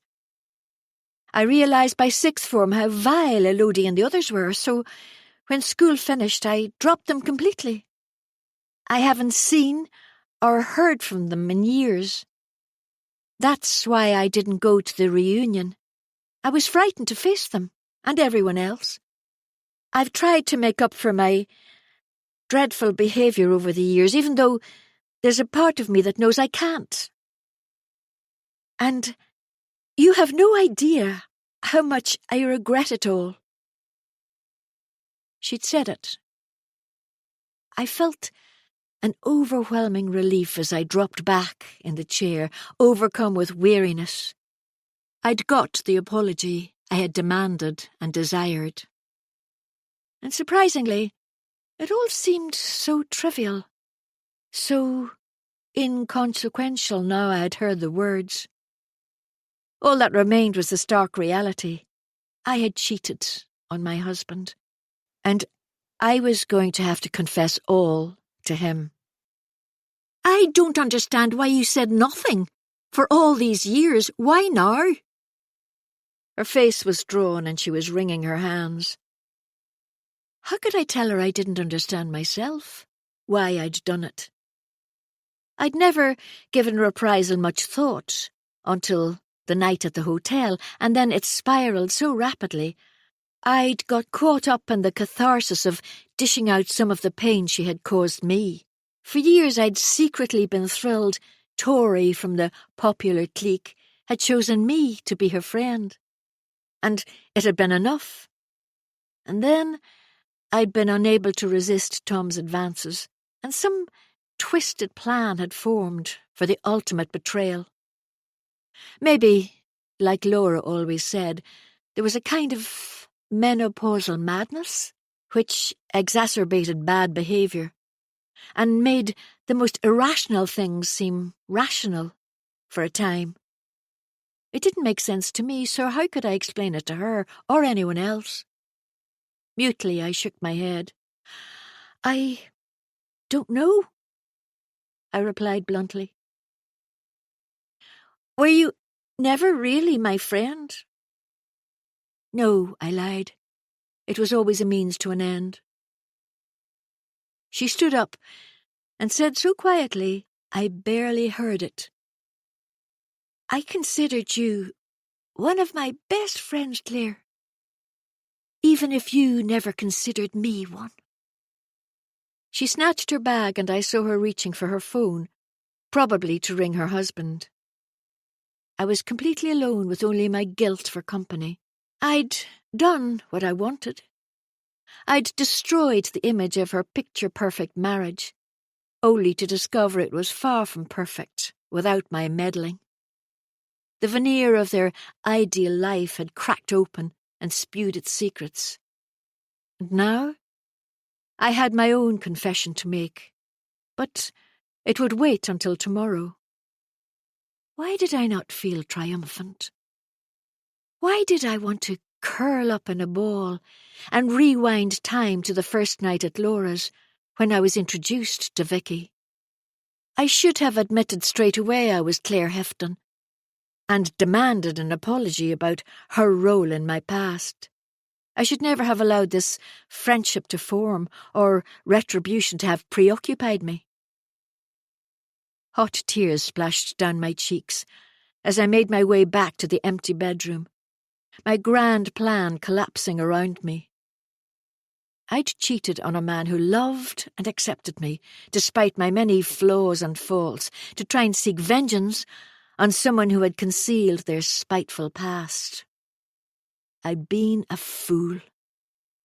And now I had to confess all to my husband and would have to face the consequences no matter how difficult. Chapter 40. I slept little after the confrontation with Vicky. Instead, I sat for hours on the cold balcony of my hotel room, draining a bottle of white wine I'd ordered from room service. I'd torn the duvet from the bed and wrapped myself in it, glaring morosely at the shadowed grounds, while listening to the burbling river flowing nearby. A crescent moon illuminated the gardens, and I'd surreptitiously watched as a couple wound their way across the grass, moulded together, ignorant of my stare. Envy pierced me at their happiness as they vanished from sight, and I reflected on my life. From my earliest memories of our fractured family to meeting Will and having my girls, from the cramped terraced home of my childhood to the beautiful detached home I now lived in, from being rejected by my peers to becoming an integral part of a solid friendship group. Everything had come full circle. For now I was about to fracture my own family and face rejection from my peers again. And for what reason? Because I had lost my mind and surrendered to my primitive quest for justice. Belatedly, I deduced there was a real possibility Will would be unable to forgive me, and I could lose everything. Only now, I ascertained my decisions over the past year had been questionable, and I couldn't fathom why I'd made them or why I'd capitulated to the desire to destroy everything I held dear. Ultimately, I may never know, and would have to put it down to my year of living recklessly.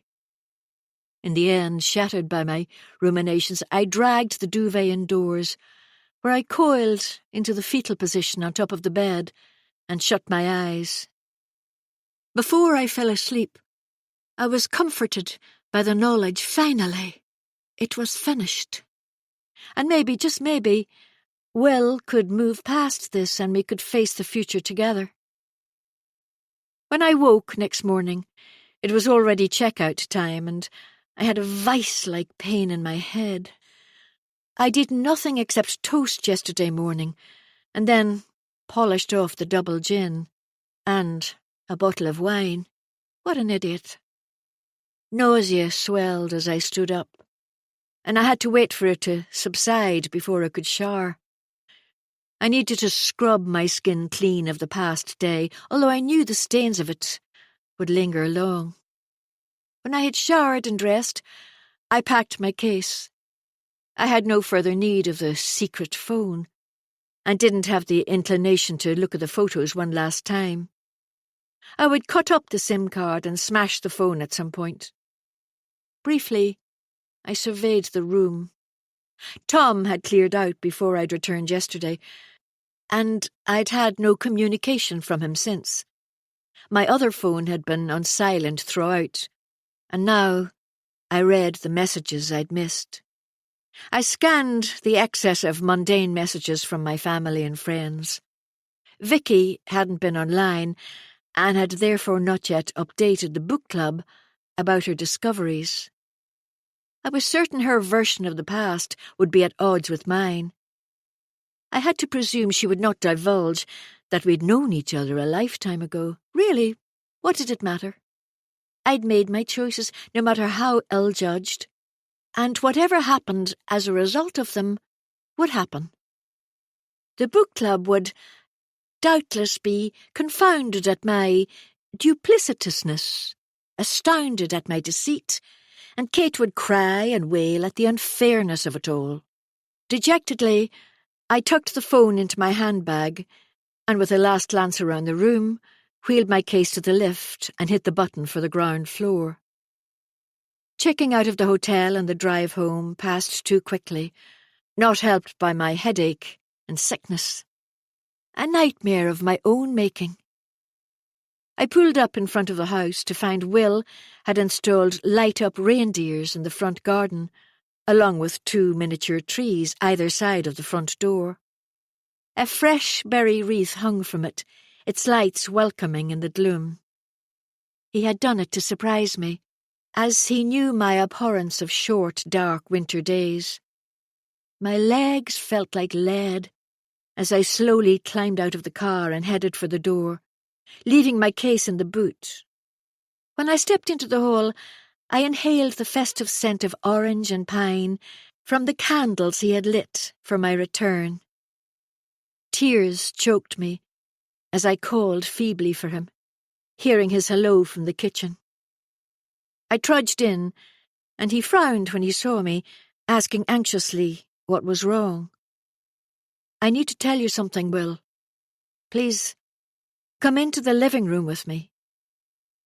Intuitively, I knew he wanted to embrace me, however I couldn't allow it. If I didn't confess straight away, I would lose my nerve, and it would unquestionably make it worse for both of us. I rested on the edge of an armchair, motioning for him to sit on the sofa opposite me. His amiable face was a study in worry, and as his frightened brown eyes stared bewilderedly at me, I hesitantly started my admission. His face changed from warm and loving to incredulous, then horrified. The face which had looked at me with only love and affection for nearly 30 years, visibly shut down, crumpling in misery. And, worst of all, his eyes filled with tears, as the enormity of my deceit was laid bare. I had never hated myself as much as I did then, inflicting the worst pain on the person who had cherished and accepted me for more than half my life. And then shade crossed his face, and I could see he found it unforgivable, this great treachery. No matter my reasons or my attempts at validation, I had crossed the boundary, and he was incapable to absolve me of my crime. Standing up, he said, in a broken voice, "You're not the person I thought you were, Claire. I thought you loved me, but I was wrong. Love isn't revenge and destruction of everything you hold dear. Love isn't vengeance. It's forgiveness. I gave you everything, and you've thrown it in my face. I don't want you to say another word or to come after me." Curtly he turned, and I heard his hurried footsteps in the hallway, fading as he went into the bedroom.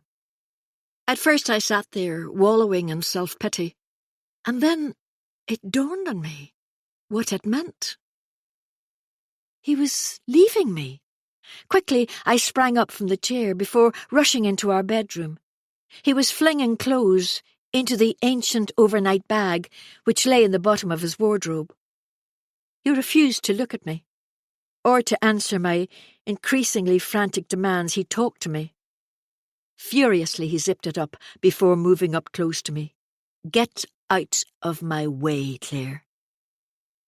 His harsh tone was alien to me, barely controlled rage radiating from him, saturating the air. I shook my head, refusing, reaching out to grasp him, pleading. I loved him. He couldn't leave. We could work through it together. His eyes remained fixed on my face, and he was impervious to my hysterical cries as he shook me off. "Don't you understand why I had to do it?" I bawled wretchedly. "She bullied me, tortured me daily for years." His eyes were blank, and I understood too late the hollowness of my words, for there was no excuse I could make which could justify what I had done. Shakily, I dropped my hands and stepped aside to let him by.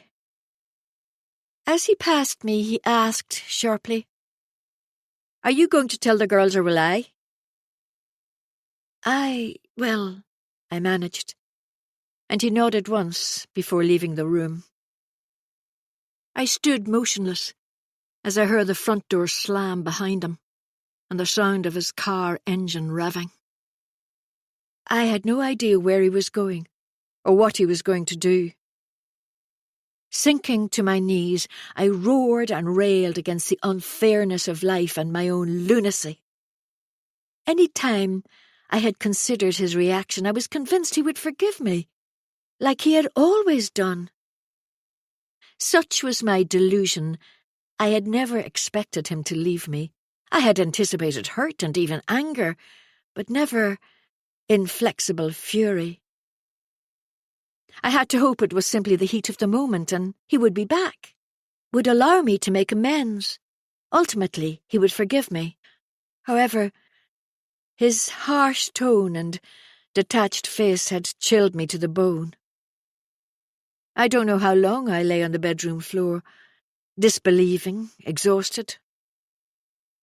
After a time I rose and crept onto our bed. My mind was completely empty. I couldn't figure out what I should do.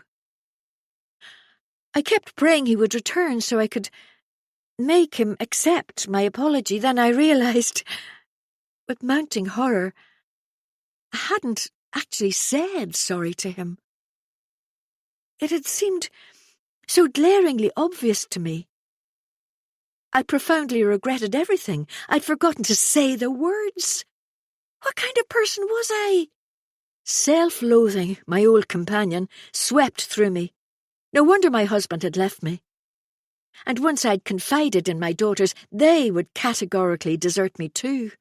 With immense effort, I managed to refrain from going straight into the kitchen and downing a bottle of gin.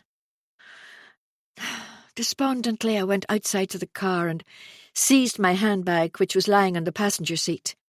I tramped into the house and searched through it for my phone. It was answered on the third ring.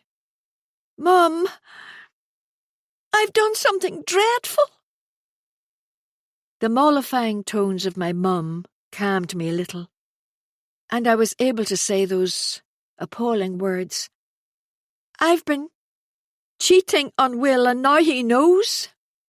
"Oh, Claire," she said, disappointment and disapproval palpable from miles away. "What on earth were you thinking?" "It's a long story," I babbled. "Vicky is Tory from school. I decided it would be a great way to get her back for everything." "I can't make any sense of this," she said. "Are you okay to drive here, or will I come over?" "I'm okay to drive. I'll come over now." I hung up, went through into the kitchen and poured a large glass of water, feeling marginally less panic-stricken. I'd go and see Mum, and she'd make it all better. First, though, I needed to send Will a message. "I am so sorry. I know I've done a dreadful thing. Please, please forgive me. I love you." Staring at the phone, I willed him to reply, as the message remained unread. And then, as I was closing the front door behind me, my phone buzzed. My heart lifted for the tiniest moment, until I read the message. It wasn't from Will. It was on the book club chat. Claire, what the hell have you done? Chapter 41. I sat in Mum's sitting room, clasping the mug of steaming coffee, and tried to compose myself. The small room felt even tinier, as it was crammed with mismatching furniture and floor-to-ceiling knickknacks. I'd confessed all, and explained my reasons. I could tell Mum was stunned by my behaviour. My excuses were feeble at best, nonsensical at worst. I'd expected her to understand and forgive me, but it was apparent she was struggling. I was a disappointment to my family. I could tell by the hurt expression in her eye, the way she found it hard to look at me. "I'm sorry," I tried again. "Sorry you did it? Or sorry for yourself?" she asked directly. "Trust Mum." "Both, if I'm honest." "How could you have ever supposed this would be appropriate? It went on for over a year." She shook her head, astonishment clear. "Why did you feel justified in cheating on Will? To exact some sort of warped retaliation for things which happened years ago? Sometimes I don't understand you at all. Will has given you a beautiful home, 2 gorgeous girls you want for nothing. So different to when you were growing up." She shook her head sadly. "With a drunk for a father?" The bitterness shot out. "We did our best in the circumstances," she retorted quickly. I rolled my eyes and kept talking, deflecting from my behaviour by reminding her of my dad's. "Oh, I know. We had little money, just enough to spend on beer." "Your dad went through a lot, Claire. Could it be time to forgive him?" I was astounded. Forgive him? For being a wife-beater? Forgive him for spending what money we had on the drink? I don't think so. I was furious with her, with him, with the sad existence we had lived. Her cries, his shouts, and the slamming of doors suddenly engulfed me. Those cries and thumps and shouts woke me in a panic at night, quivering and in a cold sweat. It was unforgivable. He was unforgivable. Sighing deeply, she looked out of the window at her lush garden, recalling that bleak time with difficulty. She sat in silence for a few minutes, then seemingly made a decision and looked directly at me. Her voice was quiet, a little unsteady. "Those were dark days, right in the middle of the Troubles. Bombs, shootings, fear and death roamed these streets. All it needed was to be in the wrong place at the wrong time, and your life could change in the blink of an eye." Her lip trembled as she paused. "Dad accepted a job with a company which did building work for the security forces. It was better pay, which came with a price, a target on his back.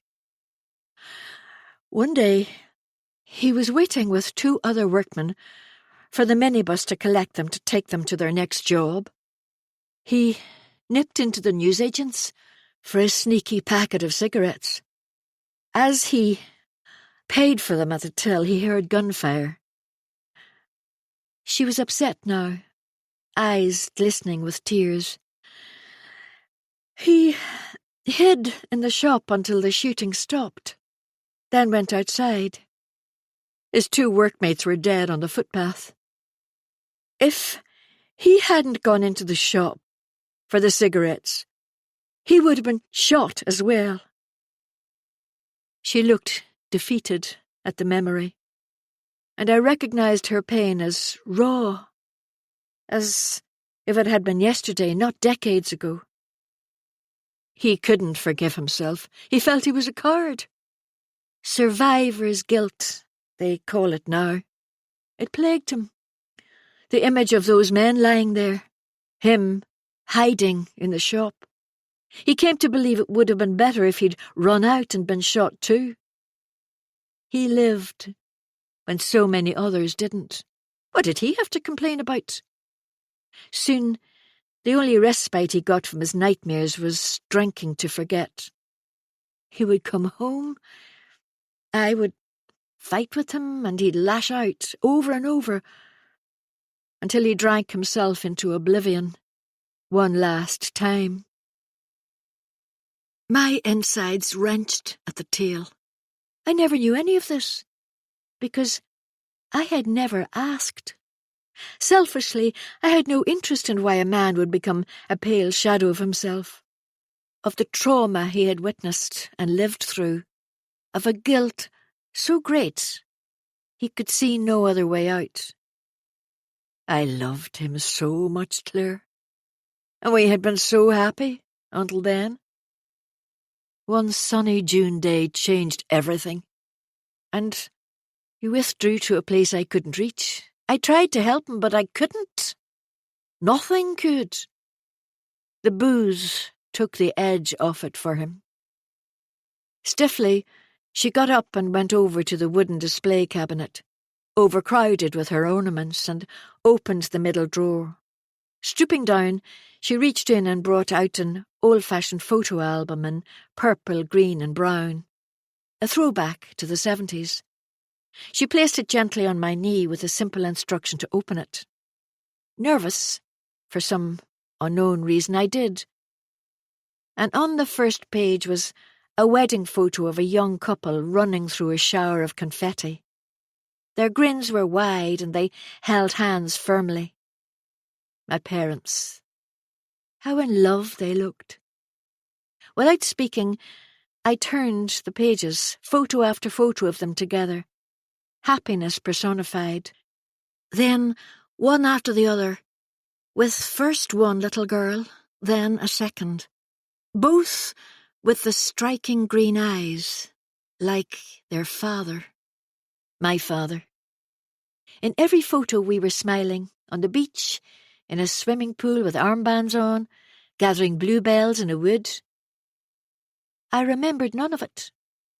I had erased the good memories and retained only the bad. At the back, I found a dry, ancient newspaper article dated June 19th, 1987. Workmen gunned down on the street. I skim-read the article with mounting horror, read the vivid account of the day which had changed my father's life, our lives, forever. His name was barely mentioned at the end, a minor footnote in history. A third workman was inside the shop at the time, and it saved his life. Why did you never tell me this before now? I wiped the tears away, reluctant to set the photo album down. Oh, it was so long ago. I tried to protect you from it. You were only children. Maybe you would have understood him better if I had told you. A beat, as if to say it was unimportant now. You do what you think is right at the time. Hindsight is a wonderful thing. How true that was. The door to the sitting room opened and Phil stuck his head around it. Immediately he took in the scene, tear-stained faces and the photo album. I wondered if you wanted another cup of coffee? He asked gently. I shook my head, as did Mum. I've told Claire about Martin. It was time. She looked fondly at my stepfather. He stepped into the room, went over to Mum, and placed his large hand on her small shoulder. Are you okay? His words were for her. She reached up for his hand, then said, Phil worked with your dad. He was the foreman in the company. If you have any more questions, he'll try and answer them, won't you? Phil nodded, his face a mass of worry lines and concern. I finished my coffee and hugged them both before leaving. While I had no questions for now, They would certainly come over time. What do you do when your entire history hasn't been what you supposed it was? When you knew a fraction of the story, but not all of it? Without giving it any consideration, I drove to the cemetery my dad had been buried in. I'd never visited his grave, not even once, since he died so many years ago. When I reached the car park, I parked and sat lost in my thoughts for a time. I had no idea where his plot was, and shame weighed me down. Luckily, there was a groundsman tidying up, and I asked if he knew where my father's grave might be. He pointed to the end of a row, and I walked along the ancient path, reading the headstones until I found his. A simple headstone marked the plot, which was spotless and well tended. A fresh winter wreath lay on the green stone chips, red berries, holly and ivy. Someone had placed it there recently. It was under a wide old tree beside a wall, and the serenity of the churchyard calmed me. I read the headstone, the words blurring. Martin Hefton, beloved son, husband, father, 1st of January 1950 to 29th of April 1998. He'd been 48 when he died. What a waste. What a tragedy. Great sobs built up on me as I remembered his smile, the sound of our laughter, as he had given us piggybacks in the garden, chased us into the waves on Portrush Strand. Memories I had refused to recall, that I had rigorously and thoughtlessly repressed. I wept for the lost years, and the great misfortune of this small country, where it seemed nearly every family had been touched by the violence of the past. And I wept for the hideous disaster I had made of my once gilded life, when I had allowed my obsession to consume me and destroy not only my marriage, but also another marriage and our friendships. Chapter 42. The following day, I had the harrowing experience of telling my daughters Will had left me because I was having an affair with his friend. The ferocity of their outrage had stunned me. When I tried to defend my illogical reasoning, they had yelled their disgust and mortification in my face, cruel and hurtful words which stabbed the core of me. They were shrill, whirling banshees, but I deserved it. A deadly silence had descended as they packed more of their belongings into bags and instructed me not to contact them. I pleaded and begged for forgiveness as they threw their belongings into the boot of the car and drove off, faces tear-stained and haggard with emotion. I wailed on the doorstep like someone demented, oblivious to the cutting wind and hailstones like pellets. The pain in my heart was crushing. Completely spent, I'd staggered inside, locked the doors, pulled all the blinds, and drunk myself into a stupor. The hangover had lasted 2 full days, and into the mix came a raging Kate and a furious Annie. I'd consumed at least another bottle and a half of wine before they arrived, and was living on bags of crisps and microwave meals. My brain was befuddled and sleep-deprived, and I'd taken to listening to sad songs on repeat, wallowing in the past and the abject bleakness of my future. There seemed to be no light at the end of this vast, gloomy tunnel. Unwilling to answer the door, I had crouched out of sight in the conservatory. They rang the doorbell insistently, while Kate screeched through the letterbox that they knew I was inside and wouldn't leave until I opened the door. I'd not showered since the hotel, and was wearing the same clothes I'd been in for days when I flung the door wide open. It was plain they were shocked by my appearance, as Kate's mouth formed a round O and Annie stammered they wanted to hear my side of the story. Abruptly, I stepped aside and waved them indoors. No point in freezing to death on the doorstep for what I assumed would be a fleeting visit. Before I shut the door, I was amazed to see the weather had changed, and a thick layer of frost coated the world. One of Will's reindeer had fallen over, and the Christmas trees he'd lovingly decorated for my homecoming now had sparkling tips. The fields in the valley below were dusted with white, and the clear blue sky taunted me.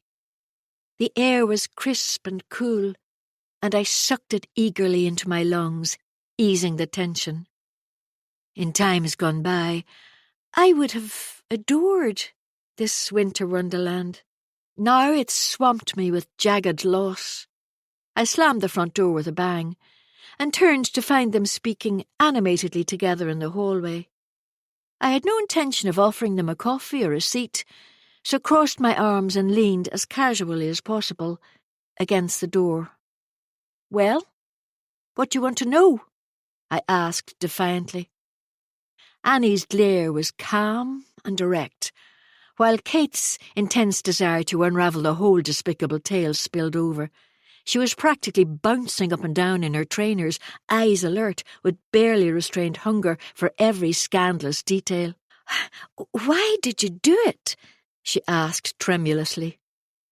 "Honest to goodness, if she cried, I'd push her out of the door and down the steps."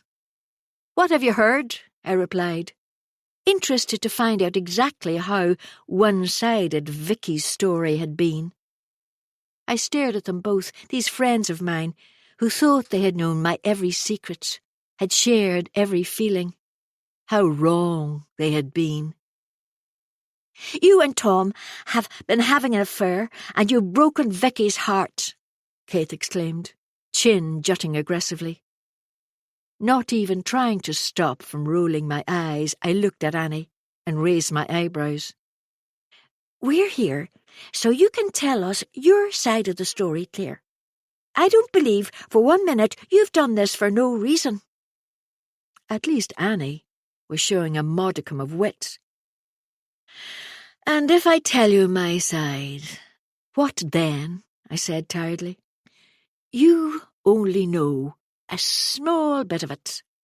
Did Vicky tell you we knew each other from school?" Obviously confused, they shook their heads, so I gave them the potted version of how our lives had been in the good old days. How Tory/Vicky hadn't recognised Hefty Lump, and somehow the bully and the victim had become friends. Years later, I had sought my revenge. My words were empty, my justifications clumsy, and I stumbled over them, and ultimately I could tell they didn't fully believe me. They supposed I was embellishing, that it was unthinkable Vicky could have been a bully. For they were acquainted with only one side of the caring, altruistic doctor, having never witnessed or been on the receiving end of the arrogant, malicious teenager. Abruptly I stopped and waited for the inevitable outcry. "What a debacle! Claire!" "I'm sorry. I can't believe it," said Annie at last, sadly shaking her head. "Even if what you say is true, you've still been having an affair with Tom, with our friend's husband. It seems like you've used all of us, lied to us, for a long time." Her disappointment was evident. "What about Will and the girls? Did you think of them at all? I don't understand you or why you would do it." Kate nodded vigorously. "I don't either. No matter what you say, you've broken the girl code." I snorted at the incongruous image of a middle-aged woman preaching about girl code. They looked at me like I'd lost my mind. So I opened the door and told them to get lost, or words to that effect. I was too weary to describe the exact events which had defined my school life and the legacy of trauma they had wrought. Annie came to a halt beside me and said in a very serious and ever so sombre tone, Go and sober up, Claire. Accept you've done something terrible and ruined our friendship." Before I could stop myself, I sneered. "It takes two to tango, Annie. Tom cheated on Vicky. Have you lectured him yet on his lack of morals?" I knew by the stiffening of her shoulders she hadn't, nor could she answer me, so I slammed the door with such force I thought it might split down the middle. Then I roared with incompetent rage at the injustice of it all. They didn't believe me. No one believed me. And they all blamed me, irrespective of Tom's role. Hurt and despair struck me like a physical blow. I told myself it was no less than I had expected. I had known they would choose Vicky. Like all those years ago, when the school had taken the side of her and her friends. I returned to the conservatory, flicked on Netflix, and poured another glass of wine. The days merged into one, as each grey morning crawled into the black of night. I rarely opened the curtains, living on alcohol and food from the freezer, languishing with regret. My house became my refuge, my mind numb, my heavy limbs lethargic. It was almost Christmas, and apart from my mum and, most surprisingly, Liz, I'd had no contact from anyone. Mum rang me daily and encouraged me to stay with her and Phil for a time, worried I might do something stupid. I mollified her with reassurances I was coping and confirmed I'd spend Christmas Day with them. Liz messaged me regularly, asking if I wanted her to visit, offering company. Her kindness was unexpected and meant all the more after our precarious history. Their unwavering support stopped me from sinking into a deep depression in those early days. Apart from them, my phone was stubbornly mute.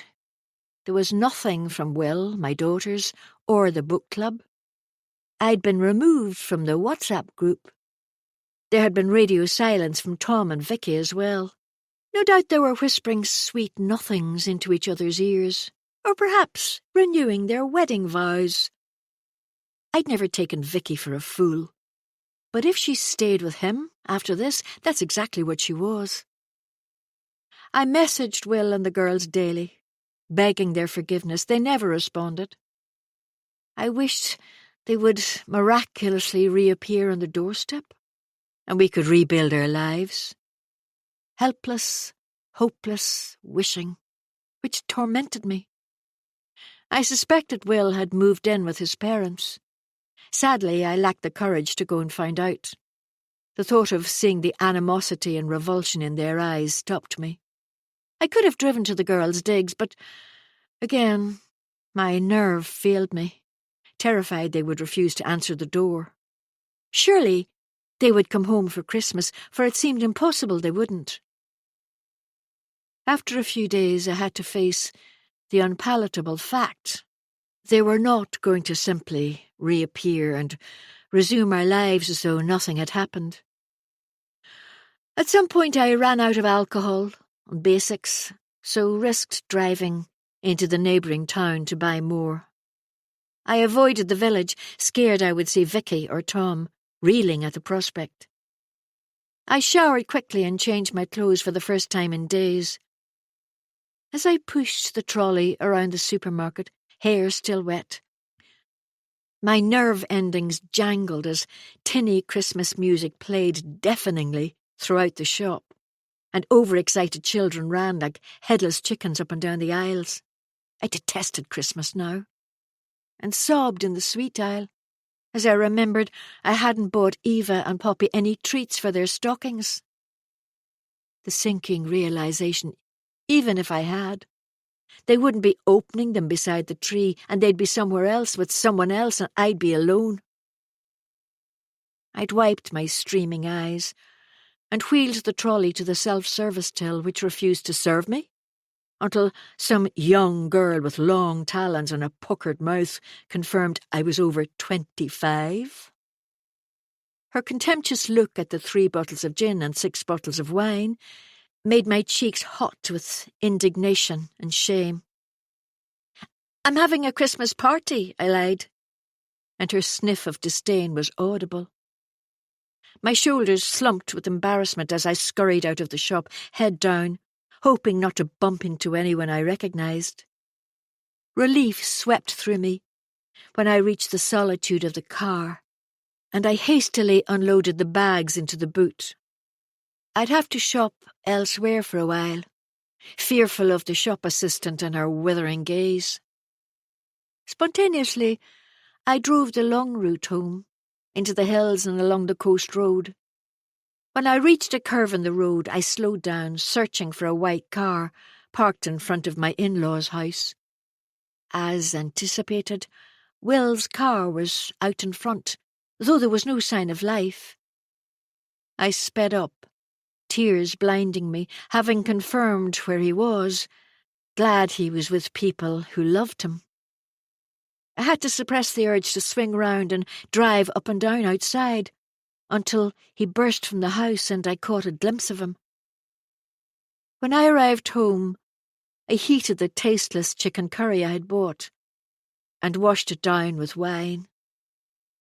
I was surviving, but only just. Chapter 43. A day or two later, I lolled dejectedly on the conservatory sofa when the doorbell rang. The last thing I wanted was to speak to anyone or get another lecture on my loose morals. I wanted to flounder alone in my misery. So I let it ring and swallowed another huge gulp of my gin. They were persistent, and it rang again and again until I had to answer it. Laura stood there, wearing an uncertain smile and holding a bottle of Pinot in front of her. "I thought you could do with a friend," she commented, pushing past me and heading straight for the kitchen. "Do you really want to be friends with an adulterer? What will all your nice friends think?" I asked bitterly. Misery does not love company. "Oh, boo-hoo, Claire. Toughen up and quit whinging." She surprised me, this straight-talking Laura. What happened to the mealy-mouthed, downtrodden widow I knew so well? "Find me a wine-glass, and pour me a big one, please." She plonked the bottle down on the granite worktop with a clunk, deposited her coat on a nearby chair, and raised her eyebrows at me. Mulishly, I did as I was told, and also topped up my gin while I was at it. Wordlessly, she followed me into the conservatory, though the light was dimming and the shadows stretching outside. I should have switched on a lamp, but preferred the dark these days. Mysteriously, my fear of the dark had vanished, along with my family. "Are you okay?" she asked, taking a mouthful of her wine, looking at me over the rim of her glass. "Great, thanks. My kids hate me, my husband's left me, and I've lost all my friends. Oh, and I'm also at risk of losing my job, so life couldn't be better." "Why are you going to lose your job?" She ignored the rest. "Long story," I replied. "Look, why are you here? Haven't you heard? I'm to be shunned." I was as blunt as I could be, no space in my soul for politeness at the minute. "Claire, I have no idea why you did what you did, but I'm not going to judge you for it." She studied the wine in her glass, swirling it around. Seemingly, having reached a decision, she continued, "I want to tell you something I haven't told anyone before." I indicated she should go on. "I told James I was leaving him the night before he died." I was shocked, for I had no idea she had even been considering it.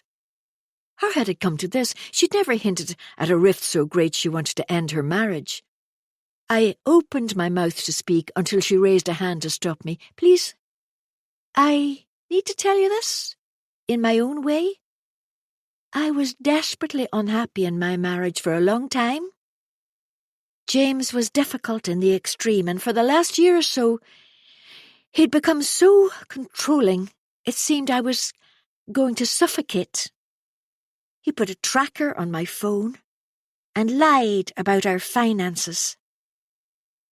Her eyes had taken on a faraway look, and I noticed she was grasping the stem of the glass so firmly her knuckles were white. There's more, but I can't relive it. I'm still recovering. She fell silent, and I could tell by the haunted expression in her eyes she was replaying what had happened. Why didn't you tell me? It burst out of me, even though she'd asked me not to interrupt. I was humiliated. I told no one. You never know what's going on behind closed doors, do you? I shook my head and she went on. I didn't even recognize it myself for a long time. Then it dawned on me one day. Coercive control. A toxic relationship. She held my gaze before saying, and now the reason I'm not in a position to judge you, Claire, I was sleeping with Sam when James was alive. That's it, I replied without thinking. You're comparing your setup with mine? You had a control freak of a husband and found a saint. I have a saint and slept repeatedly with my friend's husband. It went on for over a year, Laura. I don't deserve your understanding or your kindness. My voice shook with the effort of admitting it. Suddenly, it was vitally important someone understood my reasons, when everyone else had recoiled at my actions. You said you had no idea why I did it. She bullied me at school. Vicky, or Tori, as she styled herself then, was part of an exclusive group of bullies, and I was an easy target as I was unattractive and shy. When we moved here, I recognized her straight away. However, she didn't know me, as I had changed so much from school. I despised her initially. But, bizarrely, we became part of the same group of friends. Then, the dinner dance at the Melville Hotel last year, do you remember? Vicky and I both wore red dresses. She looked as fantastic as ever, and I felt a pale imitation beside her, and it all came flooding back. I went out to the foyer to get some air, and Tom appeared from nowhere on his mobile. Even now the memory of the look he gave me made my insides melt. It started as a flirtation, nothing more. Well, you know exactly how it ended. She's playing the victim, leaving me to pick up the pieces. Laura said nothing for so long, I began to worry she too believed I'd fabricated it all. Then she said, I believe you, Claire, though it's hard to think of Vicky as a bully. Do we ever really know anyone? She shook her head, as if to shake off the truth. I'm truly sorry you had to put up with that. I do wish you'd felt able to confide in me. Now I shook my head, for if I had, would she have believed me? I'd never know. A comfortable quiet stretched between us as we sipped our drinks, broken only when Laura said, Vicky seemed to have it all, didn't she? Looks, brains, money, Tom. I smiled in agreement. It was another thing we couldn't admit to.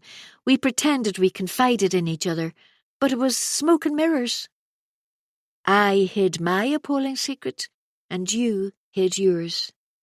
We sat in silence for a time, until I offered to replenish our drinks. Top it up. Sam will come for me whenever I ring him. She held the glass up until it was full. You seem different, Laura, I commented, retaking my seat and tucking my feet up beneath me. I am different. Do you notice how I'm no longer fixated on Robbie? The side of her mouth lifted ruefully. James was riddled with jealousy about his son. Couldn't for the life of him understand why I missed him so much when he was in Scotland. Hated him for it, I think. Jealousy is at the root of so much unhappiness, isn't it? Yes, it really is. It's pathetic, isn't it? My reason for destroying everything? I urgently needed anyone to believe me about Vicky, to validate what I'd done and my reasons for it. Claire, I'm going to say this as a friend. I believe you about Vicky and your past. And I'm incredibly sorry about what you went through. I have to be honest. I don't think I'll ever understand why you chose to do what you did, as it's hurt Will so badly. You need to stop drinking and start on the road to recovery. She said it firmly, while maintaining eye contact until I looked away.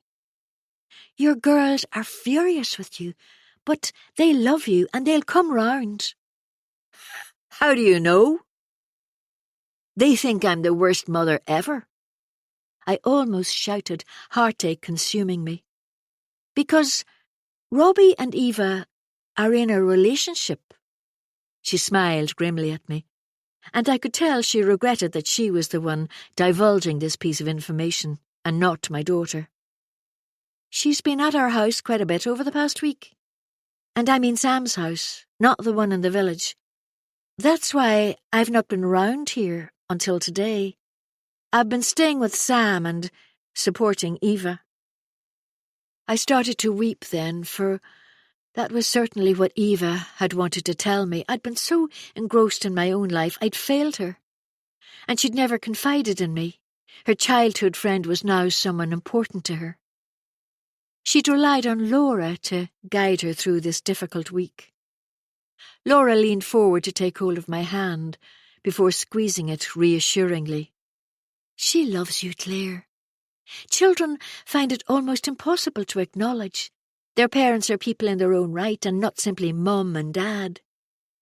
You need to pull yourself together, or Eva and Poppy won't rush to see you again. Isn't it time to forgive yourself, as well as everyone else? I disregarded that particular gem of wisdom for the time being. Tears leaked from my eyes. Perhaps I was less unlovable than I had supposed. I held her hand tightly. It was hard to believe I had dodged such physical expressions of friendship a few short weeks ago. Now, they felt like a lifeline to redemption. Suddenly, comprehension hit me full whack in the face. Laura knew the secret me, the one I had painstakingly hidden behind my facade, and she had not discarded me, like Annie and Kate. She saw me for who I really was, and stayed anyway. Please, tell Will I'm sorry, and I love him. I whispered it, as she nodded. What are you going to do for Christmas? She asked then. You can't stay here on your own. So the girls weren't going to forgive me before Christmas. With a start, I remembered it was the day after tomorrow. I'd stopped going into the living room with the tree, the gaudily wrapped presents nestling under it, mocked me ceaselessly. I'll go to Mum and Phil's. Will you take the girls' presents for me? And please ask them to at least reply to my messages so I know they are safe. Yes, I will.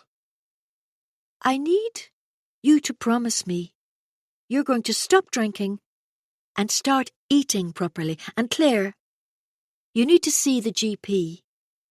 From everything you've been saying, it sounds like you need proper help, not a bottle of gin. Her words cut through my stupor and made perfect sense. She was right. I needed professional help. And as much as I was self-medicating with alcohol, it was a perilous road, with only one possible outcome. Menopausal madness. We said it at the same time and gave a small laugh. Some sort of madness, anyway. She persuaded me to shower, while she cooked me some delicious concoction from the contents of my cupboards. She then poured me a large glass of tonic with plenty of ice. Unexpectedly, I discovered I was famished and devoured her concoction hungrily. It would take more than a hot meal and a shower to make me whole again, but knowing I had a true friend to help me went a long way towards restoring my faith and friendship in the future. All I needed was for Will, Eva, and Poppy to forgive me and allow themselves to trust me again. It seemed like an unachievable dream. Chapter 44. My family continued to vent their anger towards me by mostly ignoring me. I'd messaged Will and the girls on Christmas Day and received short texts from Eva and Poppy. Other than those, my phone remained unbearably silent. No ping from a message, no ring from a call. My broken heart was crushed further that freezing December morning when I sat alone in my beautiful house and sobbed over the unopened and unwanted gifts piled under the tree. Laura had taken the girls' presents with her, leaving the over-the-top gifts I'd ordered for Will unclaimed. I had a subdued Christmas dinner with Mum and Phil, drinking Schlur while eyeballing the wine. Liz, Pete and Max had popped in for a quick visit, and I began to process the true meaning of family, as no judgment was passed on me, nor condemnation voiced. Liz had taken me aside, and I readied myself for a torrent of abuse. Instead, she surprised me by pulling me roughly into a hug and whispered, "Claire, you're a complete idiot. But I sort of understand. Wish I could have seen that bitch Tory's face when you told her who you were." It was small crumbs of comfort, and my shoulders had sagged with both relief at her words and disbelief at her empathy. While not condoning my behaviour, she wasn't spitting nails with horror and outrage either. I unlocked my front door after our turkey and ham and called out in the vain hope I would get a reply. Only the echoes of Christmas past greeted me as I succumbed and opened a bottle of wine. The following day I surrendered to the unshakable urge to go for a drive, ignoring the torrential rain which had rolled in over the hills on Boxing Day morning. The road climbed high above Belfast, and I drove into Cave Hill Country Park. Rain-laden clouds spread above me, so close it seemed I could reach out and touch them. The car park was empty, no one despairing enough to leave the warmth and dryness to venture out. I was soaked through by the time I had walked to Napoleon's Nose, my hair drenched, my hands freezing. I stood a few metres from the edge, surveying the city which lazed about far below me, colourless as far as the eye could see. My mind raced about uncontrollably, but the relief was profound when I realised I had no desire to step over the edge. Wearily, I lifted my eyes to the heavens and let the rain teem over me, mingling with futile tears. Eva and Poppy had saved me once. I couldn't let my own girls suffer any further as a result of my selfishness. I trudged back to the car and drove home, determined not to drink, to ease the burden of my pain. At the beginning of January, the girls agreed to visit me. They remained perplexed by my behaviour, and I had no enthusiasm to once again attempt to explain or justify what I'd done. It was a new beginning, as we steered our way through our burgeoning adult relationship. I was no longer merely Mum. I became a fallible person who had made an irresponsible, stupid mistake. Their anger had softened into something more malleable, and I knew by their sidelong looks They shared a willingness to mend our relationship. I desperately wanted to ask Eva about Robbie. However, I bit my tongue, for fear her face would close down and she would retreat. Hopefully, in time, she would confide in me. Will sent the occasional message, requesting I leave the house while he came by to collect more clothes and things he needed. I always replied immediately, my heart in my mouth, nervous he would follow it with something ghastly, like he wanted a divorce. Each time he was due, I would drive off and park close to where I knew he would pass on his way to the house. A speeding glimpse was all I got. Never enough, always yearning for more. When his car passed me on the return trip, I would dejectedly drive home. There I sobbed at bare drawers and empty hangers. His toiletries now sat on a shelf in his parents' home. His clothes filled their drawers, and all I was left with was faint hints of him. I'd made an appointment at the start of January with my doctor, who had prescribed medication and counselling for my shambolically muddled mind. It was difficult not to blur the edges of my misery with drink, but my resolve outweighed the desire. As my mental health improved, I felt the occasional spark of optimism. I would survive. I would not blame the past year on hormones or anxiety or menopausal mayhem, though it was possible they had played some small part.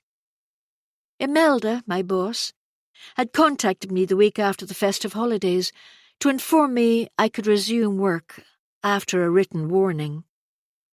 They had been unable to confirm Eric's theory, nor prove I had been using vacant houses for illicit assignations. I was astonished at how grateful I was for the opportunity, and as I set foot inside the estate agents after my enforced absence, I resolved to make amends for my previous apathy and idleness at my job. For it was a lifeline when I could no longer face long days of isolation at home. I increased my hours to work Monday through to Thursday. Each Friday, I volunteered at a woman's refuge. Up to then, I had simply donated my barely worn clothes to them. Laura kept in touch with me regularly. She was spending most of her time at Sam's, flitting in and out of the village and her empty house on the street. Her confession about wanting to leave James had initially taken me by surprise. However, when I mulled it over, I understood everyone has mysteries they keep locked within the confines of their hearts and minds. One cool day in late January, we walked along the long sandy beach we had strolled on with Kate in the autumn. The brisk sea breeze buffeted us as we dandered along in companionable silence. After we had taken a seat at the same picnic table, she confided Vicky and Tom were no longer the flawless couple they had depicted, and she was finding this betrayal worse than all the others. With her children at university, there was no buffer at home, and it seemed they too were navigating a way through the damage. Whether it was reparable remained to be seen. Sadly, the book club lay in tatters. As it transpired, Kate and Annie were firmly in Vicky's camp. It bothered me less than everything else, as I'd known all along female friendship was fickle. Nevertheless, when I walked past the village cafe one morning and saw the four of them sitting at our usual table laughing together, I felt an unaccustomed twinge of something sharp in my stomach. I tried to convince myself I didn't need their friendship. It had all been fake. Head down, I scuttled past, the hurt and the loss almost flooring me. I had prepared myself for it, but the reality of my bad choice was a harder and lonelier road than I had ever supposed. One Saturday, in late January. I had returned to the car, having been to the village butcher. As I clicked my seatbelt into place, I noticed Tom's car pull in a few spaces down from me. We were separated by a four-wheel drive, and my pulse quickened with anxiety. Vicky stepped out of the passenger door and hurried towards the shops. It was evident neither of them had spotted me. It was the first time I had seen Tom since the aviary, and I deliberated about what I should do. I could crouch down and hide, hoping he wouldn't see me, or I could face him. Giving myself no time to change my mind, I got out of the car and rushed over. I opened the passenger door and slipped into the seat Vicky had just vacated, the seat I was intimately familiar with. Tom's head swung around and he stared at me in disbelief. "What the hell, Claire? What are you doing there? Get out!" Barely restrained annoyance. "Hi, Tom," I said. "Long time no see." My heart beat wildly, though I was eerily calm. His handsome face twisted in anger, a muscle twitching in his cheek. "I wanted to apologise." The words came easily, and I continued quickly, afraid Vicky would return. "I'm sorry if I hurt you, for using you. It was wrong of me." He shook his head, hands clenching and unclenching on the steering wheel. "You need to get out, Claire. Vicky will be furious if she sees you here." "I don't really care if she is." It was suddenly true. Anyway, I wanted to thank you for a lot of fun and the good times. I recalled his 1,000-watt smile, shining only on me, and how, when this had all started, he made me laugh and added intrigue to my sometimes dull life. "Please," he said, voice breaking a little, "please leave before she comes back." The tension had drained from his face, replaced with something gentler, a hint of remorse or wistfulness. I shrugged and reached for the door handle. As I pulled it, he muttered, "I'm sorry too. Take care of yourself, Claire." I smiled quickly, surprised to find the words were sincere, and exited the car with as much dignity as I could muster. I don't know why it had been important to say it. I'd certainly not given much thought to it in the intervening weeks. However, I was glad I had done it, for I was sorry. Sorry I'd used him as a weapon. Sorry I'd got involved with him. And sorry I'd once felt more for him than I'd ever expected, for that had not been my intention. By early February, I hadn't spoken to Will for nearly 2 months. I would text him daily, and although I never received an answer, I could see he had read them. I had stopped begging for forgiveness, instead telling him about my day, my volunteering, silly stories from work. In his typical generous fashion, he had continued to pay the bills and allowed me to use my credit card as before. I had lost my passion for overspending on new clothes, makeup and the like. I retained my gym membership and bought fresh food I cooked from scratch, and over time lost my scrawny, unhealthy pallor.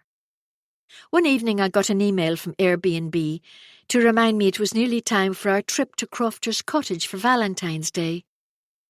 I'd totally forgotten we'd booked it the last weekend we'd snuggled together there. Memories rolled unremittingly over me as I recalled our stay, when I had been embroiled in my deceptions, and Will had unknowingly protected me from the worst excesses of my mind.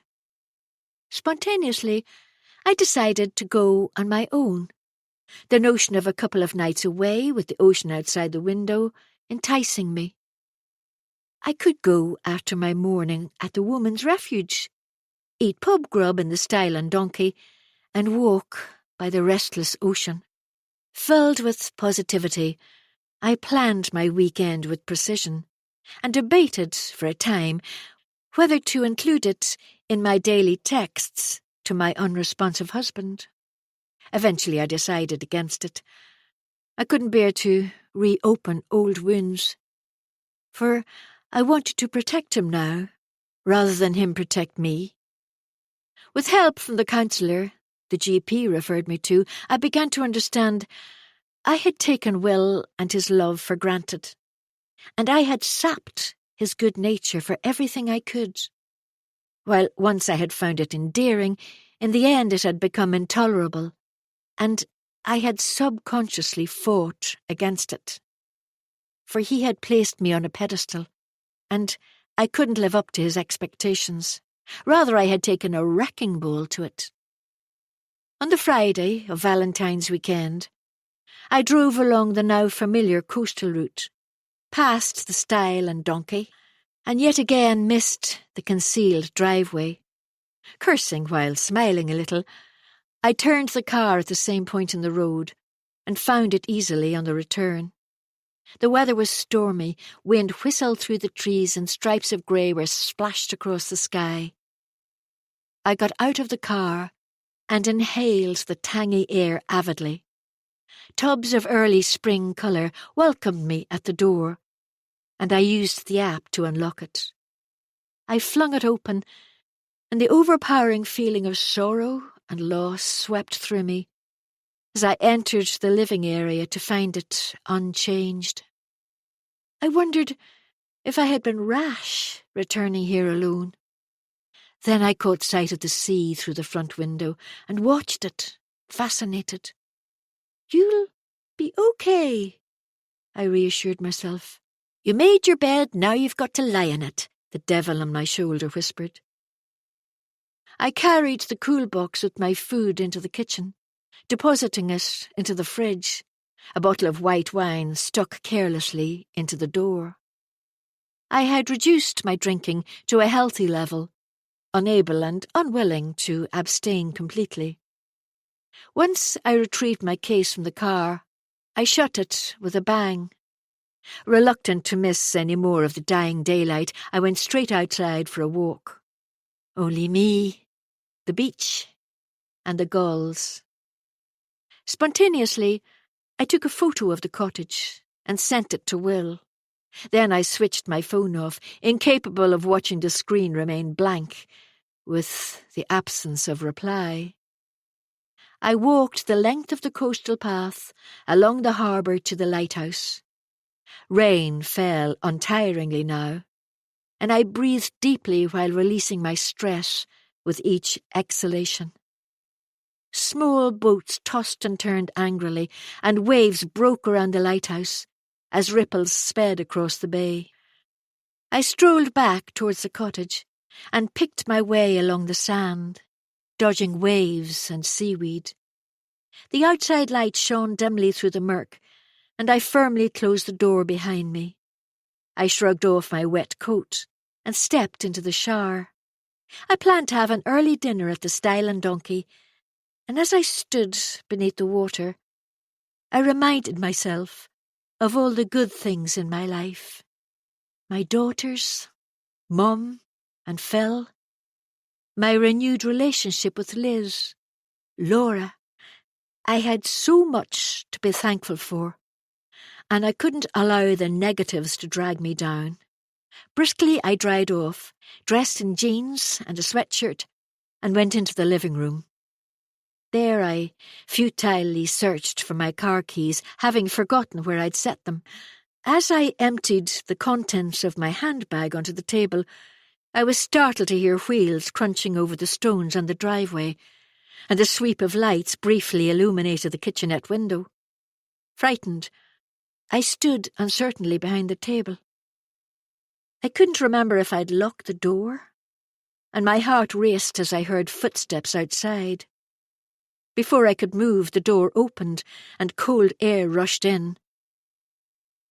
I'd forgotten how tall he was, and he was much thinner than before, but with the same gentle eyes, which were guarded now.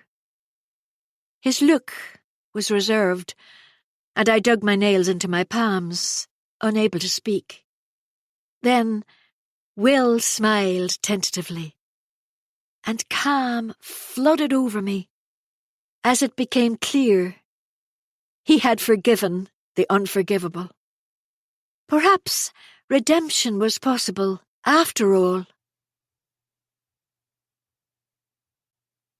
This recording of her best friend's husband was presented by Dreamscape Media LLC, narrated by Marcella Reardon, produced by Hayley Taylor. Text copyright 2024 by Alison Irving.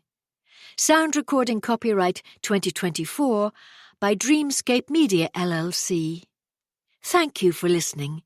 Please check dreamscapepublishing.com for Dreamscape's latest releases.